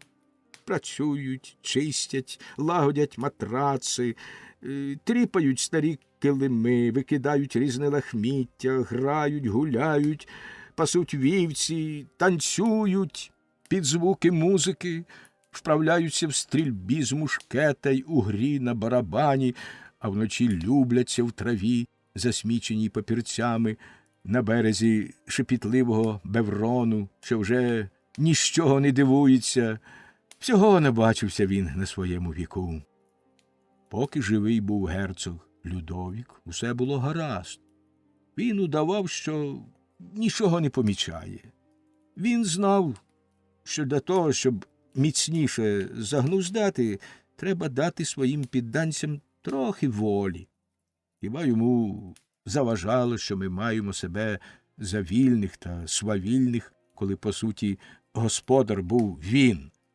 Але син його, Хвалько, що воліє здаватися, не бути таким, як є, і це зрозуміло, він цілковите ніщо. Скоро хтось кукурікне, як він починає приндитись. а французові конче треба співати і сміятися своїх панів. Якщо він не сміється, він робить повстання. Він не любить коритися тим, хто завжди вимагає до себе серйозного ставлення. Справді, ми любимо лише те, з чого можемо посміятися. Сміх рівняє нас. Але цей телепень надумав забороняти нам грати, танцювати, топтати і псувати траву на графському лугу. Вибрав слушний час після всіх наших злиднів, коли він повинен був би скасувати всі податки. О, та ми йому довели, що кламсійці не з того дерева, яке йде на паливо, але з твердої дубової породи, куди не так легко загнати сокиру, а загнавши, ще трудніше витягти. Не довелось умовлятися. Ми чудово порозумілися. Відібрати у нас наш луг, відібрати подарунок, що ми колись дістали, або привласнили – це однаково. Добро вкрадене і посідане протягом 3 років стає власністю тричі священною. Власність тим паче дорогу, що вона нам не належала, що ми зробили її своєю, 5 по 5 і день по дню, поволі і уперто, завоювавши єдину власність, що не коштувала нам нічого, крім праці взяти її. Це могло знеохотити, коли-будь щось брати. Навіщо ж тоді жити? То якби ми поступилися, мерці наші повиходили б з могил своїх. Честь міста потребувало нашої повної однодушності. Увечері того ж таки дня, коли міський барабанщик тужливим тоном, він мав такий вигляд, немов супроводив засудженого на шибеницю до Самбера, виголосив нам наказ: всі люди, наділені владою, голови братств та цехів, а також і жезлоносці, зібрались під колонадою ринку. Я був там, я репрезентував, як і слід, мою патронесу, Іохімову дружину, праматір святу Анну. Щодо способу дії, думки розбігались, але всі згоджувались на тому, що діяти треба.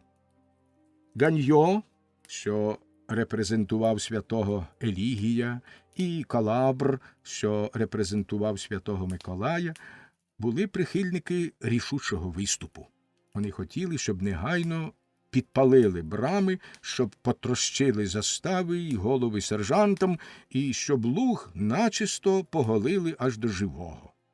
Але від святого Гонорія пекар Флорімон та садівник Маклю від святого Фіакра, сумирні люди й сумирні святі, мали настрій добротливий і розважливий і хотіли обмежитись паперовою війною, платонічними побажаннями та клопотанням на ім'я герцогині, супроводячи їх безпечно далеко недарованими продуктами печей та садів. На щастя, ми троє – я, Жан Бобен від святого Крепена, Едмон Пуафу від святого Вінсентія – ми не мали настрою, щоб провчити герцога, ні цілувати його, ні давати йому взад штурхана. Чеснотливість in medio stat стоїть посередині. Справжній гал уміє поглузувати з людей спокійно, просто їм у вічі, але не дошкуляючи їм, і головне так, щоб йому за це не влетіло. Не в тому річ, щоб помститися, треба при цьому ще добре потішитись. І от що вигадали ми. Та чи розповідати мені про той добрий жарт, що я вигадав раніше, ніж виконають п'єсу?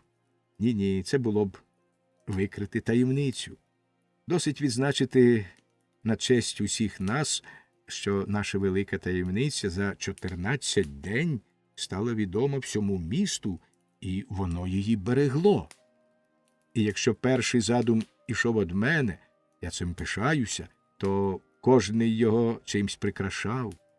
Той виправляв ушко, другий додавав кучерик або стрічечку, а тож дитині було всього досить. їй не бракувало батьків. Старшини, мер потайки й обережно питали щодня про те, як почуває себе малятко, і метр де Ляво щоночі, вмотавши носа плащем, приходив поговорити з нами в цій справі, вказуючи нам спосіб знехтувати закон, не порушивши його, і з урочистим виглядом виймав з кишені якийсь складний латинський напис, що віддавав хвалу герцогові і нашій слухняності, а разом з тим його можна було тлумачити навпаки. Нарешті настав великий день. На майдані святого Мартіна ми чекали на старшин. Хазяї і підмайстри, старанно поголені, одягнені, вистроювались навколо наших жезлів. О 10-й годині задзвонили дзвони на башті. Враз обабіч площі широко розчинились двері ратуші і брама церкви святого Мартіна, і на ганок вийшли, немов годинникові фігурки, з одного боку кюре в білих убраннях, з другого – старшини, жовті й зелені, як айва. Побачивши одні одних, вони понад нашими головами урочисто вклонились, потім вони зійшли на майдан. Перед першими виступали рум'яні служки в червоних убраннях із червоними носами, перед другими – міська сторожа. Вона була засупонена, волочила по бруку свої палаші, а на шиї в кожного дзвеніли ланцюги. Вистроївшись навколо майдану вздовж будинків, ми утворили круг. Влада, згрутувавшись усередині, була пупом. Зібрались усі. Не спізнився жодний. Сутяги, судові писарі й нотар під прапором святого Іва, повіреного в справах Отця нашого Небесного, аптекарі, лікарі, цілителі, добрі знавці сечі, кожний любить дух свого винограду, що приписують промивальне під захистом святого Кузьми, який свіжить нутрощі раю. Усі вони оточували мера і старого настоятеля почтом пера і приїскавки. З панів городян один лише не прибув, мені здається, прокурор, представник герцога, але одружений із донькою старшини, добрий кламсієць, чиє майно було серед наших земель. Він був попереджений про майбутні події, і він, нічого так не боячись, як взяти в них участь, розсудливо напередодні виїхав з міста. Деякий час ми товклись на одному місці. Це нагадувало шумування виноградного соку в топчилі. Який веселий гомін! Усі балакали, сміялись, настроювали скрипки, собаки гавкали. Всі чекали. Чого ж? Терпіння, чекали сюрпризу. Ось де й він. Ми його ще не бачимо, але гомін голосів провіщає, що він наближається. Всі шиї враз, як флюгери на вітрі, повертаються. На майдані від ринку з'являється на плечах 8 сильних парубків, коливаючись над юрбою, дерев'яна споруда у формі піраміди з 3 столів різного розміру, поставлених один на один. Ніжки були оздоблені стрічками, галунами, обгорнуті, як у штани, в світлу тканину, а на горі, під наметом, оздобленим китицями, обвішаним хвилями яскравих стрічок, стояла загорнута в матерію статуя. Ніхто не здивувався, бо всі знали таємницю. Всі ввічливо здіймали перед нею шапки, але ми, старі хитруни, сміялись нищечком. Тільки на цю споруду поставили посеред майдану, між мером та кюре, всі корпорації з оркестром на чолі почали дефілювати перед нею, описуючи довкруж непорушної осі повне коло і, віддаляючись потім вузенькою вуличкою, що обходила церкву і спускалась до Бевронської брами. Перший, як і слід, ішов святий Миколай. Калабрійський король, одягнений у церковну мантію, з вишитим на спині золотим сонцем, що скидалося на священного жука, тримав у своїх чорних вузлуватих руках буншук цього річкового святого у формі корабля із заломленими краями, з якого Миколай благословляє своїм посохом 3 маленьких дітей, що сидять у цебрі. Супроводять його 4 старі моряки, несучи 4 пожовклі воскові свічки, товсті, як стегна, і тверді, як ломака. В разі потреби вони могли б ними орудувати.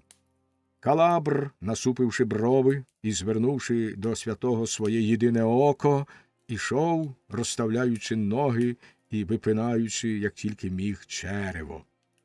Ішли підмайстри олов'яного цеху, сини святого Елігія, ножарі, слюсарі, стельмахи і ковалі.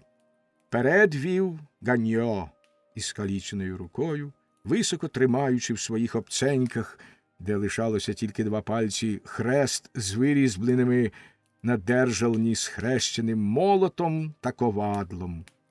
І гобої грали. Король наш та гобер штани свої подер. Потім ішли виноградарі й бондарі, співаючи гімнів вину та святому Вікентію, що, тримаючись на вістрі жезла, стискав в одній руці дзбан, а в другій – виноградне гроно. Ми, столярі й теслярі, представники святих Іосифа й Анни, зятя й тещі, аматорі випити, ішли за патроном шинків, клацаючи язиком і поглядаючи скоса на вино. А цех святого Гонорія, гладкий і білий від борошна, ніс на спині, немов римський трофей, круглий хліб у світлому вінку. А за білими йшли чорні, замазані смолою шевці, танцюючи і клацаючи своїми шпандерями навколо святого Крепена. Нарешті вінчав усе святий фіакр, увесь у квітах. Садівники й садівниці в капелюхах з трояндами несли на ношах гвоздики та ливконії, сапу та граблі. Їх прапор червоного шовку, він мав зображення фіакра, що з голими литками і закасаними аж дозаду штаньми упирався своєю гладкою ступнею в устромлений у землю заступ. Прапор їх маяв під порибами осіннього вітру. Запнута споруда рушила слідом. Дівчатка в білих убраннях, дрібцюючи попереду, нявкали гімни. Обабіч ішли мер і 3 старшин, тримаючи в руках товсті китиці стрічок, що спускалися з намету. Навколо вистроїлись у 2 ряди святий Ів та святий Кузьма. Ззаду гороїжився, як півень, воротар, випинаючи своє воло. Кюре в супроводі своїх абатів, одного довгого, як день без хліба, а другого гладкого, приплесканого, як хліб без дріжджів, що 10 кроків співав своїм грубим басом уривок з літанії, але, не втомлюючи себе цим, даючи змогу співати й іншим, він ворушив губами, склавши руки на череві, і спав, ідучи. Нарешті пливла юрба, збившись у купу, густа й м'яка, немов жирний тістяний потік. А ми являли собою загату. Ми вийшли з міста, попрямували до лугу. Вітер гойдав листя платанів. Цілий ескадрон їх мчався дорогою проти сонця, і річка тихо несла їхні золоті кольчуги. Біля рогатки 3 сержантів і новий комендант замку намагались про людське око перепинити наш похід, але, крім коменданта, який щойно здобув свій чин і недавно оселився в нашому місті і все приймав за чисту правду, бідолаха біг стрімголов і шалено ворочав очима, Усі ми, як злодії на ярмарку, були у змові. Це не перешкоджало нам у смак лаятися, клясти, штурхатися. Це входило в нашу роль, і ми виконували це сумлінно, та трудненько було лишатися при цьому серйозним. Не слід було проте зволікати з цією комедією, бо Калабр і його брати бралися до гри серйозно. Святий Миколай на вістрі жезла ставав грізний, і свічки почали тремтіти в кулаках, приваблюваних спинами сержантів. Тоді мер вийшов наперед, скинув шапку з голови і гукнув: «Геть, шапки!» Під цей момент упала запона із статуї під наметом, і міська сторожа рикнула: «Місце герцогові!» Гамір враз ущух. Святий Миколай, святий Елігій, святий Вікентій, святий Іосиф і свята Анна, святий Гонорій та святий Фіакр, вистроївшись, віддали честь. Сержанти і гладкий комендант, зовсім знетямившись, з непокритими головами, оступалися з дороги, і глядачі бачили, як рухається, похитуючись, над головами носіїв, увінчена лаврами з шапкою на бакир і шпагою на череві фігура герцога. Принаймні так оголошував всьому світові напис метра де Ляво. Але, правду сказати, і в цьому вся сіль цього жарту, не мавши ні часу, ні засобів, щоб зробити герцогову подобу, ми просто взяли на горищі ратуші стару статую. Ніхто до пуття не знав, ні кого вона зображає, ніхто її виліпив. На цоколі можна було тільки прочитати напівстерте ім'я Балтазар. Відтоді її нарекли Балдюк. Та чи ж не байдуже? Рятує віра. Хіба зображення доброго святого Елігія, святого Миколая або Ісуса більш відповідають дійсності? Треба лише йняти віри, щоб скрізь бачити того, кого хочеш. Чи потрібен Бог?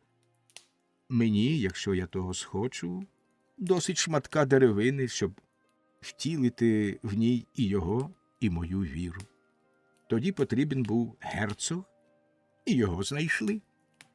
Герцог пройшов повз схилені прапори, а як луг був його власність, він уступив на нього, і ми всі на знак пошани супроводили його з розмаяними прапорами, з дрібушками, з сурмами і козами і святими дарами. Хто міг би знайти тут щось погане? Хіба тільки поганий підданець герцога, людина похмура. Хоч не хоч, довелось комендантові визнати жарт завдалий. Йому лишалось або заарештувати герцога, або приєднатися до його почту. Він пішов за іншими. Усе було гаразд, але при самому вході до гавані ледве не щинилася катастрофа. Святий Елігій штовхнув святого Миколая, а святий Іосиф щепився своєю тещею. Кожний хотів пройти перший, не вважаючи ні на вік, ні на пристойність, ні на чемність.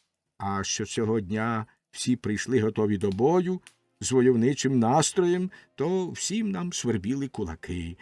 На щастя, я, бувши заодно із святим Миколаєм, наймення і святим Іосифом та Анною з професії, не кажучи вже про мого молочного братця святого Вікентія, що ссе Виноград, я, бувши заодно з усіма святими, якщо вони за мене, спостеріг віз з виноградом, що їхав по дорозі, і Гамбі, мого приятеля, що, похитуючись, ішов поруч.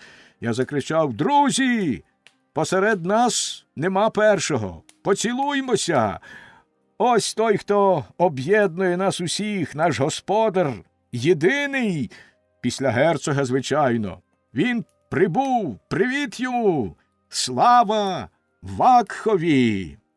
І, взявши за стегно мого гамбі, я його підсаджую на віз, де він скочується в барило вичавленого винограду.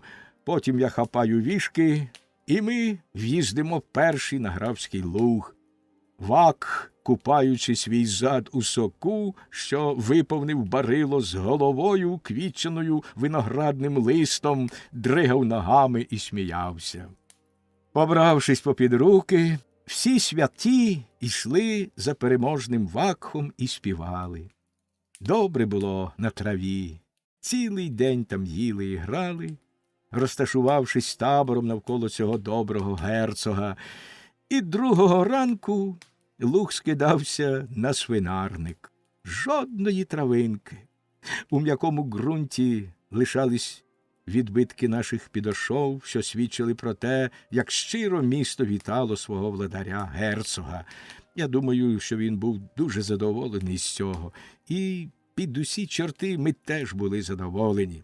Сказати правду, другого дня прокурор, повернувшись, думав був обурюватись, протестувати, загрожувати, але він цього не зробив, бо побоявся.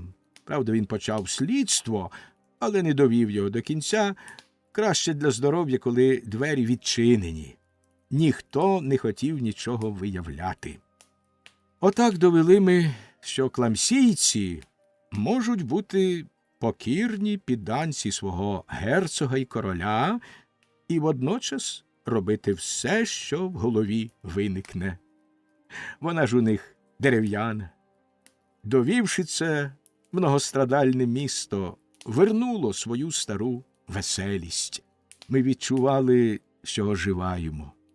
Зустрічаючись, ми підморгували одне одному, обіймались і думали, ми ще не випорожнили свого лантуха жартів. Найкращого вони в нас не забрали.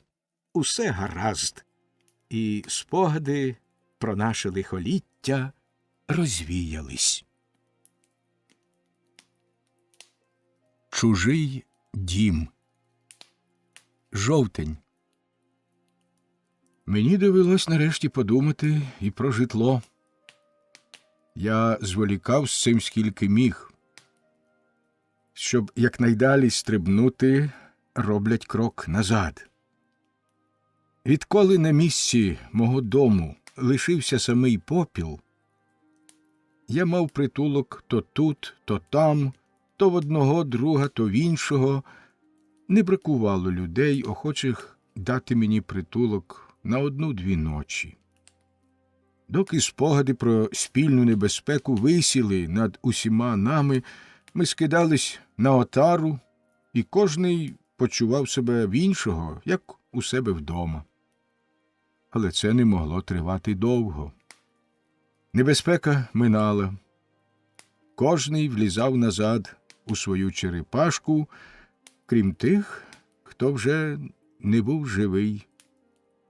Та мене, що не мав черепашки. А проте я не міг оселитись у готелі. Я маю 2 синів і доньку, що живуть у Кламсі, і вони б мені цього не дозволили. Не тому, що ніжні почуття синів постраждали б через це, але що скажуть люди? Проте вони не поспішали забрати мене до себе, і я не дуже квапився. Моя щирість не вживається з їх лицемірством. Хто з них 2 повинен жертвувати собою? Бідні хлопці. Їх це так само бентежило, як і мене. На їхнє щастя, Мартіна, добре дівчатко, справді любить мене, як мені здається. Вона вимагала, щоб я оселився в неї, хоч там що. Так, але ж є ще зять. Він не має підстав, цей чолов'яга, і я його розумію, хотіти, щоб я жив у його домі. І от усі вони стежили одне за одним і за мною також сердитими очима. А я їх уникав, Мені здавалося, що мою стару шкуру збираються продавати з прилюдного торгу. Тим часом я притулився в своїй халупі на Бомонському схилі. Це там, де в липні я, старий Гульвіса, ночував з чумою. Найкумедніше бо в цій історії те, що ці дурні, спаливши задля свого здоров'я мій незаражений дім, залишили ту хатинку, де жила смерть. Я, що вже її не боюся, цієї безносої особи, був дуже задоволений з цієї халупи, з долівкою, де валялись пляшки, нагадуючи про сумну вечерю. Правду кажучи, я знав, що не можу зимувати в цій барлозі. Двері розхитані, вікно розбите, і крізь дах небесна вода стікала краплями, немов сироватка з кошика із сиром. Але сьогодні дощу не було, а завтра буде досить часу думати про завтрашній день. Я не люблю сушити собі голову думками про непевне майбутнє. І до того ж, якщо я не можу знайти виходу із скрутного становища так, як цього я хочу, я відкладаю розв'язання цієї справи до наступного тижня. На що це, кажуть мені, адже однаково доведеться проковтнути пілюлю. Побачимо, відповідаю я. Хто знає, чи існуватиме ще світ за 8 день. Як би я шкодував, що поквапився проковтнути пілюлю, коли б пролунав голос Господньої сурми. Друже мій, ніколи не відкладай щастя навіть на 1 годину. Щастя треба пити, поки воно свіже, а неприємності хай зачекають. Якщо ця пляшка трохи вивітриться, тим краще.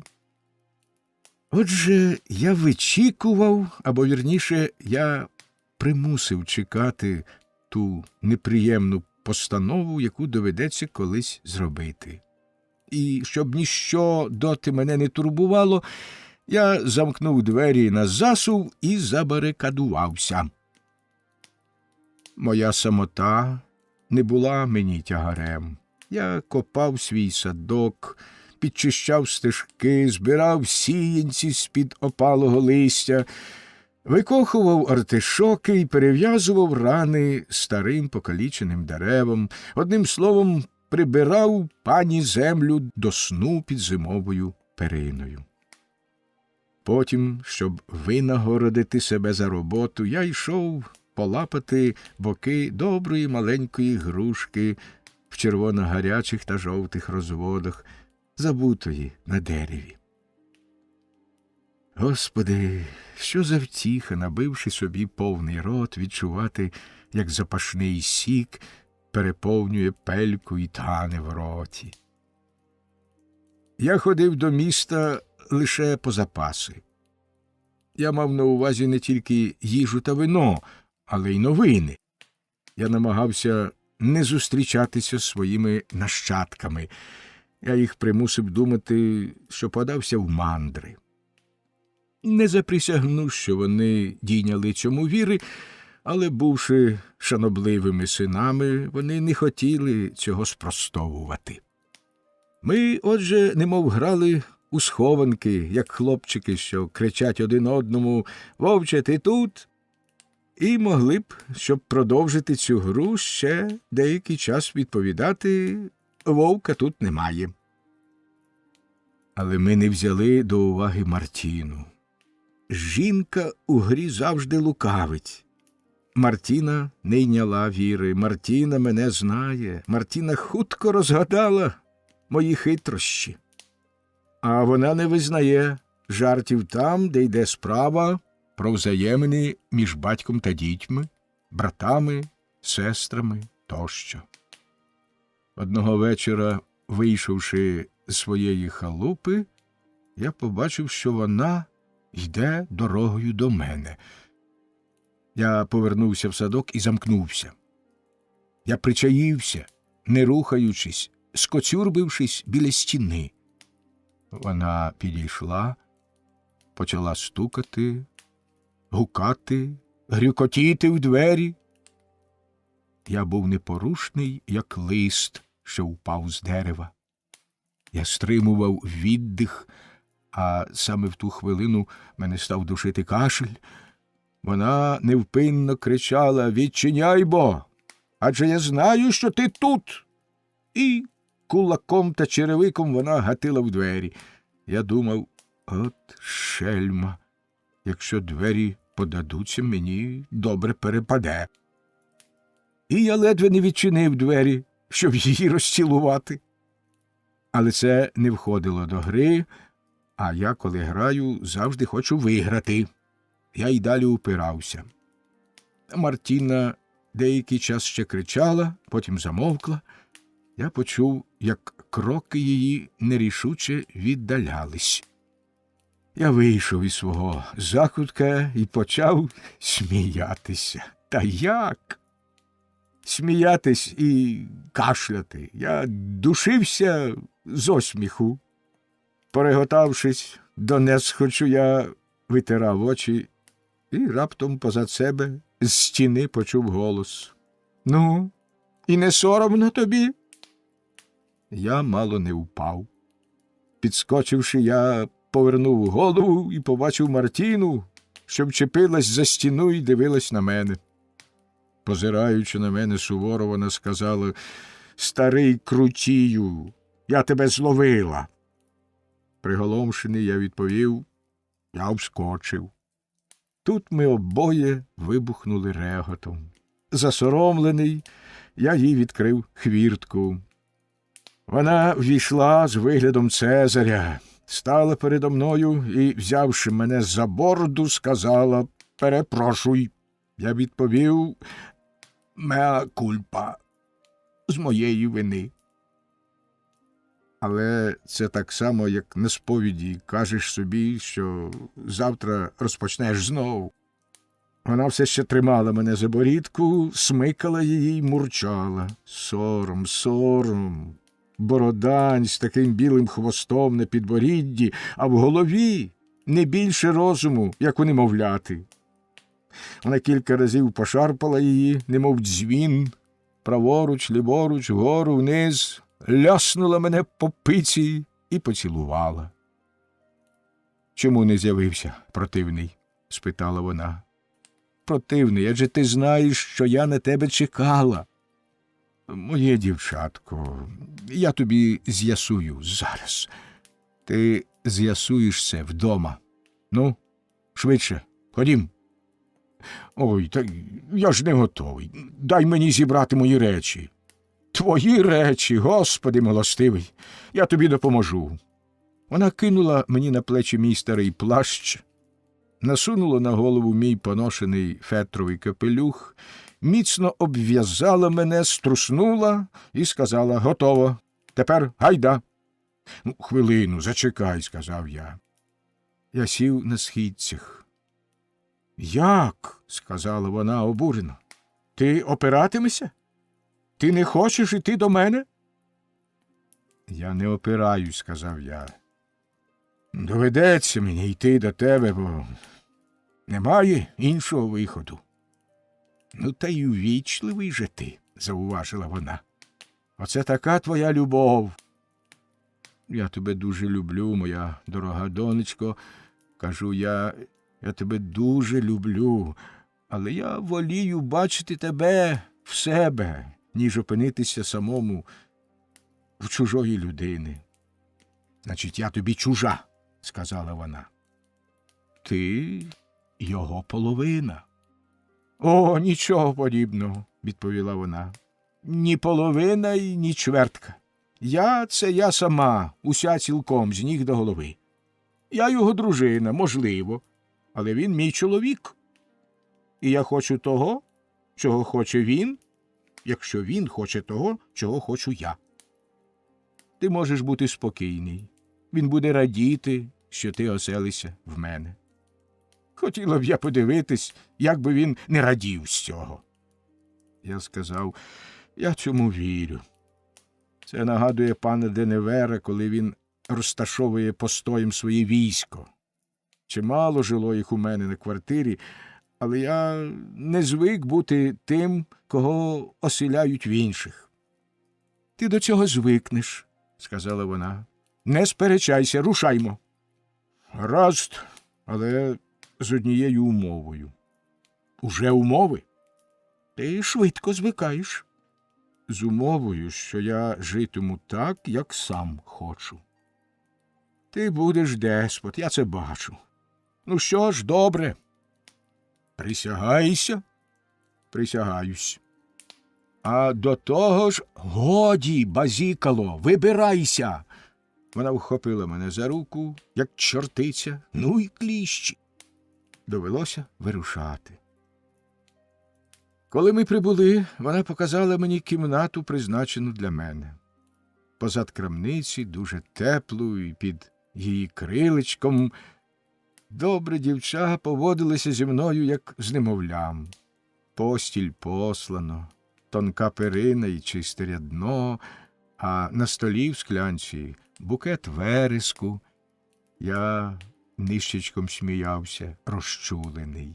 Щоб подякувати їй, я сказав собі: «Люба Мартіна, я примушу її показитися». І я заявив коротко і ясно: «Це мені не підходить». Роздратована, вона показала мені інші кімнати на нижньому поверсі. Я не хотів жодної з них і вибрав маленьку мансарду під дахом. Вона криком кричала, але я сказав: «Красуне моя, вибирай, що хочеш. Одно з двох. Або я оселюся тут, або повернусь у свою халупу». Довелося їй поступитись. Але з того часу, щодня і щогодини, вона робить спробу. Ти не можеш тут лишатися, тобі було б далеко вигідніше, внизу. Ну, скажи мені, що тобі не подобається? Скажи ж нарешті, бовдуре, чому ти не хочеш? Я відповів насмішкувато: «Бо не хочу».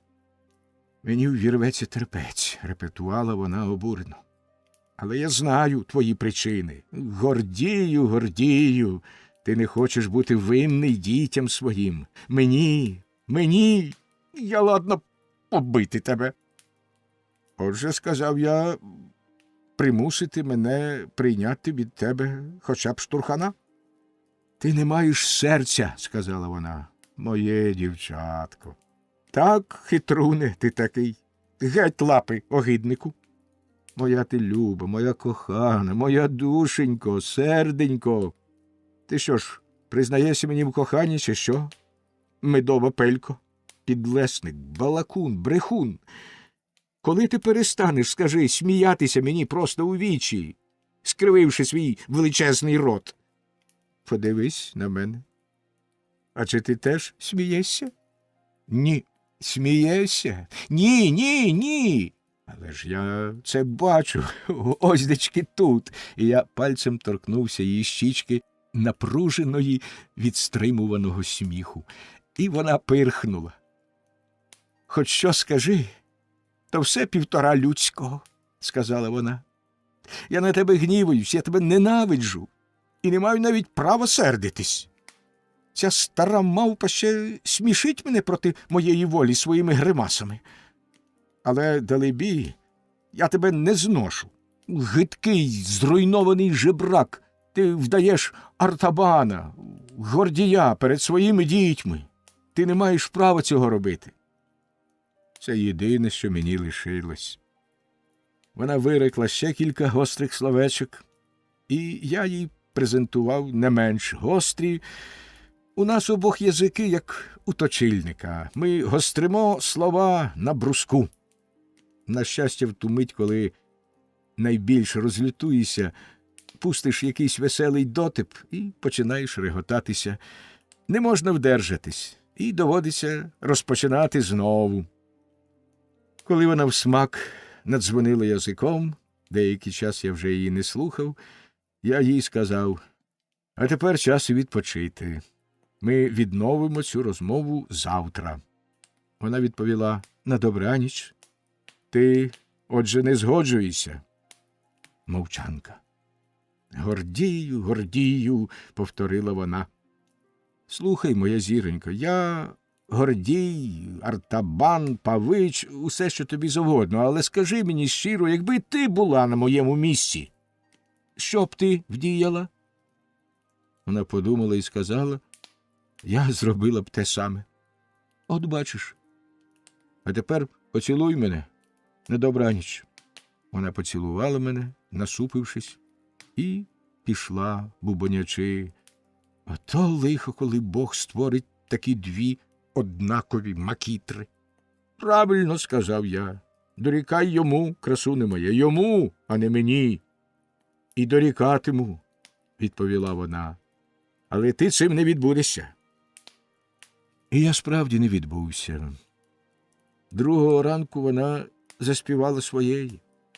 І я не знаю, що припало небесам, але мені припало чимало.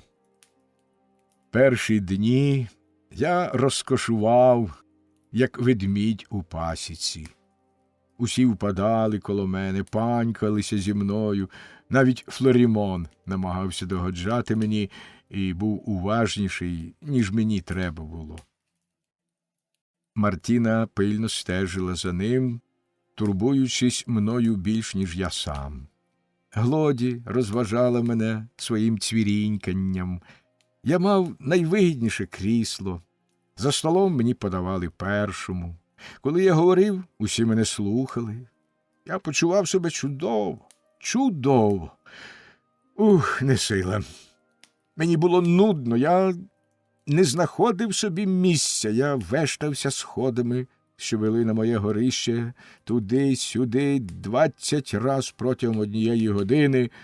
Мартіна, жінка не дуже терпляча, здригалась мовчки, роздратована, коли чула рипіння моїх кроків на сходах.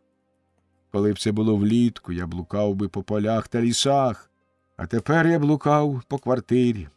Була льодова осінь.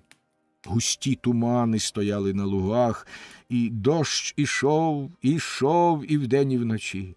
Я був прикутий додому, і цей дім не належав мені, чорти б його побрали. Бідолаха Флорімон мав поганий смак і претензійний до того ж. Мартіна цим не цікавилась.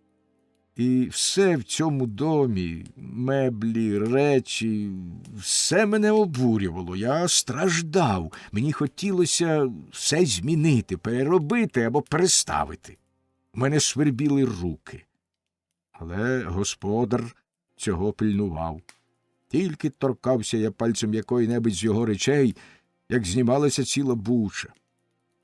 Найбільше бувало це за глечика, що стояв у їдальні і був оздоблений 2 голубками і панянкою, яка лицялася своїм солоденьким коханцем.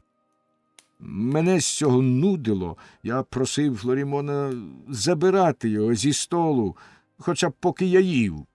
Шматки ставали мені в горлі, я давився.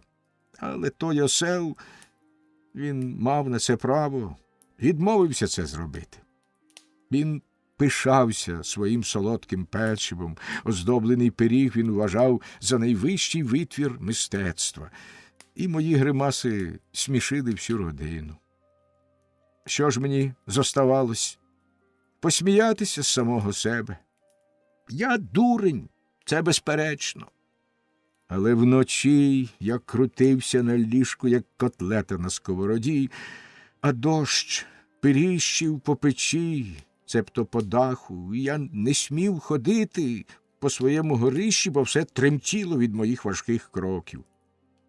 І ось одного разу, сидівши босоніж на своїй постелі, задуманий, я сказав собі: «Кола Брюньйон, не знаю ще ніяк, ніколи, але я відбудую свій дім». З цієї хвилини я повеселішав, я мав таємницю. Я не мав наміру повідомляти про це моїх дітей. Вони б мені сказали, що єдине придатне мені житло – це лікарня для божевільних. Але де добути грошей? З часів Орфея та Амфіона каміння вже не приходить до нас водити танок і, громадячись, класти стіни й будувати доми, хіба що коли в гаманці задзвенить золото, а мій гаманець втратив голос, що ніколи не був дзвінким. Я, не вагаючись, удався до гаманця мого друга Паяра. Добряча душа, щоправда, мені його не пропонував, але як мені завдає втіхи просити послуги у друга, то я гадав, що йому так само втішно мені в послузі стати. Я скористався з доброї години, щоб податися в Дорнесі. Сіре небо низько нависло над землею. Вогкий і млявий вітер линув, немов великий птах, з мокрими крилами. Земля приставала до ніг, і на поля падало, кружляючи в повітрі, жовте листя ліщини.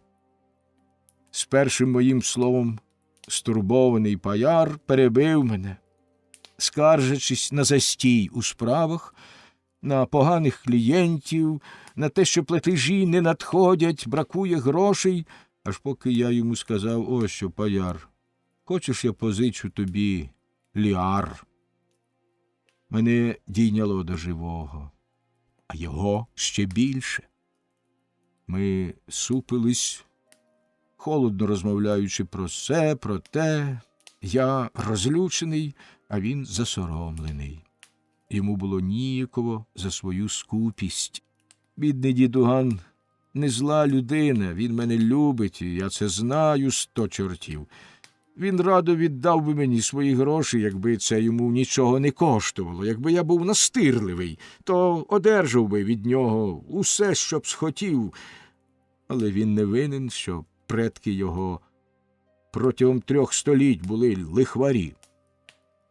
Можна, звичайно, бути буржуа і водночас щедрим. Це інколи буває, або бувало, кажуть. Але перше слово кожного доброго буржуа, коли торкаються його гаманця, буде «ні». Друг Паяр багато дав би в ту хвилину, щоб мати змогу сказати «так». Але для цього я знову повинен був би натякнути йому на це. А я цього не хотів. Я маю самолюбство. Коли я прошу приятеля, я вважаю, що йому це приємно. А якщо він вагається, я більш просити не хочу. Тим гірше йому. Отже, ми говорили про інші речі похмуро і з тяжким серцем. Я не схотів снідати, чим довів його до розпачу. Я встав, похнюпивши голову, він провів мене до порога, але вже відчиняючи двері, я відчув, що не можу тягнути цього далі. Обняв його за стару шию і мовчки поцілував. Він відповів мені тим самим. Несміливо він запитав: Кола, хочеш? Я відповів: годі про це говорити. Я впертий. Кола, сказав він заклопотано, поснідай принаймні. Щодо цього, сказав я, то це інша річ. Поснідаймо, Паяр, друже мій. Ми їли за 4, але я був невблаганний і не зрадив свою ухвалу. Я знаю, що я ж перший був за це покараний, але й він також. Я повернувся до Кламсі. Доводилось відбудовувати собі дім без робітників і без грошей. Це мене не спиняло. Якщо мені щось спаде на думку, то й кілком цього не виб'єш. Я почав з того, що пильно оглянув пожарище, вибрав усе, що могло ще знадобитися: поточені бантини, почорнілу цеглу, старе залізо, 4 стіни, хиткі й чорні, як шапка сажотруса. Потім я рушив нишком у Шеврош на каменярні, щоб там копати землю, шкрябати, гризти кістки землі. Чудове каміння, що пестить око і кровоточить, а прожилки скидаються на шматки закипілої крові. Можливо, навіть, що по дорозі лісом я допоміг якому-небудь старому дубові похилого віку знайти спокій. Можливо, що це заборонено, так, і це можливо. Але якби треба було завжди робити лише те, що дозволено, життя було б занадто тяжке. Ліси належать місту, і їх треба використати. І кожен їх використовує, нищечком, звичайно. Але ніхто цим не зловживає. Кожний міркує, після мене черга іншим.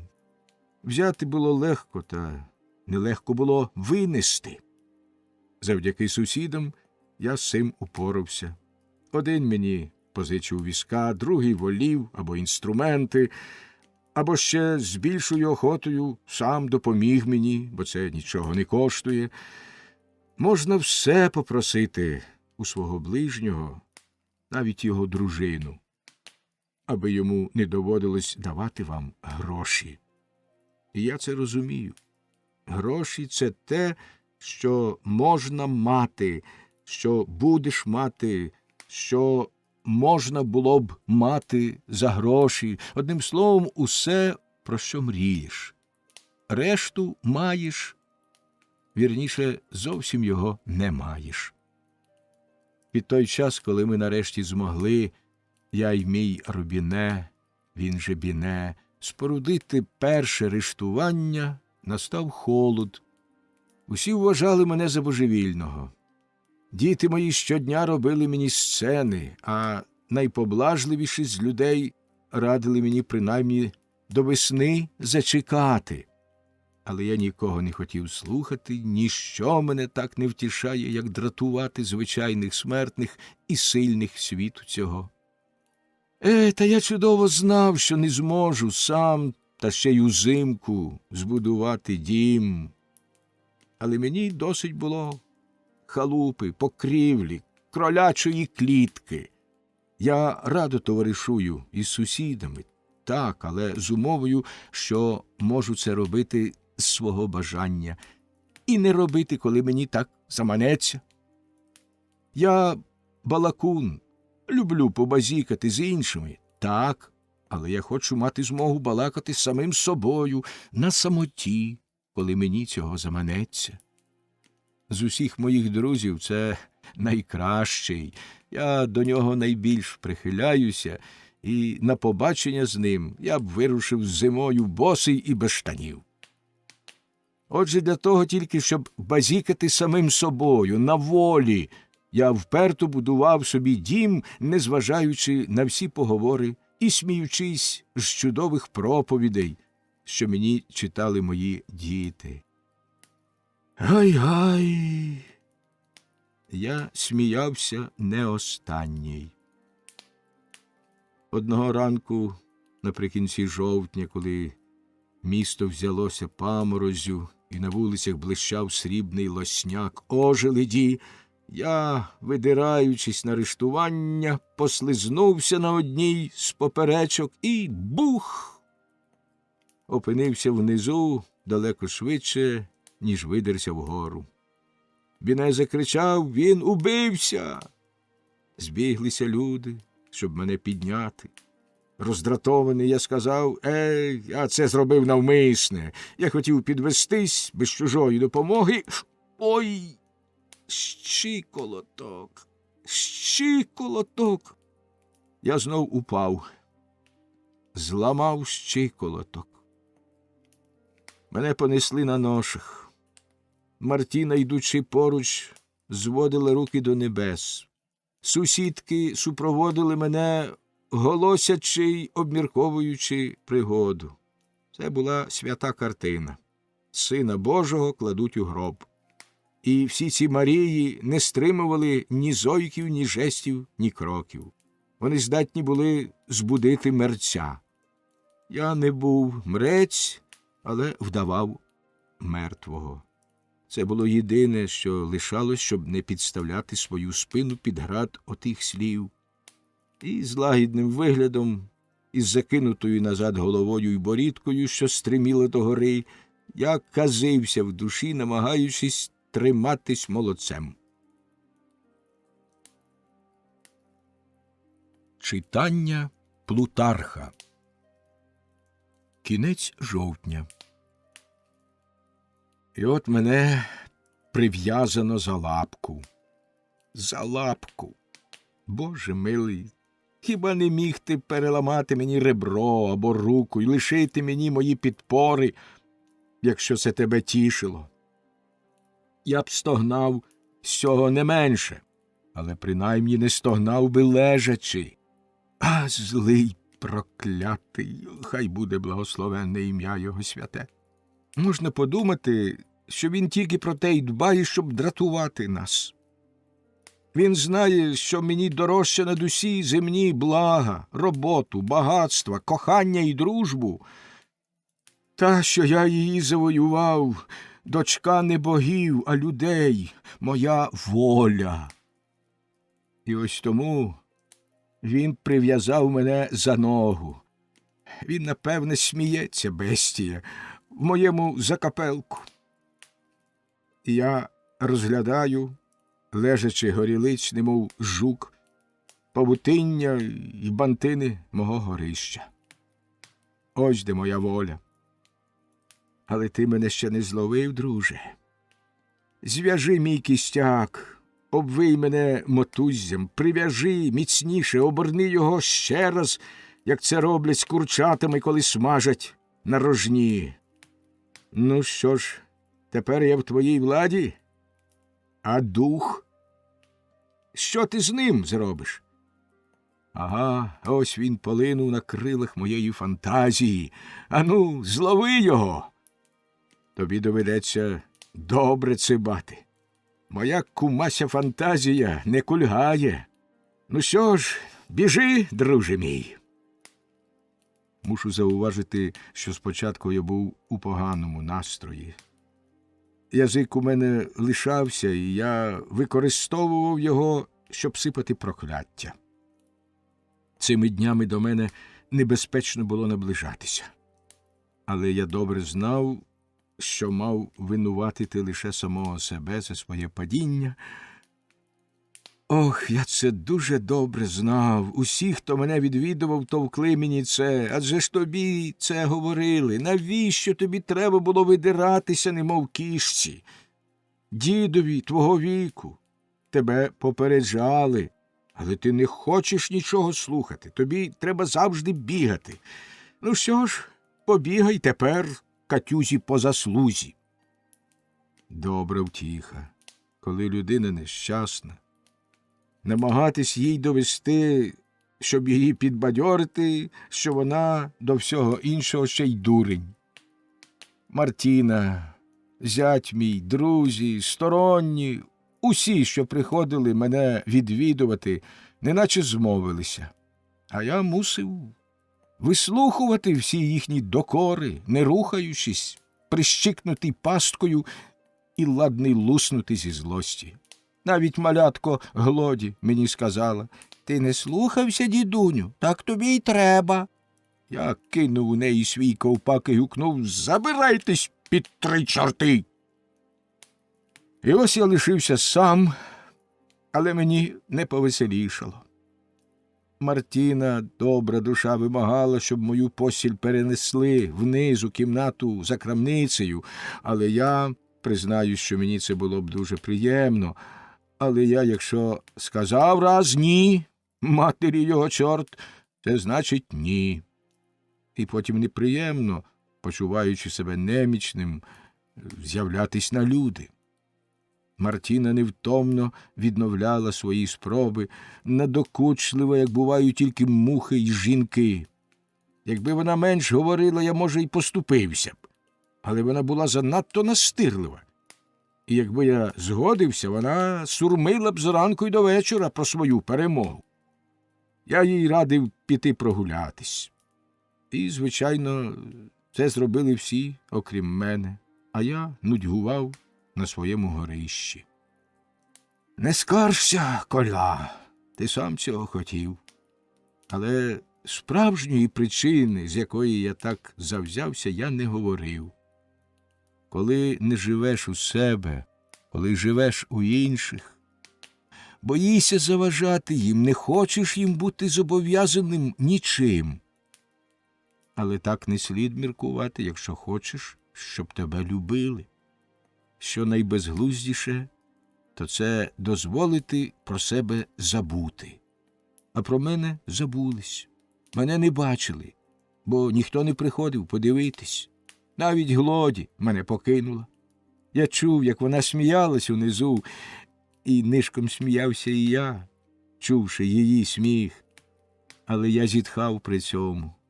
Дуже хотілося знати, чого вона сміялась. Невдячна.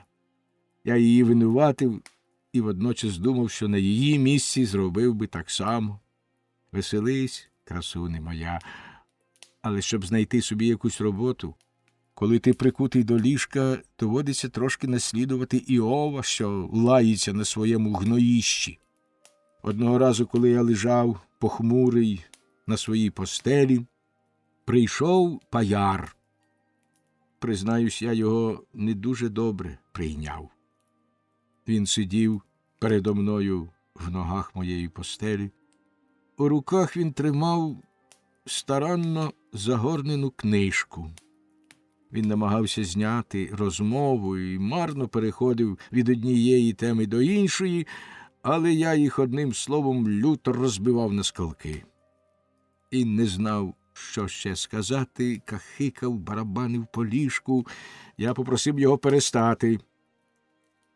Тоді він затих, не насмілюючись поворухнутись. А я нищечком сміявся.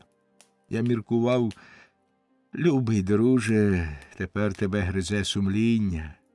Якби ти мені позичив грошей, що я просив, я не мусив би працювати, як каменяр.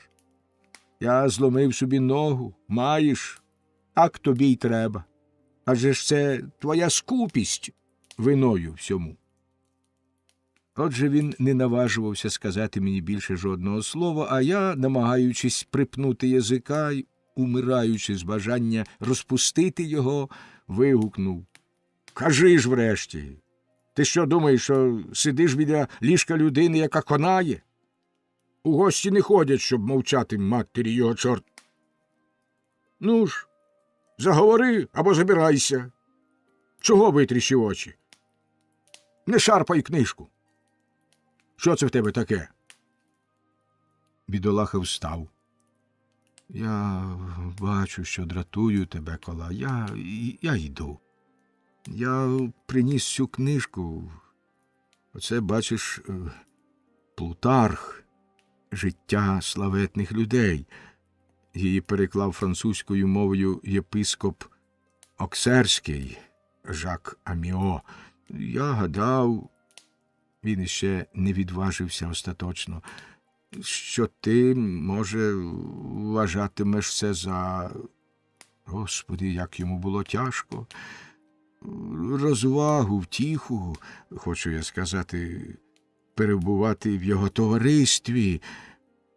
Я знав, що цей старий колекціонер скарбів, складавши своїм книжкам ще більшу ціну, ніж грошам, страждав, коли доводилось їх позичати. Коли торкались однієї з них у його книгозбірні, він дивився на вас з виглядом розгубленого коханця, що бачить, як його любко обіймає який-небудь п'яний грубіян. І я був зворушений величчю його жертви. Я йому сказав: «Старий друже, ти кращий за мене. Я тварюка, я був брутальний. Ну ж, підійди, поцілуємося». Я його поцілував. Я взяв книжку. Він би охоче відібрав її. «Ти її берегтимеш?» «Будь спокійний», – сказав я. «Вона мені правитиме за подушку». Він неохоче пішов. Вигляд у нього був не зовсім упевнений. І я лишився з Плутархом Хоронейським, маленькою пузатою книжечкою, дуже товстою, на 1300 сторінок, міцно стулених і набитих словами, як лантух збіжжям. Я сказав собі, тут харчів вистачить 3 ослам на 3 роки, ще й без перепочинку. Спочатку я розважався тим, що розглядав намальовані на початку кожного розділу в круглих медальйонах голови всіх отих славетних людей, відтяті й оздоблені лавровим листям, їм бракувало лише стеблинки петрушки в носі. Я думав, що мені до всіх цих греків та римлян? Вони мертві, а ми живі. Що можуть вони мені розповісти такого, чого я не знав би так само добре, як і вони? Що людина – тварина, дуже зла, але втішна. Що старіше вино краще за молодше, а жінка навпаки. І що по всіх країнах великі пожирають маленьких. І, бувши й собі пожерті, дають привід маленьким сміятися з себе. Усі ці римські балакуни виголошують довгі промови. Я люблю красномовство, але я їх попереджаю заздалегідь, що вони говоритимуть не самі, я їм заткну пельку. Потім я заходився перегортати книжку, поблажливо й недбало кидаючи в неї знуджений погляд, немов удку в річку. І одразу ж захопився, друзі мої. Не встигав поплавець лягти на воду, як він занурювався. І яких я витягав коропів, яких щук! Невідомі риби, золоті, срібні, веселкові, вкриті самоцвітами, що розсипали навколо себе дощ іскор. І вони жили, танцювали, стрибали, тремтіли жабрами й били хвостом, а я мав їх за мертвяків. Увесь світ міг тепер запастися, я б нічого не помітив. Я стежив за своєю вудкою. Клює. Яка потвора вирине на цей раз? Маєш. Чудова рибка тріпоче на кінці волосіні, риба з білим черевцем, у панцирі, зеленім, як колос, або синім, як слива, блискучим на сонці. Дні чи тижні, що так мені минали, то були перлини в моєму житті. Благословенна недуга моя і благословенні очі мої, що сприймають чудові привиди, заховані в книгах. Мої очі чарівника, з-під тісного мережева гладких і рясних значків, які бредуть, немов чорна отара, між берегами сторінки, видобувають вони зниклі армії, зруйновані міста, римських красномовців і суворих бійців, героїв і красунь, що водили їх за ніс, вихор, що мчиться рівнинами, і залите сонцем море, і небо сходу, і забуту вроду. Я бачу Цезаря, блідого, худорлявого і маленького. Він лежить на ношах, його оточують солдати, і з бурчанням ідуть за ним. І прожеру Антонія, що виступає в похід з усією своєю їдальнею і кухонним посудом, і своїми дівчатами, щоб нажертися досхочу на якому-небудь зеленому узліссі. Антонія, що п'є, повертає випити і знову п'є, що в обід з'їдає 8 смажених вепрів і ловить вудкою стару солону рибу, і педантичного Помпея, якого вкусила Флора в нападі пристрасті, і Поліоркета в широкому капелюсі і позолоченому плащі, на якому зображено всесвіт і небесні круги, і великого Артаксеркса, що панує, як бик, над чорною і білою чередою своїх 400 жінок, і красуня Олександра, одягненого, як Бахус, що повертається з Індії на колісниці з 8 кіньми, вкритий свіжими вітами і пурпуровими килимами під звуки скрипок, флейт і гобоїв, Олександра, що п'є і бенкетує своїми воєначальниками в шапках, прикрашених вітами,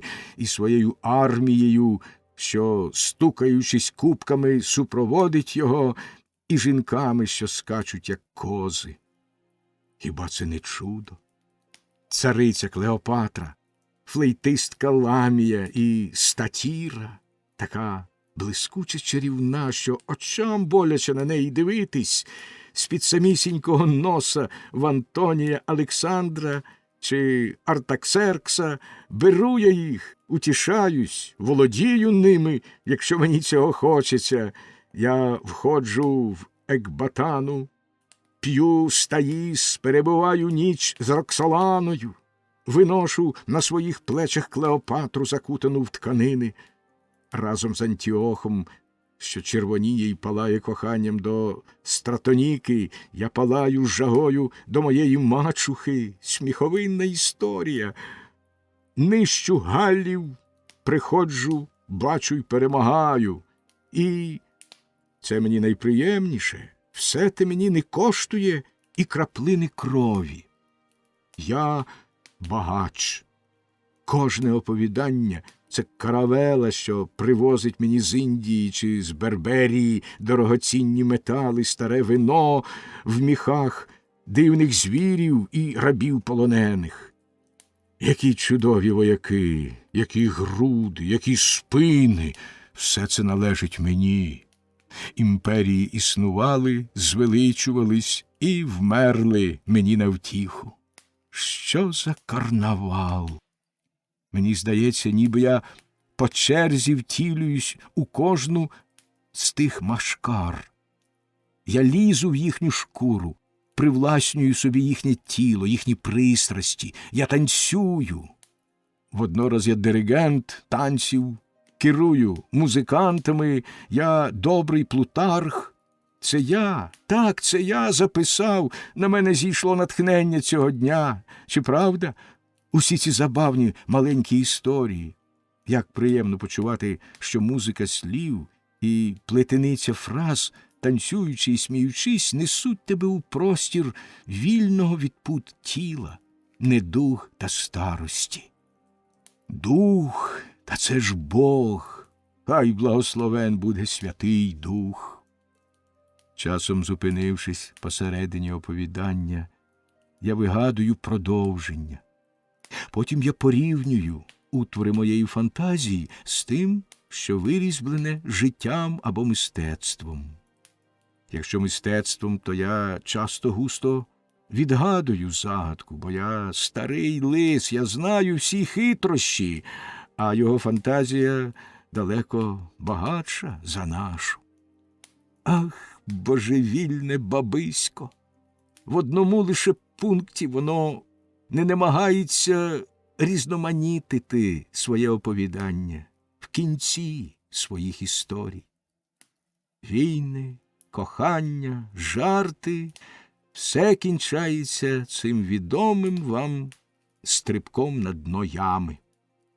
Тут воно повторюється. Це нагадує вибрики маленького пустуна, що ламає свої іграшки, коли вони йому набридають. Я розлютований, я кричу: гидкий грубіяне, залиш мені, залиш мені її. Я видираю її в нього з рук. Занадто пізно. Іграшка зламана. Я зазнаю втіхи, заколисуючи, як глодій, рештки моєї ляльки. І ця смерть, що з'являється, як година на баштовому годиннику, щоразу, як стрілка обіжить циферблат, набуває краси рефрену. Дзвеніть, дзвони, співайте, дінь-дінь-дон. Я — Кір, що скорив Азію, імператор персів, і я тебе прошу, друже мій, не заздрити на цю п'ять землі, що вкриває моє тлінне тіло. Я перечитую епітафію разом з Олександром, що здригається всім тілом, готовим його покинути, бо йому здається, ніби він чує свій власний голос з-під землі. О, Кір, Олександр, наскільки ви мені ближчі, коли я бачу вас мертвими. Чи бачу я їх, чи лише марю? Щипаю себе і кажу: ну що ж, кола, спиш ти чи ні? Тоді я беру зі столика біля мого ліжка 2 медалі.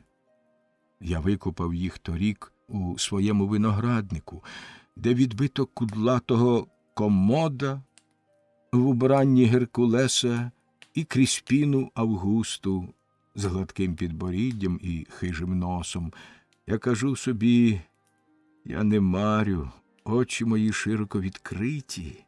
Я тримаю Рим у цих от своїх пальцях.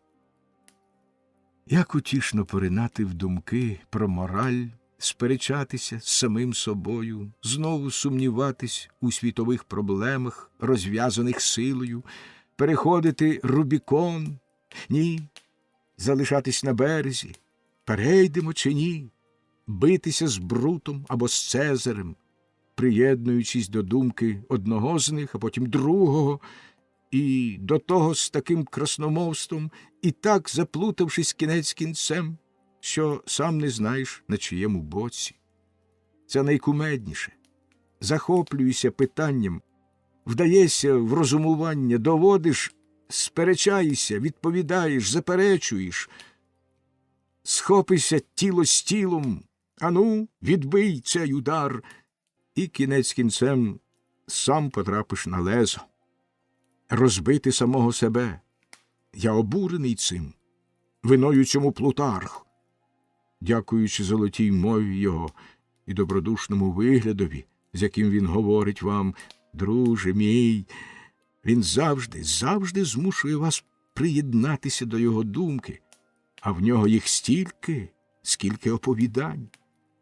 Коротко сказавши, з усіх його героїв я завжди волію останнього, про якого прочитав. До того ж усі вони підвладні, як і ми, одній владарці, усі прив'язані до її колісниці.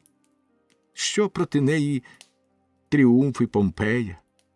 Вона веде за собою історію. Це фортуна. Її колесо крутиться, і, як місяць, ніколи не перебуває в однаковому стані. Так каже в Софокла рогоносець Менелай. І це, мабуть, утішно тим, хто ще росте, як місяць молодик. Часами я кажу собі: але, Брюньйон, друже мій, що ти в біса бачиш тут цікавого? Що тобі, скажи мені, до римської слави? А тим паче до шаленства всіх отих розбишак.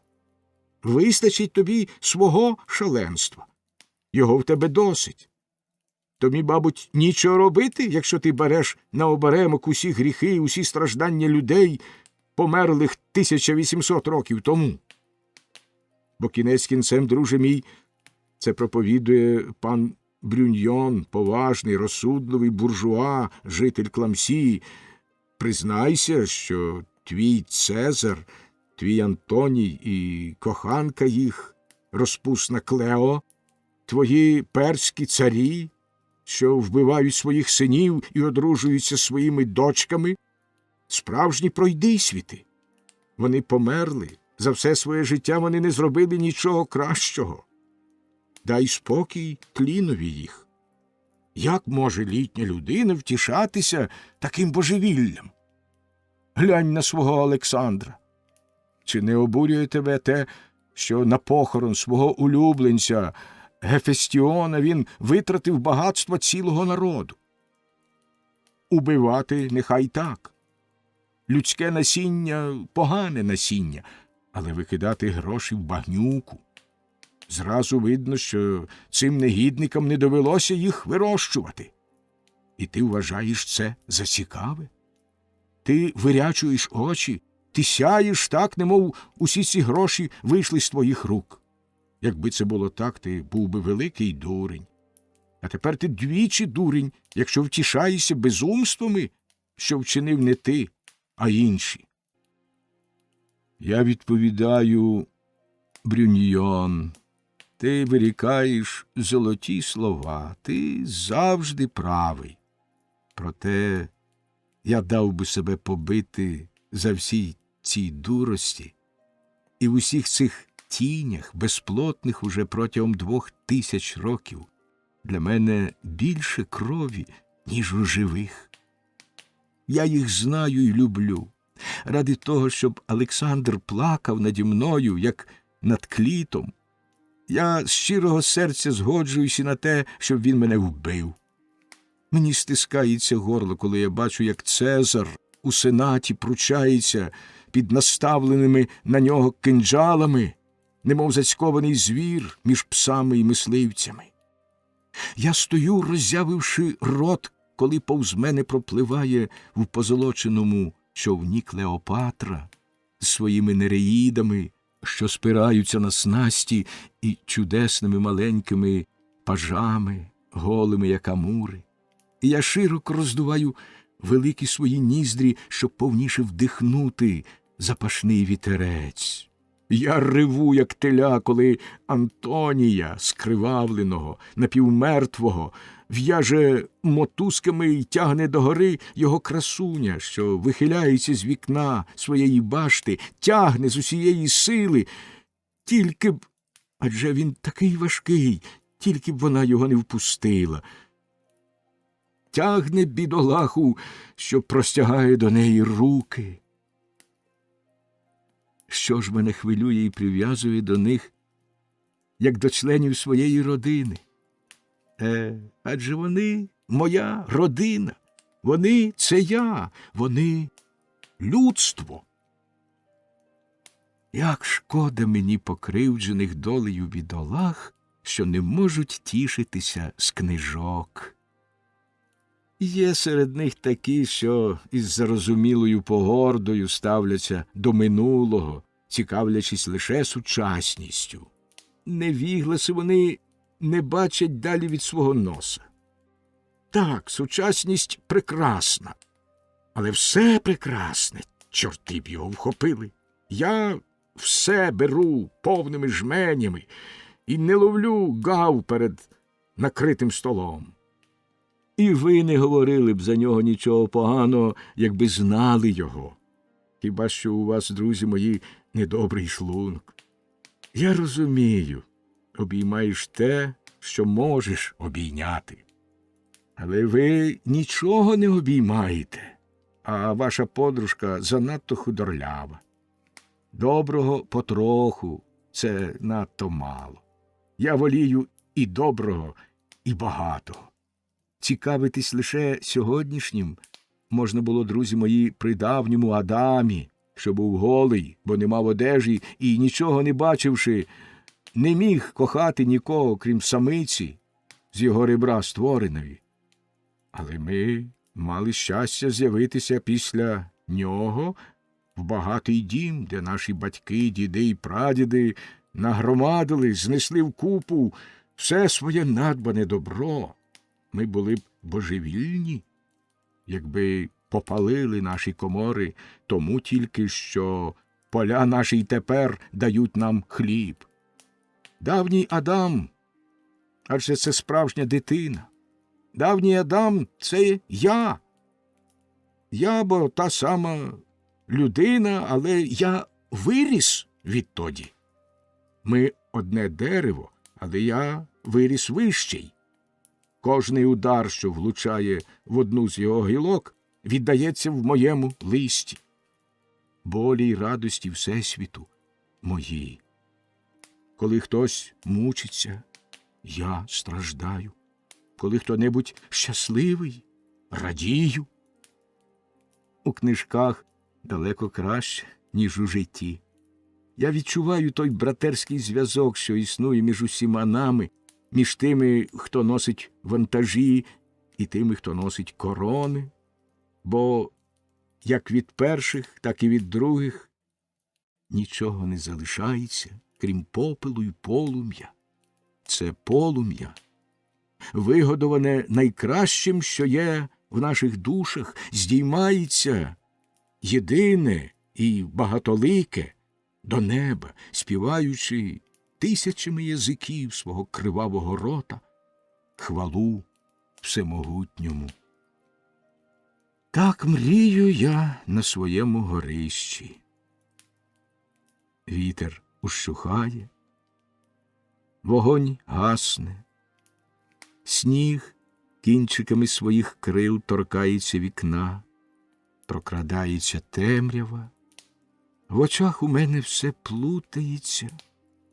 Я схиляюся над книжкою і ловлю оповідання, що тікає від мене в пітьмі, мій ніс торкається сторінки, немов пес, що йде по слідах, я ловлю дух людини. Надходить ніч. Ніч прийшла, і дичина від мене випорскує і зникає в хащах. Тоді я зупиняюсь посеред лісу і прислухаюсь. Серце в мене б'ється від переслідування, від погоні. Щоб краще бачити у пітьмі, я стуляю очі. І я марю, непорушно розтягнувшись на постелі. Я не сплю, я перетравлюю свої думки. Іноді дивлюсь крізь вікно на небо. Простягнувши руку, я торкаю шибку. Я бачу купол з чорного дерева, що його перетинає, немов крапля крові летюча зоря. Інші. А листопадової ночі йде вогненний дощ, і я думаю про комету Цезаря. Може, це його кров тече по небу? Розвиднюється, я все ще марю. Неділя, співають дзвони. Ці звуки п'янять мою фантазію. Вона наповнює весь дім від льоху до горища. Вона покриває книгу, о, бідний паяр, написами. Кімната моя повна гуркоту колісниць, війська, ріжків і ржання коней. Шибки бринять, у вухах дзвенить, серце розривається. Я ладен гукнути «Аве Цезар, імператор!» А мій зять Флорімон, зайшовши мене відвідати, дивиться у вікно, голосно позіхає і каже: «Сьогодні навіть кицьки не видно на вулиці». Король п'є. День святого Мартіна, 11 листопада. А ранок сьогодні надзвичайно м'який. Ця м'якість розлита в повітрі, тепла, як дотик атласної шкіри. Вона лащиться до вас, як жартівливе котеня. Вона лється у вікно, як золотий мускат. Небо підняло свої хмарні повіки і дивилось на мене блідоблакитними, спокійними очима. А на моєму даху сміявся промінь яскравого сонця. Я почував себе, старий дурень, розніженим і мрійним. Як юнак, я відмовляюся старітись, я повертаюсь назад. Якщо так триватиме далі, я незабаром перетворюсь на немовля. Отже, серце моє повне чекання чогось химерного, як у Руджієро, що мріє про Альціну. Я все споглядаю розчулено. Сьогодні я не завдав би лиха навіть мусі, і запас моїх жартів вичерпався. Я думав, що я сам, але раптом побачив Мартіну. Вона сиділа в кутку. Я не помітив, як вона зайшла. Проти своєї звички вона мені нічого не казала. Вона сіла з шитвом у руках і не дивилась на мене. Я відчував потребу поділитися з іншими тим блаженним настроєм, у якому перебував. І я сказав навмання: Щоб зайти в розмову, кожна тема добра. Чого це сьогодні вранці дзвонили дзвони? Вона знизала плечима і сказала: сьогодні день святого Мартіна. Я наче упав з неба на землю. Що? У своїх мріях я забувся про Бога мого міста. Я сказав: день святого Мартіна? І враз переді мною став у юрбі фертиків і дам Плутархових посеред моїх нових друзів, давній друг їм до компанії, верхівець, що шматує шаблею свій плащ. Ей, Мартіне, мій старий кумцю, невже я забув про твоє річне свято? Ти з цього дивуєшся, сказала Мартіна. Давно час. Ти забуваєш про все, про Господа Бога, і про твою родину, і про чортів, і про святих, Мартіна і Мартіну. Нічого для тебе не існує, крім твоїх проклятих книг. Я засміявся. Я й раніше помічав її недобрий погляд, коли вона приходила ранками і бачила, що я сплю з Плутархом. Ніколи жінка не любить книжок некорисливою любов'ю. Вона вбачає в них суперниць або коханок. Дівчина чи жінка, коли читає, віддається коханню і зраджує чоловіка. Тимто, коли вона бачить, що ми читаємо, вона кричить про зраду. Це винен Мартін, сказав я. Його тепер не видно. А проте в нього лишилась половина плаща. Він її пильнує. Це недобре. Що робити, моя доню? У житті не можна припускати, щоб про тебе забули. Хто дозволяє себе забути, того забувають. Запам'ятай це. Я цього не потребую, сказала вона. Хоч де б я не була, це всім відомо. Це правда, тебе видно, а ще краще чутно. Крім сьогоднішнього ранку, коли я чекав звичайної сварки. Чому ти мене позбавила цього? Мені її бракує. Починай же. Але вона відповіла, не обертаючись. Ніщо на тебе не впливає, і я мовчу. Я подивився на її вперте обличчя. Вона кусала губи, підрублюючи хустину. Вона мала журливий і пригнічений вигляд, і моя перемога мене гнітила. Я сказав: іди поцілуй мене принаймні. Якщо я забув про Мартіна, то не забув про Мартіну. Це твої іменини, і я маю тобі подарунок. Іди й візьми його. Вона нахмурила брови і сказала: недобрий жартун. Я не жартую, відповів я. Іди ж. Іди, ти побачиш. Не маю часу. О, погано, дочко, як? Ти не маєш часу мене поцілувати? Знехотя вона встала, недовірливо підійшла. Якого жарта? Утнеш ти ще мені? Я простягнув до неї руки. Ану, сказав я, поцілуй мене. А подарунок? Спитала вона. Він у тебе, в тебе. Це я. Добрий подарунок, добра пташка. Чи погана вона, чи добра, я дарую тобі все, що маю. Я здаюсь, не ставлячи ніяких умов, на твою ласку.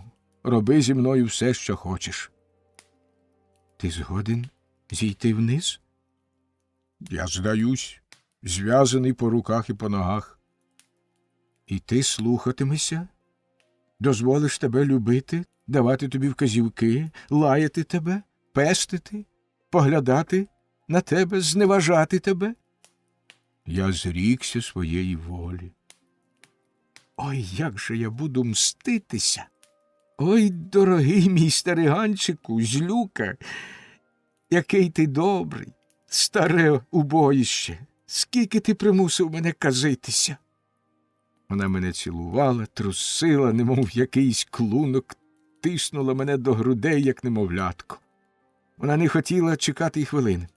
Мене впакували, і Флорімон із пекарями в паперових ковпаках знесли мене вузькими сходами, вперед ногами, назад головою, в ясну кімнату на велике ліжко, де Мартіна і Глоді вмостили мене якнайвигідніше, піддражнюючи і повторюючи без кінця: «Тепер ми тебе тримаємо, міцно тримаємо, волоцюго». Як це приємно! І от я їхній полонений. Я викинув свою гордість на смітник, я корюсь Мартіні, старий ледер. І непомітно в домі всім керую я. З того дня Мартіна часто сідає біля мене, і ми розмовляємо. Ми згадуємо інший випадок, дуже давній, коли ми так сиділи одне коло одного. Але тоді вона була прив'язана за лапку, бо вона викрутила собі ногу, вистрибнувши однієї ночі. Ах, закохана киця, у вікно, щоб бігти на побачення до свого любого. Незважаючи на звих, я її добре відшмагав.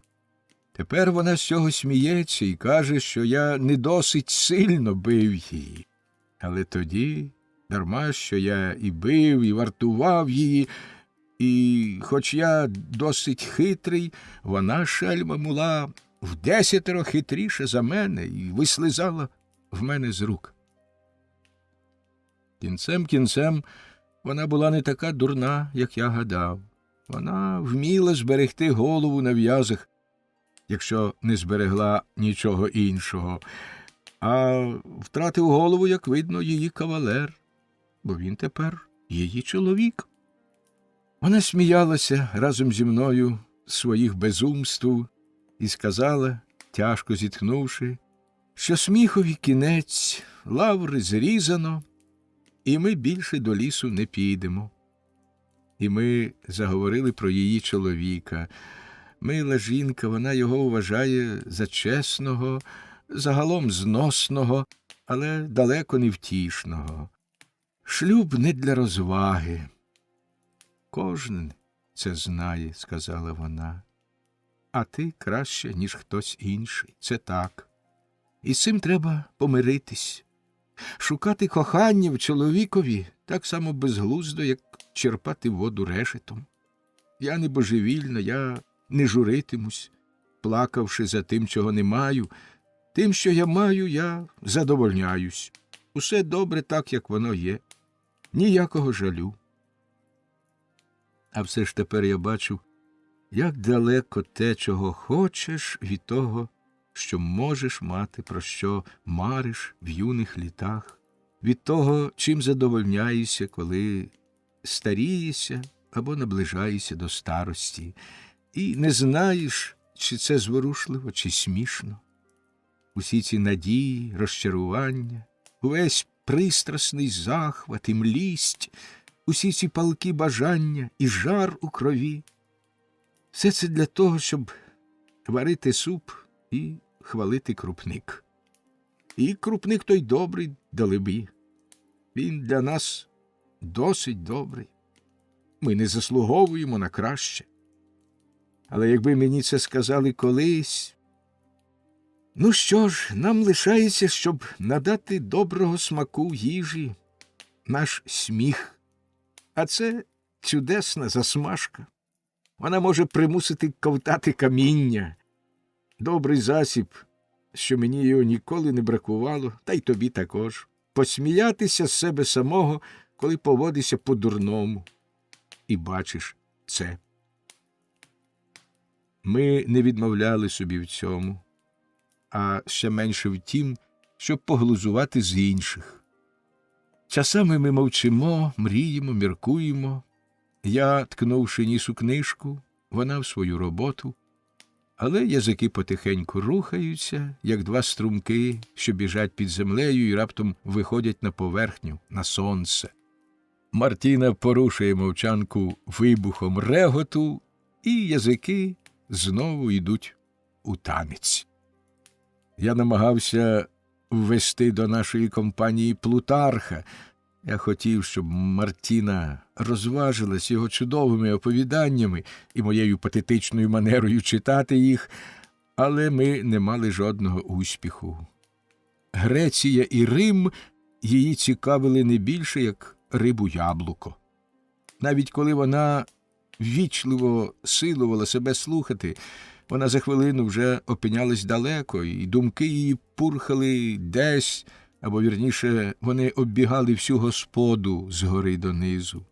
В найцікавішому місці розповіді, коли я вміло стримував хвилювання і тремтливим голосом збирався зробити заключний ефект, вона перебивала мене, гукнувши щонебудь Глоді або Флорімонові, що були в іншому кінці дому. Я гнівався, я зрікся свого наміру. Не слід вимагати від жінок, щоб вони брали участь у наших марних мріях. Жінка – наша половина. Так, але яка половина? Верхня? А що як навпаки? У кожному разі розум у нас не спільний. Кожне має свій розум, свій запас шалу. Як два паростки одного дерева ми єднаємося серцем. Я це чудово роблю. Хоч я і старий, скалічений, і жебрак, проте я досить хитрий, щоб мати майже щодня навколо свого ліжка цілу гвардію молодих і гарних місцевих кумась, що допомагають мені весело гайнувати час. Вони приходять, щоб повідомити про якусь важливу новину, або попросити послуги, чи позичити чогось із хатнього начиння. Їм усі приводи добрі, аби тільки, зайшовши до хати, більше про них не думати. Опинившись тут, вони розташовуються, як на базарі. Гіоміна з веселими очима, Югета з гарненьким носиком, розумниця Жакота, Мергерон, Алізон та Жільєта і Масета – усі навколо теляти під ковдрою. І пішло, ми базікаємо, кумасю моя кумцю, немов бовкала дзвонів, і сміємось. Ну і дзвони. А я найбільший дзвін. Я маю завжди кілька веселих історій, що добре лоскочуть, де треба. Приємно дивитись, як вони лягають з реготу. Аж на вулицю його чути. І Флорімон, невдоволений з мого успіху, насмішкувато питає в мене про мій секрет. Я відповідаю: мій секрет? Я молодий, діду. І до того ж, відповідає він, діткнутий до серця, це твоя недобра слава. Старі гульвіси примушують жінок бігати за собою. Звичайно, відповідаю я. Адже старого солдата шанують, правда? Прагнуть його побачити, кажуть собі, він повернувся з країни слави. А ці кажуть, Кола робив походи в країну кохання. Він її знає, і він знає нас. А потім, хто те скаже, може, він іще воюватиме. Старий гультяю, вигукнула Мартіна. Послухайте но його. Чи не надумався ти іще закохатись? А чом би й ні? Це ідея? Якщо вже на те пішло, щоб вас усіх подражнити, я знову женюсь. Еге, женися, синку, візьми собі жінку. На те й молодість. День Святого Миколая. 6 грудня. З нагоди свята мене перенесли з ліжка у крісло між столом та вікном. Під ногами грілка. Переді мною дерев'яний пюпітр із прорізом для свічки. О 10-й годині братство корабельників, сплавники й робітники, річкові товариші на чолі із скрипалями, пройшовши повз наш дім, узявшись під руки і пританцьовуючи за своїм прапором. Раніше, ніж вирушити до церкви, вони обійшли всі шинки. Побачивши мене, вони вітали мене криками. Я встав, уклонився своєму патронові, що відповів мені тим самим. Через вікно я стискав їхні чорні лапи і лив горілку в їх широко роззявлені пельки. Це однаково, як чаркою зросити поле. Опівдні прийшли мої 4 синів привітати мене. Що з того, що не дуже годися між собою? Раз на рік треба бути в злагоді. Іменини батька священні. Це стрижень, на якому тримається вся родина, як бджолиний рій, святкуючи іменини, вона сходиться докупи і щільніше єднається. А я цим дорожу. Отже, цього дня 4 моїх молодців зібралися у мене. Це їх не дуже тішило. Вони не надто люблять один одного, і мені здається, що я єдина ланка, яка зв'язує їх. У наші часи зникає все, що колись єднало людей. Дім, сім'я, релігія. Кожний вважає, що лише він правий і живе тільки для себе. Я не буду вдавати старика, що обурюється і бурчить, думаючи, що ніби світ зникне разом із ним. Світ існуватиме й без нього. І я думаю, що молодь краще знає, що їй потрібне, ніж старі. Але роль старого невдячна. Світ навколо нього міняється, і якщо й він сам не зміниться, йому не буде місця. Ну, а я глухий на це вухо. Я сиджу собі на своєму кріслі. Хо-хо, я там і лишусь. І якщо для того, щоб зберегти своє місце, доведеться змінити свої думки, що ж, я їх зміню. Я зумію змінити їх, лишаючись водночас, само собою розуміється, тим самим. А тим часом я спостерігаю з мого крісла, як міниться всесвіт і сперечається молодь. Я милуюсь ними, і воднораз я нищечком жду слушного моменту, щоб навести їх куди схочу. Мої молодці оточують мене навкруги столу. Жан-Франсуа, Святоша, праворуч, ліворуч Антуан, гугенот, що живе в Ліоні. Обидва сидять, не дивлячись один на одного, у тісних комірцях, не згинаючи шиї, немов приріші до свого місця. Жан-Франсуа з товстими щоками, з жорстоким поглядом і усмішкою на устах, не вгаваючи, розповідав про свої справи, хвалився своїми грішми, своїми успіхами, вихваляв свої сукна й Бога, що допомагав їх продавати. Антуан з голеними губами й цапиною борідкою, похмурий, рівний і холодний, говорив, немов самим собою, про свою книжкову справу, про свої подорожі до Женеви, про свої ділові зв'язки і про віру, і також хвалив Бога, але це був інший Бог.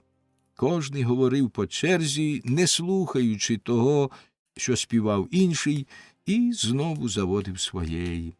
Але наприкінці обидва з пересердя завели розмову про такі речі, що були співбесідникові понад силу.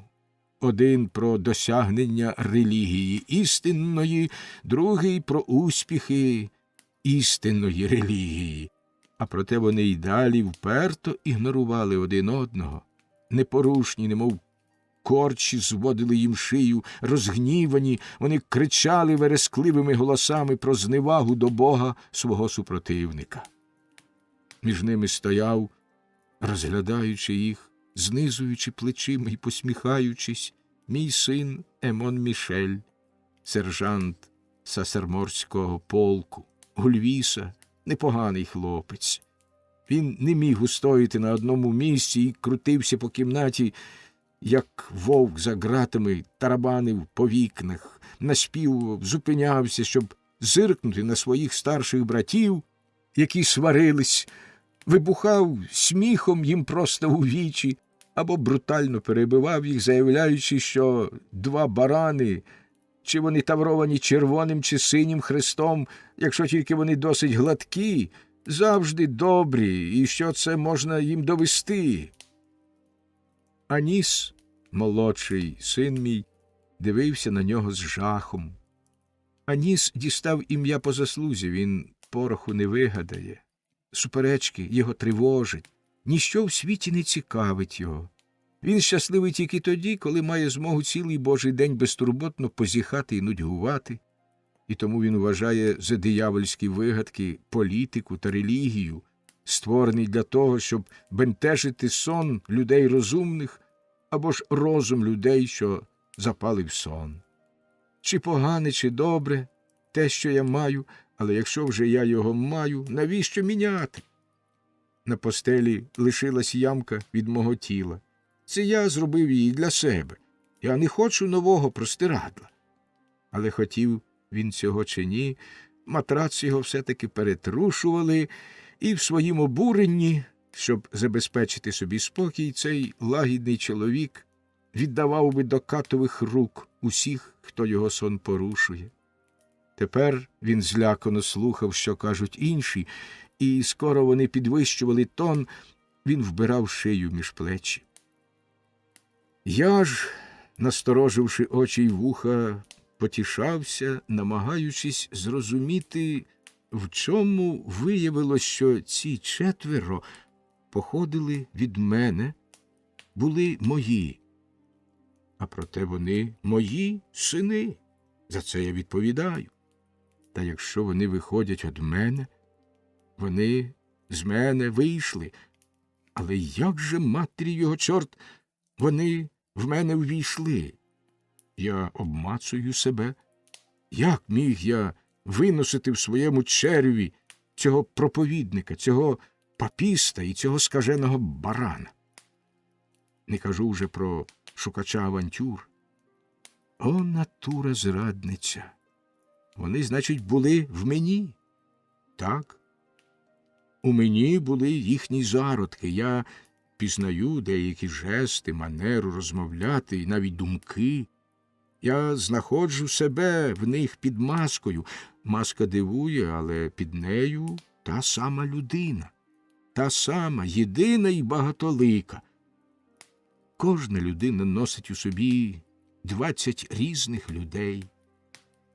Того, хто плаче, хто байдужий, як пень, хоч дощ іде, хоч гарний день, і вовка, і собаку, і вівцю, і вояку, і орла, і осла. Але один з цих 20 сильніший від інших. І, взявши собі слово, він затуляє пельку іншим 19. Ось чому вони втікають, тільки побачать, що двері відчинені. Мої 4 синів од мене втекли, бідолахи. Мега кульпа, моя вина. Такі далекі мені, вони все-таки близькі. Адже ж це все-таки мої малята. Коли вони белькочуть дурниці, мені хочеться просити в них пробачення за те, що я їх створив такими дурнями. На щастя, вони задоволені і вважають, що вони гарні. Хай милуються собою. Я дуже задоволений, але чого я не можу стерпіти, це того, що вони не зносять, щоб інші були негарні.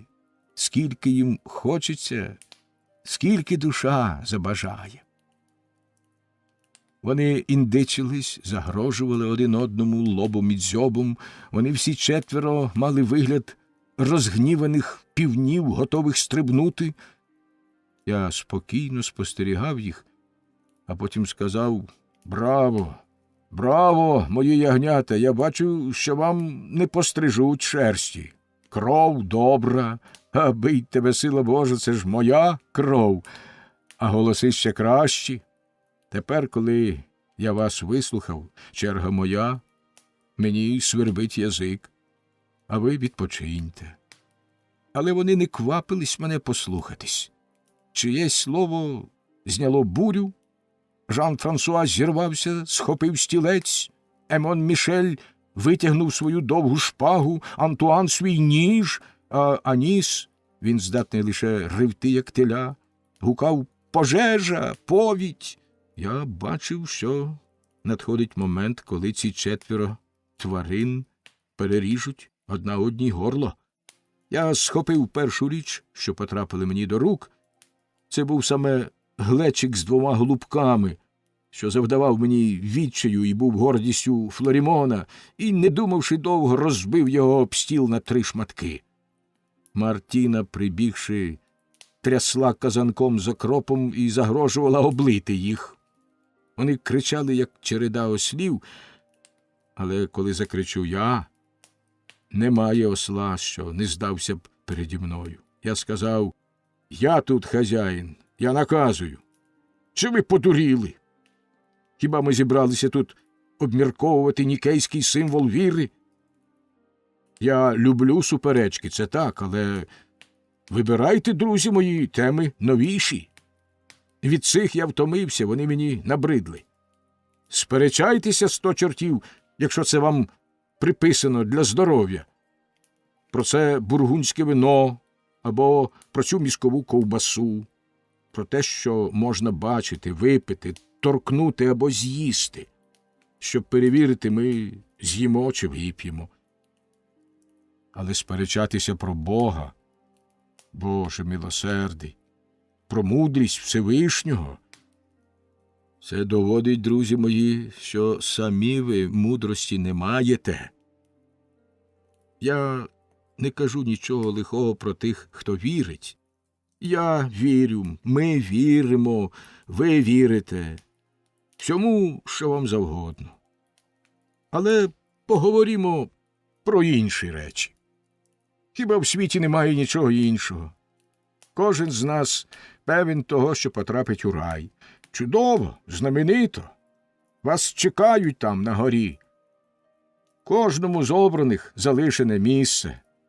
Решта стоятиме біля дверей. Це само собою розуміється. Дозвольте ж Господу Богу розташувати, як йому заманеться, своїх гостей. Це його справа. А ви не вдавайте з себе його поліцію. Кожному своє царство. Небеса Богові, а нам земля. Зробити її, якщо можливо, приємнішою для життя. Ось завдання наше. Тут ніхто не буде зайвий для того, щоб упоратися з цією роботою. Що ж ви думаєте, можна буде обійтися без одного з вас? Ви всі 4 потрібні країні. Їм так само потрібна твоя віра, Жан-Франсуа, в те, що було, як і твоя, Антуан, в те, що мало б бути, твоя пристрасть до пригод, Емон Мішель, так і твоя нерухливість, Аніс. Ви 4 стовпи. Скоро похитнеться один, і вся будова завалиться. Ви станете нікому не потрібною руїною. Хіба ви цього хочете? Добрі міркування, нічого собі. Що сказали б ви за 4 моряків, які на морі в бурю замість згортати вітрила заходились би сперечатися? Я пригадую, що чув колись розмову між королем Генріхом і герцогом Неверським. Вони скаржились на те, що французи люблять нищити один одного. Король сказав: 100 чортів, я хотів би їх утихомирити, зашивши подвоє в лантух оскаженілого ченця і лютого проповідника Євангелія, і, як кошенят, кинути їх у Луару.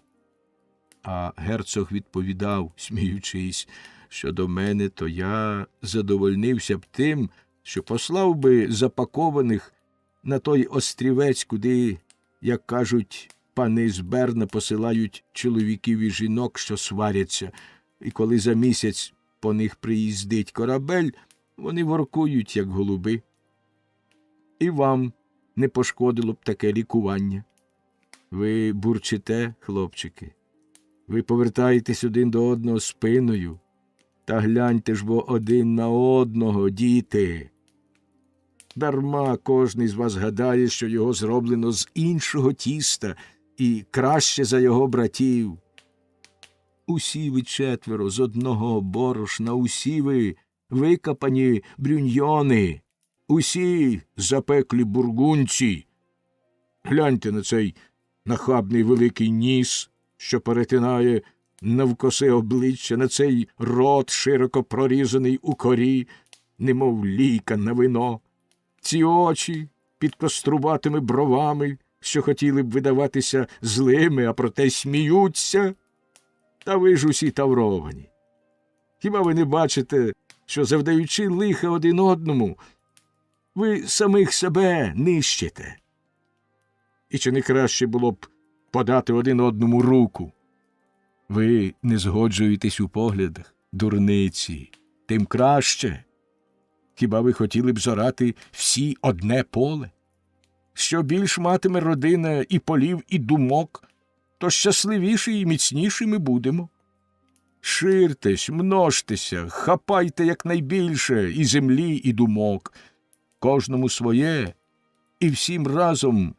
Ну, сини мої, поцілуймося, щоб довгий брюньйонів ніс кидав свою тінь на поля і вбирав у себе красу всесвіту.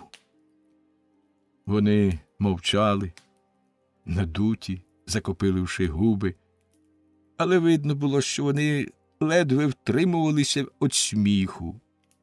І раптом Емон Мішель, голосно зареготавшись, подав руку Жанові Франсуа і сказав: «Ну, досить, старший ніс. Дурні, ну, бо миритися». Вони поцілувались. «Мартіна, агов! За наше здоров'я!» Я спостеріг тієї хвилини, що, розбивши у запалі глечик, порізав собі руку. Стіл був трохи замащений кров'ю.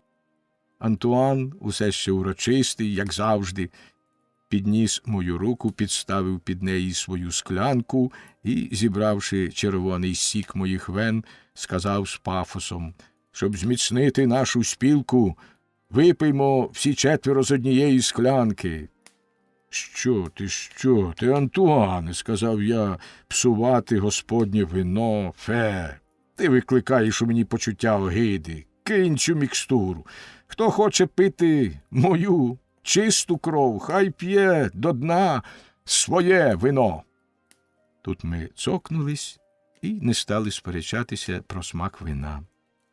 Коли вони пішли, Мартіна, перев'язуючи мені руку, сказала: «Старий негіднику, ти досяг свого на цей раз». «Що ти хочеш сказати? Помирити їх?» Я кажу щось інше. «Що ж у такому разі?» Вона показала на розбитий глечик на столі. «Ти мене чудово розумієш, не вдавай святого та Божого. Признайся. Ти признайся? Ну, мені на вушко. Він про це не довідається». Я вдав здивованого, обуреного, несусвітного дурника. Але я захлинався. Сміх мене душив. Вона правила своєї: «Негідник, негідник». Я сказав: «Він був занадто некрасивий. Слухай, моя люба доню, один з нас двох мусив зникнути». Мартіна сказала: «Той, хто лишився, не набагато кращий». «Ну, до цього птаха мені байдуже, хай собі буде найбридкіший. Я його не бачу». Святий вечір. Рік обертається на змащених маслом завісах. Двері пристукуються і знову чиняються. Немов складувана тканина, падають дні на дно м'якої скрині ночей. Вони заходять з одного боку і виходять з другого, збільшуючись на блошиний скік з Дня Святої Люції. У щілину я бачу, як блищить погляд Нового року. Сидячи під наметом огнища різдвяної ночі, я дивлюся, немов з дна криниці, вгору на зоряне небо, на його миготливі повіки, на його тремтливі маленькі серця. І я зараз почуваю дзвони, що в чистому повітрі линуть, благовістячи на нічну відправу. Мені подобається, що немовля народжується цієї нічної години, цієї найтемнішої години, коли, здається, ніби надходить кінець світу. Його тонкий голосок співає: «О, день, ти вернешся, ти вже вертаєшся, новий рік, ти з'явився». І надія гріє під своїми теплими крильцями крижану зимову ніч і м'якшить її. Я сам дома, діти мої в церкві, уперше я не йду туди. Я лишився з моєю собакою Сітроном і сірим кошеням Патапоном. Ми мріємо і дивимось, як огонь лиже стінки каміна. Я згадую сьогоднішній вечір. Щойно біля мене було все моє кодло. Я розповідав Глоді, що широко розкривали оченята, чудесні казки і про маленьке каченя, і про обскубане курча, і про хлопчика, що збагатився, продаючи свого півня людям, які вирушили возами найти день і привезти його до себе. Ми добре розважались. Інші слухали і сміялися, і кожний додавав свого словечка, а потім деякий час мовчали, слідкуючи за окропом, за головешками, за шелестом білих пластівців, за вікнами, за цвіркуном під попелом. Ах, чудові зимові ночі, тиша, тепло маленького, щільно прищуленого табунця, мрії в святий вечір, коли думки розбігаються, але розум це знає, і якщо він мріє, то лиш жартуючи. Тепер я підбиваю підсумки за рік і констатую, що за 6 місяців я втратив усе – дружину, дім, гроші і ноги. Але найхимерніше те, що, підбиваючи наприкінці підсумки, я помічаю, що такий же багатий, як і раніше. Я тепер нічого не маю, скажуть мені. Так, не маю жодного тягаря. Ніколи я не почував себе свіжішим, вільнішим, ніколи так легко не плив за своєю фантазією. Проте, хто б мені сказав торік, що я так весело поставлюсь до цього? Скільки я клявся, що до смерті хочу лишатися хазяїном у себе, хазяїном самого себе, незалежним і вдячним самому собі за своє житло, харч та звіт у своєму шаленстві. Людина гадає, зрештою, не так складається, як жадається, а це саме і потрібне. І потім людина загалом добра тварина. Все їй гаразд, вона однаково пристосовується і до щастя, і до горя, і до розкоші, і до злиднів. Дайте їй 4 ноги, або відберіть у неї обидві ноги, зробіть глухою, сліпою, німою, вона знайде спосіб пристосовуватися і в своєму власному світі бачити, чути і говорити. Вона подібна до воску, що його можна витягати і стискати. Душа надає їй форми на своїм огні. І як приємно почувати, що розум і ноги твої мають таку гнучкість, що можеш однаково легко бути і рибою у воді, і птахом у повітрі, і саламандрою в вогні, а на землі людиною, яка весело бореться з усіма 4 стихіями. Отже, чим менш людина має, тим вона багатша. Дух бо творить те, чого йому бракує. Гіллясте дерево, коли його надрізають, розростається вище. Чим менше я маю, тим більше я собою являю. Північ, б'є годинник. Народилося святе немовля. Я співаю різдвяної пісні. Грайте гобої, кози, гудіть. Який він прекрасний, який чарівний. Я починаю конятий, засинаю, вигідніше вмостившись, щоб не впасти в вогонь. Грайте, гобої, кози гудіть, народився маленький Месія. Але чим менш я маю, тим я сам більший. Водохрещі. Я штукар над штукарями, бо чим менш я маю, тим більше в мене є, і я це чудово знаю. Я знайшов спосіб збагатитися, нічого не мавши, бути багатим чужим добром. Я маю владу і не маю жодних обов'язків. Що це плетуть про старих батьків, які все віддають своїм невдячним дітям, від сорочки до штанів, лишаються занедбані, покинуті і бачать, як усі погляди штовхають їх у яму. Це нікчемні невдахи.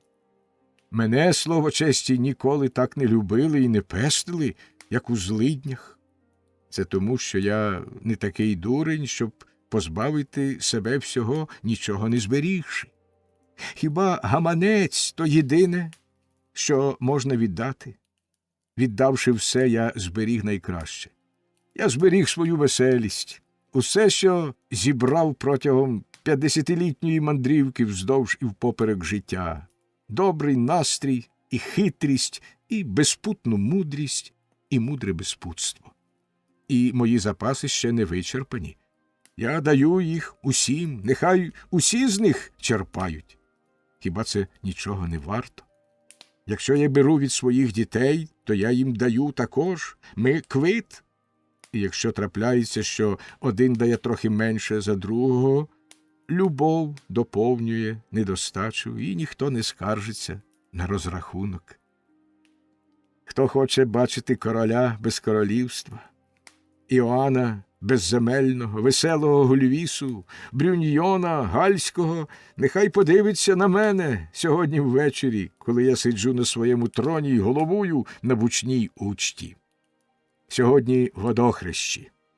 З полудня нашою вулицею пройшли 3 волхви, їх почет, біла отара, 6 пастушків і 6 пастушок із співами. Собаки з усього кварталу брехали, а сьогодні ввечері ми всі сидимо коло столу. Усі мої діти і діти моїх дітей – це 30 чоловік разом зі мною. І всі 30 кричать враз: «Король п'є!» Король – це я. На моїй голові вінець, форма для тіста, а моя королева – Мартіна. Як у Святому Письмі я одружений із своєю донею.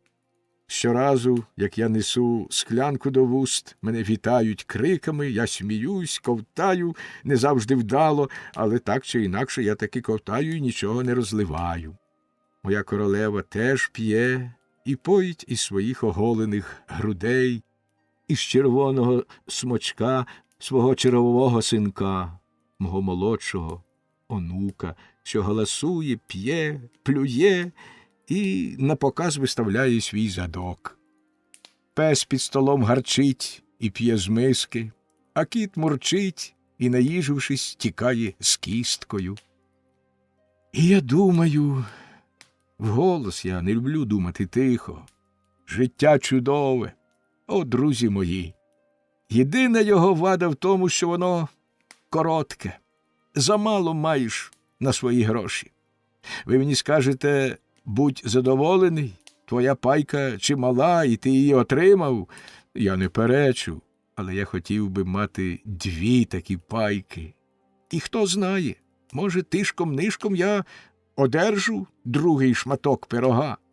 Але сумно те, що я ще тут, а де ті хлопці-молодці, колишні мої друзі? Боже, як лине час, а за ними люди. Де король і добрий герцог Людовік? І я вирушаю шляхом минулого збирати зів'ялі квіти спогадів, і я розповідаю свої історії, розповідаю невтомно, повторююсь, мої діти мені не перешкоджають, і коли в оповіданні мені бракує якогось там слова або я починаю плутатись, вони підказують мені кінець історії. Я прокидаюсь від своїх мрій і бачу їх лукаві очі. Ех, старенький тату, кажуть вони, добре жилось у 20 років. Тоді жінки мали кращі й повніші груди, а в чоловіків серце було на своєму місці, та й усе інше також. Треба було бачити короля Генріха і його друга, герцога Людовіка. Тепер уже немає дерева такої породи. Я відповідаю: бестії, ви смієтесь. Це добре, приємно посміятись. Матері його грець, я не такий дурний, щоб думати, ніби звелися в нас виноградники і молодці, щоб збирати виноград. Я знаю, що замість одного зниклого являється троє інших, і що дерево, з якого виробляють гальських хлопців-молодців, ще росте, міцне, рівне і стиснуте в ряді інших. Але ті, кого з цього дерева виробляють, уже не ті. Тисячі й тисячі вільх можна обстругати, але ніколи не створити знову Генріха, мого короля, і мого Людовіка. А я їх любив. Ну, кола, не треба розкисати, ронити сльозу. Ой, дурню, невже ти шкодуватимеш, що не можеш усе життя ремигати один і той самий шматок? Вино стало інше, але воно від цього не погіршило. Випиймо. Хай живе король, що п'є, і хай живе його народ, що хилить вино. І потім, щиро кажучи, між нами, діти мої, добрий король – непогана річ, але найкращий король – я сам. Будьмо вільні, любі французи, і наших владарів проженімо якнайдалі. Моя земля і я – ми любимо одне одного і вдовольняємось одне одним. Навіщо мені король земний чи небесний? Мені не потрібен трон ні на землі, ні на небесах. Даймо кожному його місце під сонцем і в затінку. Кожному його клапоть землі і руки, щоб його обробляти. Ми не вимагаємо нічого іншого. І якби король прийшов до мене, я б йому сказав: ти мій гість, п'ю за твоє здоров'я, сідай отут. Братику, один король вартий другого. Кожний француз – король, і кожний бідар у себе владар.